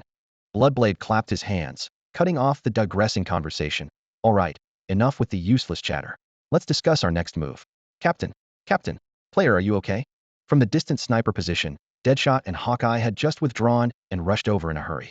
I'm fine, got lucky to even break the skin. Su Hao grinned at the two men. Deadshot gave a thumbs up, awesome. Taking a few guys to charge the rebel flank and coming out alive. Deadshot, am impressed. How did you pull it off? Hawkeye couldn't help but press for details. Through their scopes, they had only seen the general picture and knew nothing about the specifics. Su Hao opened his mouth but caught Bloodblade's gaze and had to hold back. How about we wait until the captain finishes explaining the follow-up plan? We can chat after the mission's over. Deadshot and Hawkeye were completely in the dark about the latest developments. What follow-up plan? Bloodblade frowned. The fighting in Murphy Canyon is still ongoing. You two aren't rookies, didn't you understand? Hawkeye burst out. Isn't this Mr. Steve's call? Captain, you're not seriously thinking about going back to Murphy Canyon for support, are you? In his view, Murphy Canyon had become a massive meat grinder, and their small force wouldn't change the outcome if they went in. Having worked hard to eliminate the rebels outside the canyon, they should now be escorting their client to safety. His emotions ran high. I won't do suicide missions anyway. I'm here to make money, not to save people and fight wars. Bloodblade's voice was low. This is Mr. Steve's directive. Our mission is to go to Basim City and retrieve his assets. As the captain, he certainly understood the dangers of Murphy Canyon, but they had accepted the mission, and until the client declared it over, they had to continue executing it. They could abandon ship and run, but that would destroy Blade Defense's reputation and cost them astronomical breach of contract penalties, an outcome none of Blade Team 3 wanted to see. Everyone fell silent for a moment. Hawkeye still couldn't accept it, muttering under his breath, Mr. Steve is gambling with our lives. After hearing the captain's words, Hawkeye's expression immediately darkened. Su Hao held his still-steaming rifle and glanced at the dust-shrouded canyon entrance, quietly sharing his assessment. Actually, I think this fight is winnable. The gunfire in Murphy Canyon hasn't stopped, which means the rebels are nearly at their breaking point. They still haven't received any reinforcements, so those 200 or so men inside are probably all the forces Basim City could spare. Through his crisis perception interface, Su Hao could clearly see that the rebel forces numbered fewer than 200. When he factored in the 3 mercenary squads in Murphy Canyon, Steve's direct fire team, and that government light infantry unit, from his god's eye view perspective, a comeback was definitely possible. He shifted his tone. Of course, I'm just sharing my thoughts. We should all discuss the actual tactics together. Bloodblade slung his rifle over his shoulder and relayed Steve's exact words to everyone. 1. Bayonet Team 3 infiltrates the canyon for reconnaissance first. 2. If the battle appears unsustainable, retreat immediately and escort Steve out. 3. If victory seems achievable, engage in combat until the end. 4. In 15 minutes, armed helicopters from Alpha City will arrive to provide air support. After finishing, Bloodblade added his own perspective. Going back into the canyon is necessary. We can advance or retreat as needed, and we're much better positioned than during our first engagement. Even if we can't resolve things in 15 minutes, the air support will turn the tide once it arrives. After hearing the analysis, Hawkeye's expression softened somewhat, but he still frowned. I was asking how we get in there, not whether we should go in. Bloodblade sighed and gestured with his hand. Bottle Cap pointed to the ridge line on the left. Simple. We move along the ridge flank and link up with that mercenary squad. Dynamite Iweiya grinned. Exactly. Captain just picks a direction, and we'll follow. Bloodblade turned to Su Hao. Player, what do you think? Su Hao shrugged. I'm good either way, but I need to resupply before we head up the mountain. My rifle's empty, and my pistol's almost out too. The ammo truck still has supplies. We'll stock up before moving out. Bloodblade looked toward Deadshot and Table Knife. Do you two have other ideas? Deadshot shrugged. No objections. Table Knife quickly waved his hands. Whatever the captain decides, I'll follow. I'm just a rookie. Good. Target is the left hilltop, linking up with Green Light Squad. Bloodblade made the call decisively. With the mission direction set, he clapped his hands, stopped dawdling. Back to the convoy for resupply first. Then we advance to the left ridge. Yes, Captain. The members of Bayonet Team 3 all stood up and responded in unison. Steve's armored off-road vehicle. Assad and Thorn had just arrived and barely set foot on the ground when Angus emerged from the car, striding quickly toward them. Once the two men had steadied themselves, he got straight to the point. I heard you two were just on the right flank. Can you give me the specifics of the fighting there? Especially how exactly did you break through? Didn't the rebels put up any resistance? Since he hadn't been on the battlefield himself, Angus only had a foggy picture of what had happened on the right flank and needed someone to fill in the details so he could quickly grasp the situation. Faced with his rapid-fire questioning, Assad looked somewhat troubled and began apologetically. Mr. Angus, I'm terribly sorry. The truth is, Thorn and I can't really figure out how player managed to punch through the rebels' right flank. We just blindly followed him in the charge, and before we knew it, the rebels had collapsed. or rather, player was fighting and their right flank just crumbled. Assad had been there the entire time, yet he truly couldn't pinpoint the key moment of the breakthrough. In fact, when they first broke through the defensive line, it was Su Hao alone holding the front. By the time the two of them caught up, Su Hao had already single-handedly carved through the entire right flank. As for the subsequent mop-up operations, Assad could say plenty about those, but Angus was only asking about the breakthrough itself. Angus frowned. Who was player? Do we have a mercenary with the codename player among our hired guns? He indeed hadn't received word of Su Hao's codename change, and from Assad's description, the man sounded almost mythical. Seeing Angus's confusion, Thorn added, his previous codename was Rookie. I heard people mention it before. Thorn's face was written all over with admiration. Angus's eyes sharpened. Rookie? You mean the rookie from Blade Squad? That's him, Mr. Angus. Thorn nodded. He's the one who led our group through the right flank. We were practically useless up front. Player handled almost all the initial fighting by himself. Thorn held nothing back, saying whatever came to mind. Angus recalled Steve's instructions and realized Su Hao might become their ally, prompting him to seriously examine this combat record for the first time. Give me the details, tell me everything you can remember. What followed was Assad and Thorn taking turns, embellishing their account of the entire assault on the rebel right flank alongside Su Hao. From their perspective, they described Su Hao's prowess as dramatically as his actual strength warranted. When the two finished, Angus looked as if he'd seen a ghost, his expression full of doubt and bewilderment. After a moment of silence, he fixed his gaze on the pair. Everything you've told me is true? I swear on my honor, Mr. Angus.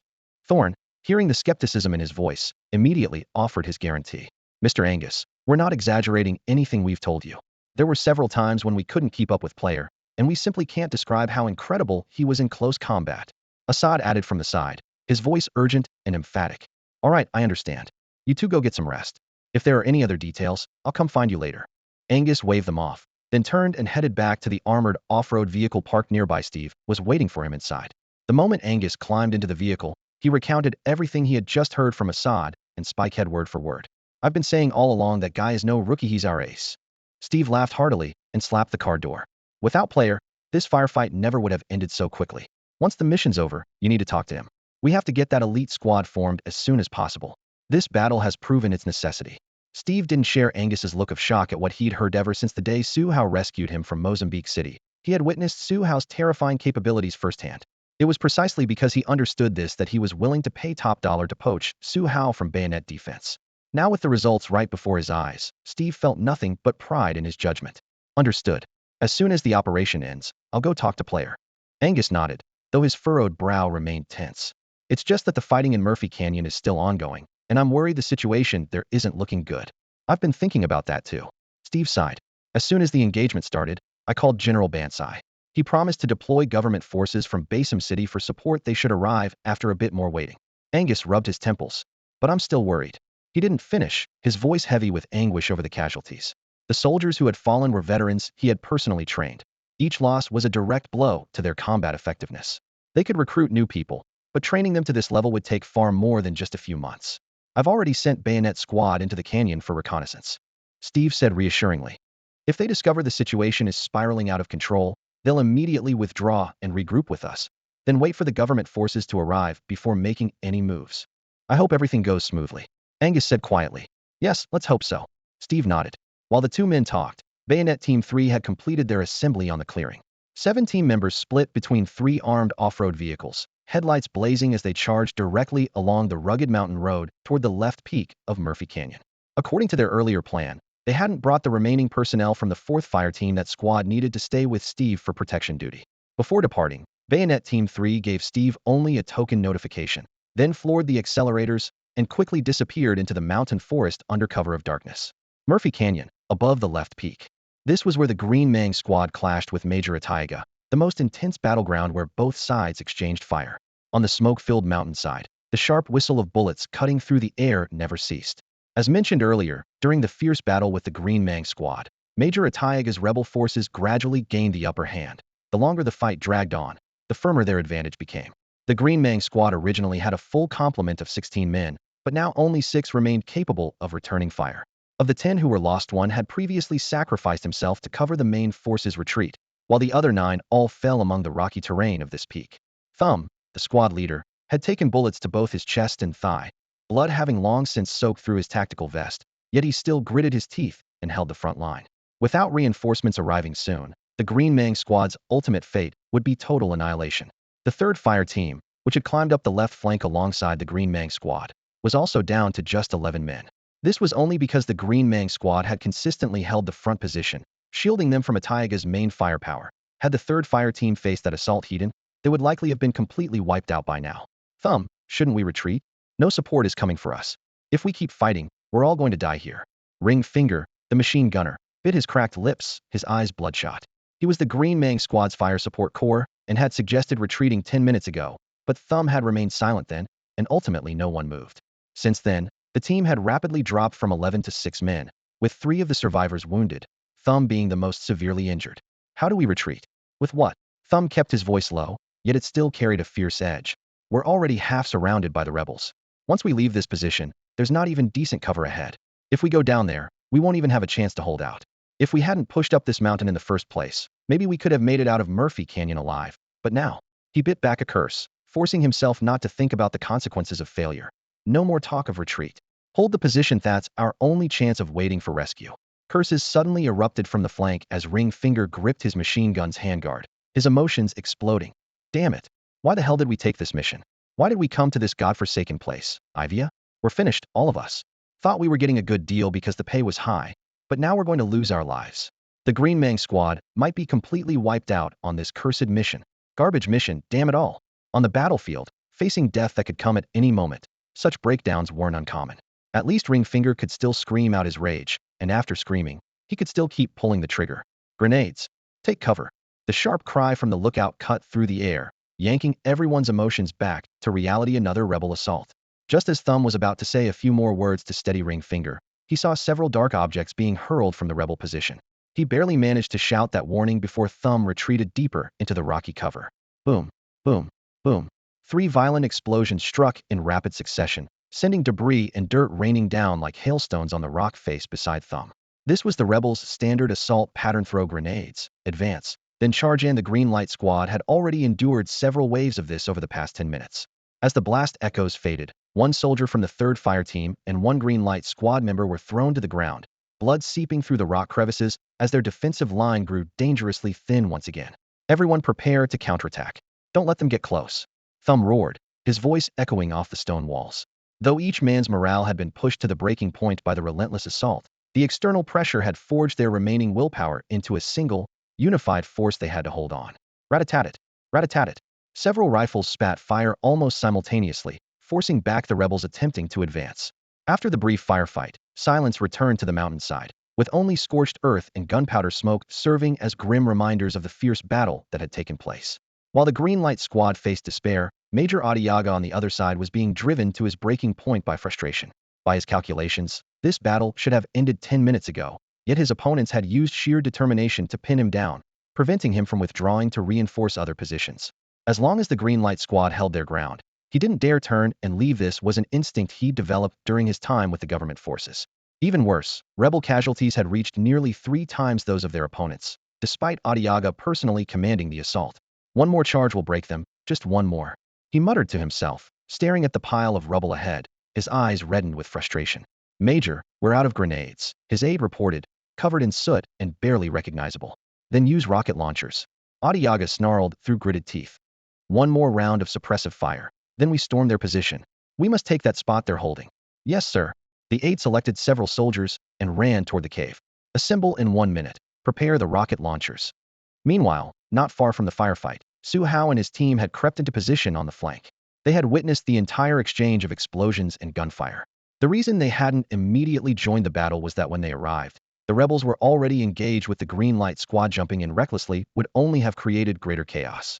The reason they hadn't provided immediate support was that by the time they arrived, the rebels were already engaged in combat with the Green Light squad. Acting rashly without a clear understanding of the situation was obviously not a wise choice. Mountain winds swept through the shrubs as Su Hao and Bayonet Team 3 lay concealed on the ridge, using binoculars to observe the rebel forces, their numbers, firepower, and movement routes, all of which he committed to memory. The rebel position suddenly stirred with activity as multiple armed militants spread out toward the Green Light squad's position, clearly preparing to launch their next assault. The faces of Dinner Knife and the others immediately darkened. Although Bayonet Team 3 and Green Light squad had never worked together before, watching a fellow squad march to their deaths was something no one could stomach. Captain, should we move in to help? With proper suppressive fire, Green Light Squad can still be saved. Explosives, Xiweisi whispered, turning to ask. I think explosives is right, it's worth a try. Eagle Eye agreed, looking up from his scope with a nod. Bloodblade didn't respond immediately, instead turning to Su Hao. Player, do you think we can take them? Su Hao's answer was decisive. We can. We have plenty of ammunition. If we time our attack right when they're assaulting Green Light Squad, we can not only save them, but potentially wipe out this entire rebel force. His confidence came from the crisis detection interface. The number and positions of enemies hidden on the mountainside were crystal clear. With quick mental calculations, he had determined their odds of success. Determination flashed in Bloodblade's eyes. Then we fight. The battle in Murphy Canyon isn't as bad as we thought. I believe our counterattack can start here. Player, you'll command this operation. Are you up for it? The sudden proposal caught Su Hao off guard. His previous sporadic commands had been temporary fill-ins, but this meant truly taking full control of the battlefield. His concern wasn't for his own safety, but that a command error might push Bayonet Team 3 into danger. Bloodblade patted his shoulder. Yes, you command. I trust you. Bottle Cap urged from the side. Don't hesitate, the rebels are about to move. Eagle Eye added his support. We all believe in you, player. Explosives, Xiweisi smiled as he chimed in. You've already shown your command talent in previous battles. Even the usually quiet Deadshot spoke up. Don't feel pressure, this is just a simple raid. In fact, the team members had already discussed Su Hao's keen sense for tactical opportunities during their climb up the mountain. Adaptability was exactly the skill they needed most. All right then. Su Hao took a deep breath and nodded firmly. Since you all trust me, I'll take command. Brothers, prepare for the coming battle. Under his teammates' encouragement, Su Hao nodded resolutely, his eyes filled with unwavering determination for victory in this fight. Deadshot and Hawkeye, we're too close to the rebels here, so I won't have you two pull back for long-range strikes. In the upcoming battle, stay in the rear and provide continuous fire support. Priority target anyone who turns their attention to us. Bottle Cap and Bloodblade, when I give the word, you charge forward and take point. Handle the closest rebels and keep them suppressed. As for those distant threats on the perimeter, I'll deal with them personally. Dynamite and Table Knife, move out to support Green Flash Squad the moment fighting starts. We can't just watch our brother unit take a beating. Once you engage, break off from the main formation and prioritize eliminating enemies charging toward Green Flash. That's the plan for now. Stay ready for real-time adjustments, everyone. Copy. Su Hao rapidly issued the complete deployment over Bayonet 3's comm channel, his voice crisp and clear.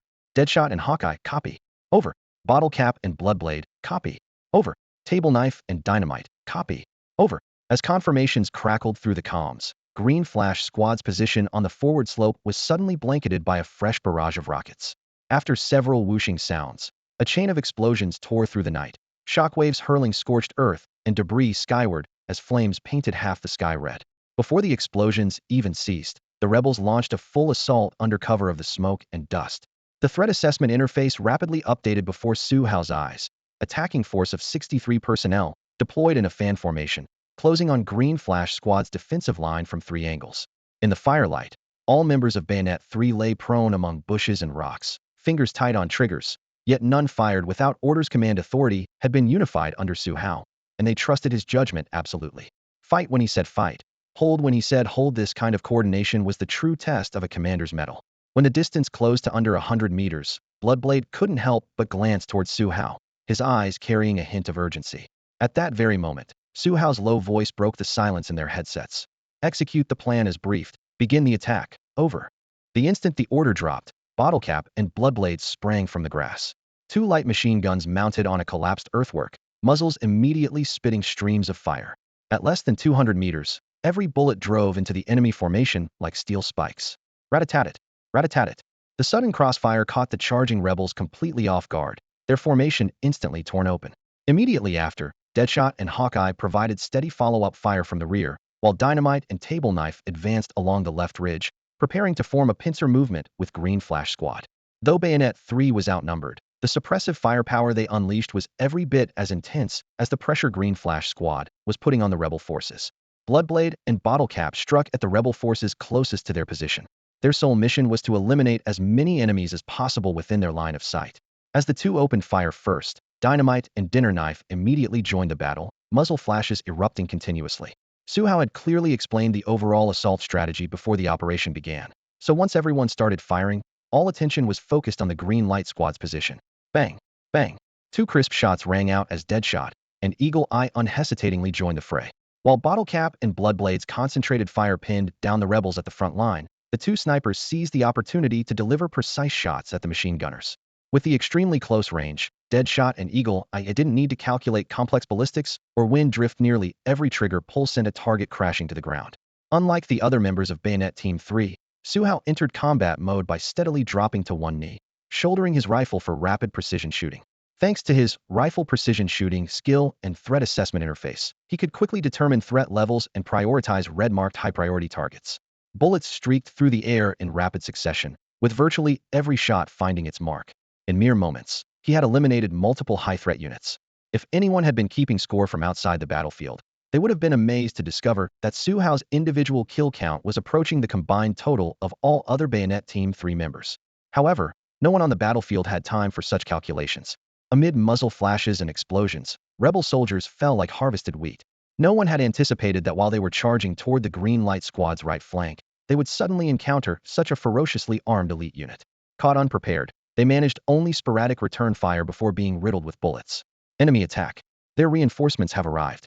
Everyone fall back to cover now. 2 seconds into the assault, Major Iweiya on the other side finally grasped the situation.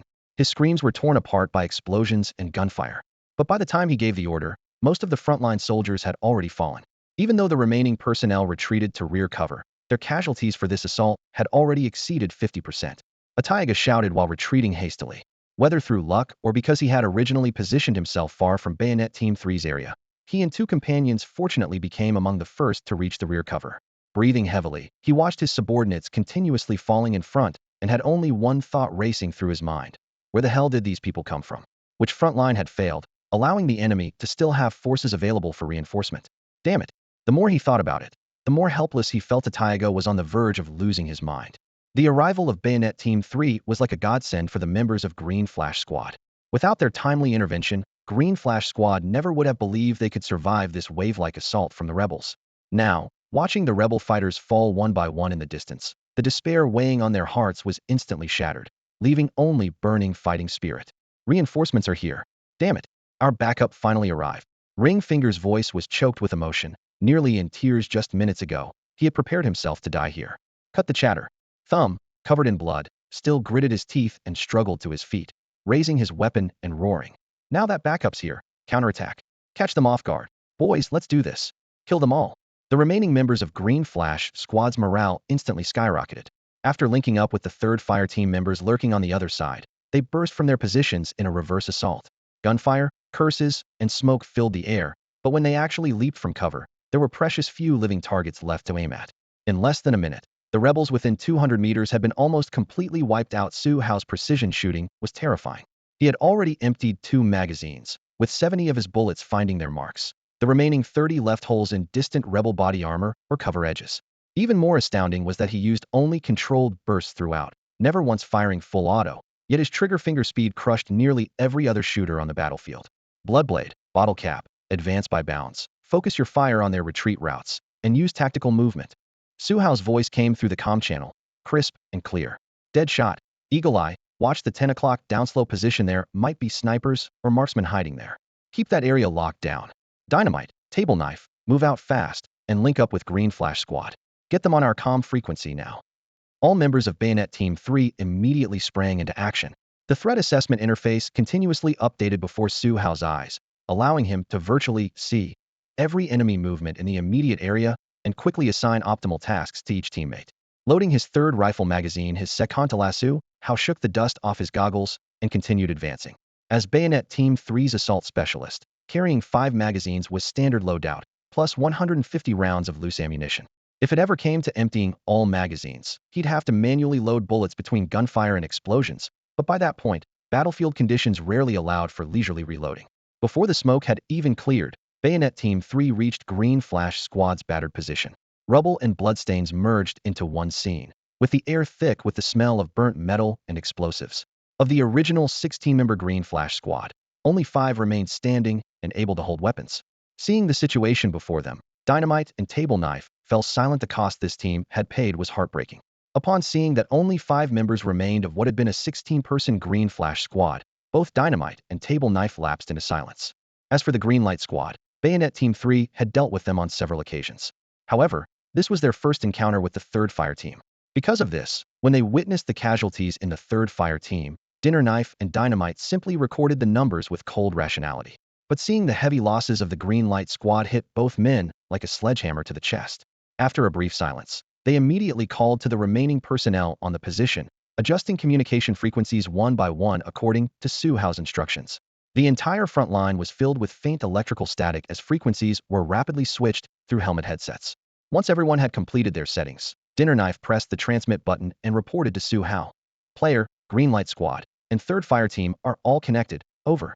Brothers from Green Light Squad and 3rd Fire Team. Su Hao's voice broke through the channel accompanied by gunfire. We're facing a tough battle ahead. Everyone must follow my commands. We can't get off this mountain without clearing out these rebels. Hang in there a bit longer. All units follow Dynamite and Dinner Knife. Move laterally 200 meters toward the 3 o'clock position. Report immediately upon arrival. Our forces will launch a synchronized attack with the Ridge, aiming to end this fight in one round. Over. At this moment, no one had the luxury of psychological comfort. With the battle dragging on this long, everyone understood there was no safe way out. Bayonet Team 3 had come as reinforcements, and now that Su Hao had taken command from Thumb didn't waste a single word. Green Light Squad copy. Over.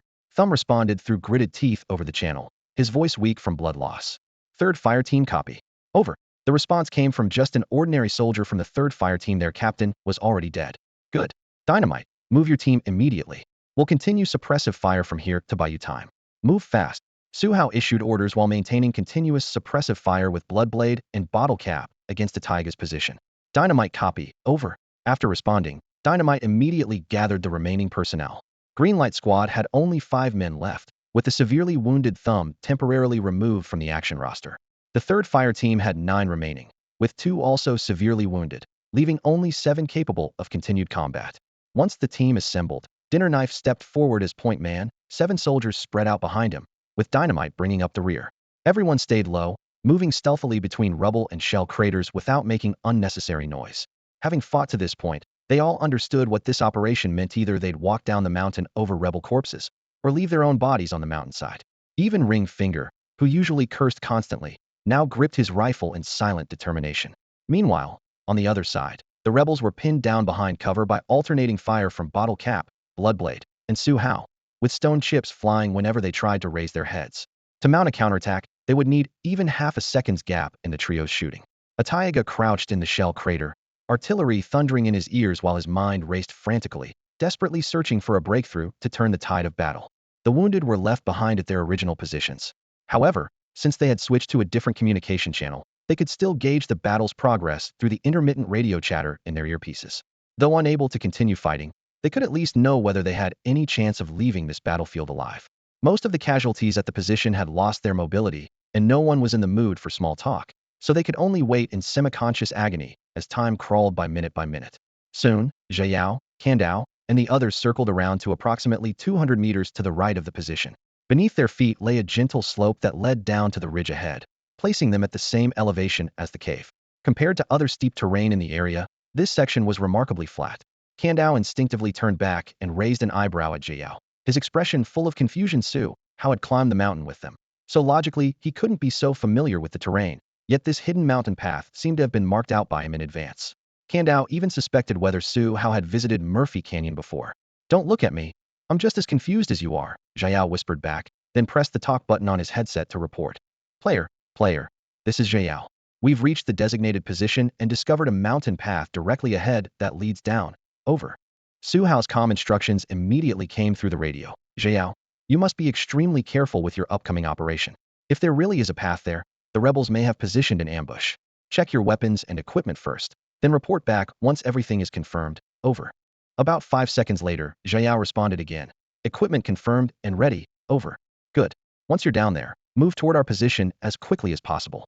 Eliminate any enemies you encounter along the way. Begin the operation. Over." "Beginning operation. Over." Xiao repeated the command, waved his hand, and the team immediately began their rapid infiltration down the mountain path. On the left hilltop, 94 rebels remained combat ready.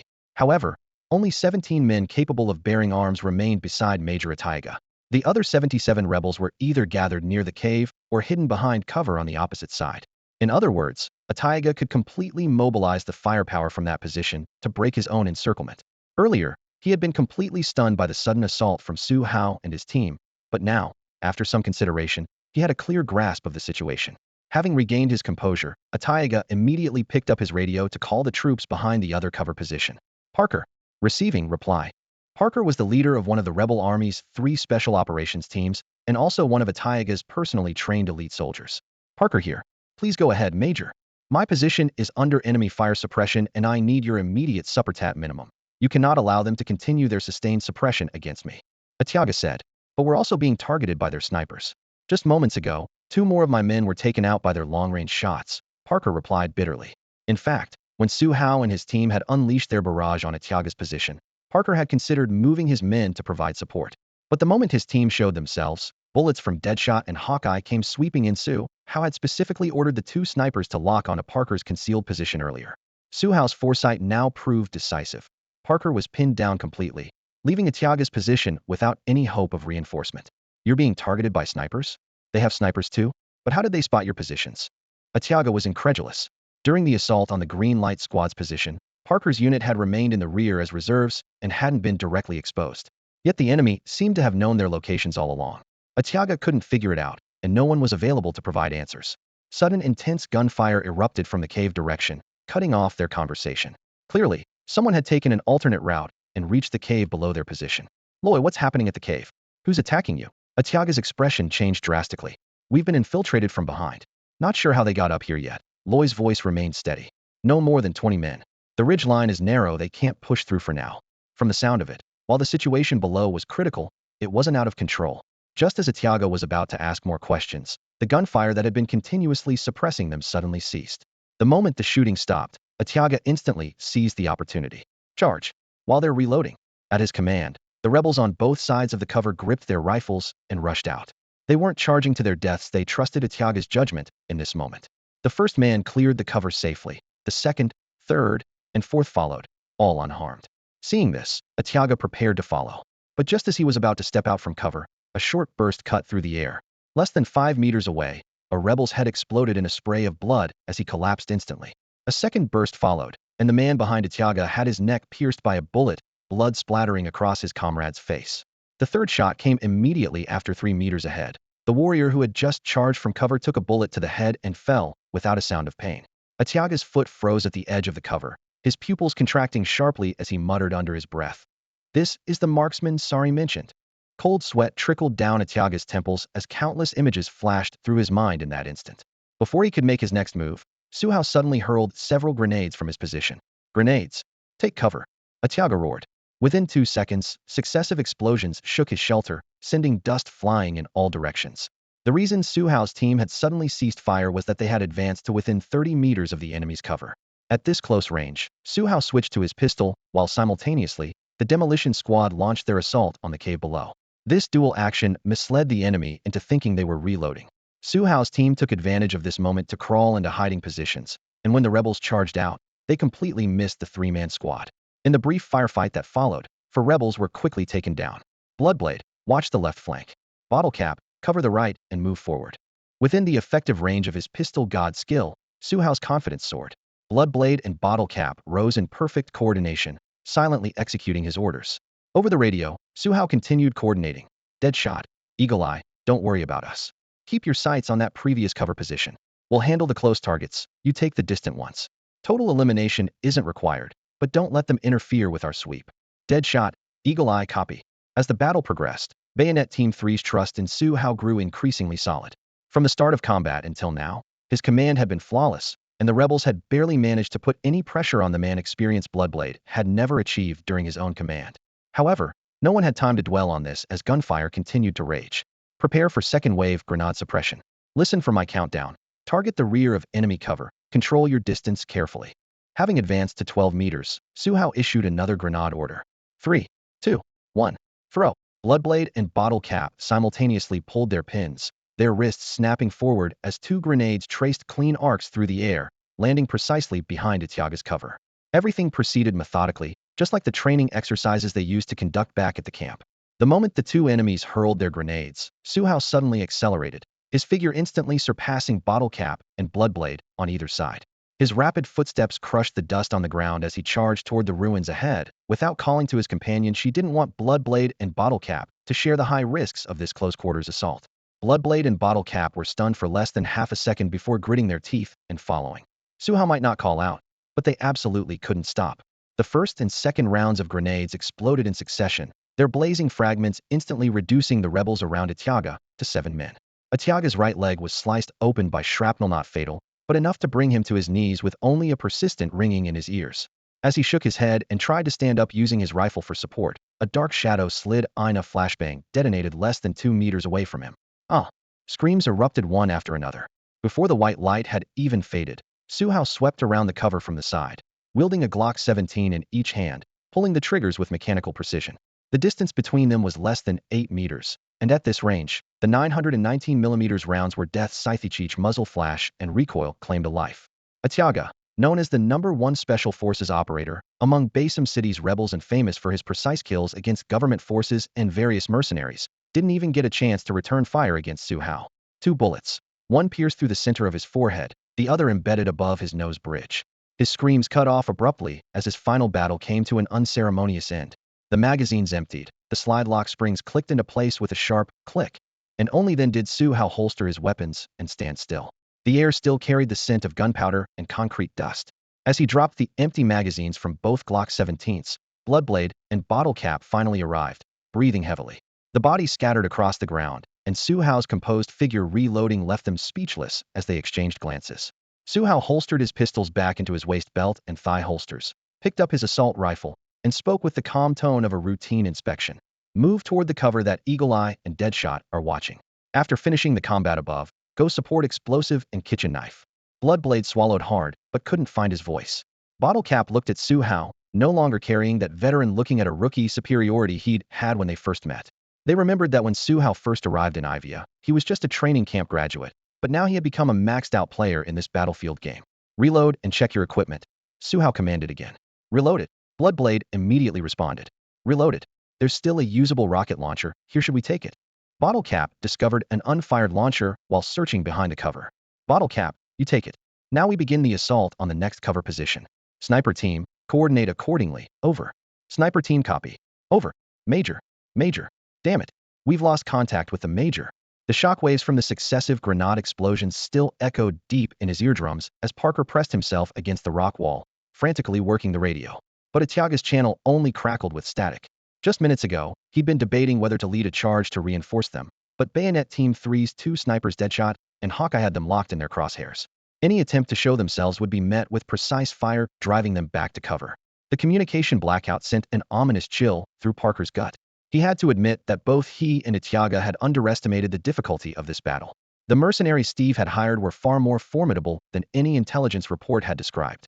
Especially those black-clad elite reinforcements, their combat skills were even more terrifying than the first wave. Gunfire and explosions erupted in waves around them. For the first time, Parker felt helpless as the leader of the Rebel Special Operations Squad. He found himself thinking the enemy was more professional than regular army units. The narrow canyon surrounding them felt like an iron cage. They could neither retreat nor break through by force. The shadow of death pressed against their skin, growing colder by the minute. Parker surveyed his team. His special squad was down to 5 men, plus 3 rebel fighters so tense they were trembling, and himself 9 combat-ready personnel in total. Captain, what do we do now? All eyes turned to Parker. He saw the same anxiety reflected in every face. We fight our way out. We can't just sit here waiting to die. Parker gritted his teeth, tapping the map with his rifle butt. We fall back. I know a trail that leads out of the canyon. The radio remained silent, no word from Iweiya.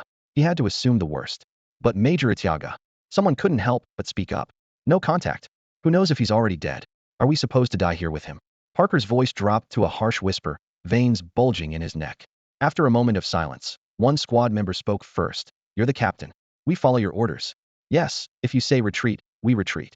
The others quickly agreed. No one wanted to wait here to die, and with the commanding officer giving orders, the choice became simple. Then we retreat. Mari, take those 3 brothers and handle the rear guard. Everyone else, follow a fast withdrawal. Parker added. Our forward position is compromised, and their snipers have it zeroed. We'll take the rear route. Even if they spot us, they won't waste ammunition on long-range shots at retreating targets. The moment the order was given, everyone moved with precision. Parker led the way, crouching low as he darted between boulders and shell craters. Mari and his 3 fighters held the rear, turning to scan for threats every 10 meters. The natural stone cover blocked most sight lines and firing angles, their footsteps masked by the ongoing bombardment, dust swirling in the night wind. With the massive boulders providing cover, Hawkeye failed to immediately detect Parker's team's movement.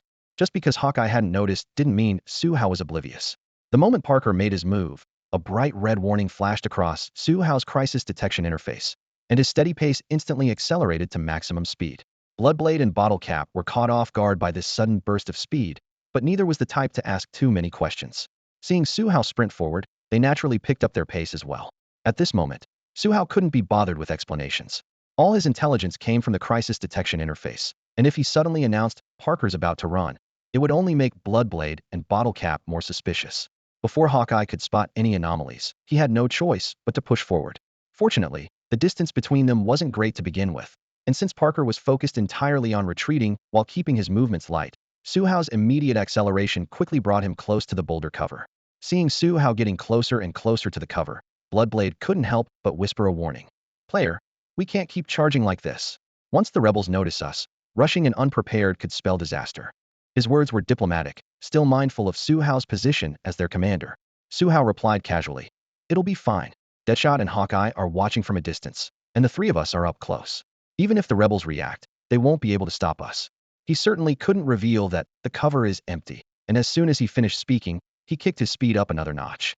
Bloodblade didn't even have time to protest further before Su Hao reached the edge of the boulder. His 2 teammates watched as he slipped into the cover's interior like a hunting cheetah, without even throwing a flashbang.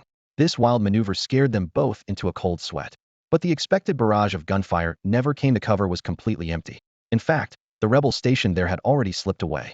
Bloodblade and Bottle Cap didn't know this, and could only follow Su Hao closely. The next second, Su Hao's lowered voice crackled through the comm channel. "Captain, Bottle Cap. The rebels here have all fled. I can see their rear guard less than 100 meters from us. Get over here, quick." Bloodblade and Bottle Cap didn't hesitate for a second, rushing into the cover with lightning speed. The moment they steadied themselves, Su Hao had already raised his Scar assault rifle and fired several precise shots at the enemy figures retreating in panic 100 meters away. His marksmanship within 200 meters needed no elaboration.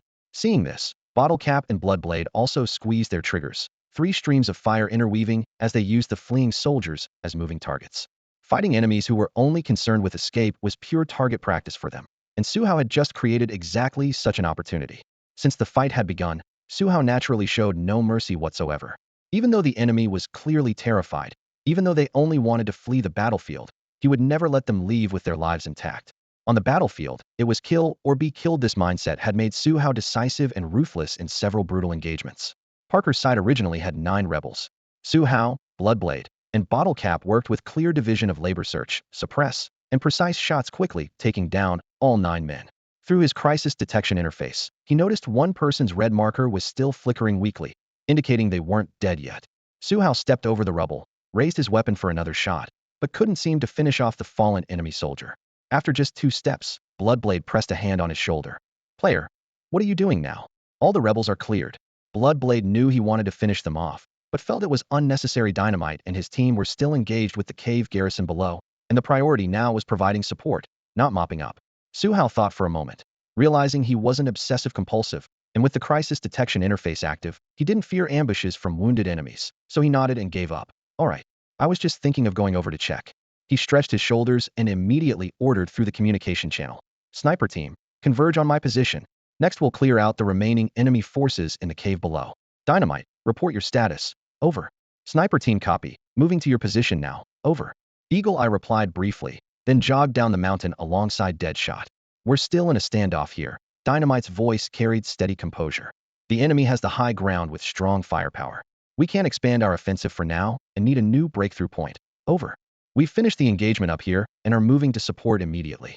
Listen for our signal once we assault. You coordinate and increase pressure on your attack. Over."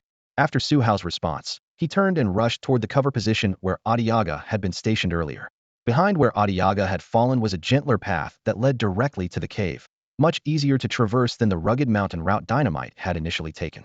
Su Hao, Bloodblade, and Bottle Cap jogged along the ridge, soon meeting up with Eagle Eye and Deadshot.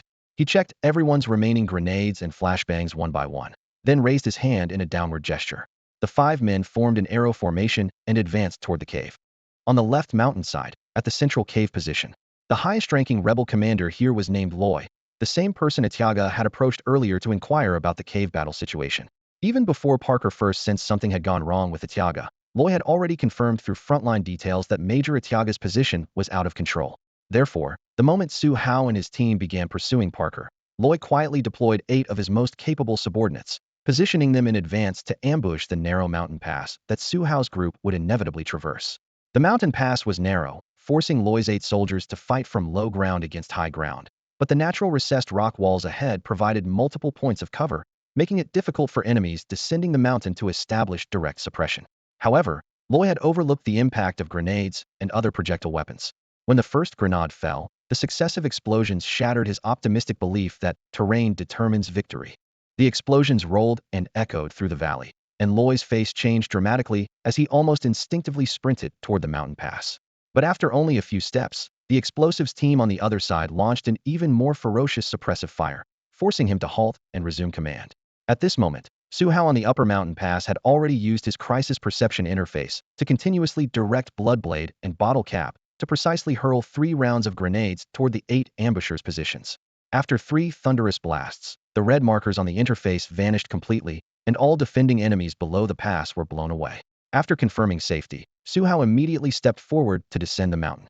Just as he lifted his foot, Bloodblade grabbed him. "There might be landmines," Bloodblade warned in a lowered voice. "You haven't received mine-clearing training. Let me take point." Su Hao paused for a moment, then watched as Bloodblade and Bottle Cap moved past him side by side. At the critical moment, Bloodblade would rather lead from the front than expose his team members to unknown dangers. This was his bottom line as captain of Bayonet Team 3. The two advanced cautiously one after the other, using sharp daggers to clear loose soil while their eyes searched back and forth between rock crevices and grass roots.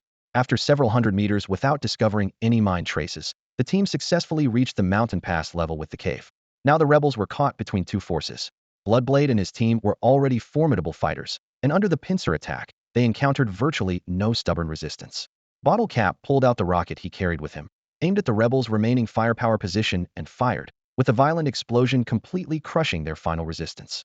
With Iweiya dead and over 100 rebel fighters on the left flank eliminated, the previously deadlocked battle situation in Murphy Canyon underwent a dramatic transformation. Meanwhile, on the mountain to the right, Antelope fired a single shot that took down the last rebel fighter in front of him, bringing an end to the prolonged standoff that had been raging on the right flank. Smoke still swirled in the air as members of Antelope's squad and the second fire team spread out to carefully inspect the rebel corpses scattered on the ground, collecting weapons and ammunition. After confirming the area was secure, Antelope raised his hand to twist the knob on the side of his helmet, switching to the public communication channel with the intention of reporting their status to their employer, Steve. However, a steady male voice came through the channel first. "Mr. Steve, after our confirmation, the battle situation in Murphy Canyon is now in our favor. Just moments ago, we helped Green Light Squad eliminate the rebel forces on the left mountain, and we're currently cleaning up and consolidating the equipment left behind by the rebels. With the left flank secured, we can now free up our forces to support other combat zones within the canyon. By my estimate, we can resolve the fighting in Murphy Canyon within 2 hours at most." The speaker was Su Hao, a player from Bayonet Team 3. His tone conveyed complete confidence, making the atmosphere in the channel instantly tense, yet reassuring. "Good." Steve's voice followed immediately, crisp and stern. "Since you believe you can end the battle, then go ahead and do what you need to do. Government reinforcements will arrive in about 20 minutes, and armed helicopters from Alpha City will be here in roughly 10 minutes. When support arrives, you'll be responsible for liaising with them. All I want is to clear Murphy Canyon and get what I'm after. Everything else is irrelevant." "Understood.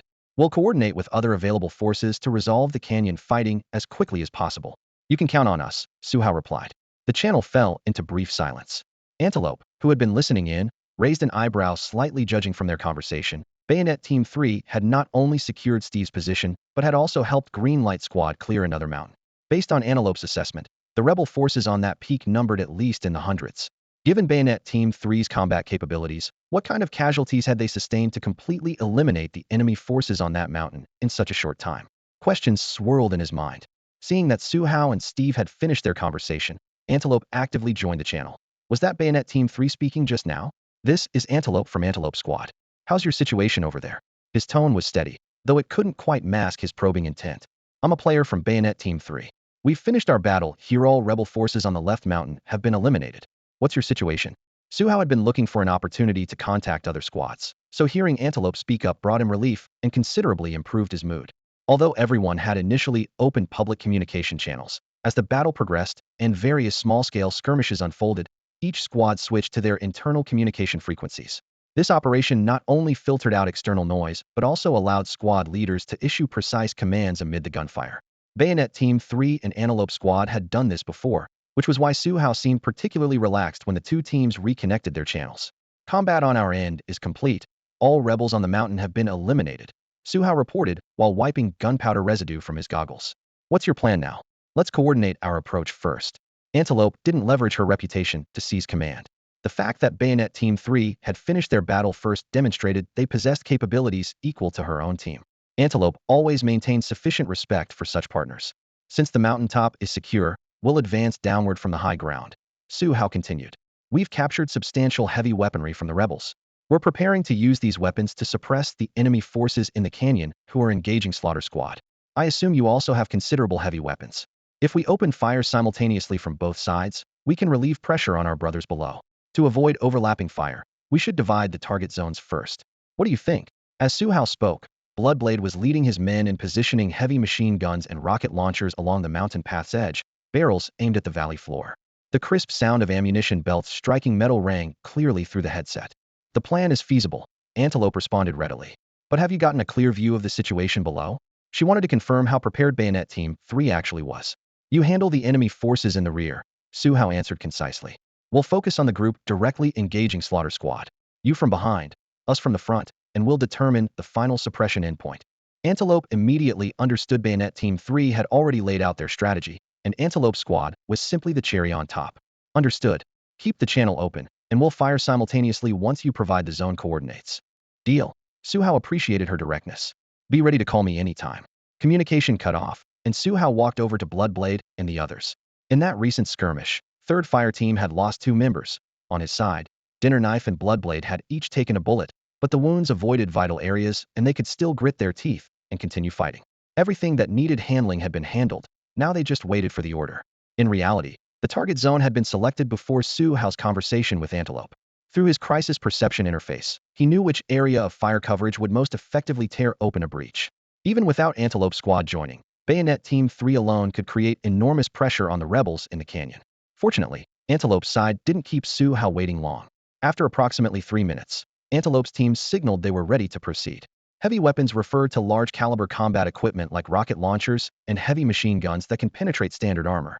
The moment the Antelope Squad completed their fire position deployment on the mountaintop, Su Hao issued the attack order without hesitation. The two opposing peaks erupted almost simultaneously, with rocket trails and tracer rounds weaving a dense web of fire through the night sky. The unprepared rebels were caught completely off guard by this sudden covering fire, and the entire canyon seemed to be struck by a giant hammer, leaving only the sounds of explosions and panicked shouts. More importantly, this multi-point assault directly relieved the Slaughter Squad that had been pinned down below. Feeling the powerful support from both mountain peaks, Butcher immediately growled out a counterattack order to surviving team members quickly took cover behind rocks and returned suppressive fire with rifles and grenades against the panicking enemy. When the 2 attack helicopters from Alpha City arrived at Murphy Canyon, the battle was already winding down. As soon as the crew connected to the public communication channel, they heard Su Hao's comm guidance through their headsets, directing the helicopters to target the blind spots and dead angles in the mountainous terrain that the Antelope Squad couldn't cover. The dust kicked up by the rotors and the sparks from the cannon fire marked the final punctuation of this annihilation battle. When the armored vehicles of the Basim City government forces arrived at the canyon, the battle had been over for exactly 3 minutes. The cleanup and treatment of wounded typical mop-up operations were naturally left to these late-arriving allies.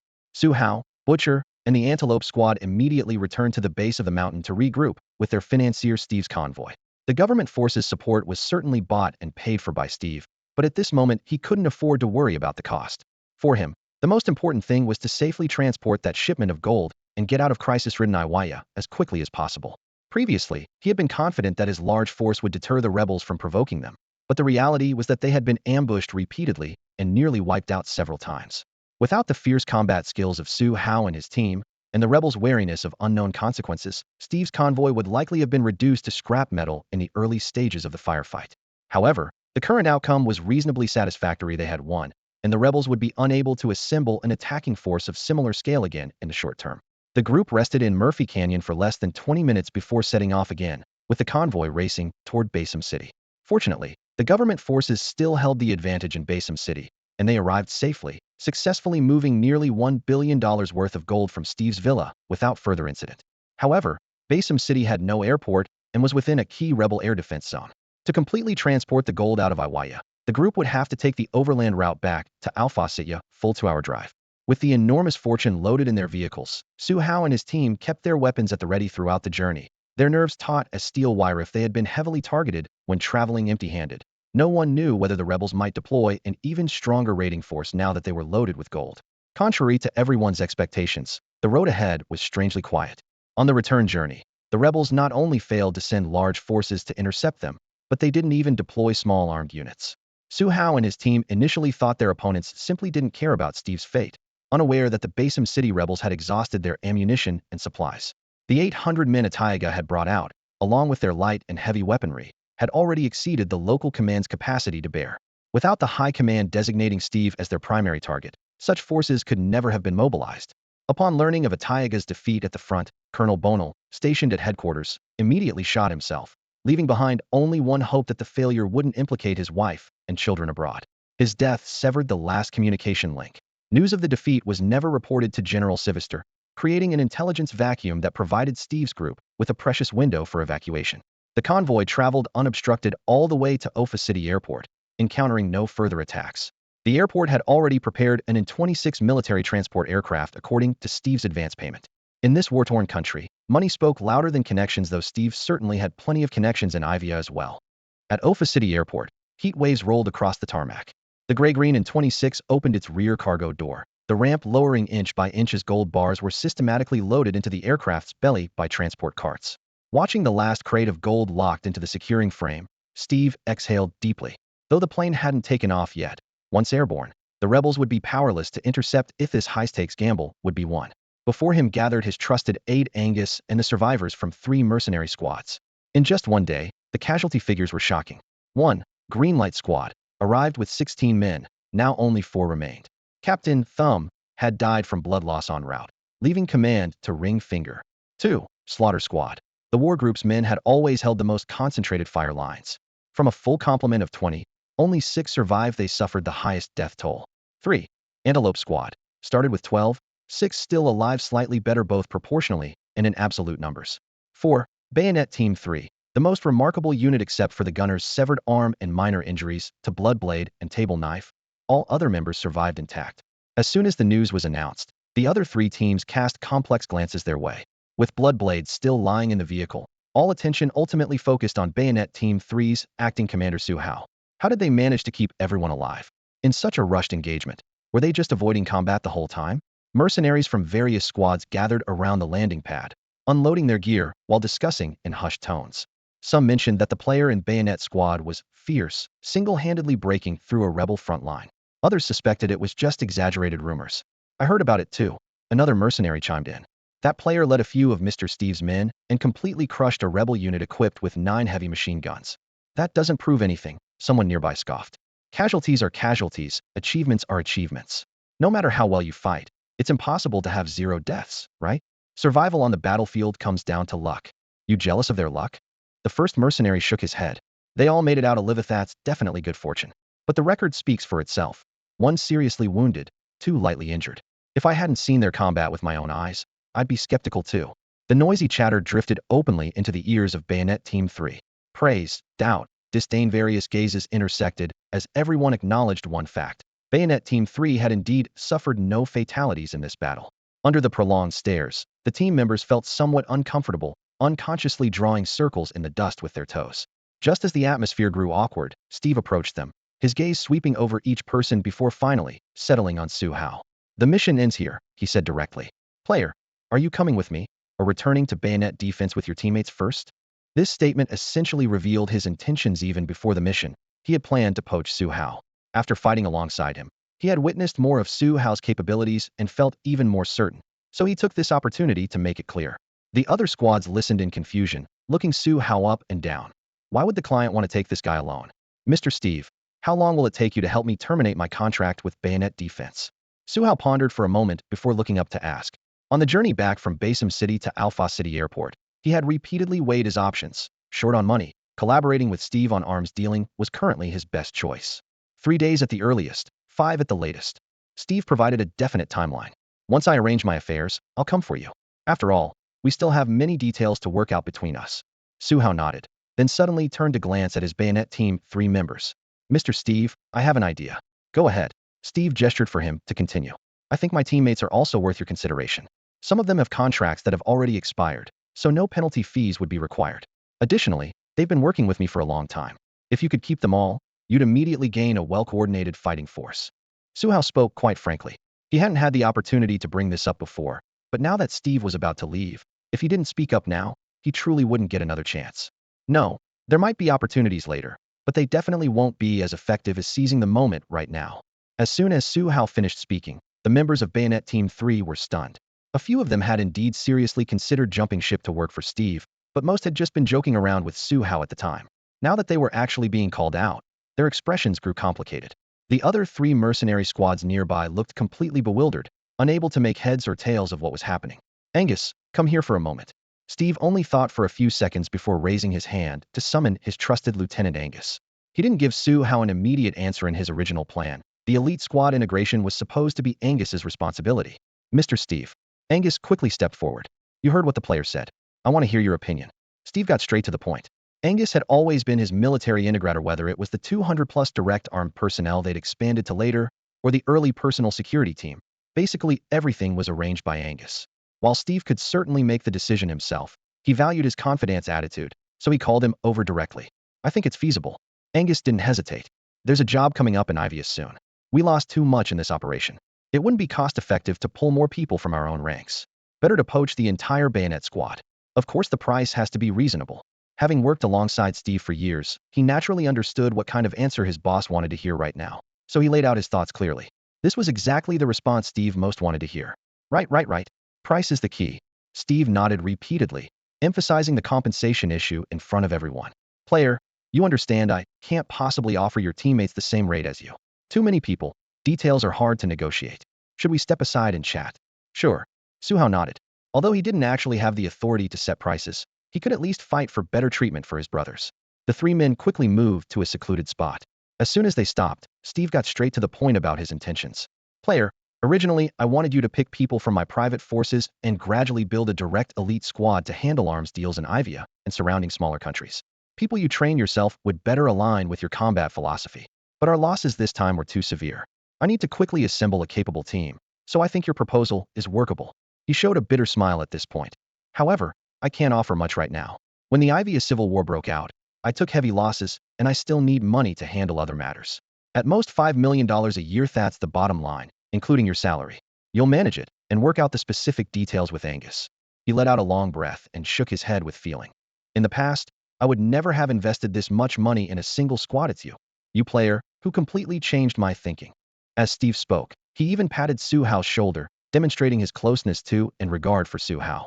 This $5 million doesn't include my breach of contract penalty, does it? In the spacious conference room with its soft lighting, Su Hao's voice still carried barely contained excitement.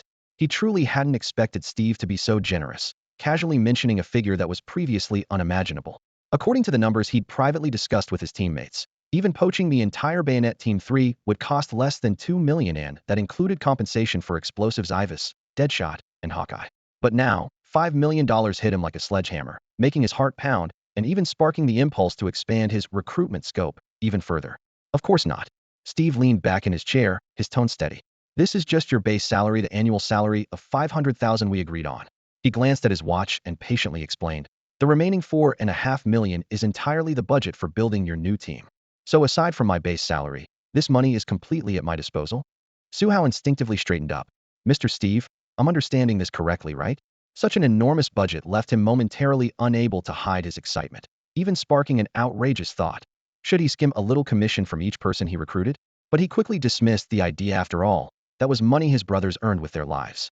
Steve tapped the table with his fingers, his tone becoming more emphatic. That's right, but the candidates must be qualified, and the prices must be reasonable. This is the maximum limit. It doesn't mean you have to spend it all, understand? What about equipment? Su Hao quickly followed up. After I recruit people, who pays for their weapons and gear? That's no small amount. Equipment is covered by the company. Steve answered decisively. Once you've confirmed your candidates, I'll take you to the equipment area to choose. Iweiya has 2 more safe houses with enough weaponry to arm a 100-man special operations squadron. That's sufficient.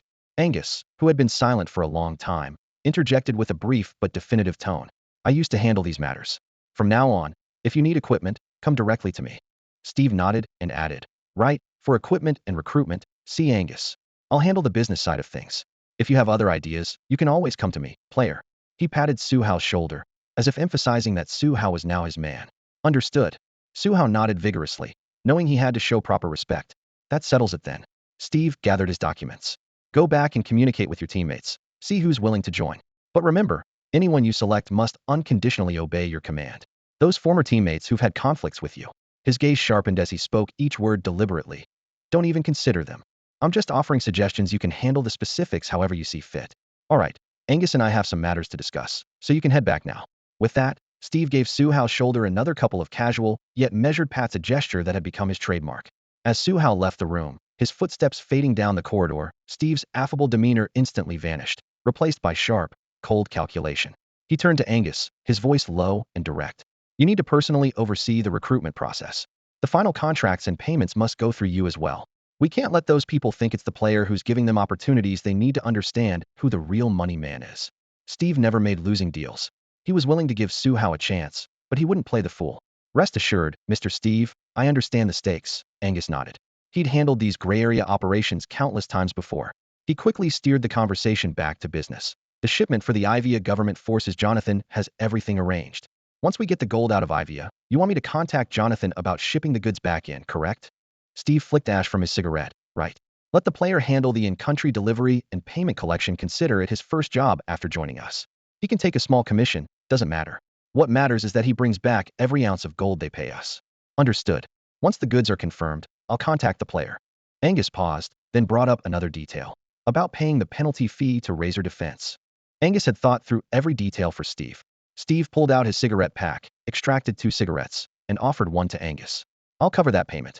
Just have the player call me when it's time. I won't be making a personal trip to Razor Defense headquarters. Angus lit up, took a deep drag, his tone confident. Understood. I'll handle everything you've outlined properly. Meanwhile, in the rest area at the edge of the training ground, murmurs began spreading after witnessing Su Hao leave alongside Steve. Everyone, including the members of Razor Team 3, focused their discussion on the topic of poaching. Isn't that player from Razor Defense's elite squad? And now he's been poached by the Financier. Sick Lion from the Antelope squad stared wide-eyed at Su Hao's retreating figure.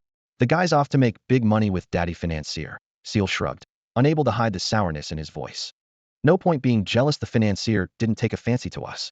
But why would the Financier poach him? Planning to start his own PMC? Wait, Cheetah frowned, as if suddenly grasping something. What kind of business does this Financier of ours actually run? How does he have so many private military forces under his command? Before he could finish, someone tapped his tactical vest. That's the Financier's secret. Why are you worrying about such things? We're just here to take on a job and make some money.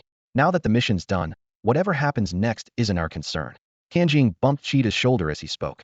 The setting sun bathed the camp in red light, while smoke mixed with the smell of metal and motor oil swirled through the air. The 6 remaining members of Antelope Squad Antelope, Kanjing, Cheetah, Seal, Sick Lion, and Chake sat around an off-road vehicle, idly cracking sunflower seeds and cleaning their weapons. The conversation naturally drifted to Su Hao. So what kind of offer do you think the sponsor will give him?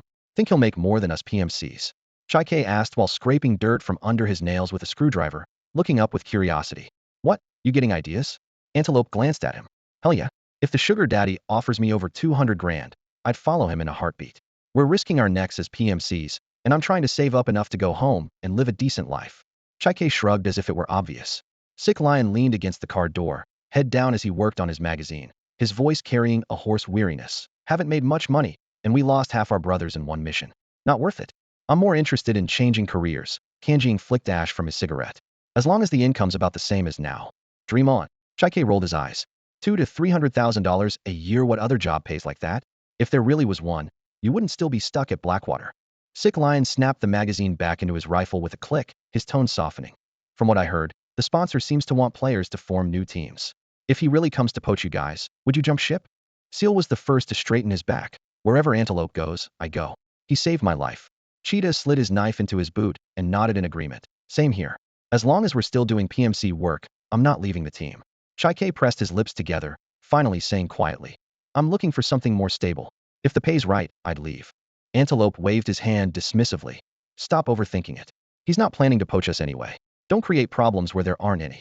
As his words settled, the group was stunned for a moment, then burst into laughter, instantly dispelling the tense atmosphere in the camp. Just then, Su Hao walked briskly from the direction of the command tent in the distance, the evening light casting a long shadow behind him. He ignored the other mercenary squads who were discussing nearby and stopped directly in front of Blade Team 3. How did it go? What did Mr. Steve say? Did he agree to take us? Did he make an offer? How much exactly? The members of Blade Team 3 surrounded him with rapid-fire questions. Su Hao raised his hand in a downward motion, signaling for quiet, and cleared his throat. Ahem. Brothers, anyone who wants to stay in Iweiya with me, sign up now. But let me be clear first, Mr. Steve's offer is about the same as what you're getting at Blade Defense, maybe just a little bit more. If you can accept that, speak up now. As his words ended, the previously noisy chatter from Blade Team 3 suddenly vanished. In less than 3 seconds, deafening cheers erupted. Then Su Hao found himself surrounded by the members of Blade Team 3, each one starting to discuss their expected salary range. Everyone chatted away for a while, and Su Hao jotted down all their asking prices. He quickly scribbled some calculations in his notebook, setting aside Bloodblade, Gunner, and Table Knife. The remaining 4 members of Bayonet Team 3 were asking for just over $1 million combined. Only Hawkeye needed to pay a $150,000 breach of contract penalty to Bayonet Defense, while the others had 0 financial obligations. This meant that even factoring in Bloodblade and Table Knife's asking prices, he'd still have at least $3 million left in his budget for further recruitment, a figure that sparked even grander plans in Su Hao's mind. Once business was settled, Bottle Cap brought up the old grievance again. Why does player get $500,000 annually, while we only get $50,000 more than before? Hawkeye sat back with his water glass, legs crossed, responding unhurriedly. Making more than we did at Bayonet Defense is good enough. According to player's promise, we won't have many missions per year, and the danger level will be lower than before. Truth was, he'd never planned to switch jobs. If Su Hao hadn't personally extended the olive branch, he wouldn't have seriously considered it. Looking back now, $250,000 annually was quite generous. Deadshot stepped forward and laid it out plainly. Don't forget, the financier approached player first and put him in complete charge of building the new team. What's wrong with him earning more? Besides, do you have his skills? He raised his hand in a gun gesture and listed the facts one by one. 1. Player could break through rebel heavy fire lines with just a few foot soldiers. 2. Player had single-handedly protected the financier while carving an escape route through rebel encirclement. 3. With skills like that on display, $500,000 wasn't unreasonable.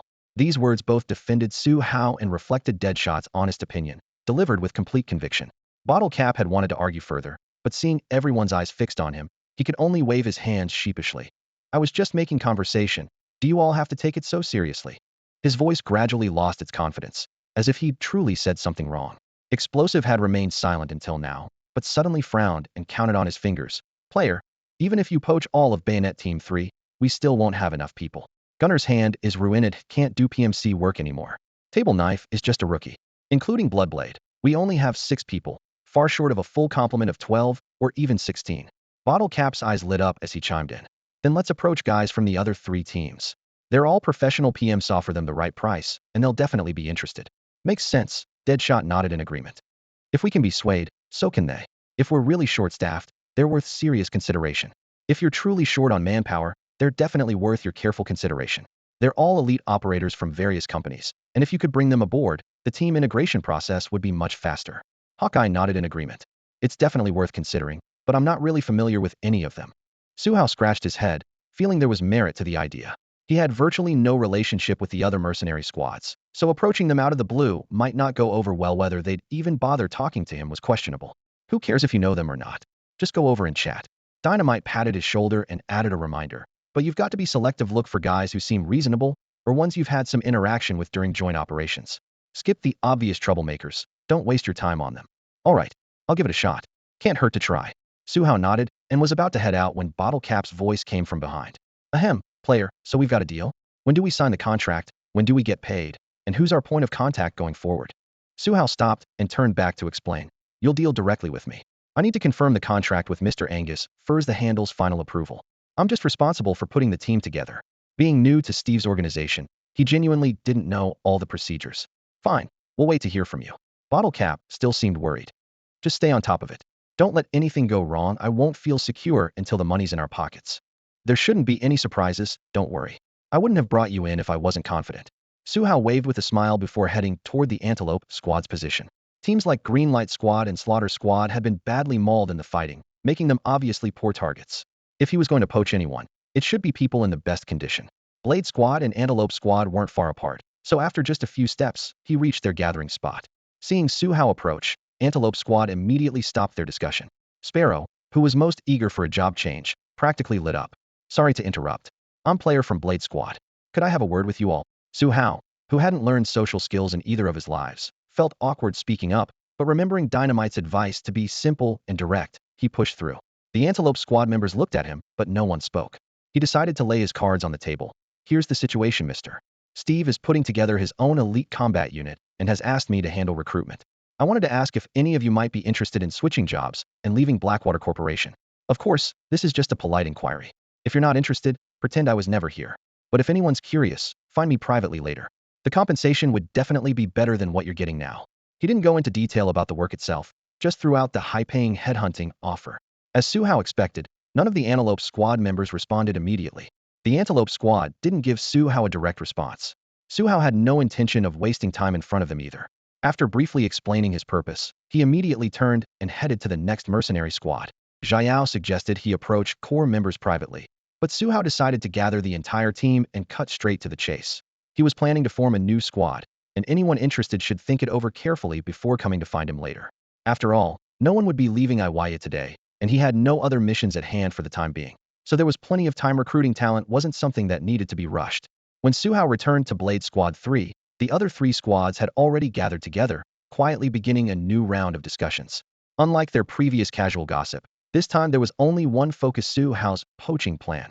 Blade Defense was just a small to medium-sized PMC with limited company constraints, while Warfire Group, Greenfield Group, and Blackwater Group were all industry giants. The breach of contract penalties, confidentiality agreements, and various contractual terms binding their personnel were like ropes around each member's neck. Poaching them from these major corporations would be much more difficult than when Su Hao had originally taken Blade Squad 3. The viable approach was simple and brutal. As long as the money was right, even the most troublesome procedures could be resolved. The Antelope Squad had the biggest reputation in the industry. If Su Hao really wanted to move on them, he'd probably have to make a personal trip to Blackwater Group headquarters. However, these were all just hypothetical scenarios. So far, no one had actually approached him to discuss switching sides. About 10 minutes later, the In-26 military transport aircraft taxied toward the runway, its propellers stirring up rolling waves of heat. Like all the mercenaries, Su Hao had to provide aircraft security. A mission wouldn't truly end until the plane departed Iweiya. As everyone boarded one by one, he found Angus again. Going through layers of approval would take too much time. He wanted to confirm a compensation standard he could approve directly. Angus readily provided the boundary. As long as no individual's annual salary exceeded Su Hao's own, and their original salary was at least 200,000, Su Hao could make decisions on the spot. This answer left Su Hao both amused and exasperated. It seemed the rates he'd offered his brothers might actually be on the low side. After compiling everyone's expected salaries, Su Hao reported them all to Angus, naturally including Xueren and Kandao. Kandao wasn't left out, firstly because he was also of Chinese descent, and secondly because his performance during this operation had been reasonably steady without any major mistakes. Before boarding, Su Hao separately asked both men about their intentions. Xueren seemed somewhat hesitant, while Kandao agreed almost instantly. Kandao had originally joined Blade Squad 3 as a substitute member, so naturally he wouldn't miss such an opportunity when a better option presented itself.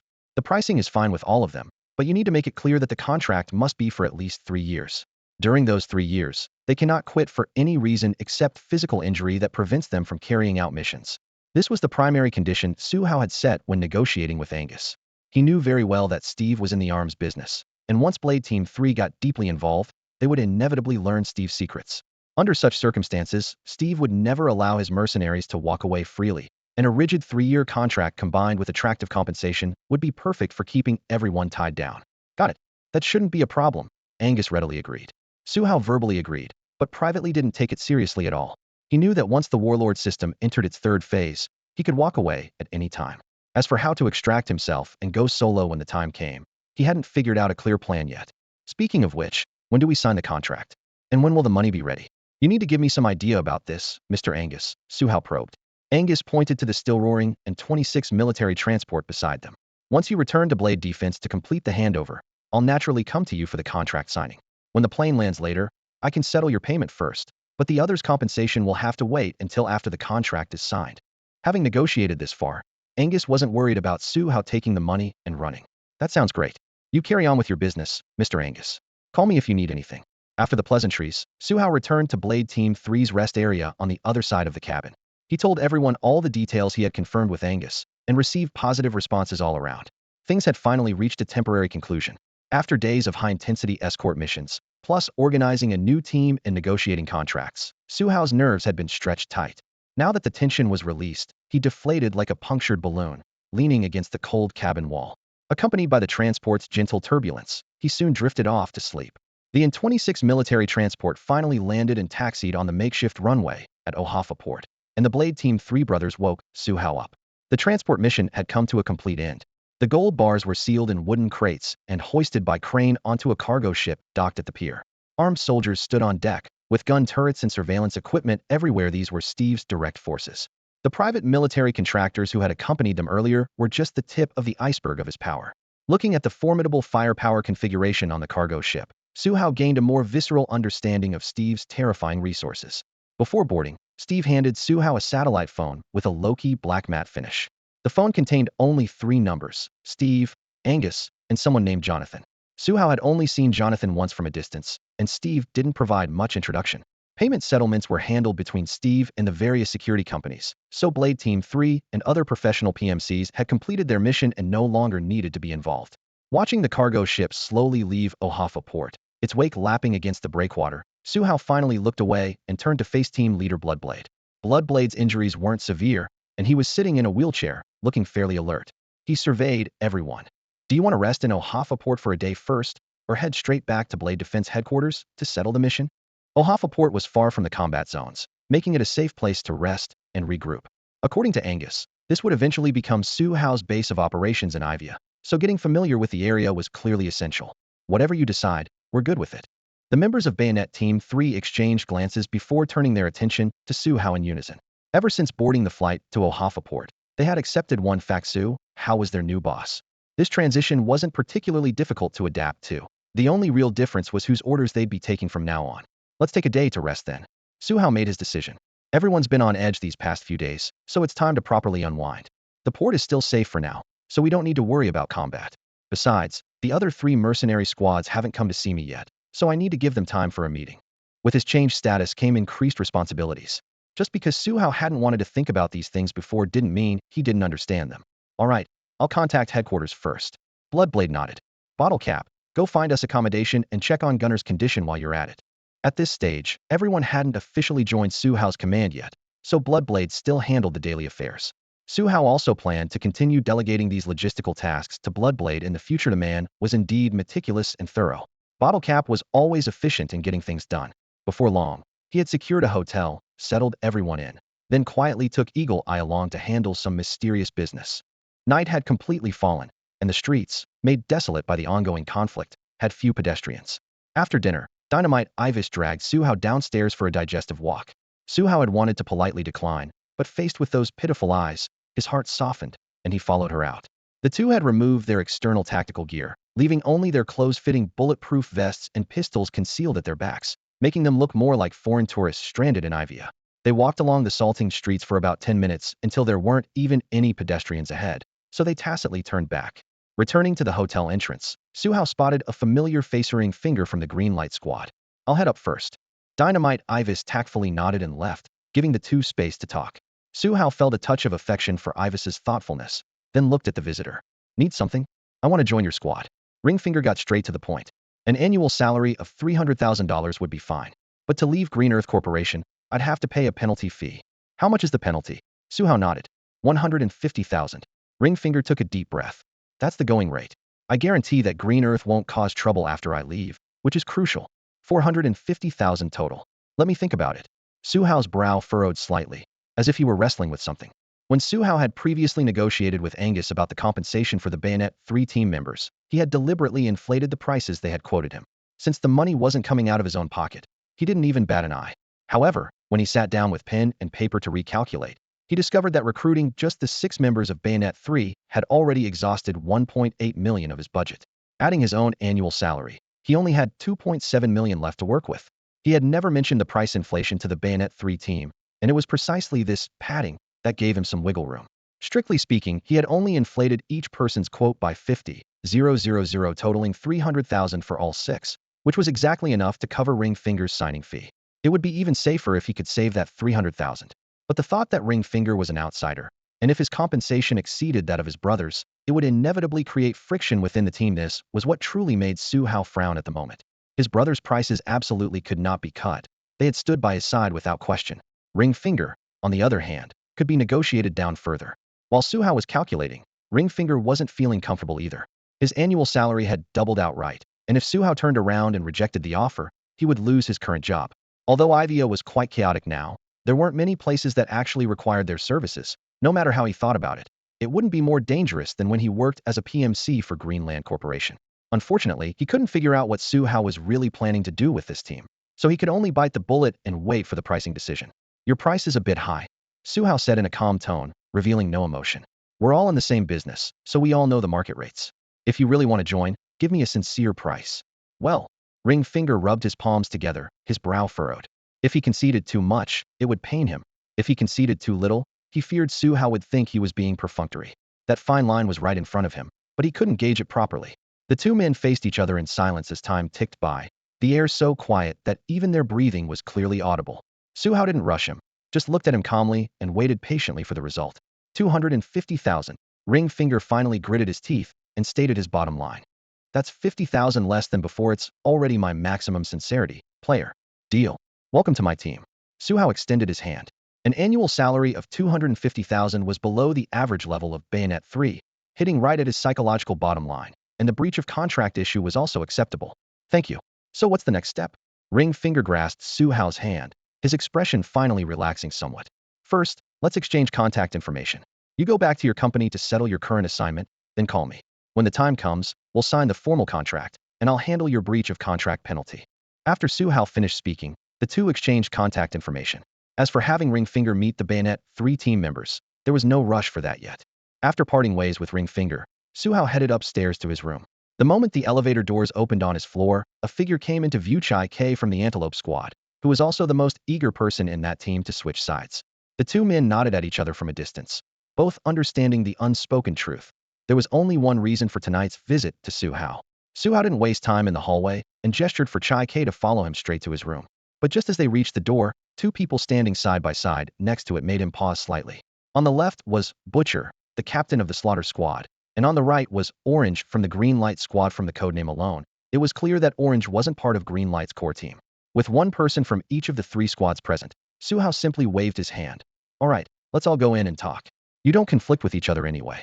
After saying this, he shook hands with Butcher and Orange in turn, then invited all 3 into his room. That night, Su Hao met with 6 people in total. Besides Ringfinger, who had agreed to join on the spot, both Butcher and Xiweisi offered quite attractive terms. According to his vision, the new team needed at least 12 members. 6 veteran members from the Bayonet 3 squad had already confirmed their participation, so he still needed to recruit at least 5 more. Now Ringfinger had taken 1 spot, and if Butcher and Xiweisi could also be secured, only 2 vacancies would remain. Of course, if others offered low enough prices, Su Hao wouldn't mind bringing them all into the team. The difference between 12 and 16 people wasn't significant, and having more members would only make tactical options more flexible. The conversations continued until 1 in the morning. After seeing off the last visitor, Su Hao felt his head buzzing. He hung a "Do Not Disturb" sign outside his door, took a quick shower, then collapsed onto his bed and instantly fell into deep sleep. The next morning, knocking at the door pulled Su Hao from his slumber. 6 hours of deep sleep had left him refreshed. He lay in bed for a moment to gather his thoughts before getting up to answer the door. Outside stood Iweiya, the person responsible for notifying him to pack his luggage. The captain has already arranged the flight out of Iweiya. You need to get ready quickly. How much time do I have? Before Su Hao had even finished speaking, he headed into the bathroom and began washing up right in front of Iweiya. The plane takes off in an hour, and we're gathering to leave the hotel in half an hour. Fully armed, Iweiya leaned against the doorframe, his gaze fixed on Su Hao. That's plenty of time. I'll come find you all once I'm packed. With toothpaste foam in his mouth, Su Hao's voice was muffled. I'll wait downstairs then. Hurry up. After this reminder, Iweiya turned and left, and the sounds of other team members packing could be faintly heard in the hallway. After finishing his morning routine, Su Hao gathered his scattered belongings and put everything in its place. Only after confirming nothing was left behind did he pull out his phone for a quick check. Huh. 3 new text messages lay prominently on the screen, instantly driving away all traces of sleepiness. The 3 texts were from Butcher, Chike, and Orange. Orange's offer was the low-stand annual salary of 100,000 with no penalty clause. Butcher's was next, a 150,000 penalty and a 350,000 annual salary. Hiring him alone would eat up 500,000 of Su Hao's allocation, but as captain of the Slayer's squad, the investment still felt more than worth it. Shaik's terms matched Nameless, a 250,000 annual salary and a 150,000 penalty. That price point was basically the standard for talent jumping between major mercenary firms, and Su Hao had been mentally prepared for it. After replying to all 3, he opened his spreadsheet to tally the remaining budget. Bayonet Team 3, 6 members including himself, totaling 2.3 million. Butcher, Nameless, Chike, and Orange, for members, totaling 1.4 million. The current total spend was 3.7 million, leaving 1.3 million, still under the 5 million cap. Headcount-wise, he had 11 people under him, just one short of the minimum formation, and 1.3 million could clearly hire more than one person. The budget was healthy, though not enough to bring in another top-tier solo operator like Butcher or Bloodblade. Tight, but still within a manageable range. Overall, the recruit's quality and efficiency lined up with Su Hao's plan. Pleased with the thought, he leaned back against the hotel's soft headboard. By the end of the battle at Murphy Gorge, his King of War system had already logged the 200 kills achievement. The aftermath had kept him too busy to deal with it, but now that things had settled, he could finally open that achievement blind box. If it could just unlock a 3rd stage King of War skill or trade outright, that'd be perfect. He rubbed his hands together as if the reward pack were already sitting in his palms. King of War. Host has achieved 200 confirmed kills, completing the Stage 2 kill achievement. 1 random kill achievement reward pack granted. Unlike the fixed skill from Stage 1, Stage 2 offered a random reward pack, and Su Hao's anticipation spiked. King of War. Host may open the random pack at any time. Upon opening, the reward will integrate directly into the host. King of War. Stage 3 kill achievement 300 kill assist now active. King of War. 300 kills progress. 231300. Completing this achievement will grant 1 random kill achievement reward. Warlord. The host has achieved 13 of the conditions to unlock the 3rd stage of Warlord. Please work hard to fulfill the remaining 2 unlock conditions. Would you like to open the random gift pack now? The system's cold mechanical voice followed immediately. Su Hao had just pulled up the Warlord interface when dense notification pop-ups cascaded down like a waterfall, but his gaze was firmly locked on the 4 words, random gift pack. The gift pack was the real purpose of this trip. With a single thought, Warlord, open random gift pack. Accompanied by a flash of pale golden light, notifications appeared in succession. 1. Host has obtained Elite Soldier gift pack. 2. Host's physical attributes have been enhanced to Elite Soldier standards. 3. Host has achieved Elite Soldier accomplishment physical fitness, endurance, marksmanship, close combat, specialized driving, diving, parachuting, and other abilities have all reached Elite Soldier standards. Immediately after, a new pop-up window lit up. Detected that host has achieved Elite Soldier accomplishment. Rewarding 1 random skill. Open now. Open. Su Hao couldn't control the upward curve of his lips. This had originally been just a side trip to prepare talents for the 3rd stage mission, but he hadn't expected the system to directly deliver a gift pack skill double reward, instantly maximizing his surprise. This time there were no options for him to choose from. The skill information appeared directly. Congratulations, host has obtained passive skill presence reduction. Effect. Under equal conditions, the host's presence will be weaker than surrounding personnel, and enemy priority attack targets will focus more on others. This is a passive skill that requires no active triggering. This. After reading the skill description, Su Hao was momentarily stunned. Had he become a natural, invisible man? If combat hadn't erupted, others would always be more conspicuous. But once he unleashed his full potential, battlefield firepower would still concentrate on the real threat. Thinking of this, he smiled with relief, but then worried about his brothers beside him. Should I prepare a few scapegoats for myself? Find the kind we don't know personally, the kind whose deaths wouldn't hurt. A bold yet practical idea flashed through his mind, though there was no time to test it now. The immediate priority was to return to Razor Defense Headquarters to terminate the contract. Couldn't miss out on the payment. Su Hao checked his various attribute panels, confirmed that his physical fitness and neural reflexes had more than doubled from before, then packed his luggage and left the hotel room. In the lobby downstairs, the members of Razor Team 3 had already gathered together. No one rushed him. There was still plenty of time. After checking out, the team dragged their suitcases through the revolving door and headed for the airport. In the vehicle, everyone chatted continuously, and except for the injured gunman who was in low spirits, the rest appeared relaxed. During boarding, Su Hao deliberately chose a seat next to Bottle Cap. On the way here, he had overheard Bottle Cap and Eagle Eye discussing that mysterious thing they had done last night. Bulgaria, Varna. This is the headquarters of Bayonet Defense Company and the destination of Su Hao's group. Varna sits with the Balkan Mountains at its back and faces the Black Sea, serving as the country's largest seaport with a permanent population of approximately 460,000. Its mild climate and distinct seasons have earned it the nickname Pearl of the Black Sea, making it Bulgaria's most renowned tourist destination. Bayonet Defense chose to establish its headquarters here not only for the natural advantages this port city offers for international operations, but more importantly because the company has sufficient connections among local high-ranking officials. Without official consent, private military companies simply cannot operate legally in Europe. The headquarters serves merely as Bayonet Defense's nerve center.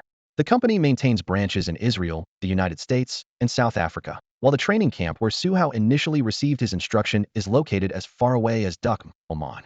It's precisely because of these global outposts that Bayonet Team 3 was able to reach Iweiya ahead of other mercenary units during Steve's rescue operation. Varna International Airport. Su Hao's group took the VIP passage. As soon as they exited the terminal, a gray business van bearing the Bayonet Defense logo pulled up to the curb. Once the doors closed, the cramped interior fell silent. In just a few hours, they would all be resigning from Bayonet Defense, and the uncertainty left everyone feeling anxious. No one chatted casually as they had before. Fortunately, the drive from the airport to headquarters took less than 20 minutes. When the vehicle turned onto a quiet street, they spotted the four-story standalone building. Its exterior showed none of the ostentation typical of arms companies, and barely any busy staff could be seen through the windows. Bloodblade and Bottlecap handled the resignation procedures. As for the gunman who had lost his right hand in Iweiya, he was immediately taken to Varna's designated hospital upon landing. Bloodblade and Knife had also been wounded by gunfire, but both had only superficial injuries that didn't impair their mobility. By rights, they should have gone to the hospital for rest, but neither wanted to create additional paperwork for the company before their departure, so they toughed it out and came along. After all, they had already received preliminary treatment at Ohafa Port Military Hospital, and as long as they avoided strenuous activity, they would be fine. After completing the mission handover, all payments were processed and the team was theoretically free to go. However, all firearms, tactical vests, and communication equipment were temporarily stored in the headquarters armory. Bulgarian law prohibits carrying weapons on city streets. They stayed in Varna for 5 consecutive days. Without combat or drills, these were the most relaxing days Su Hao had experienced since arriving in this world. On the afternoon of the 5th day, a phone call from Bloodblade summoned the Bayonet Team 3 members back to headquarters. During these days, Bloodblade and Bottlecap had been running around everywhere, finally settling all the tedious resignation procedures. The breach of contract penalty had to be paid immediately. Since Angus had already transferred the money to Su Hao back in Iweiya, he didn't hesitate to wire the amount directly to the company's account. When the final resignation notice was printed, signed, and stamped, each person carefully stored away that thin document. It was both proof and a dividing line. They had officially bid farewell to their identity as Bayonet Defense PMC personnel. Bayonet Defense didn't make things difficult for Su Hao and his team. Losing a few people wasn't a big deal with their ample personnel reserves. They weren't about to desperately cling to these elite operatives who were seeking better opportunities elsewhere. During Su Hao's 5-day stay in Varna, Angus made a special trip back to the United States to handle the resignation procedures for the remaining team members and pay the breach of contract penalties. Meanwhile, all other members except the original Bayonet Team 3 gradually arrived at the designated location to report for duty. Once Su Hao returned to Iweiya, this special operations team he had personally assembled would be ready to begin their first training exercises together. It's worth noting that Butcher not only reported for duty himself, but also brought along Cigarette, the drone operator from his former squad. With Cigarette's addition, the new team now numbered 12 members, exactly meeting the minimum standards Su Hao had set for the unit. After leaving Bayonet Defense headquarters, Su Hao immediately called Steve to report his progress. The call connected quickly, and Steve's deep voice came through. "Player, have you wrapped everything up on your end?" His tone carried a note of familiarity. "Yes, Mr. Steve. All 7 of us have officially resigned from Bayonet Defense. We're just waiting for you to arrange our formal deployment," Su Hao replied in a steady tone, showing no deference despite the other man's position as his boss. In his mind, they were partners. "All right, buy your own tickets to Oman first. I'll arrange for someone to pick you up and take you to Port Ohafa." Angus should have already arrived in Iweiya by now. Steve briefly outlined the coordination arrangements. Steve couldn't possibly hand over the first deal entirely to newcomers, so Su Hao would need to accompany Angus on this trip to learn how to deal with the Iweiyan government forces. Safe houses, equipment warehouses, military contacts, long-term business partners in the region. All these resources would need to be transferred from Angus to Su Hao bit by bit. In the future, Su Hao would become Steve's direct representative for arms dealing in the Iweiya region. This once-in-a-lifetime opportunity had simply fallen into Su Hao's lap. Mr. Steve, I haven't used up my full budget for assembling the combat team yet. I have a few more targets I'd like to recruit. Can I continue using those funds? Just yesterday, Sick Lion, an assault specialist from the Antelope Squad, had proactively contacted Su Hao to express his interest in joining. The man had outstanding personal skills, but his asking price was quite steep, so Su Hao hadn't immediately agreed. Absolutely. Like I said, this team is entirely your responsibility. As long as you don't exceed the price ceiling I've given you, recruit whoever catches your eye. Steve readily agreed. He valued Su Hao's abilities and urgently needed a well-equipped special operations team.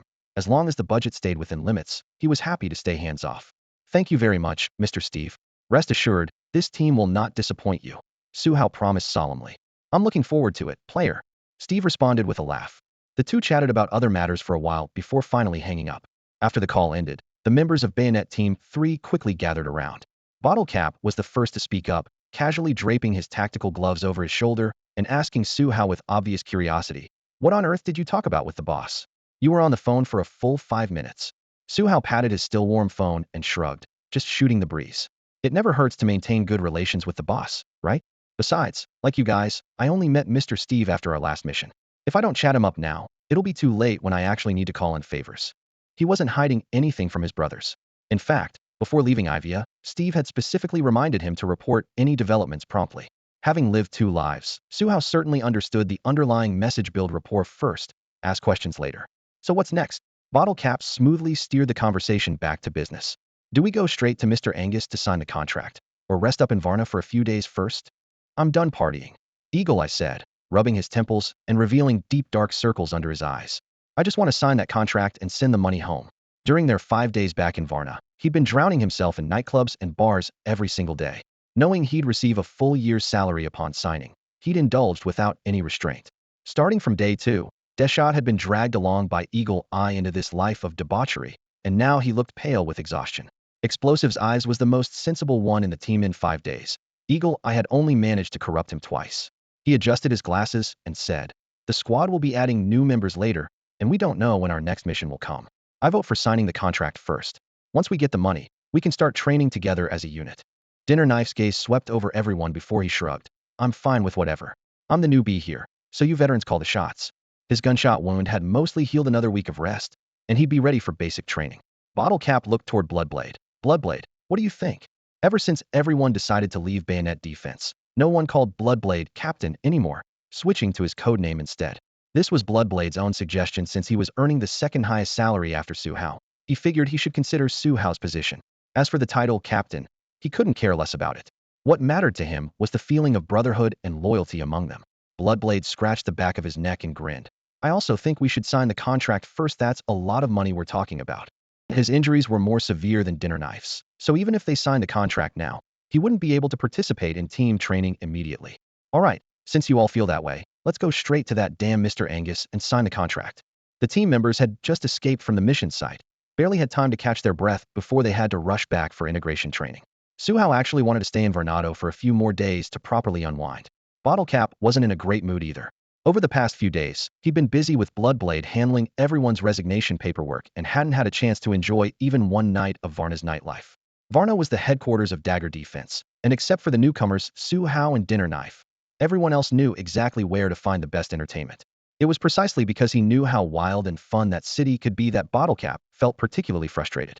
After the integration training, "If there are no new missions, I'll give you some time off," Su Hao said with a smile, patting Bottle Cap on the shoulder. "We're no longer under Dagger Defense's management, so I do have some say over vacation time." He'd been thinking about this for a while. Back at Dagger Defense, team members could only maintain their income when they had missions, and after completing each task, they got at most a week of rest.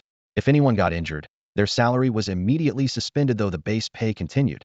If they couldn't meet the annual mission quota, they'd only receive 70% of their base salary at year-end. The remaining 30% was supposed to be a bonus, but it was taxed separately from regular wages. That's actually true. Player, if you hadn't mentioned it, I would have almost forgotten I resigned from Dagger Defense. Bottle Cap's eyes lit up.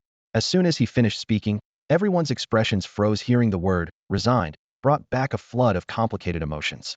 Except for Su Hao, everyone else had been with Dagger Defense for over a year, and after spending so much time there, they inevitably had feelings for the company. Though they had left, they didn't feel much relief, just suddenly faced with the disconnect of changing identities. "I just thought of something," Su Hao said, breaking the silence. "What?" Explosives Ivis turned to look at him. Since we've already left dagger defense, what about the equipment we brought back from Varna? Do we have channels to get this stuff out smoothly? Su Hao looked serious. This was indeed no small matter.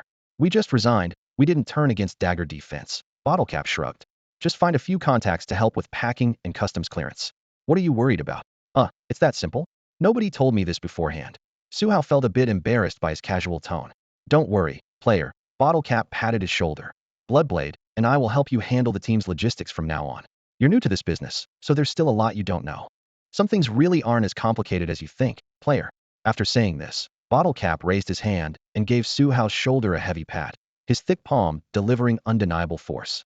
That sounds great. I was just worrying about how to handle these matters. Su Hao grinned in response, a smile spreading across his face. It's all small stuff.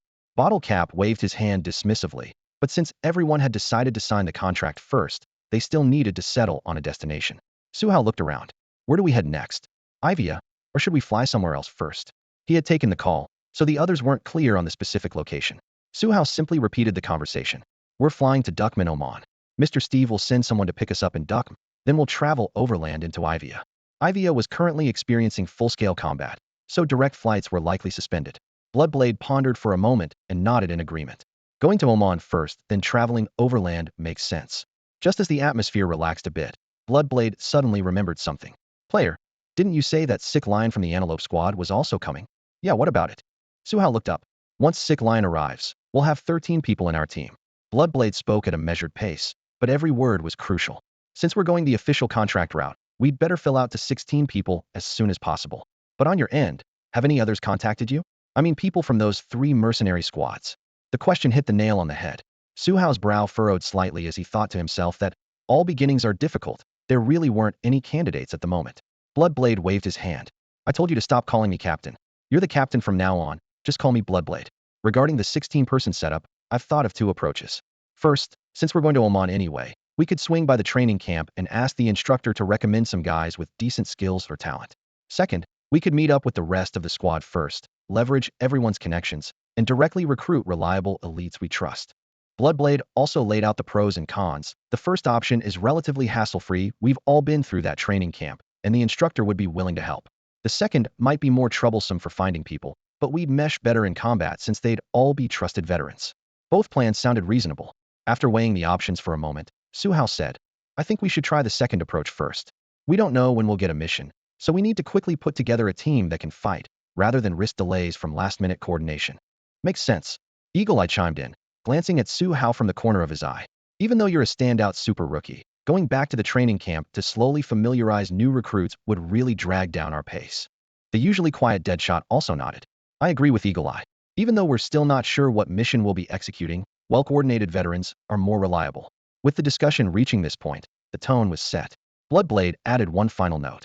We can visit the instructor anytime, and finding people through connections is something we can settle in just 2 or 3 days. I think we should try the latter option first, and if that doesn't work out, we can always consider the former, explosives expert Xiweisi said after giving it some serious thought. Everyone nodded in agreement, with murmurs of approval rippling through the conference room, revealing the team's unified stance on the matter. Each member's opinion centered around the same core principle, helping Su Hao solve his problem. Su Hao sat at the head of the table, looking at each focused and trusting face, feeling warmth surge through his heart. This was exactly the kind of team atmosphere he cherished, and the very reason he felt increasingly optimistic about their future. Then let's go sign the contract first. Su Hao snapped the documents shut with a decisive tone. We'll secure the money first, then work on recruiting people. We're only 3 people short of our full 16-member roster. I'll call Bingshire back later and have him come directly to Oman to meet up with us. As his words settled, the entire team's morale instantly soared. San Diego, United States, in a vintage-decorated small tavern. Under the dim amber lighting, Ling Yang and Bingshire sat across from each other, with 2 glasses of amber whiskey gently swirling on the table between them. After the Iweiya mission ended, the Antelope squad members had each returned to the US for leave, and this tavern had become their meeting spot. 3 days ago, news of Chai K's departure had already spread throughout the Antelope squad. Today, Bingshire had sought out Ling Yang, also for the matter of leaving the team. Have you already made up your mind? Ling Yang lifted his glass, took a small sip, his tone calm. I have, Bingshire replied with honest eyes. Although joining the player squad would only earn me a few tens of thousands more dollars per year, the mission intensity there would definitely be lower than staying with the Antelope squad. Ling Yang tapped the bottom of his glass lightly on the table, his tone remaining calm, yet carrying a sharp edge. I've said I won't stand in the way of any of your choices. But I need to remind you really think joining the player squad means lower mission intensity? Think back to the jobs we took in Iweiya. Those were assigned by Steve. Think about his armed personnel and the purpose behind that elite combat squad he's building. Do you really believe the missions he gives you will be easier than what you'd get here? After speaking, he tilted his head back and downed a large gulp of whiskey, his Adam's apple bobbing. Bing Sure remained silent for 2 seconds, still resolute. I know joining the player squad won't necessarily be simple, but this is a different kind of opportunity. At the very least, their offer doesn't include mandatory annual mission quotas. Ling Yang, I've made my decision. I hope you can understand. Ling Yang smiled bitterly and raised his glass. All right. I respect your choice, Bing Sure. Thank you for understanding, Ling Yang. Bing Sure also picked up his glass the first time he'd touched it since entering the tavern. The two men clinked glasses gently, the crisp sound cutting through the stuffy air, then each drained their drinks in one go. This drink served as both a farewell toast and a send-off. If there's anything I can help you with, remember to call me. Ling Yang set down his empty glass, his tone sincere. Even though you're leaving the Antelope Squad, you'll always be my brother. I will, Bing Sure nodded, his eyes still determined. And you'll always be my brother too. Ling Yang raised his hand, as if sending off both his reluctance and his blessings. Then I wish you smooth sailing ahead. Thank you. Iweiya, Porto Hoffa. Flying from Varna, Bulgaria, with a transfer in Dukm, Oman, before finally arriving at Porto Hoffa in Iweiya. Su Hao and his team compressed this journey of over 5,000 kilometers into just 2 days. When the plane taxied into the tarmac, all 13 members were in position. Sick Lion, Butcher, Chai K, Cigarette, Orange, Ring Finger along with the others, not one missing. All now under Su Hao's direct command. That evening, Steve's representative Angus laid the contracts on the table. The terms were crystal clear, covering injury compensation, equipment supplies, and operational payments. Everything was included, and even Su Hao had to sign the documents. Once the signing was complete, Angus immediately initiated the transfer process, with notification sounds chiming one after another. For Steve, a well-funded arms dealer, this advance payment was pocket change, so there was naturally no need for delays. Bank records showed that Su Hao's account had grown to 540,000, leaving only a 460,000 gap from the 1 million threshold required for the system's Lord of War third phase. While he was still calculating how to gather this sum, Angus was already beckoning him to come along, preparing to familiarize him with all of Port Hoffa's arrangements. The rest of the team remained at the base, working to fill the squad's final 3 vacant positions. For the next 3 days, Angus gave Su Hao no respite. They left before dawn and returned to the safe house only late at night, verifying the locations and supply inventories of 3 safe houses, meeting with over a dozen local contacts one by one, visiting the docks to confirm unloading points for incoming arms shipments. Angus covered every detail, explaining everything that could be explained, making it clear that Steve intended to promote Su Hao as the chief representative for the Iweiya region. Fortunately, Su Hao's memory was up to the task. Otherwise, this intensive information dump would have been overwhelming. After confirming that Su Hao had fully grasped the layout, Angus departed from the port. Before leaving, he left only one timeline. In 15 days, the first arms shipment would dock, and Su Hao and his squad would provide full escort for the transaction. After bidding farewell to Angus, Su Hao finally reunited with his brothers.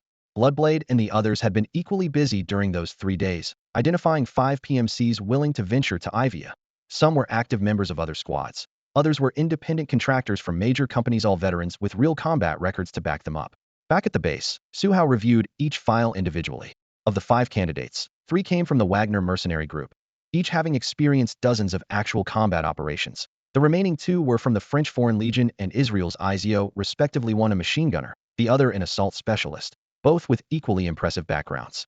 On paper, he wanted to recruit all 5, but considering the squad's current capacity, Su Hao ultimately focused his attention on the 3 veterans from the Wagner mercenary group. All 3 of them came from the same combat squad, and their unit was considered an elite team within the Wagner mercenary group.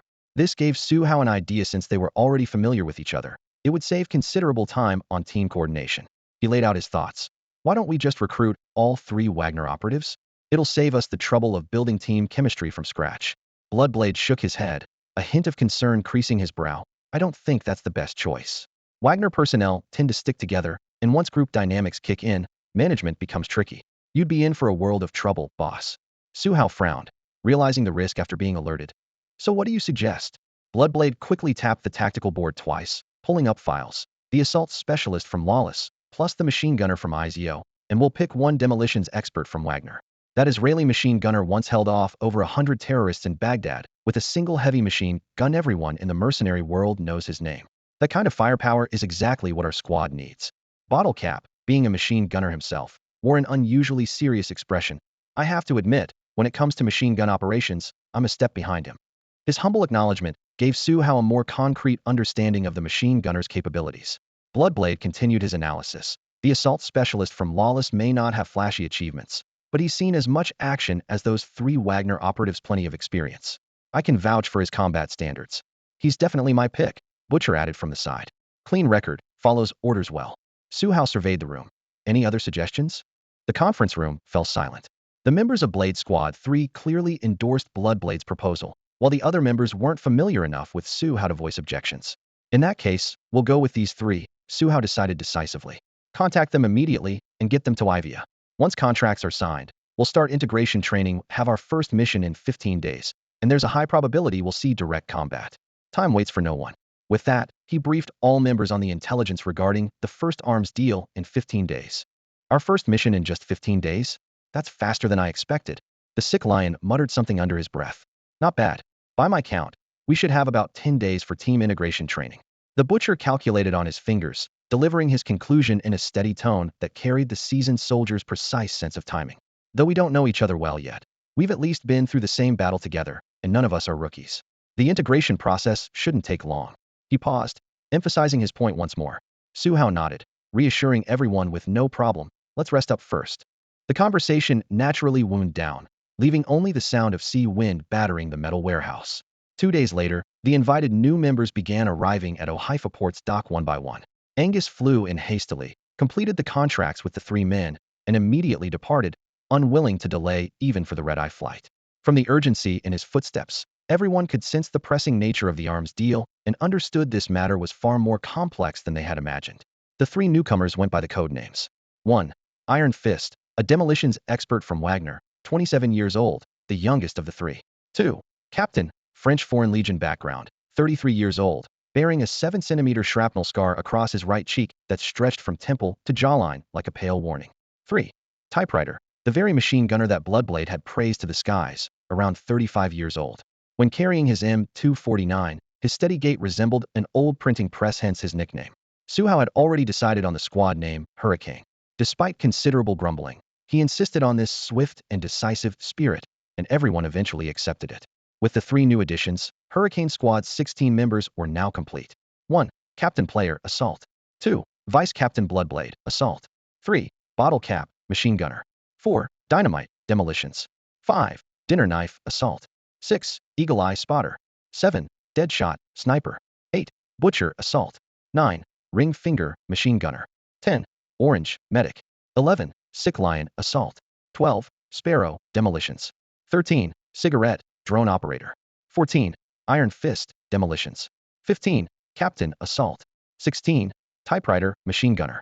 With the roster complete, the configuration became clear. 6 assault troops, 3 machine gunners, 3 demolitions experts, 1 drone operator, 1 medic, 1 spotter, and 1 sniper. Following the standard of 2 assault troops, plus 1 machine gunner plus 1 demolitions expert, a complete assault team consisted of exactly 4 people. Hurricane Squad could now split into 3 independent assault teams. The sniper and spotter would handle external long-range fire support and intelligence. Drone operator Cigarette would provide aerial reconnaissance for the entire squad. Medic Orange served as the final life insurance. On paper, Su Hao's Hurricane Squad was already well-rounded. What they truly lacked was mutual understanding and consensus on how to fight once they entered combat. Ohaifa Port lacked proper training facilities, so after Su Hao reported the situation to Steve simply funded sending the squad to the Bayonet training camp in Oman. The facility was fully equipped to handle everything from urban alley warfare to desert assault simulations. Su Hao planned to focus primarily on CQ close quarters battle training during their time at the camp. CQC close quarters combat is used for simulated training in jungle, brush, or indoor combat scenarios where firearms cannot be deployed. Beyond this, the Bayonet training camp offers a comprehensive range of programs, including jungle warfare drills targeting rainforest and mountain terrainous, well as amphibious assault operations and infiltration techniques for ships and maritime vessels. It was precisely because of these excellent facilities that Su Hao strongly urged Steve to invest in sending Hurricane Squad here for intensive training. Hurricane Squad consisted entirely of seasoned veterans who had already mastered the basic techniques. What they truly needed was to develop seamless coordination in actual combat situations. Therefore, instead of following the camp's standard curriculum, they designed a training program centered around team coordination. Steve's offer was quite generous, and the training camp readily assigned them a dedicated instructor, Big Beard. Big Beard had originally been Su Hao's basic instructor during his rookie days and maintained an excellent personal relationship with Bloodblade, with the two often sharing drinks and conversations. Big Beard was Russian, with a hearty personality that bore no resemblance to the stern, rigid stereotypes portrayed in films and television. In Hurricane Squad's team-building courses, he served as tactical instructor, providing sharp and practical advice with attention to details that were often more astute than even Bloodblade and Butcher. The intensive training continued for 8 full days. With tight schedules and heavy demands, the team members' daily itineraries were packed to capacity. From initial awkward coordination to gradually showing results, Hurricane Squad, while not yet achieving perfect synchronization, had become capable of handling standard combat operations. Big Beard played a crucial role during this period, carefully breaking down each tactical drill and helping team members quickly identify the optimal points for mutual coordination. Just as training was about to begin on the 9th day, Steve's phone call interrupted their plans. During the call, he didn't elaborate, using only vague fragments to reveal that the boss's friend had been kidnapped by a terrorist organization in Iweiya and Hurricane Squad was needed for a rescue operation. This mission was unrelated to arms dealing, and they retained the right to choose. Su Hao and his team would return to Ohafa port, learn the details from Angus, and then decide whether to accept. Angus was already standing by at the port. After hanging up, Su Hao immediately assembled the entire team, packed their equipment, withdrew from Bayonet training camp, and headed for Ohafa port. It's worth noting that this emergency mission wouldn't affect their contracted time at the training camp. Whether they completed the mission or chose to abandon it, they could return to continue their team-building exercises. However, none of this mattered anymore, because Su Hao and his team were already seated in the armed off-road vehicle heading back to Iweiya. One day earlier, Iweiya, Mazan City. As the capital of Iweiya, this place had gathered the nation's most powerful people before the outbreak of war. Sadiq was one of them. Unlike other elites, he was a genuine American who controlled 70% of Iweiya's import and export trade. Because of this, he had climbed to the top of the power pyramid. Different from Steve, who also dealt in arms, Sadiq was purely a businessman, but his American connections were equally formidable. Now, Su Hao had been ordered by his boss to rescue this important figure from danger. For this rescue mission, Su Hao first took a flight to Salalah, a southern city in Oman. When the plane landed, the cold air conditioning inside the cabin contrasted sharply with the scorching heat that hit him as the cabin door opened. Afterward, he drove through monotonous and desolate desert highways, his wheels kicking up yellow sand, reaching the salty, sea-breezed port of Ohafa before nightfall. When he met Angus, darkness had completely fallen. The temporary command room by the dock was dimly lit. Only Su Hao and Bloodblade followed Angus inside, while the other members of Hurricane Squad dispersed to guard outside, ensuring the surrounding area was secure. Mr. Angus, Mr. Steve sent me to understand the specific situation. As soon as he sat down, Su Hao got straight to the point. Having worked with Angus for some time, Su Hao knew the man hated wasting time. Angus nodded and pushed 2 bottles of mineral water toward them.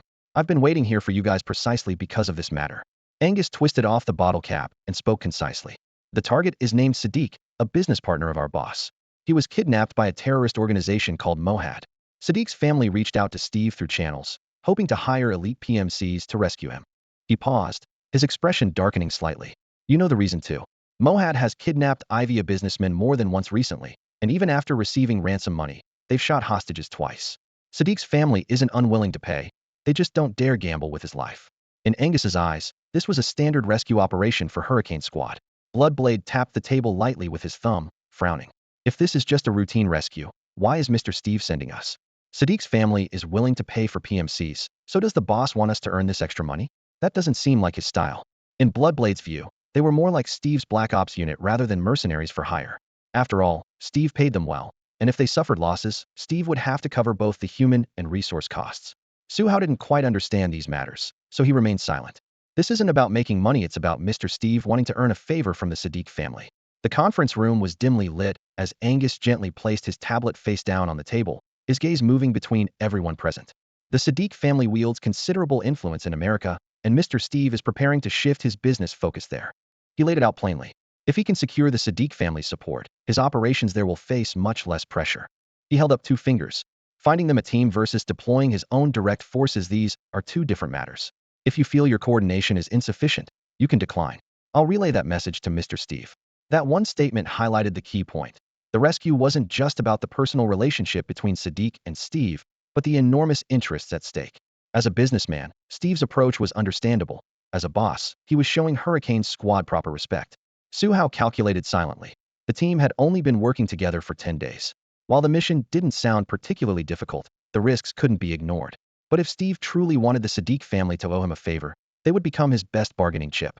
As he pondered, Angus wrapped up his pitch. Steve also cares about your safety.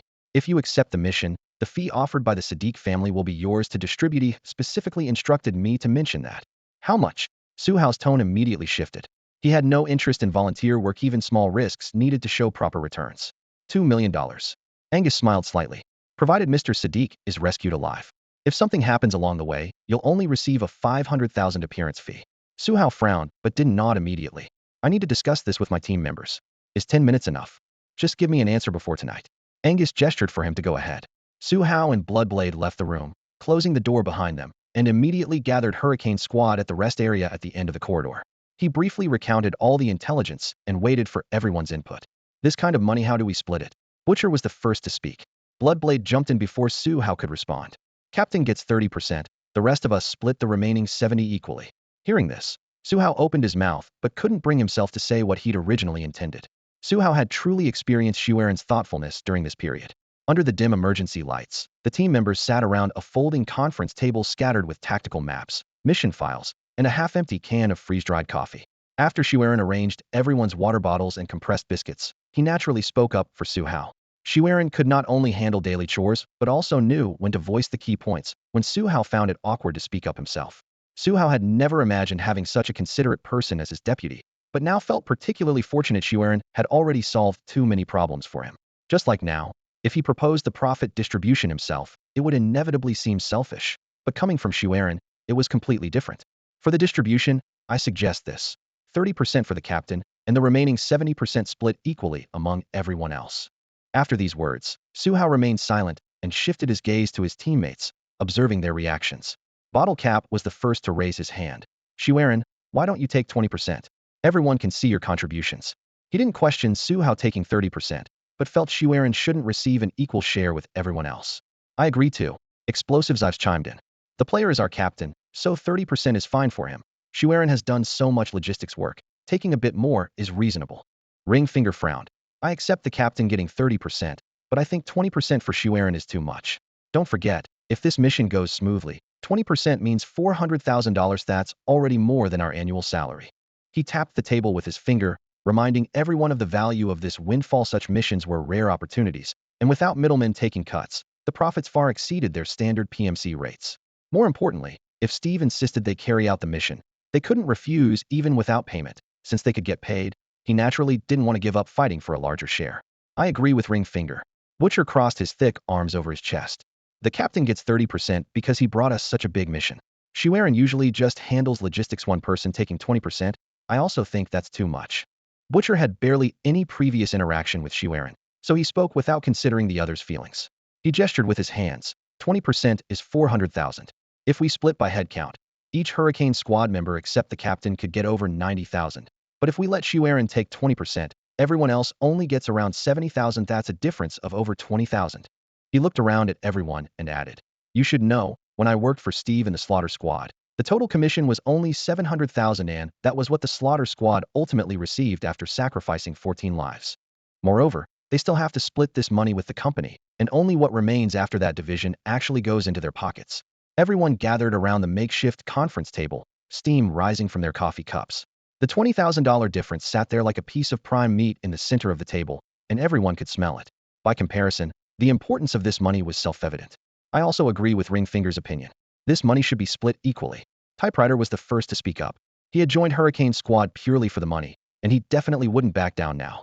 In his mind, Su Hao taking 30% was already generous, but given the tense atmosphere, he didn't push the point. I agree too. Same here. Except for the few members from Bayonet Team 3, the other 9 people all sided with Ringfinger. No one objected to Su Hao taking an extra 30%, but as soon as they heard Bloodblade wanted to claim 20% exclusively, they immediately made their positions clear. Since everyone feels this way, let's go with what everyone wants. Su Hao raised his hand to signal for quiet. I was planning to split the remaining 70% equally anyway, so there's no need to discuss this further. After hearing everyone's opinions, Bloodblade smiled helplessly and had no choice but to nod in agreement to the equal split. Actually, I didn't actively ask for that 20%. It was Bottle Cap who suggested it first. Bloodblade, you should fight for yourself a little. Bottle Cap was frustrated with him. It's really fine. Bloodblade waved his hand. I've already gotten what I deserved. This money is like a bonus from the boss. He can accept whatever amount. Hearing Bloodblade say this, Ringfinger also softened his tone. I'm not targeting you personally, but taking this much extra just for logistics work really doesn't make sense. I understand. I'd think the same way if I were in your position. Bloodblade replied with a smile, then turned his gaze to Su Hao. Captain, now that the split is decided, what's next? Su Hao cleared his throat and brought the topic back to the mission. Ahem, that's enough about the split. From what I can see, everyone's willing to take this job, right? With this much money, why wouldn't we take it? We've gotten used to working together, so this is perfect timing to test our results with real combat. Butcher leaned back in his chair, his voice full of excitement. Let's take it, Captain. I've been doing PMC work for so long, and this is the first time I've seen such generous compensation. Ringfinger was already showing signs of eagerness. I agree. Me too. Everyone voiced their agreement one by one, making accepting the mission a done deal. Clearly, as long as the money was good enough, this group of veterans in Hurricane Squad would do anything. However, judging from the current team atmosphere, Su Hao still had a long way to go before truly uniting them as one. He understood in his heart that this couldn't be rushed after all. Hurricane Squad had just been formed. Since everyone wants to take it, I'll go ahead and accept this mission. But let me be clear from the start, Mr. Steve values the target highly, so this mission requires us to bring Sadiq back alive. We cannot afford to become a laughingstock in Mr. Steve's eyes. Su Hao spoke each word deliberately, his voice low yet resolute. The conference room lights cast shadows across his young but sharp profile, making his gaze sweep over everyone like a blade. Furthermore, I trust you all understand the difference between $2,500,000. He raised his hand, signaling for silence. During this mission, all operations must follow my command. Anyone who dares to disobey orders will not only forfeit their payment for this operation, but I will also remove them from Hurricane Squad and recover every penny of their annual salary. Su Hao's eyes swept across the room without a trace of compromise. Do not question whether I have the power to do this, and do not test my limits. I hope my team will never force me into such a situation, but don't make me prove it through action. The air seemed to be sucked out of the room for 2 seconds. No one uttered another word. Su Hao's tone softened. All right, that's settled. Wait for my signal. I'm going to discuss the next steps with Mr. Angus.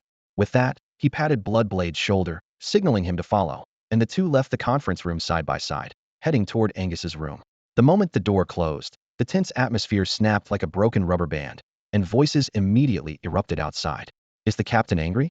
Is it because we opposed Bloodblade taking 20% alone?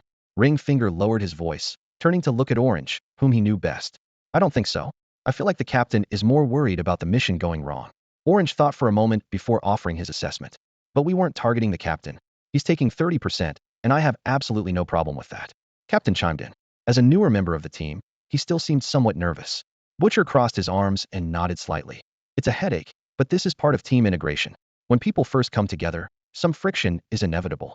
As long as the money's right, I'll hit whatever target the captain points to. Besides, I quite like his tough style. Typewriter grinned, his words full of admiration. He may be young, but this kind of attitude is what it takes to lead veterans like us. I'm here to do good work. Besides, I'm already satisfied that the captain thought to include me in the split. Iron Fist also voiced his position. Having no close allies in Hurricane Squad, his situation was similar to Captain Shi, needed to rely on Su Hao to establish his footing. Seeing everyone talking at once, explosives expert Iweiya stood up for his friend. The captain was just expressing his thought. She wasn't targeting anyone specifically. You haven't worked with him long enough yet, but in time you'll understand what kind of person he is. It all depends on what the mission objectives are. Who knows if this Mohad organization can actually put up a fight, huh? Dynamite leaned against a pillar, swinging his legs casually. His nonchalant remark made Ringfinger, who had been feeling a bit tense, burst out laughing. Ringfinger shrugged and decided to relax as well. Who cares who they are? With our setup, won't we just steamroll them easily? Butcher had witnessed Su Hao's fierce capabilities firsthand. Hearing the banter between his teammates, he grinned with even more confidence. With the captain here, plus all the coordination training we've been doing, I don't think this mission will give us any trouble. Everyone get your heads in the game. Butcher's tone shifted as he clapped his hands for attention. In case the captain and the others come out and immediately give us the go order, the terrorists won't give us time to catch our breath. Bottle Cap rubbed his messy short hair and muttered gloomily. Too bad we didn't get that 20% cut from the Bloodblade job. Still bugs me thinking about it. Stop thinking about money. Butcher smiled knowingly and plopped down on the floor. Before high-intensity combat, relax your body first. He knocked his knee pads against the ground for emphasis. Seeing this, Dynamite, Ring Finger, and Bottle Cap looked at each other, then sat down in a row next to Butcher. The entire rest area suddenly fell quiet, with only the sound of breathing rising and falling. In Angus's room, they reached a decision that quickly. Su Hao had just left and was already pushing the door open again. Angus looked up, clearly taken aback. Isn't time of the essence? I didn't want to waste Mr. Sadiq's time. Su Hao smiled slightly and took a seat across from Angus, with Bloodblade sitting down beside him. All right then, let's get straight to the intelligence. Angus spread his hands, a gesture indicating the other party had accepted the mission. He organized his thoughts and got straight to the point. Mr. Sadiq's family can only provide photos sent by the Mohad organization, but Mr. Steve used his connections in the government forces to locate their stronghold. Confirmed location, Kabash Town. That means Sadiq is being held there. Government military intelligence shows approximately 80 Mohad members in Kabash Town, and the town is equipped with tanks and D-30 howitzers and other heavy weapons, so the staff recommends no direct assault.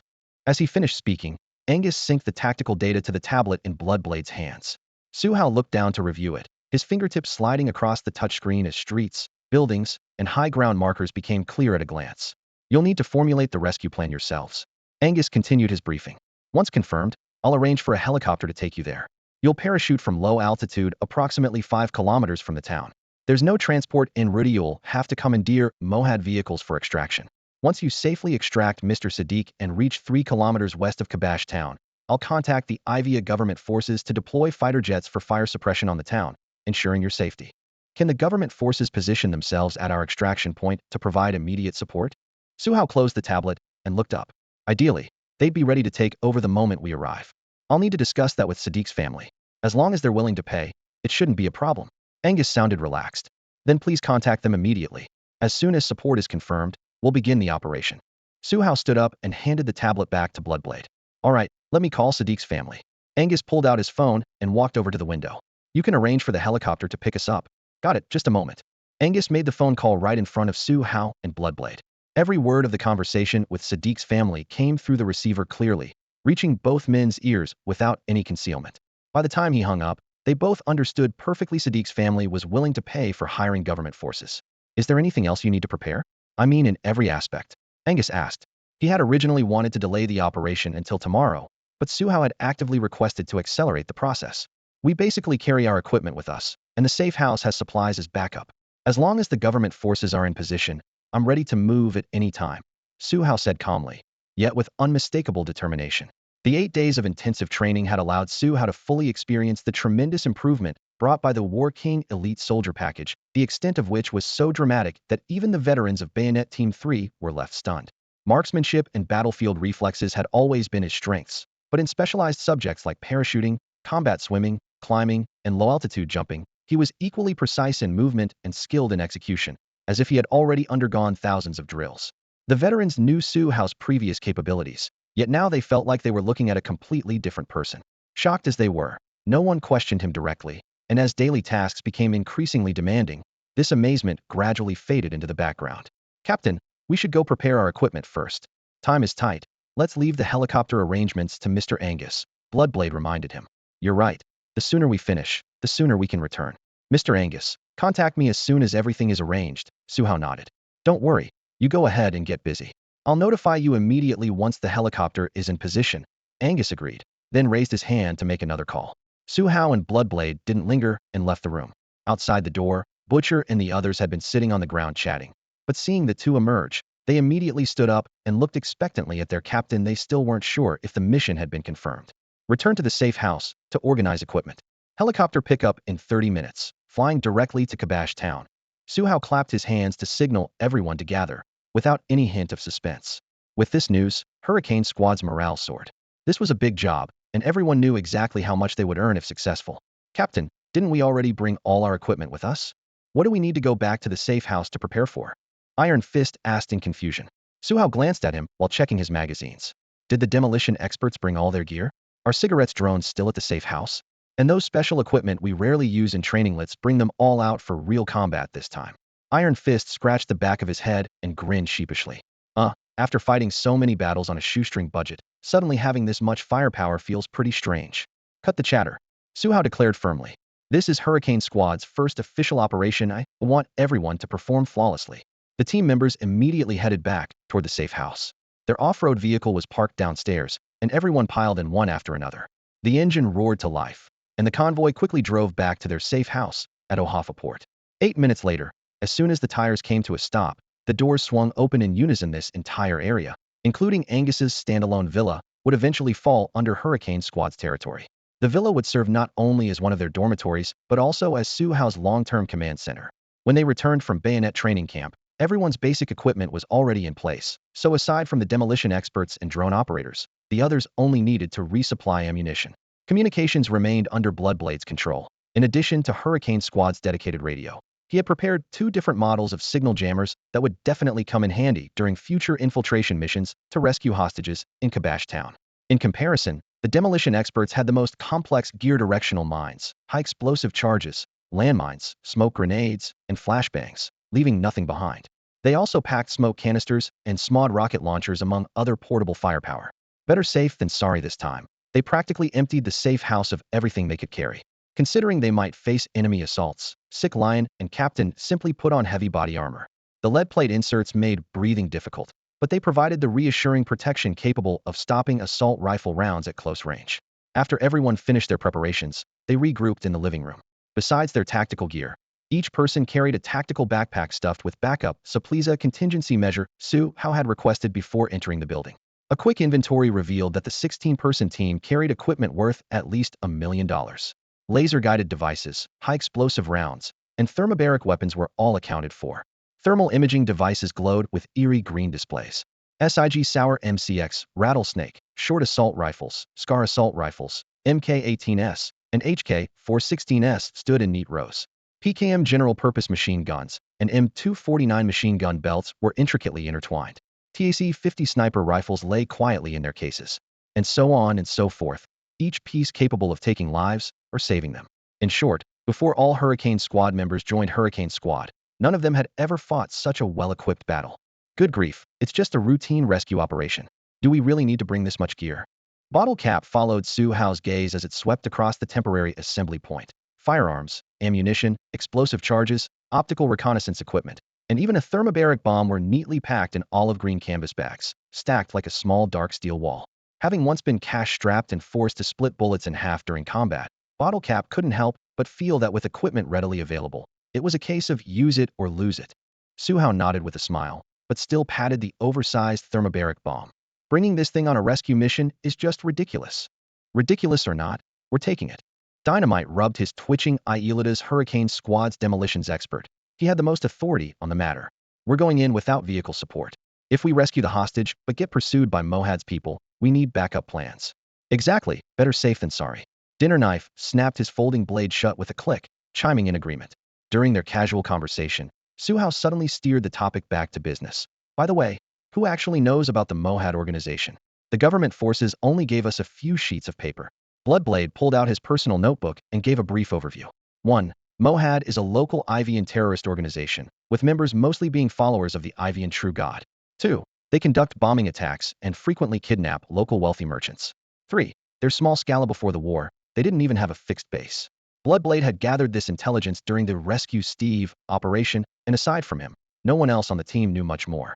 Su Hao pondered for a moment. A small organization, unlikely they have real financial backing, right? Butcher shrugged and snorted coldly. If they had a real boss, they wouldn't need to survive by kidnapping wealthy merchants. Whether they have backing or not doesn't change this mission. Su Hao checked his watch, treating this conversation as casual time killing. 10 minutes later, the satellite phone vibrated. Angus's voice came through the receiver, first outlining operational precautions, then sending all contact numbers via text. Group 1, Government Forces, positioned for pickup 3 kilometers outside Kabash Town. Group 2, Iweiyan Air Force, to call for air support after successful extraction. Group 3, contact information for Sadiq's family, to have Sadiq personally report his safety once the hostage is confirmed safe. After completing all instructions, Angus emphasized the underlying objective of the rescue. On the surface, Su Hao's team had taken a contract from the Sadiq family and was deploying to rescue Sadiq. Behind the scenes, however, Su Hao needed to find a way to make Sadiq realize their different identity, thereby making Sadiq aware that he owed Steve a life debt, which would allow Steve to profit from this situation. If things go well, Su Hao's standing with Steve will definitely rise even higher. But if he stumbles, Steve will still pay every penny owed. Yet when the next similar mission comes around, it won't be Su Hao and his Hurricane squad getting the call. Angus spoke with extreme subtlety, but Su Hao understood Perfect Lie was all too familiar with the indirect way Chinese people communicated. After explaining all the necessary details, Angus sent over the helicopter landing coordinates. With the location confirmed, the Hurricane squad immediately packed their gear and rushed toward the landing point via the shortest route. Mohad Organization Stronghold, Kabash Town. After the outbreak of war, Mohad militants captured this remote town and temporarily converted it into a base. The town spans roughly 2 kilometers in diameter, with open, flat terrain and no cover whatsoever around its perimeter. If any large armed force approached, the town would quickly detect the movement. Nearly all buildings in town were low structures made of sand and earth mixture, with the tallest building reaching only 5 stories, and just a few such buildings existed throughout the entire town. Roads twisted and turned, with houses often connected by corridors. Besides the main outer ring street, these corridors could also serve as passageways, provided one was sufficiently familiar with the terrain. Dozens upon dozens of houses connected together created a complexity far beyond what outsiders could imagine. Mohad members were scattered throughout various positions in town, with armed personnel maintaining round-the-clock shifts at high points and key passages. More troublesome still, another Mohad armed unit of about 100 men had moved in this afternoon, bringing the total number of gunmen in town close to 200. This intelligence had not been available to Su Hao's group beforehand. The Iweiya government forces couldn't possibly monitor terrorist organizations constantly, so intelligence gaps were understandable. About 1 kilometer from Kabash town stood a small hill 40 meters high, the only elevated position in the surrounding area. Being the only one, Mohad naturally stationed guards there. 5 armed militants worked 3-hour shifts, and it was currently the night watch. The mountaintop wind cut like ice, and the temperature difference was unbearable. A pile of campfires served as their lifeline for warmth. The firelight illuminated the faces of the 5 men, revealing the unease lurking within them. Do you think that rich man's family will hire someone to rescue him this time? I really don't want to run into those mercenaries while on duty, one of them muttered. In previous kidnappings, the wealthy merchant's relatives did indeed hire people to storm the base, and the first ones to get hurt were the Mohad organization members guarding the perimeter. The previous rescue attempts had all ended in failure. Although the Mohad organization had suffered considerable casualties, they had achieved their objectives without exception. Through these accumulated confrontations, this armed group had become increasingly adept at handling unexpected situations, which gave them the confidence to directly target the American, Sadiq, for kidnapping this time. The day after tomorrow would be the exchange day. Once they got through that day, everything would return to calm. This was what the few guards keeping watch in the camp all believed. The campfire crackled, its flames casting a flickering orange circle on the sandy ground. 2 Mohad members sitting by the fire struck up a conversation, and one of them stood up, brushing off his pants. I'm going to take a piss. Anyone want to come along? I'll go with you, said the other man, whose beard was a good 4 inches long. He shook the sand off himself and stood up too. Might as well catch some sleep after we're done. As they talked, they walked toward the designated relief area about 10 meters to the left. Once they left the firelight, darkness washed over them like a tide. Tonight the moon was extremely faint, offering no silver glow to illuminate the sandy surface. Phew, a cold wind swept past, making both men shiver instinctively. Damn cold. We shouldn't be standing guard in this shitty weather. Hurry up and get back to the fire after you piss. It's not like the campfire's going to freeze you, the bearded man muttered. Just as he finished speaking, the first man clutched his stomach and frowned, whispering, Shit, my stomach's acting up. I need to take a dump. Wait for me. Make it quick, the bearded man urged, crossing his arms. Though they were comrades, they weren't close enough to drop their pants in front of each other. With that, the man ducked into the nearby bushes. He had just undone his belt and was about to squat down when something ice-cold suddenly pressed against his neck, sharp, yet not exactly painful, as if the air had been instantly sucked away. He tried to cry out, but a large hand clamped firmly over his mouth. His strength drained rapidly, and the light in his eyes dimmed in an instant. The one holding the knife was Su Hao, who had already infiltrated the area. Worried that gunshots might alert Kabash town, he had decided to engage at close quarters, using his dagger to silently eliminate these 5 guards. He slowly lowered the corpse in his arms without making the slightest sound. Beside Su Hao, the Wagner mercenary, Iron Fist, crouched in the shadows. Iron Fist was not only a demolitions expert, but also exceptionally skilled in close combat. Both men wore night vision goggles, giving them a clear view of each other's movements. Iron Fist silently marveled at Su Hao's decisive strike, but didn't waste time speaking. I'll take care of the other one. You watch the campfire area. Su Hao made 2 hand gestures. Iron Fist nodded, and Su Hao crouched low, moving along the ground toward the bearded member who hadn't moved away. The soft sand muffled Su Hao's footsteps. The bearded man clearly had no desire to watch his companion relieve himself, and kept his attention focused on the campfire. Su Hao moved at a decent pace, and before long he had reached the bearded man's position from behind. The bearded man must have heard the movement behind him, because just as Su Hao reached his back, he started to turn his head to check what was happening behind him. Su Hao gave him no chance to discover the truth. The dagger in his sleeve struck like lightning in 3 swift motions. The first cut severed the carotid artery, the second thrust straight through from the back to the heart, and the third pierced through the lungs. At the same time, his other hand clamped tightly over the man's mouth, blocking any possible cry for help. With the 3 strikes complete, the bearded man didn't even have time to struggle before collapsing like a deflated sack. Su Hao was slightly surprised by the lethal efficiency of this triple strike, while the bearded man could never have imagined his life would end so abruptly in such a manner. He dragged the corpse back several steps, pulling it into the shadows beyond the campfire's reach, and gently laid it down. Comparing their builds, the bearded man was similar in size to Tai Quan, while the enemy, Su Hao had eliminated earlier, was close to his own physikia. Plan instantly formed. You put on his clothes, and we'll move in close for the attack, Su Hao whispered. Close combat by the campfire? Tai Quan paused for half a second, then quickly began changing clothes. Leave everything except the pistol here. Take their guns to avoid suspicion, Su Hao reminded him. What if they notice something's wrong on the way? Tai Quan moved swiftly, already halfway through changing. We won't give them the chance. When we get close, I'll take out 2.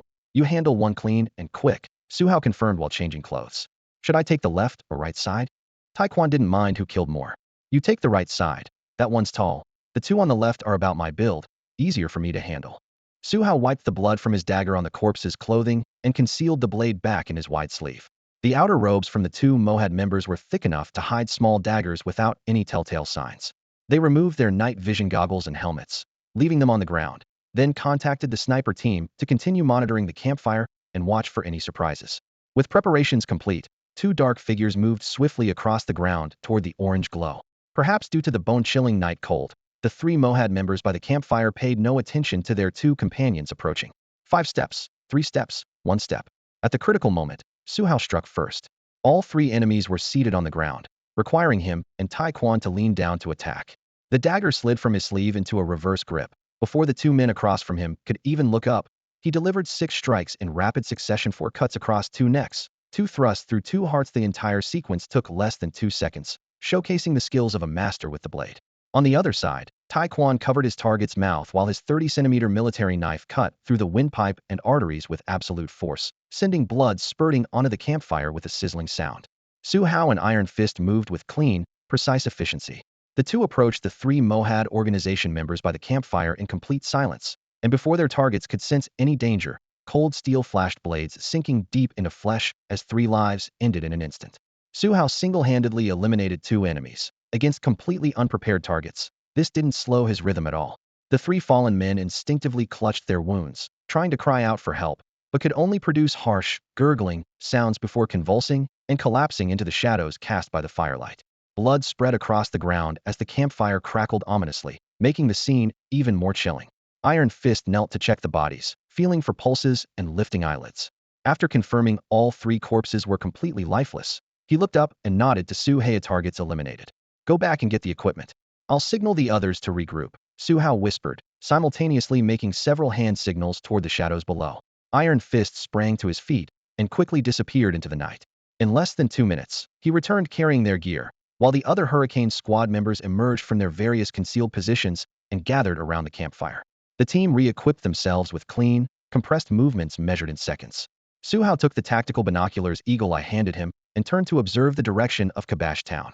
Switching to thermal imaging, the perimeter guard positions and patrol routes around the town became clearly visible.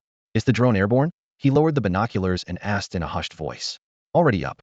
We can confirm most people are asleep, Cigarette replied, handing Su Hao a tablet. The screen displayed a clear view of the heat signatures distributed throughout the town's buildings. What are everyone's thoughts? We've secured the perimeter high ground. How do we get in to rescue the hostage? Su Hao looked around at each team member, their faces alternately illuminated by firelight and shadow. It was still early, with plenty of time for an impromptu briefing. Plus, the 5 enemies they'd just eliminated were sentries who had recently changed shifts, giving them a safety window of at least 2.5 hours. Hurricane Squad faced 3 main challenges. First, the exact location of their rescue target, Mr. Sadek, remained unknown. Even if they infiltrated the town, they'd still need to find him first. Second, the number of armed personnel and firepower configuration within the town was still unclear. While Su Hao planned to prioritize silent infiltration without alerting the entire town, they had to prepare for the worst-case scenario. Third, The guard rotation schedules at various posts were chaotic and unknown. The team had been dispatched on short notice and had no intelligence on enemy shift patterns, meaning they could encounter replacement personnel at any moment. From a tactical standpoint, Su Hao's earlier clearing operation had been too thorough. In the past, Su Hao had been just an ordinary team member who didn't need to consider these problems. But now, as captain of Hurricane Squad, Su Hao would have to consider all these issues going forward. The night around their camp hung like a heavy curtain, trapping the campfire's glow within their small circle.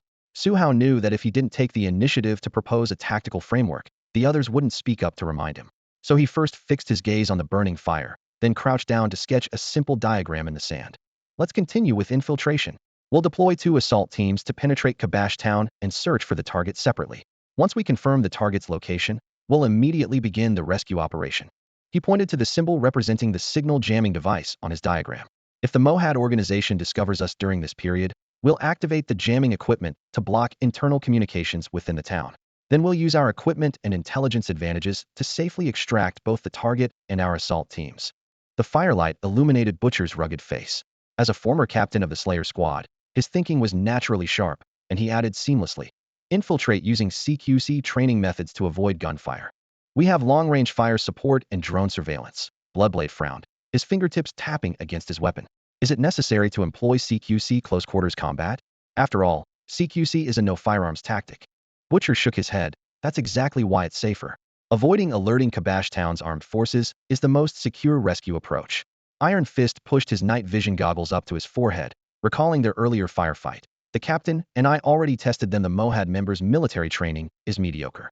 Taking out those 5 guys wasn't difficult for us working together, so Butcher's plan is feasible. The night had grown deep, with the time on their watches pointing to exactly 2,300 hours. Butcher lowered his voice with clipped urgency. Once we open fire, gunshots will instantly wake the entire town, and we'll be surrounded by hundreds of armed militants. That would be extremely irresponsible both for rescuing the hostage and for our own safety. I insist on silent operations. The campfire crackled as several of them simultaneously pushed their night vision goggles to their foreheads, the flames reflecting tiny glints of light in the lenses. Butcher stared directly into Bloodblade's eyes, refusing to back down. Bloodblade met his gaze with calm composure. I'm not opposing silent operations, I just think we should prepare more contingencies, just in case. If we can preset different scenarios before the operation, we'll be better positioned to respond methodically when situations arise. Su Hao picked up the conversation at this point. What kind of preparations should we make? Though he was the captain, he knew his experience in advanced tactical planning was insufficient. This segment should have been his to lead, but with Butcher and Bloodblade present, he decided to take the opportunity to learn. At least for this current mission, he could listen more to Butcher and Bloodblade's ideas. During the operation, we can plant booby traps and timed explosives along the way. If our mission gets compromised and the Mohad organization discovers us, we can detonate the bombs to create chaos inside Kabash Town. Butcher spoke up first.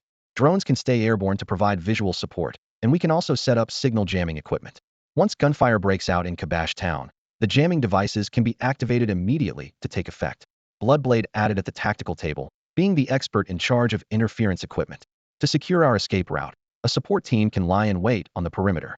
Once intense firefights erupt in town, the support team can use various means to disrupt the Mohad militants' mobility routes. Combined with the signal jamming devices, this will be enough to slow down enemy reinforcement time, reduce pressure on our internal squad's breakout, and create more trouble for the enemy. Typewriter also shared his thoughts. I suggest leaving Typewriter on the perimeter for backup. His firepower can effectively block any pursuit from the town's armed forces, proposed Bottlecap, who was also a machine gunner. What about you and Ringfinger? You're both machine gunners too. Typewriter raised an eyebrow in response. Ringfinger and I will naturally go in with the team. If we run into firefights inside, how can we manage without machine gun suppression? Bottlecap answered matter-of-factly. More people means more noise. I think you guys shouldn't go in, Butcher frowned. No, the machine gunners must go in. Su Hao spoke for the first time in his capacity as team leader, his tone calm and firm. While I trust everyone's abilities, who can guarantee there won't be unexpected situations? Machine gun suppression is crucial in small to medium-scale battlefields. Su Hao pushed the tactical tablet in front of everyone, pointing to the high ground on the screen. Besides the machine gunners, I suggest the sniper and spotter also enter with the team. Here the highest point in Kabash Town can establish a sniper team.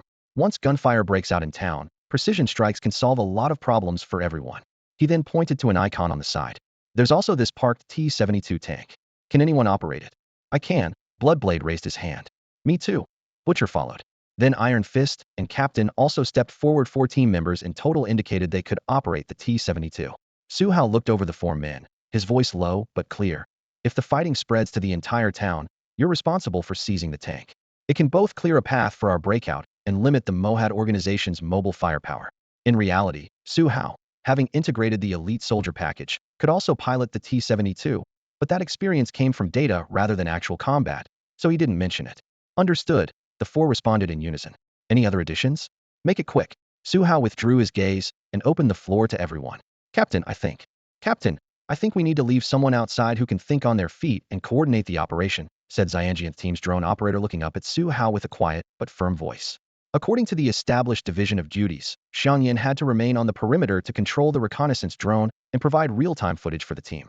From his perspective, having the right person commanding the external support could be just as crucial as having skilled operatives conducting the rescue mission. Under these circumstances, I suggest we leave Tofu to serve as temporary commander of the external support team. He continued, shifting his gaze to Tofu. That's a good suggestion. What do you think, Tofu? Su Hao nodded and looked toward the burly man. I'll follow the captain's orders, Tofu replied, his tone much more restrained than usual after their earlier conflict. Then you stay behind, Su Hao decided immediately. Xiangyan stays, Daziji stays, and Kandao stays too. You 4 will form the external temporary support group, responsible for perimeter support around Kabashi town. Once shooting starts in the town, listen to Tofu's tactical commands and coordinate our extraction. Is that clear? Yes. The 4 responded in unison, crisp and efficient. Su Hao then turned and continued assigning roles. Zhuzi, Zhiyao, Xueren, Pingyuri with me in Assault Team 1. Taekwon, Chaike, Chuanzhong, Bingshi, Wumingzuri Team 2, with Chaike as temporary leader of the 2nd Assault Team. Shishi and Ingyan remain as the sniper team. After we breach and enter, secure high ground quickly and establish sniper positions. I need long-range precision fire support. He rapidly sketched 2 infiltration routes on the tactical board. Time is short, so I'll keep this brief. Assault Team 1 infiltrates from the left, searching for the target along the way. Team 2 takes the right side with the same mission. Avoid engagement when possible. If unavoidable, prioritize close quarters elimination. If that fails, open fire directly. If the target hasn't been found and one team has to start shooting, that team must create chaos within the town to draw attention, while the other team quickly finishes searching suspicious locations and interrogates captives if necessary. He marked 2 potential detention sites on the map and traced the external support team's mobile routes. Once gunfire erupts, the external support team handles fire suppression and extraction guidance. We must locate the target in minimum time to reduce our escape window. Any additions? The harsh night wind swept past as they stood under the dim streetlight awaiting responses. Su Hao knew that being captain meant not only excelling at what he did best, but shouldering the lives and deaths of all his brothers. The pressure was immense, but this was exactly the position he wanted. Captain, I'd like to add 1 point. Once we infiltrate, we can directly capture someone for interrogation, which could save us a lot of time. The one raising objections was still Butcher, but his point made Su Hao feel a bit embarrassed. We could easily grab a Mohad member when we storm Kabash town. Butcher continued in a lowered voice. Interrogate them to find out exactly where Mr. Sadiq is being held, so we won't be searching for a needle in a haystack. Butcher was right. Once they captured a sentinel, the target and direction would become immediately clear. It wasn't that Su Hao hadn't thought of this. He simply hadn't had time to think it through due to the rush preparation. Ultimately, it came down to lack of experience, which a few more opportunities leading teams would remedy. Suggestion accepted. Su Hao nodded, acknowledging publicly. When we storm the stronghold, we'll leave one alive for immediate interrogation. He had always been straightforward. Execute what's right, improve what's wrong. After 8 days of training, this wasn't the first time minor issues had surfaced, and he was already accustomed to it. Any other concerns? He scanned the team. Everyone remained silent, and after 2 seconds, no one spoke up. Su Hao raised his hand, flipped down the night vision goggles on his helmet, his tone calm, yet decisive. Move out. As the command landed, he took the first step, and Hurricane Squad deployed accordingly. Under the cover of night, the micro-drone that Cigarette had launched earlier glided silently through the high altitude, while he only needed to grip his rifle steady and maintain formation. Medic Orange stayed close behind Su Hao's rear, assigned to Assault Team 1. As they approached the outskirts of Kabash town, the 3 pre-divided combat groups naturally took shape. 1. Assault Team 1 at the front, led by Su Hao, responsible for breaking through. 2. Assault Team 2 following closely, ready to advance quickly after Team 1's breakthrough. 3. Sniper Team of 2 trailing behind Team 2, their ghillie suits nearly blending into the night. 4. Support Team bringing up the rear, not entering the town, but providing fire and logistical support. On the surface, Su Hao needed Cigarette's aerial view. In reality, his crisis perception interface was already sufficient. But to avoid appearing unusual, he still inquired quietly over the comm channel as they approached the target. Cigarette, confirm the optimal breach position and report immediately. At this moment, he was already pressed against the rough outer wall of Kabash town, the coarse stone surface appearing dark green through his night vision. Captain, the direction you chose is perfect. Cigarette reported promptly. Apart from a few armed personnel detected in the courtyard directly ahead, no other activity has been spotted in the surrounding area. Copy. Su Hao completed his assessment and quickly issued orders. We'll breach here. Assault Team 2, Sniper Team, Support Team standby. Assault Team 1 follows me to secure the entry point. Engage any hostiles without taking prisoners. Eliminate on sight. He rapidly called out names. Bloodblade enters with me first. Explosives and Orange follow. Bottlecap brings up the rear. Acknowledge. Over. Assault Team 2 copy. Over. Sniper Team copy. Over. Support Team copy. Over. Bloodblade copy. Over. Orange, Explosives, Bottlecap copy. Over. Responses echoed one after another through the communication channel, and as the final reply reached Su Hao's ears, he charged forward 5 steps. Then with a swift flip, easily caught the edge of the outer wall of the courtyard ahead. Using his momentum, he applied slight force with both arms, pulled himself up with a light leap, and silently glided over the wall like a blade cutting through water, instantly flipping into the courtyard. The entire sequence was fluid and seamless, without a single unnecessary movement. This scene left the Hurricane squad members following behind completely stunned. According to combat protocol, Su Hao should have given a few more tactical instructions and waited for his teammates to assist with a boost, but instead he left without a word and infiltrated alone by scaling the wall. His movements were so smooth that one might suspect he had practiced wall climbing thousands upon thousands of times. The captain is truly Chinese. I knew all Chinese people know kung fu. The captain managed to joke in a lowered voice. Butcher pointed a finger at him as a reminder. Stay quiet and listen for sounds inside. If the captain opens fire, we move in immediately. Bloodblade, positioned at the front, was itching with anticipation. By protocol, he should have breached simultaneously with Su Hao, so he urged in a low voice. Explosives, give me a boost. I need to get in there too. Copy that. Explosives. Iweiya immediately crouched by the wall, cupping his hands to form a human ladder. Just as Bloodblade pulled back to prepare for his sprint and vault over the wall, the main gate of the courtyard ahead suddenly swung open from the inside. Before the creaking of the hinges had even finished, the Hurricane squad members outside had reflexively raised their weapons, dark muzzles uniformly aimed at the doorway as if they were ready to pull their triggers the moment any figure appeared. Easy, it's me. Su Hao's voice came through their earpieces just in time. As the door opened completely, his figure came clearly into everyone's view. Nearly everyone's mind simultaneously filled with question marks. Cigarette, who had been monitoring the battlefield through drone footage, stared at Su Hao as if he'd seen a ghost because only he had witnessed what Su Hao had actually done inside the courtyard. Though the drone footage wasn't high definition, Cigarette could still capture Su Hao's complete sequence of actions. From scaling the wall to ending the fight took a total of just 6 seconds. There were 2 visible armed militants on guard duty in the courtyard, and Su Hao had even made a brief entry into the building, which meant there were most likely additional Mohad organization members inside. Even so, he had completely cleared the entire courtyard in just 6 seconds. What was even more outrageous was that Su Hao hadn't used his gun at all. Those 2 daggers seemed to come alive in his hands, their trajectories both eerie and lethal. The instant he landed after scaling the wall, he pounced toward the 2 guards at nearly phantom-like speed. Mid-approach, one dagger was thrown, its tip precisely penetrating one guard's eye socket. The other was gripped in reverse, flashing in rapid succession as he closed in on the second guard, the blade moving so fast that the number of strikes was impossible to count. In less than a second, he had already swept past his target and accelerated again toward the building entrance. 2 seconds later, the guard who had been repeatedly stabbed finally collapsed helplessly to the ground. It was this delayed reaction that truly shocked Cigarette. At this moment, as Cigarette looked at Su Hao, he unconsciously swallowed hard. How did the captain get out so quickly? Did he single-handedly take down all the armed personnel inside? What exactly happened? How did he manage to open the door? In just a few seconds, the minds of every Hurricane squad member were flooded with questions, especially when they noticed the blood splattered on Su Hao's body. Those questions thundered through their heads like explosions. Unlike the others who could only speculate, Cigarette's gaze towards Su Hao was now mixed with Iweiya, was the only one present who had witnessed Su Hao accomplish all of this firsthand, so his shock ran much deeper. Get inside first. I've cleared out all the armed personnel. Su Hao whispered into his earpiece, then took the lead, entering the courtyard. The others exchanged glances and quickly followed. As soon as the gate closed, 2 corpses in the yard suddenly came into view, making everyone's pupils contract in unison.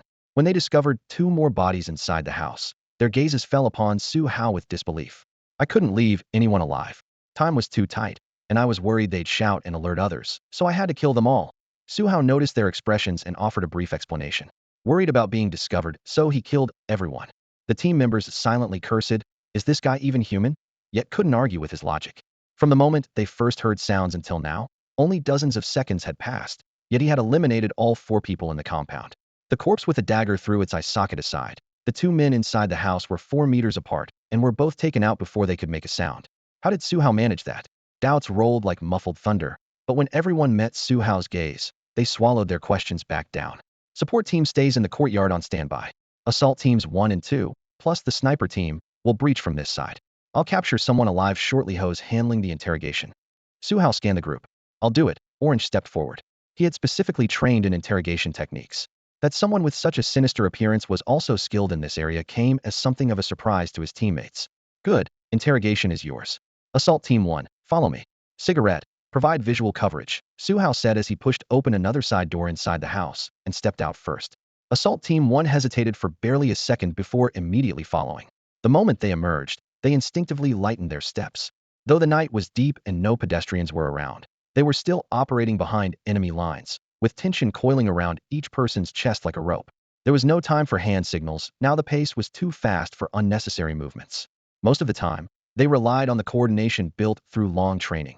Advance when it was time to advance, stop when it was time to stop. Everything understood without words.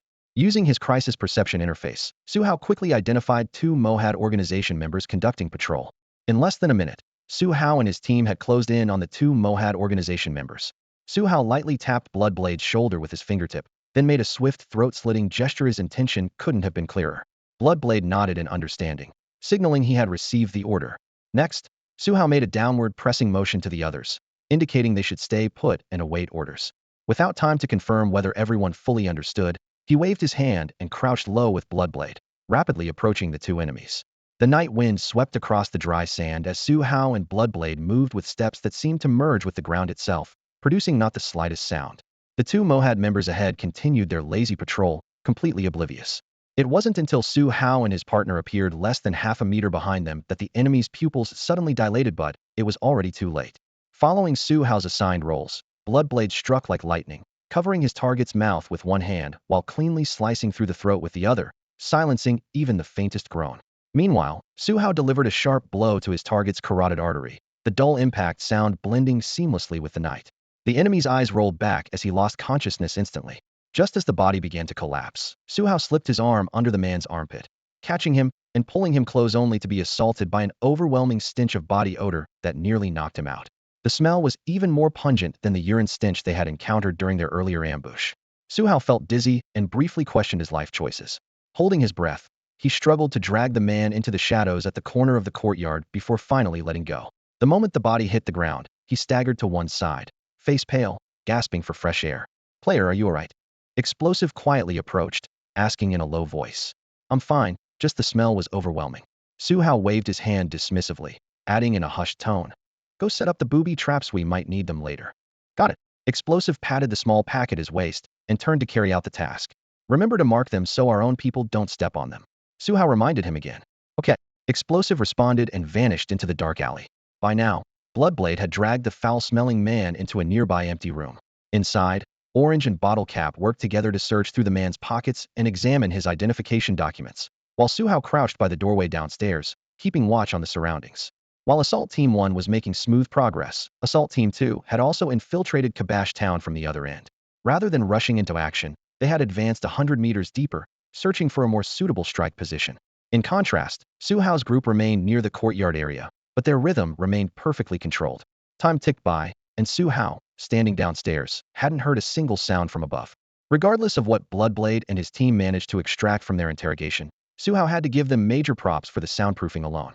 Su Hao pulled up his crisis perception interface again, and the red markers representing the Mohad organization members suddenly went dark. A moment later, Bloodblade's controlled, low voice came through the earpiece. "We got the detention location. I've marked it on the tactical tablet. Everyone confirm the coordinates." Assault Team 2 copy. "We're moving toward the detention marker now, maintaining contact." Chai K's response came through a few seconds later. Su Hao immediately intervened. "Hold your position. Don't rush in yet. Observe the guard layout, and wait for us to arrive." Honestly, he wasn't confident in Chai K's team's level of caution. Copy. Chai K gave a brief acknowledgement, then went silent. In just that short time, Bloodblade's team had come down from upstairs. Except for Bottle Cap, both Bloodblade and Orange had visible bloodstains on their sleeves. Clearly both had participated in the interrogation. Explosives also returned from his mission, confirming that all his booby traps were in position. Everything marked on the tactical tablet. Bloodblade asked Aganit was both habit and the leadership style he developed as captain of Bayonet Team 3. All marked, and I've sent the coordinates to the other guys. Explosives nodded. Let's move out. With the target location locked in, the next step was the rescue. So far, the entire operation was proceeding exactly according to plano. Complications, no surprises. Everything was going so smoothly that all members of Hurricane Squad, including Su Hao himself, felt a vague sense of unreality. People are contradictory creatures. When things go well, they worry it's going too well. When things get tough, they complain about how difficult everything is. Assault Team 1 advanced cautiously, with Su Hao using his crisis perception interface to actively avoid several Mohad organization patrol posts along the way. Before long, both assault teams had reached opposite sides of the target detention building. Team 1 at the front, Team 2 at the rear, with no way to monitor the situation inside. At that moment, Cigarette's voice came through the earpiece. 6 patrol units are moving around the perimeter. Your positions are secure for now. By my calculations, you've got at least 3 minutes to figure out how to get inside. He'd been operating the drone, providing real-time intelligence for everyone. Worth noting, this location was about 800 meters from the courtyard where Butcher was being held, with hundreds of buildings scattered along the route, potentially hiding countless Mohad members. About 200 meters in the other direction was the open area where they kept their tanks. Information Cigarette had just provided as well. Given this layout, silent infiltration would be extremely difficult. One wrong step would alert the entire town of Kabash. This was precisely why Su Hao hadn't yet ordered entry into the detention building. How about you all stay outside and I go in alone to take a look? After a silence of at least 10 seconds, Su Hao suddenly spoke up with this suggestion. At the Hurricane Squad's villa headquarters in Ohafa Port, Iweiya, just as the plane carrying Su Hao and his team departed, Angus picked up his phone and dialed Steve. The call was answered after only 2 rings, indicating that Steve had been waiting by his phone for updates. While the operation didn't require Steve's personal involvement from his location in the United States, his keen interest was perfectly understandable given that he stood to benefit the most from this rescue mission. Mr. Steve, the Hurricane Squad has deployed. Given their capabilities, completing the mission shouldn't pose any problems. Angus spoke calmly, yet with complete confidence. I trust them, Angus. Steve spoke deliberately, each word crystal clear. But you need to be prepared on your end as well. Once Sadek is rescued, he must clearly see how much I've invested in this. He owes me this favor and he must repay it. You understand what I mean, don't you? They had discussed this matter numerous times before. After Iweiya's situation collapsed, Steve had worked to revitalize his assets in America, but progress fell far short of expectations. He desperately needed the Sadek family's political resources in the United States to complete this transition, which was why he had deployed Su Hao's team for the rescue. A successful rescue was merely the first step. The real challenge lay in how to firmly tie Sadek to his battleship Steve. I understand. Angus replied decisively.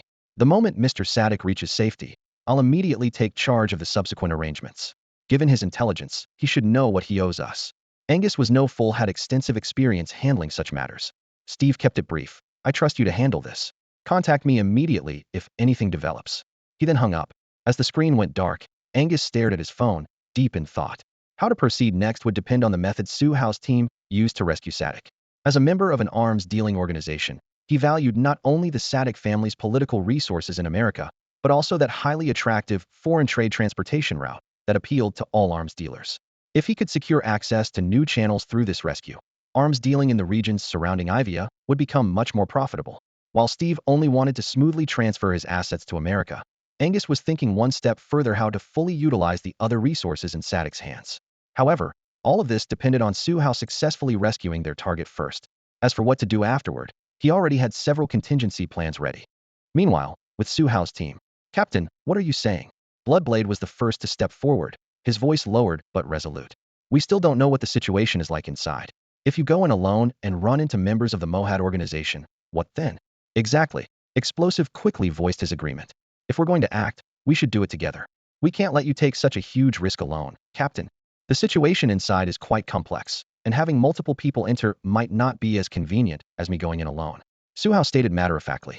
Through his crisis perception interface, he could clearly see 20 blood-red markers slowly moving inside the building, each one representing an alert Mohad organization member ready to open fire at any moment. The 20 targets were scattered across different rooms and corridors, making it nearly impossible to eliminate them one by one without alerting anyone.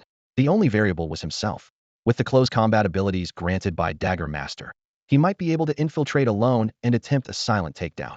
If he failed, the Hurricane squad outside could still breach the door for rescue. If successful, they would have a chance to quietly extract Sadiq. However, at the moment, he found it difficult to convince his teammates to let him act alone. After a brief consideration, he suppressed his impulse to infiltrate solo and quickly adjusted the plan. Sparrow, do you have a way to get inside the building? Su Hao ignored the inquiries from Explosive and Bloodblade, instead communicating with Assault Team 2 on the other side. Yes. After observing the building structure, Sparrow reported in a low voice, I have a side door here, and there's a balcony on the second floor. With climbing equipment, we can jump directly into the second floor corridor. Excellent. Su Hao's gaze swept across the crisis perception interface. Attach silencers to all pistols. On my command, breach simultaneously through the first floor side door and second floor balcony. Understood. Sparrow immediately acknowledged and began assigning specific tasks within his team. Su Hao wasted no time either, concisely briefing Assault Team 1. We can only go through the front door. Bottle Cap will secure the entrance passage while Bloodblade and I lead the assault. Once gunfire erupts inside, Explosive and Orange immediately follow for support. The battle must be resolved within 1 minute. If we encounter heavy return fire, the entire team will retreat to the area where Mohad stores their tanks, then force a breakthrough from the easternmost part of Kabash Town. Roger. Everyone responded in unison. Su Hao then pressed his earpiece channel. Sniper Team, are you in position? We're preparing to assault the target building. Sniper Team is in position. The voice of Eagle Eye, the spotter, came through. You're in our sight. Go ahead and charge. Stay alert yourselves and report any situations immediately. Su Hao gave a brief reminder. Eagle Eye, Roger. Next, he called the support team. Attention, once gunfire starts in the town, immediately execute perimeter interference. Communication jamming devices must be activated first thing. We absolutely cannot give Mohad any chance to call for reinforcements. Support team, Roger. Through the earpiece, Butcher's voice was low and crisp. With all elements confirmed, Su Hao took a deep breath. All teams, attention, countdown in 3 seconds. 3, 2, 1, go. As the command fell, Hurricane squad simultaneously rushed the small building from 3 directions. Su Hao was the fastest, reaching the main door first. He reached out and pushed lightly, the latch sliding open with a soft click as the door swung silently inward. With just a gentle push of Su Hao's palm on the door, it opened from outside to inside. Just as Su Hao and his team arrived outside the building where Sadiq was being held, the guards inside were conducting their routine shift change. The 3-story building housed only 20 Mohad members, divided into 2 groups of 10 each, rotating every 5 hours. The rules were set in stone. Xiweisi, the leader of Guard Team 2, leaned against the stairway on the first floor, rubbing his bloodshot eyes as he called out to Russell, who had just taken over. Russell, how about you guys cover one more shift? This 5-hour rotation is killing us. Just when you doze off, you have to get up again, and there's absolutely nothing to do in this building. Russell, the leader of the other team and a good friend of Xiweisi's, still wouldn't budge. Don't even think about it. We've already put in our 5 hours. This is prime sleeping time, so just do your shift like you're supposed to. Xiweisi pouted. I'm not slacking off. Just switching shifts, that's all. We could pull 10 hours afterward too.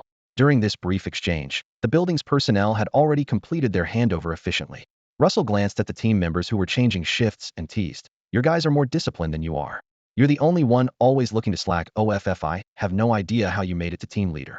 Despite their casual banter, both team leaders carried superior equipment compared to the others.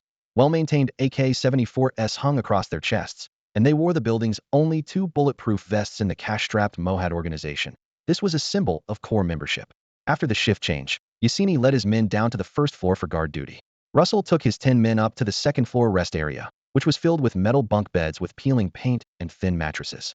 Once in position, several team members didn't even bother undressing before collapsing into sleep.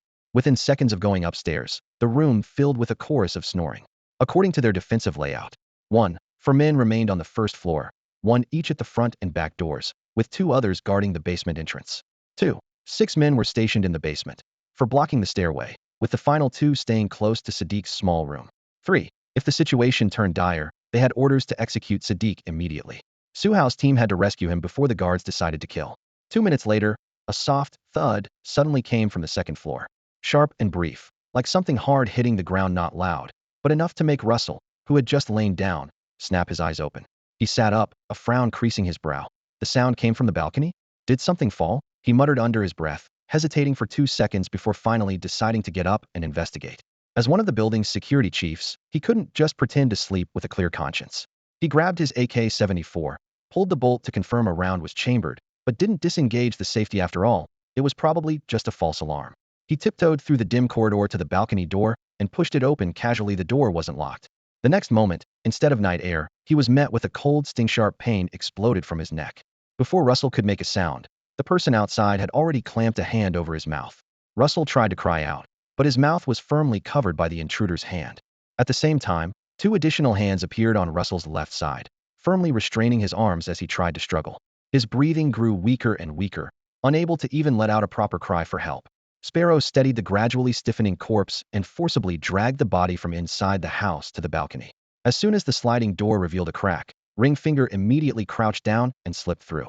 He had left his machine gun outside the second-floor balcony, now carrying only a Nepalese military knife about 50 centimeters long.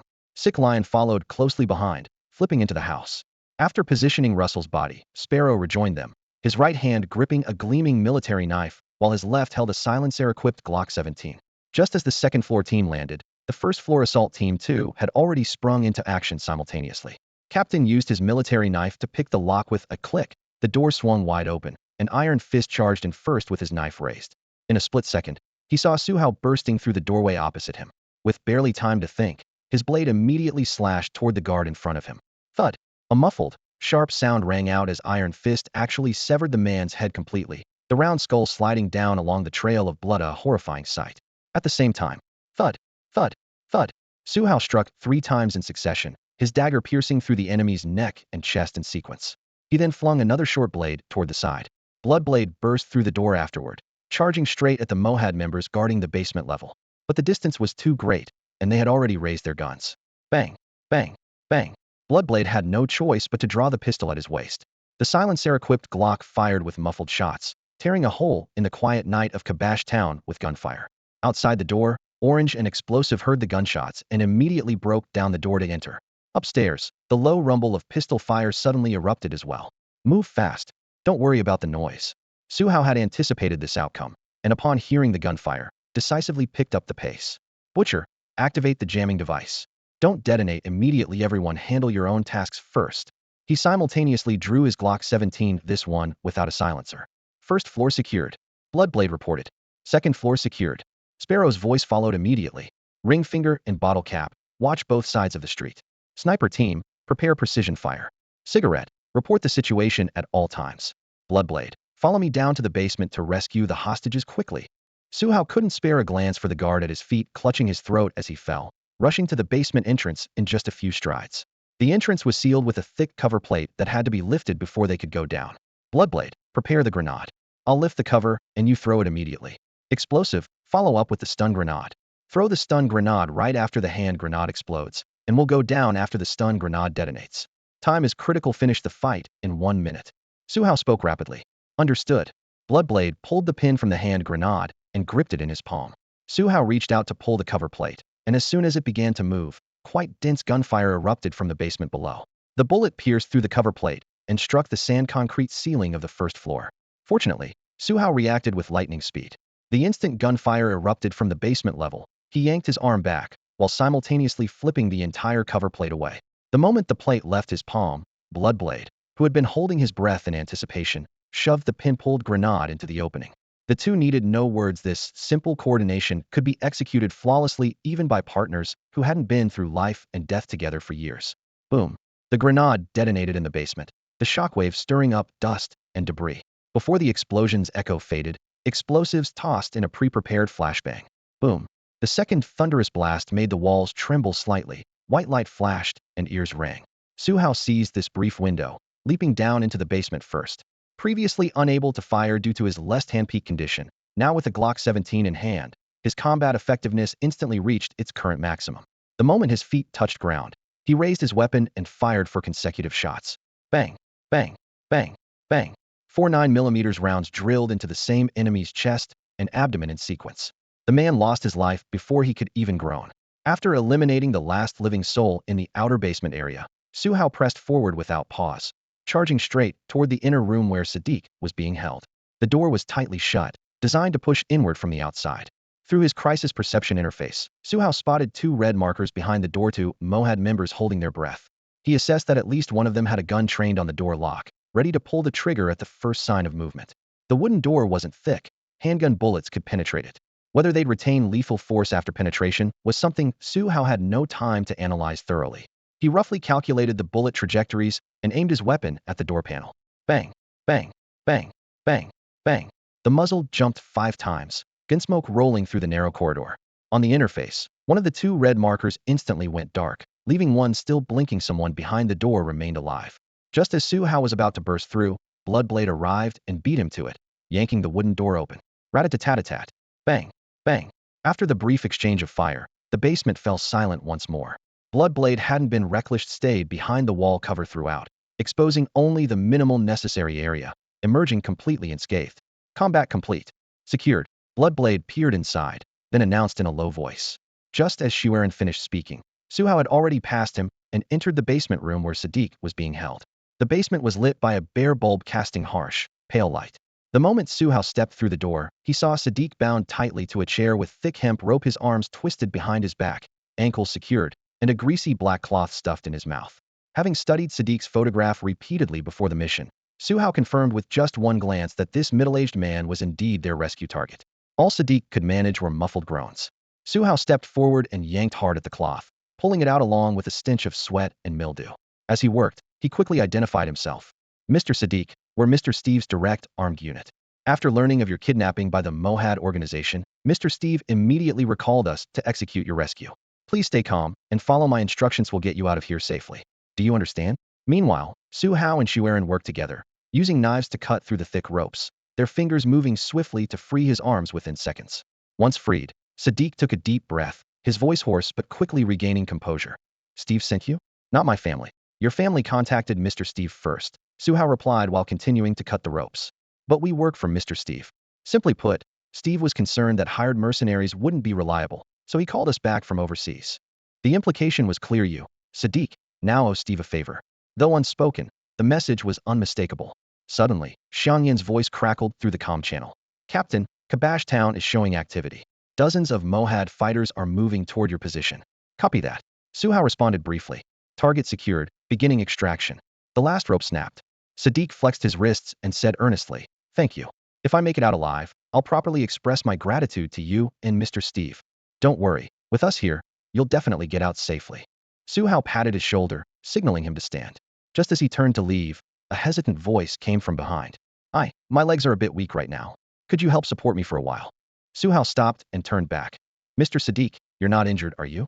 I was just tied up too long, me legs feel weak. I should be fine in a moment. Sadiq explained somewhat embarrassedly. He hadn't been mistreated during his captivity, just suffered from poor circulation due to prolonged immobility. All right, we'll help you get upstairs first.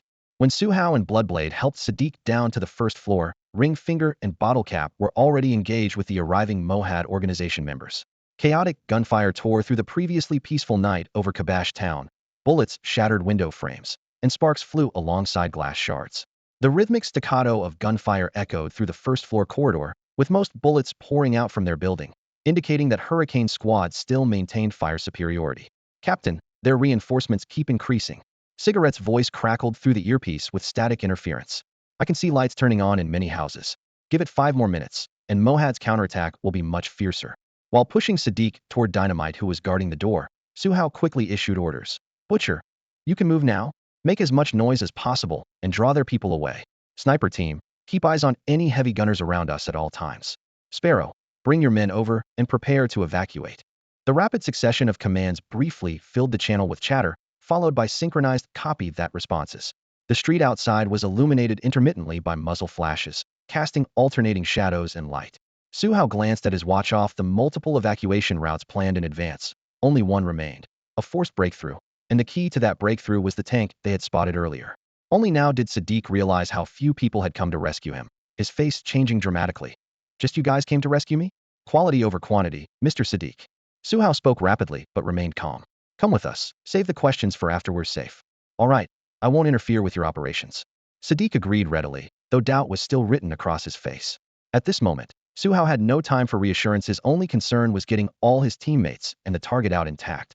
Sick Lion, stay close to the target. Su Hao patted Sick Lion's heavy body armor. Take bullets for him when it counts. Sick Lion grumbled. So I'm wearing this thing just to be a human shield?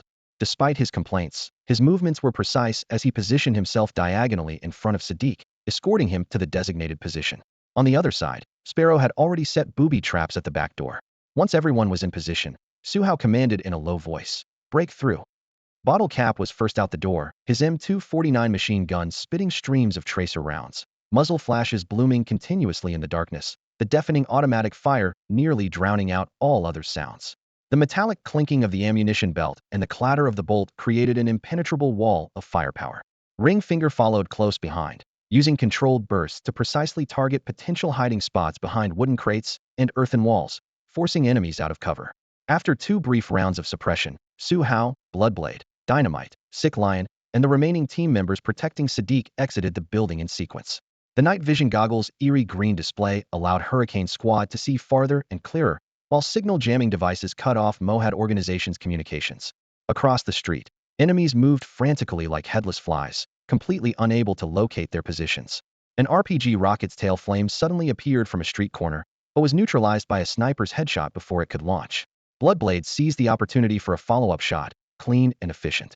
Su Hao assessed the battle situation, lightly tapping his tactical sling to signal an overall advance. The group maintained a diamond assault formation, rapidly advancing using cover. Dynamite periodically checked Sadiq's protective gear to ensure the target remained unharmed. Bottle Cap's sustained suppressive fire cleared the path forward for the team, while Ringfinger's controlled burst sealed off any enemy counterattack opportunities. Night, gunfire, thick smoke, and acrid gunpowder mingled as Hurricane Squad maintained firm control of the battle's rhythm. In just a few dozen meters, they had turned the street into a no man's land.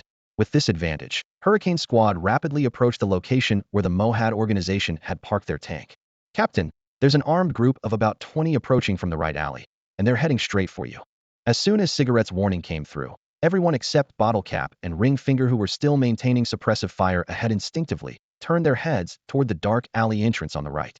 The formation remained tight, with the team continuing their steady advance. Bloodblade, Dynamite, follow me. Focus on the right side, shoot to kill the moment any targets appear. Su Hao ordered in a low voice. In fact, even before Cigarette spoke up, Su Hao had already detected that enemy force through his crisis perception interface. 24 bright red markers were closing in on their position. As the distance shortened, the red glow intensified, as if warning of imminent danger. "Captain, over 30 armed hostiles just emerged at the tank depot, and someone's trying to climb onto the tank." Eagle Eye, who was monitoring the tank area, joined the reports. "Another 30 plus?" Su Hao quickly ran the numbers in his head. 20-something in the right alley, 30-something at the tank depot, plus the 20-odd they'd eliminated in the previous room, and all the others they'd cleared along the way. The total was climbing fast. "This place has way more than 80 people, doesn't it?" "Captain, always sharp with numbers, spoke up immediately. "Definitely more than that." Su Hao finally voiced the suspicion he'd been harboring. "Angus's intel is way off. There are at least 200 Mohad fighters in Kabash. Angus is trying to get us killed." Ringfinger gritted his teeth while maintaining suppressive fire. "Intel this wrong could be the death of us. Cut the chatter, let's fight our way out first. We're not far from the tank depot." Bloodblade shut down the conversation. "Sniper team, engage targets at the tank immediately. Didn't let anyone get inside that tank." Su Hao commanded without hesitation. Boom! A deafening explosion erupted behind them. Someone had triggered one of Dynamite's booby traps. "Dynamite, activate those timed charges you planted. Let's give this town some real fireworks." Su Hao immediately remembered that layer of their preparations. "Copy that."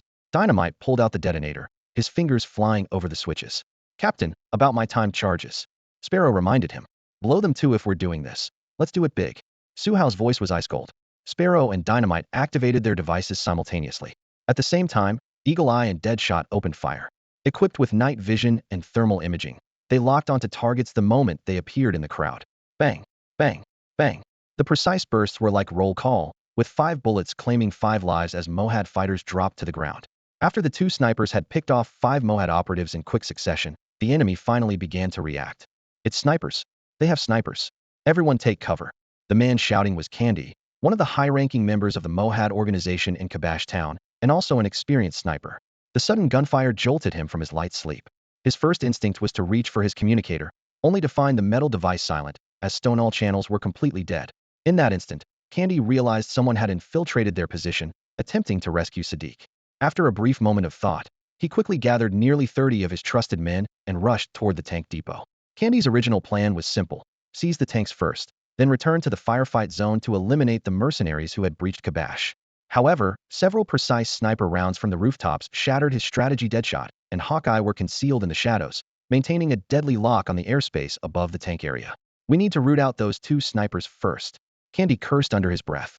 Without communications, hoping for reinforcements is just a pipe dream. Only now did he truly understand what functioning communication equipment meant on a battlefield. Boss, the gunfire's getting closer to mercenaries are advancing. From behind cover on the left, one of the organization members poked his head up and growled. Prepare for engagement. Hold them back. Don't let anyone reach the tanks. Candy barked the order before crouching low and slipping into a bombed-out building. He had another option, charging the tanks directly. While his men weren't skilled drivers, they could at least get the vehicles moving. But charging under the enemy sniper's crossfire would be suicide, and he knew his men might refuse such an order. After weighing his options, Candy decided to personally hunt down Deadshot and Hawkeye before dealing with the tanks. Outside, the gunfire intensified. Someone shouted, "The gunfire's getting closer, prepare for battle." As the words echoed, the remaining 20-plus Mohad members at the depot raised their weapons in unison, aiming at every entrance leading to the alleys and ruins. Rat-a-tat-tat, rat-a-tat-tat. At the parallel point of the right side alley, Su Hao and Bloodblade squeezed their triggers almost simultaneously. Unlike the Mohad forces who were clueless about their allies' positions, this mercenary squad had already locked onto the enemy shadows in the alley through thermal detection. The narrow alley offered no cover, and as the preemptive burst of gunfire ceased, the Mohad organization members in the alley fell like wheat before a scythe. Large swath of them dropped instantly. Until both men had emptied their assault rifle magazines, Dynamite and Sparrow took over, intensifying the firepower directed into the alley. A series of red markers on the threat detection interface quickly dimmed as Su Hao remained calm and composed, his eyes showing no trace of emotion. After Sparrow and Dynamite also emptied their magazines, only 2 red markers remained flickering on the screen. Su Hao raised his hand to signal the advance, then leaned out and fired 2 precise shots, eliminating the remaining enemies. Never left survivors until completely out of danger. As the 24 Mohad members in the alley were eliminated, Butcher's team on the perimeter finally created their distraction. Explosions erupted along the outer walls of Kabash town, with flames rising simultaneously from multiple locations. Butcher's team not only blasted breach points, but also ignited pre-positioned flammable materials. The Mohad members, having lost communication, immediately fell into chaos. Gunfire and explosions echoed continuously, while the more timid cowered indoors, afraid to show themselves, leaving no energy to organize a counterattack. Exactly the situation Hurricane Squad wanted to see. The tide gradually turned in Hurricane Squad's favor. Sadiq, who had been accompanying them throughout, now truly experienced their formidable capabilities. This level of coordination and firepower was far beyond what ordinary mercenaries could demonstrate. However, he remained silent, understanding that any unnecessary words might interfere with this elite squad risking their lives to escort him. Cigarette, report enemy distribution around the tank depot. As they approached the target, Ringfinger called out quietly to the drone operator. They're spread out wide, positioned in buildings on both sides, but I can't give you exact numbers. The tank depot itself is clear. Deadshot and Eagle, I have them spooked, Cigarette replied while following Butcher, stealing glances at the video feed. Ringfinger and Bottlecap, suppress the left side. Bloodblade and Dynamite, coordinate. Sparrow, Orange, and Iron Fist, assault the right side with me. Captain and Sick Lion, continue protecting the target and prepare for engagement. Su Hao hesitated no longer. The threat detection interface told him that now was the time for a direct assault. Copy. Understood. Clear. The team responded one by one. Su Hao charged to the edge of the tank depot alongside Bottlecap and Ringfinger. Though no enemies were visible, Bottlecap and Ringfinger laid down suppressive fire first, their bullets sending debris flying from wall corners. Su Hao used the interface markers to precisely target all visible enemies on the right side within 200 meters. His shooting accuracy was terrifyingly precise, as if calling roll on each enemy. After the 3 established steady fire superiority, other team members gradually joined the engagement. Suppress. Suppress. Su Hao and Bottlecap shouted almost in unison. After brief suppression, Su Hao quickly issued new orders. Sparrow, relieve Captain. Captain, take Orange and secure a tank. Move fast. Yes. Orange, follow me. Captain acknowledged, then decisively broke away from Sadiq's side and charged toward one of the T-72 tanks without looking back. Watch your fields of fire and maintain suppressive fire. Copy that. Maintaining suppressive fire. The radio response was crisp and decisive. Someone's trying to peek from the left front. Forget it. I'll take the shot myself. A team member growled as he raised his rifle, adding, move in closer and search for other vehicles in the area. Roger. Copy that. With the upper hand in their grasp, Hurricane Squad's communication frequency suddenly spiked. yet remained surprisingly smooth. Captain and Orange dove into the first tank by the roadside. Meanwhile, Su Hao had completely eliminated all Mohad organization members on the left flank. His left fist flashed in the air an assault signal. Explosive and Sparrow immediately followed without hesitation. The procedures drilled thousands of times in assassin training camp now flowed seamlessly. All enemies down. Over. Same here. Over. Explosive and Sparrow reported back almost simultaneously. Su Hao pulled Bloodblade toward the left side. Machine gunners ceased suppressive fire. Sick Lion, take someone and commandeer another tank. Explosive, Sparrow, find a way to disable the mobility of the remaining tanks. I don't want Mohad's people chasing us all over the place after we pull out of Kabash town. Orders given. Ring Finger and Bottle Cap immediately ceased fire. Repositioned to cover Sadiq as he charged toward another tank. The few remaining enemies in the left building attempted to peek out again, but the moment their heads appeared at the window ledge, Su Hao and Bloodblade's muzzles found their marks with deadly precision. In this pitch-black night, visual suppression proved especially lethal. Boom. Boom. Those bold enough to show themselves were dropped by bullets, while those cowering inside were treated to grenades. Since this mission wasn't expected to drag on, the entire squad had carried double the usual disposable equipment. Grenades, flashbangs, and smoke grenades, everything they needed. Bloodblade, deploy smoke. I'm going to assist the sniper team's withdrawal. After confirming the last red marker on the left had disappeared, Su Hao whispered his orders. Understood. Bloodblade nodded, clutching smoke grenades as he sprinted toward the intersection. Su Hao climbed the stairs to the second floor, crossed the corridor, and moved directly toward the window on the opposite side. Combat concluded. Sniper team prepare for withdrawal. Heads up, I just spotted someone heading your way, probably Mohad operatives sent to deal with you. He warned over the channel while running. Sniper team copy. Captain, can you confirm their approach direction? We need to avoid them when we descend. Eagle Eye responded. They're coming from your right. I'm heading over to provide support. Take the left side down. Su Hao quickened his pace, assault rifle pressed tight against his chest.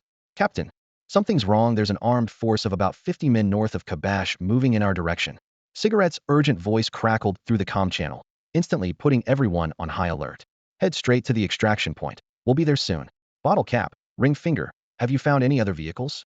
Su Hao responded with a frown, hating when situations spiraled out of control. There's an armored pickup next to the tank, but the plating is paper-thin, won't stop heavy machine gun fire. Ring Finger replied hoarsely. Can't worry about that now. As long as it can get us out of here. We're not trying to wipe out the entire Mohad organization in Kabash. We don't need luxury equipment. Hearing the words, there's a vehicle, Su Hao finally felt some relief. Captain, we're pulling back from the sniper position. Bang. Eagle Eye's transmission cut off abruptly as gunfire exploded through the channel. Are you guys okay? The close-range gunshot made Su Hao quicken his pace even more. Dead shot took one in the shoulder. Clean through, he'll be fine. Enemies at the position you mentioned, I can't get a lock right now. After confirming dead shot was only grazed, Eagle Eye growled. I'll cover his retreat. You take out that bastard. On it. Su Hao gripped his rifle tighter, closing in on the residential building where Kondi was hiding. Kondi had been certain his last shot hit the target. But after exposing his position, he didn't hesitate to pack up and move. The moment he pushed open the door, a dark gun barrel pressed against his forehead.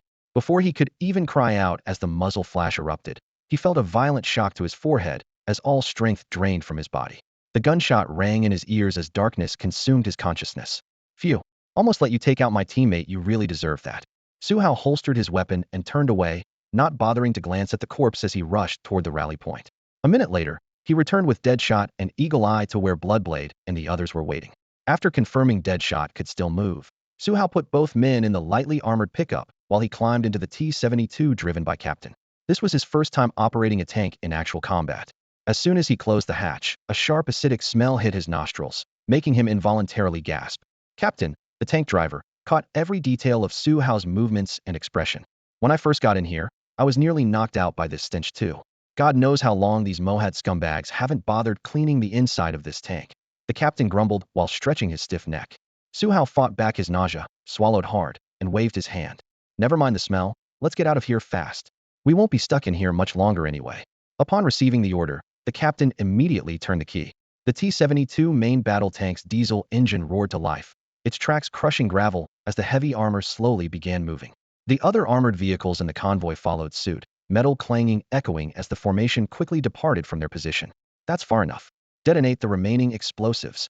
After the tank had traveled about 100 meters, Su Hao connected to the channel and issued new orders to Chaike and Xiao.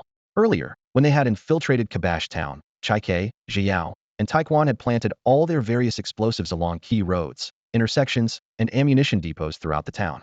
The original plan was to cut off Mohad's reinforcements, but now that they had successfully escaped, these explosives would serve as a perfect parting gift for any pursuers. This was Hurricane Squad's first battle since formation. They had achieved impressive results, and now all that remained was a thunderous finale. Should we blow everything at once? We planted quite a lot, and if it affects the townspeople, Xiao still had concerns. Kabash has been occupied for a week now. Any real civilians wouldn't be hiding in those locations anyway. Don't worry, Taekwon reassured him. Stop dawdling. We're mercenaries, not government troops, just blow it up. Shaik's voice was characteristically the loudest. Su Hao helplessly tapped his earpiece. Gentlemen, blow first, chat later.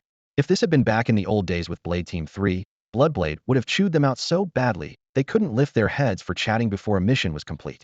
Roger. Copy that. All three responded in unison. Boom, boom, boom. Seconds later, Kabash Town was torn apart by a series of massive explosions. Fireballs bloomed furiously in the night sky, instantly illuminating the darkness brighter than daylight. The explosive shockwaves drowned out the sporadic gunfire, swallowing most of the Mohad members who had been pursuing them. To summarize, this final round of detonations as Su Hao's team departed literally blew away nearly half of Kabash Town. Among them, the bomb Chike had planted in the ammunition depot contributed the most, completely obliterating the entire warehouse and triggering all the nearby explosives. During these successive explosions, Su Hao and his team had already reached the outskirts of Kabash Town. After linking up with Butcher and the other support team members responsible for external coordination, the convoy headed west to where the Iweiyan government forces were on standby. No pursuers appeared along the way, which surprised Su Hao but also made him secretly breathe a sigh of relief at least they wouldn't have to take any additional risks. Tank treads crushed the yellow sand as the convoy came to a stop, and Su Hao immediately jumped down from the tank. The night wind carried dust that hit his face, but it felt much more refreshing than the stuffy steel-armored compartment. He took a deep breath and had the illusion of coming back to life. Captain, Mr. Sadiq says he wants to see you, said Sick Lion, who had been responsible for close protection, jogging over. At this moment, Sick Lion was still wearing heavy body armor, looking like a walking sandbag. Su Hao raised an eyebrow, his tone half serious, half joking. According to mercenary rules, he's the one funding this operation. Since the financier wants to see me, do you think I should bring him over? With the mission completed without casualties, Su Hao was in good spirits. After his teasing remark, Sick Lion seemed somewhat unaccustomed to this relaxed tone and paused before nodding. Understood, I'll go get Mr. Sadiq right away. Go ahead. I need to call Mr. Angus anyway, Su Hao said, waving his satellite phone. He mentioned something about having the Iweiyan government Air Force bomb Kabash Town. The dial tone had barely rung for a few seconds when Angus picked up, immediately asking, Player, how are things on your end? Did the mission go smoothly? Smoothly. Mr. Sadiq has been rescued.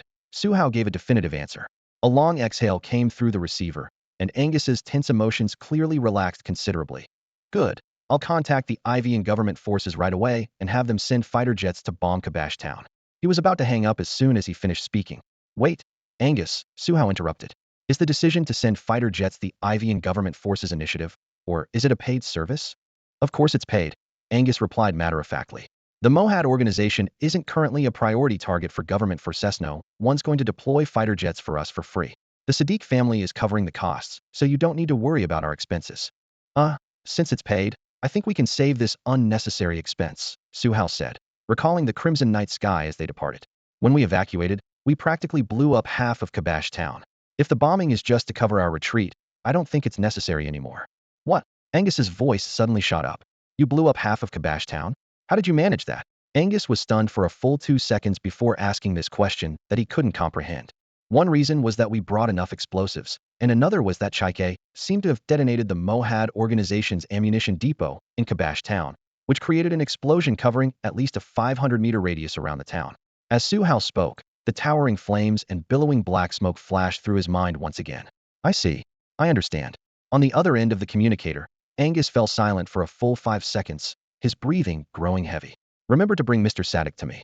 I have other matters to discuss with him. What if Sadek wants to leave with the government forces? Su Hao looked up and spotted Sadek in the distance, conversing with a government military officer. Find a way to bring him back. This is very important to us, player. Angus's voice suddenly tightened. Understood. I'll bring Mr. Sadek back. Su Hao immediately agreed and hung up the phone, as Sadek was already walking toward him. Angus must have other plans in mind. Su Hao knew clearly that since he was on Angus's side, he had to complete this task. Besides, he had just rescued Sadek from a dire situation, so as long as the man had any sense of gratitude, he wouldn't refuse his proposal. Sadek stopped in front of him. Unlike his disheveled state back in Kabash Town, Now that safety was confirmed, he had regained his usual composure. Player, hello. I'm Sadek. Thank you very much for risking your lives to rescue me. As he spoke, he extended his hand proactively. While we were paid for this job, we're still happy to accept your gratitude. Su Hao smiled and shook hands with a friendly attitude. Payment is only proper. Moreover, from what I know, those wealthy merchants who were kidnapped before also paid money to hire mercenaries, but none of them managed to escape from the Mohad organization. After releasing the handshake, Sadek subtly praised Su Hao and his Hurricane squad. That just shows we're more professional, Mr. Sadek. Su Hao chuckled lightly, though he thought to himself that if this gentleman could add a little bonus to their payment, he could definitely smile even brighter. Could we exchange contact information? Perhaps there will be opportunities for future cooperation. Sadek spoke politely, yet with evident seriousness. Clearly, he had witnessed the Hurricane squad's capabilities. No problem. What's your number? I'll call you. Su Hao readily agreed. Mr. Steve hadn't forbidden him from engaging with other clients. Sadek smiled wryly and spread his hands. Do I look like someone who has a phone right now? Sorry, let me write down my number for you. Su Hao realized the man had just escaped from a kidnapping situation. Good. I'll also give you another phone number from my home. I'll contact you once I return. Sadek nodded. After exchanging phone numbers, Sadiq finally brought up other matters. Earlier in Kabash Town, you said you were Steve's direct armed force, correct? Yes, why? Su Hao didn't quite understand why Sadiq suddenly brought this up. Sadiq leaned forward and lowered his voice. So you normally help Mr. Steve handle this kind of trouble too? Theoretically, you could understand it that way, but there's always a gap between theory and reality. Su Hao thought for a moment and rephrased. For a situation like yours, Mr. Steve normally wouldn't send us. To him, we're not specifically responsible for handling this type of trouble. Usually, he'd at most help contact other PMC organizations rather than having us take direct action. Do you understand? His words were somewhat roundabout, worried about being too direct while uncertain whether Sadiq knew about Steve's arms business in Iweiya, so he could only speak vaguely. I understand, which means I owe Mr. Steve a big favor. Sadiq nodded thoughtfully. The distant hum of rotors grew clearer, and Su Hao pointed toward the sky. The helicopter's almost here. We need to prepare to leave. Oh, all right. Sadiq then asked another question. One more thing, if I encounter similar situations in the future, could I pay to hire your services? Sadiq's thinking was simple, keeping his options open. Given his legitimate business, he wouldn't need Su Hao's team very often, but it was always good to have a backup plan just in case. We'll see when the time comes. Su Hao neither refused directly nor made any promises. Given your relationship with Mr. Steve, if you really need us to act, just contact him directly. Mr. Steve's private military force. I understand. Sadiq murmured quietly, his expression returning to its initial calm. The hot air from the rotors hit them heated as Su Hao protected his earpiece and helped Sadiq board the helicopter. Throughout the entire operation, the Mohad organization members from Kabash Town never pursued them again, showing just how much trouble they had caused their opponents. As the helicopter took off, Hurricane Squad's first combat mission came to an end. During the operation, they had only minimal contact with government forces since they weren't familiar with each other and likely wouldn't cross paths again. Keeping it brief was best. Once Sadiq was safely delivered back to Ohafa port, Su Hao would receive that additional commission. He had calculated before the mission that once the payment came through, his savings would break the million mark, and the Warlord system's third phase activation was just 1 million in funding away. During the helicopter flight back, he stared out the porthole at the endless desert, feeling something stirring in his heart. What would be available in the third phase store? What would he need to exchange for items? How would future situations unfold? The more Su Hao thought about it, the more his heart burned with anticipation. 3 helicopters were heading back, and Su Hao was riding alone with Sadiq in one of them. The rotor blades whipped up air currents that roared against the fuselage, causing the cabin seats to vibrate slightly. As soon as the aircraft climbed to cruising altitude, a bored-looking Sadiq leaned over and shouted to Su Hao. If I wanted to hire you guys to take out the head of the Mohad organization, what would you charge? With just the 2 of them in the cabin, Sadiq's question was direct and blunt. During his 2 days of captivity, he had been consumed with thoughts of revenge, what kind of approach would satisfy him, and who he could hire to make that revenge a reality. Although he hadn't suffered physical torture, the lingering fear and anguish still gnawed at his nerves like a dull blade. Su Hao wasn't surprised by this. But taking out the head of the Mohad organization? He only had intelligence about the area around Kabash Town and knew nothing about who this leader was or where he might be located. In fact, until this morning, he hadn't even known that an organization called Mohad existed within Iweiya's borders. I honestly don't know. Su Hao leaned down, trying to get closer to Sadiq's ear while still having to shout. You'd know better than me about their scale and firepower. I mean, if you were hiring us to take out the leader of a terrorist organization like this, what do you think would be a fair price? Sadiq's eyes clearly conveyed, I want an answer. Su Hao cleared his throat. Mr. Sadiq, first, I don't know who exactly we'd be targeting. Second, I'm equally unfamiliar with Mohad's sphere of influence in Iweiya. If you're just curious, I can give you a rough estimate. But if you're seriously considering this, you should talk to Angus or Steve. Once we land, they'd be more reliable. Even as Su Hao maintained his smile throughout this conversation, he knew Sadiq's questions were beyond his area of expertise. Sadiq waved dismissively. We're just killing time anyway. Consider it curiosity. He leaned in closer, his voice fragmented by the engine noise. Besides, I'm not asking about market rates, I am asking what your team would charge for a solo operation. Su Hao thought for a moment. Around $20 million? He raised his voice. The target is just a terrorist organization leader. Even with 100 fully armed bodyguards around him, that price should be sufficient. Of course, this is just speculation. Since I lack knowledge about Mohad, the price could fluctuate significantly. He added, operations with intelligence versus those without are completely different beasts. With proper intelligence, we just need to develop an operational plan and then execute the elimination of the Mohad organization's leader. This kind of operation should cost around $20 million, and you wouldn't even need to take on any risks. Su Hao leaned back in his worn folding chair, hands spread wide in a casual gesture. Then he shifted gears, quickly outlining a complex operational framework. First, obtain intelligence on Mohad's organization, then pinpoint the boss's exact location, and finally develop a detailed combat plan based on the intel for a decisive strike. There are too many complications involved, so my earlier quote was just casual talk, not to be taken seriously. He couldn't help but chuckle. $20 million as a starting point is indeed a bit steep. Across from him, Sadiq frowned, his fingers slowly rubbing against his tactical gloves. The cost was far higher than he had imagined back in Kabash Town. Su Hao seized the moment and threw out a new topic to redirect his thoughts. Do you know how much it cost to hire us to rescue you? Of course I know. Sadiq answered without hesitation. When we linked up with the government forces earlier, I called my family. They contacted Mr. Steve and paid him $5 million to hire you for this rescue mission. Additionally, they gave the government forces $3 million for backup support. He spoke casually, his tone matter-of-fact, then immediately returned to calculating the costs of eliminating Mohad's boss, completely oblivious to the subtle changes in Su Hao's expression. $5 million. That means Steve pocketed another $3 million? The commission wasn't fully passed on to us, and he deliberately hid this from me? Su Hao felt a surge of anger. That old fox is truly scheming. Good thing I wasn't swayed by his performance, or I'd really be sold out while helping him count the money. Thoughts churned as various scenes flashed through his mind. Once the God of War system entered its third phase, and he had the capital to go solo, he had to break away from Steve. Staying with someone like that would eventually lead to being sold out. Taking a cut was fine, but Steve taking his cut while trying to sell him a favor and brainwash him into obedient compliance, that was the problem. Having figured this out, Su Hao's thinking became crystal clear. Steve was just a temporary ally. Going solo was the way forward. While he was lost in thought, Sadiq seemed to finally understand something and looked up at Su Hao with eyes full of hope and uncertainty. Brother, if I go ask Mr. Steve about this matter, do you think he'd be willing to help me out? Sadiq still hadn't noticed Su Hao's unusual state. In fact, Su Hao hadn't revealed the slightest hint of it, simply shrugging lightly and giving an ambiguous response. Probably. Mr. Steve is currently planning an industrial transformation, and your family's resources in America, Mr. Sadiq, are precisely the key to Mr. Steve's business transition. Su Hao didn't beat around the bush and stated directly. So if you're willing to ask, he absolutely won't refuse to help you out. He said this not to shirk responsibility or brush things off, but because he felt this matter would have to be put on the table sooner or later. All right, I understand. Sadiq hadn't expected Su Hao to be so straightforward and was momentarily caught off guard. Su Hao continued. If you value relationships, Mr. Sadiq, this is just friends helping each other out. If you care more about interests, then consider it a business exchange between partners. Either way, it'll work out. It just depends on how you see it. Since the topic was already out in the open, he decided to be even more transparent. Sadiq keenly sensed the shift in Su Hao's attitude, a change that worked in his favor. The more honest Su Hao was, the fewer complications he'd have to deal with.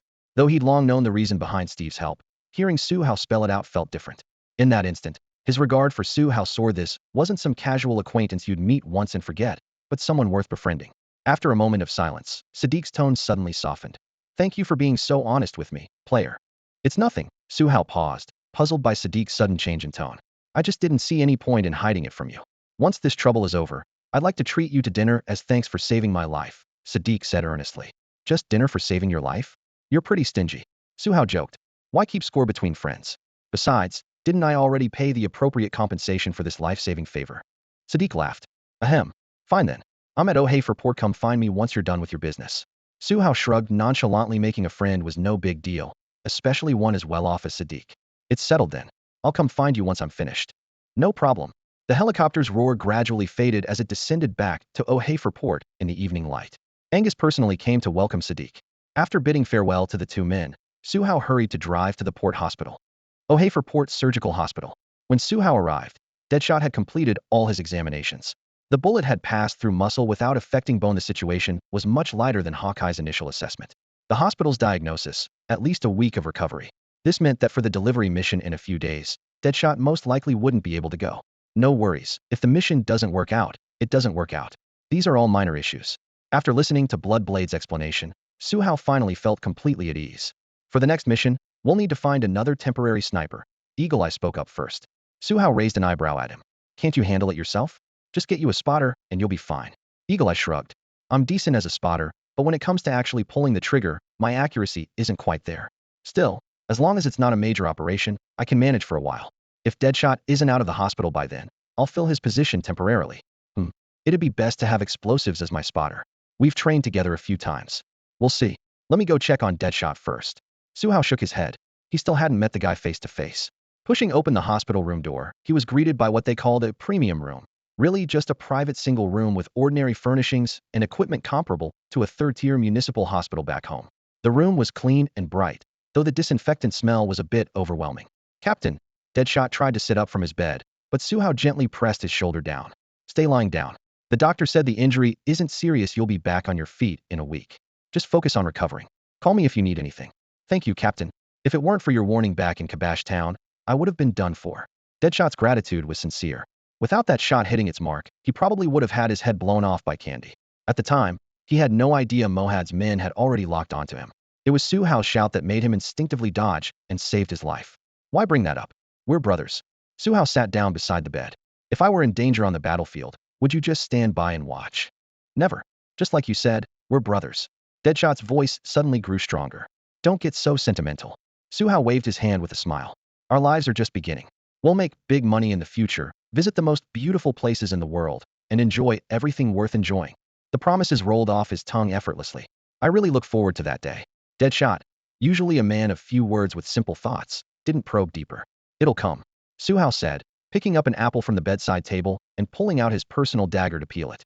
He'd specifically practiced this small skill before. No matter what knife he used, he could keep the peel unbroken.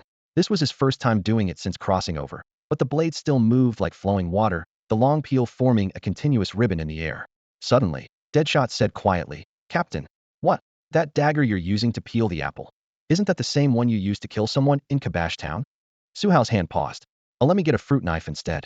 I have clean ones. Thanks. I'm not disgusted or anything. It just feels a bit weird. No problem, I understand. If it were me, I wouldn't be able to swallow it either, haha. Haha. Outside Deadshot's hospital room. While Su Hao was chatting casually with Deadshot inside, the Hurricane Squad members gathered by the door in the corridor, speaking in hushed tones. Sick Lion spoke first, having just removed his heavy bulletproof vest. His previously bulky frame instantly looked much lighter as he rolled his shoulders and muttered, Ring Finger, when do you think we'll get paid for this mission? How would I know? Shouldn't you ask the captain directly about stuff like that? Ring Finger rolled his eyes, cradling his polished assault rifle with the stock resting in the crook of his arm in a practiced pose that seemed like second nature. Butcher leaned against the wall, tapping a cigarette pack from his shirt pocket. He pulled one out, stuck it between his lips, and flicked his lighter with a sharp spark. Even if they're going to pay us, it'll probably have to wait until we complete our first escort mission. Today's little skirmish was just an impromptu interlude. Escort duty is Hurricane Squad's real job. I'd say the money won't come through until after that. Give me one too. Cap gestured with his hand. Butcher glanced up at him and flicked the cigarette with his fingertip. It traced a small arc through the air before Cap caught it smoothly. Cap lit up and took a deep drag, white smoke streaming from his nostrils. After Cap exhaled his first puff, Butcher asked casually, Cap, how long have you been with the captain? About 2 months or so. He was selected for our Blade Team 3, right after joining Blade Defense. Cap thought for a moment before answering. This was the first time anyone in Hurricane Squad had shown interest in this topic. Actually, Cap often wondered himself how had Su Hao, clearly a newcomer, gradually become his superior, and why had his own annual salary increased since working under him. The twists and turns behind it all were probably only known to the veterans in Blade Team 3. Captain found this interesting and couldn't help asking. Just 2 months? So the captain was already skilled before joining Blade Team 3. Skilled my ass. Dynamite dropped his backpack on the ground with an exaggerated laugh. Do you guys know what the captain's old codename was? What was it? Iron Fist curiosity was piqued too. It was Rookie. Huh. Dynamite snapped his fingers. Back then he hadn't even touched basic military training, a total newbie. Later, as his skills improved, he changed his code name to the current player. This was the first time Hurricane Squad had openly discussed Su Hao's past, since the new members weren't familiar with him and the veterans had been warned by Bloodblade not to casually gossip about the captain to avoid undermining his authority. Dynamite. Eagle Eye frowned and called out sharply, feeling he shouldn't be bringing up old history. Dynamite gave an awkward smile and waved his hand. Cough, cough. I'm just chatting casually. The captain won't mind. Ever since being forced to change from calling him Rookie to Captain, he'd felt uncomfortable about it. Orange had been quiet the whole time, but couldn't help expressing surprise now. Rookie? How could the captain possibly use a code name like that? He's so capable. Orange asked with a puzzled expression. Coming from the Green Light Squad, he had personally witnessed Su Hao's impressive display of power. Whether it was his training after joining the Hurricane Squad or today's operation in Kabash Town, Su Hao had consistently demonstrated combat abilities far beyond those of an ordinary person. How could someone like that possibly have the codename Rookie? Orange frowned, muttering under his breath. Orange wasn't the only one puzzled. The other team members exchanged confused glances. Everyone had witnessed Su Hao's remarkable performance on the shooting range, in urban combat, and in close quarters fighting. It was truly baffling that such a formidable warrior was called Rookie by everyone. Butcher didn't dwell on the codename issue. He caught another implication in Explosive's words. Before the captain joined Bayonet Team 3, he really never received any formal military training? That's right, we can all vouch for that. Bottle Cap flicked the ash from his cigarette, his tone certain. Bloodblade always said that players are natural-born kings of war, born for battle. Dinner Knife picked up the conversation. Though he was the latest to join, he spoke with particular earnestness. The captain is the most talented person I've ever met.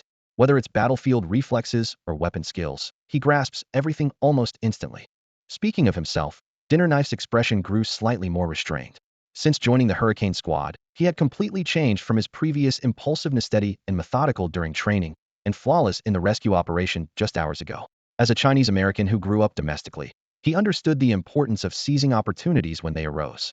Composure was the most immediate new impression he gave his teammates. Just then, the automatic doors to the lobby opened, and Bloodblade walked in, still holding a payment slip. What are you all talking about? Everyone looks so serious.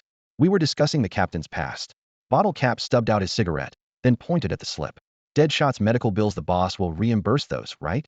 Butcher also extinguished his cigarette. It was clearly stated when we signed the contract, as long as it's a mission assigned by the boss, all medical expenses are covered. That's good. Bottle Cap exhaled in relief. I thought we'd have to pay out of our own pockets, especially since this was a paid assignment. Ring Finger adjusted the protective goggles on his nose. Hard to say, considering someone paid separately for this operation. The captain will be out soon. We can just ask him to confirm. Butcher was unconcerned. How much could medical treatment cost? This job will net each of us at least $70,000. Footsteps could be heard from inside. Su Hao pushed through the door, his shoulders still wrapped in bandages, his tone light, but slightly reproachful. Ask me what? Why aren't any of you resting? Explosive quickly explained. They want to know about Deadshot's medical bills, whether the boss pays, or we cover it ourselves. I'll ask about it later. Su Hao waved his hand. Even if we have to pay ourselves, I won't make everyone chip in. As the team leader, Su Hao naturally had to shoulder more responsibility than the others. Besides, the medical expenses weren't that much. Even if he covered everything, it wouldn't exceed $2,000. When a team member gets hurt, we should all chip in for the expenses together. Bloodblade's thoughtful suggestion immediately eased the somewhat heavy atmosphere in the medical room. We'll discuss that later. Has everyone paid their share? Su Hao looked up, his gaze settling on Bloodblade. I've already paid my part. Is there anything else? Bloodblade responded immediately. Nothing else. Everyone go back and rest. I'll contact you if anything comes up. Su Hao said, then added, by the way, the scheduled retraining is temporarily cancelled. Just rest up here in Ohafa port for the next few days. Once the cargo arrives, we'll coordinate the transport mission together. With Deadshot injured, there's no point in continuing team drills. Free time. Bottle Cap's eyes lit up instantly. Yes, but don't leave Ohafa port. The cargo could arrive at any time. Su Hao emphasized again. Won't leave. As long as we get free time, that's all that matters. Bottle Cap grinned. Count me in, I want to go too. Hawkeye quickly moved to stand next to Bottle Cap. Bottle Cap shot him a sideways glance. Aren't you going to keep your buddy company? Deadshot's in the hospital recovering, and you're sure you want to come with me? He's got the cute nurses to keep him company. What's the point of me hanging around? Of course I'm going with you. With all this free time, wouldn't it be a waste not to visit that mysterious place? Hawkeye said, deliberately licking his lips. Ahem, stop talking about it. We'll chat privately later. Bottle Cap's face turned red under everyone's stares, a rare sight. Captain, can we dismiss now? Butcher looked away and asked Su Hao for confirmation. Yes, Keep your communications open. I need to be able to reach you at all times. Su Hao nodded, reminding them once more. Everyone acknowledged in unison and gradually left the hospital. Su Hao didn't follow Bottle Cap, though he was equally curious about that mysterious place. He had other matters to attend to and would have to ask Bottle Cap about it when he had time. Ohafa Port, Hurricane Squad's villa headquarters. Sadik had just gotten off the plane when Angus brought him directly to this two-story building. For future work convenience, Angus had specifically kept a room for himself. Aside from a desk and a row of filing cabinets, there was only a hard bed. The simplicity was extreme, perfectly matching his consistent style. Once the door closed, Angus started with small talk. Sadik remembered Su Hao's reminder and knew the real purpose of this visit. After the pleasantries, he proactively steered the conversation toward American political resources offering to help Steve complete his transition in America as gratitude for saving his life. However, the family's investment required returns. Sadik frankly stated he needed to charge certain fees. Part would go to the family, and part would be used to grease the palms of officials involved in Steve's future settlement in California. Angus didn't hesitate at these terms. She immediately agreed on Steve's behalf. Money wasn't an issue as long as the job got done. Steve was willing to pay the price. As Steve's representative, Angus immediately agreed and accepted all of Sadiq's terms without hesitation. The two had gathered specifically to hammer out the details, and now that both price and procedures were settled, the atmosphere in the conference room relaxed considerably. Both men's previously tense faces broke into smiles simultaneously. Though Sadiq looked exhausted with obvious bloodshot eyes, he still forced himself to stay alert and confirmed the final contract clauses with Angus. After the negotiations concluded, Sadiq's family arrived at the Hurricane Squad's villa headquarters. Following brief pleasantries and warm greetings in the living room, he departed with his family and 2 personal bodyguards. Throughout the entire process, both parties tactfully avoided mentioning Hurricane Squad by name, showing mutual respect for each other's identities and maintaining discretion about their upcoming collaboration. As soon as Sadiq's convoy left the estate gates, Angus sent for Su Hao. "Excellent work this time, Mr. Steve is very pleased." Angus greeted Su Hao with a rare smile. In Su Hao's experience, this executive was typically stone-faced, so seeing his relaxed expression clearly indicated the meeting with Sadiq had gone smoothly and the deal was essentially sealed. "Glad to hear it too, just did our job," Su Hao replied with a smile. "Your team's payment will be issued after the escort mission concludes, along with your personal commission. As for Deadshot's medical expenses, the company will cover everything." Angus answered all the questions Su Hao had planned to ask. "Perfect, the guys have been asking me about it, so now I can give them an answer." Su Hao nodded, thinking to himself that Angus's attention to detail was clearly how he'd reached his current position. "The cargo is expected to arrive at port early the day after tomorrow. Notify your team shortly.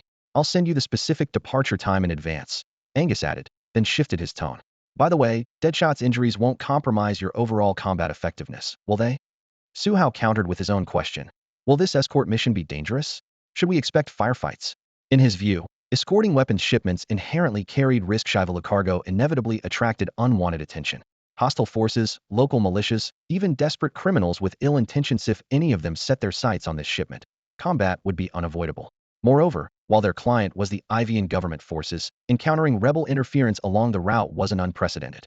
If there were no danger at all, why would Steve spend big money assembling Hurricane Squad? Angus's brow furrowed. In the past, doing business in Iweiya rarely involved direct confrontation. But as you know, the country is currently engulfed in warfare, so I can't guarantee this transport will be completely smooth sailing. My advice is simple: stay ready for combat at all times. That's what you're paid for." By this point, Angus's smile had completely vanished, his voice heavy with gravity.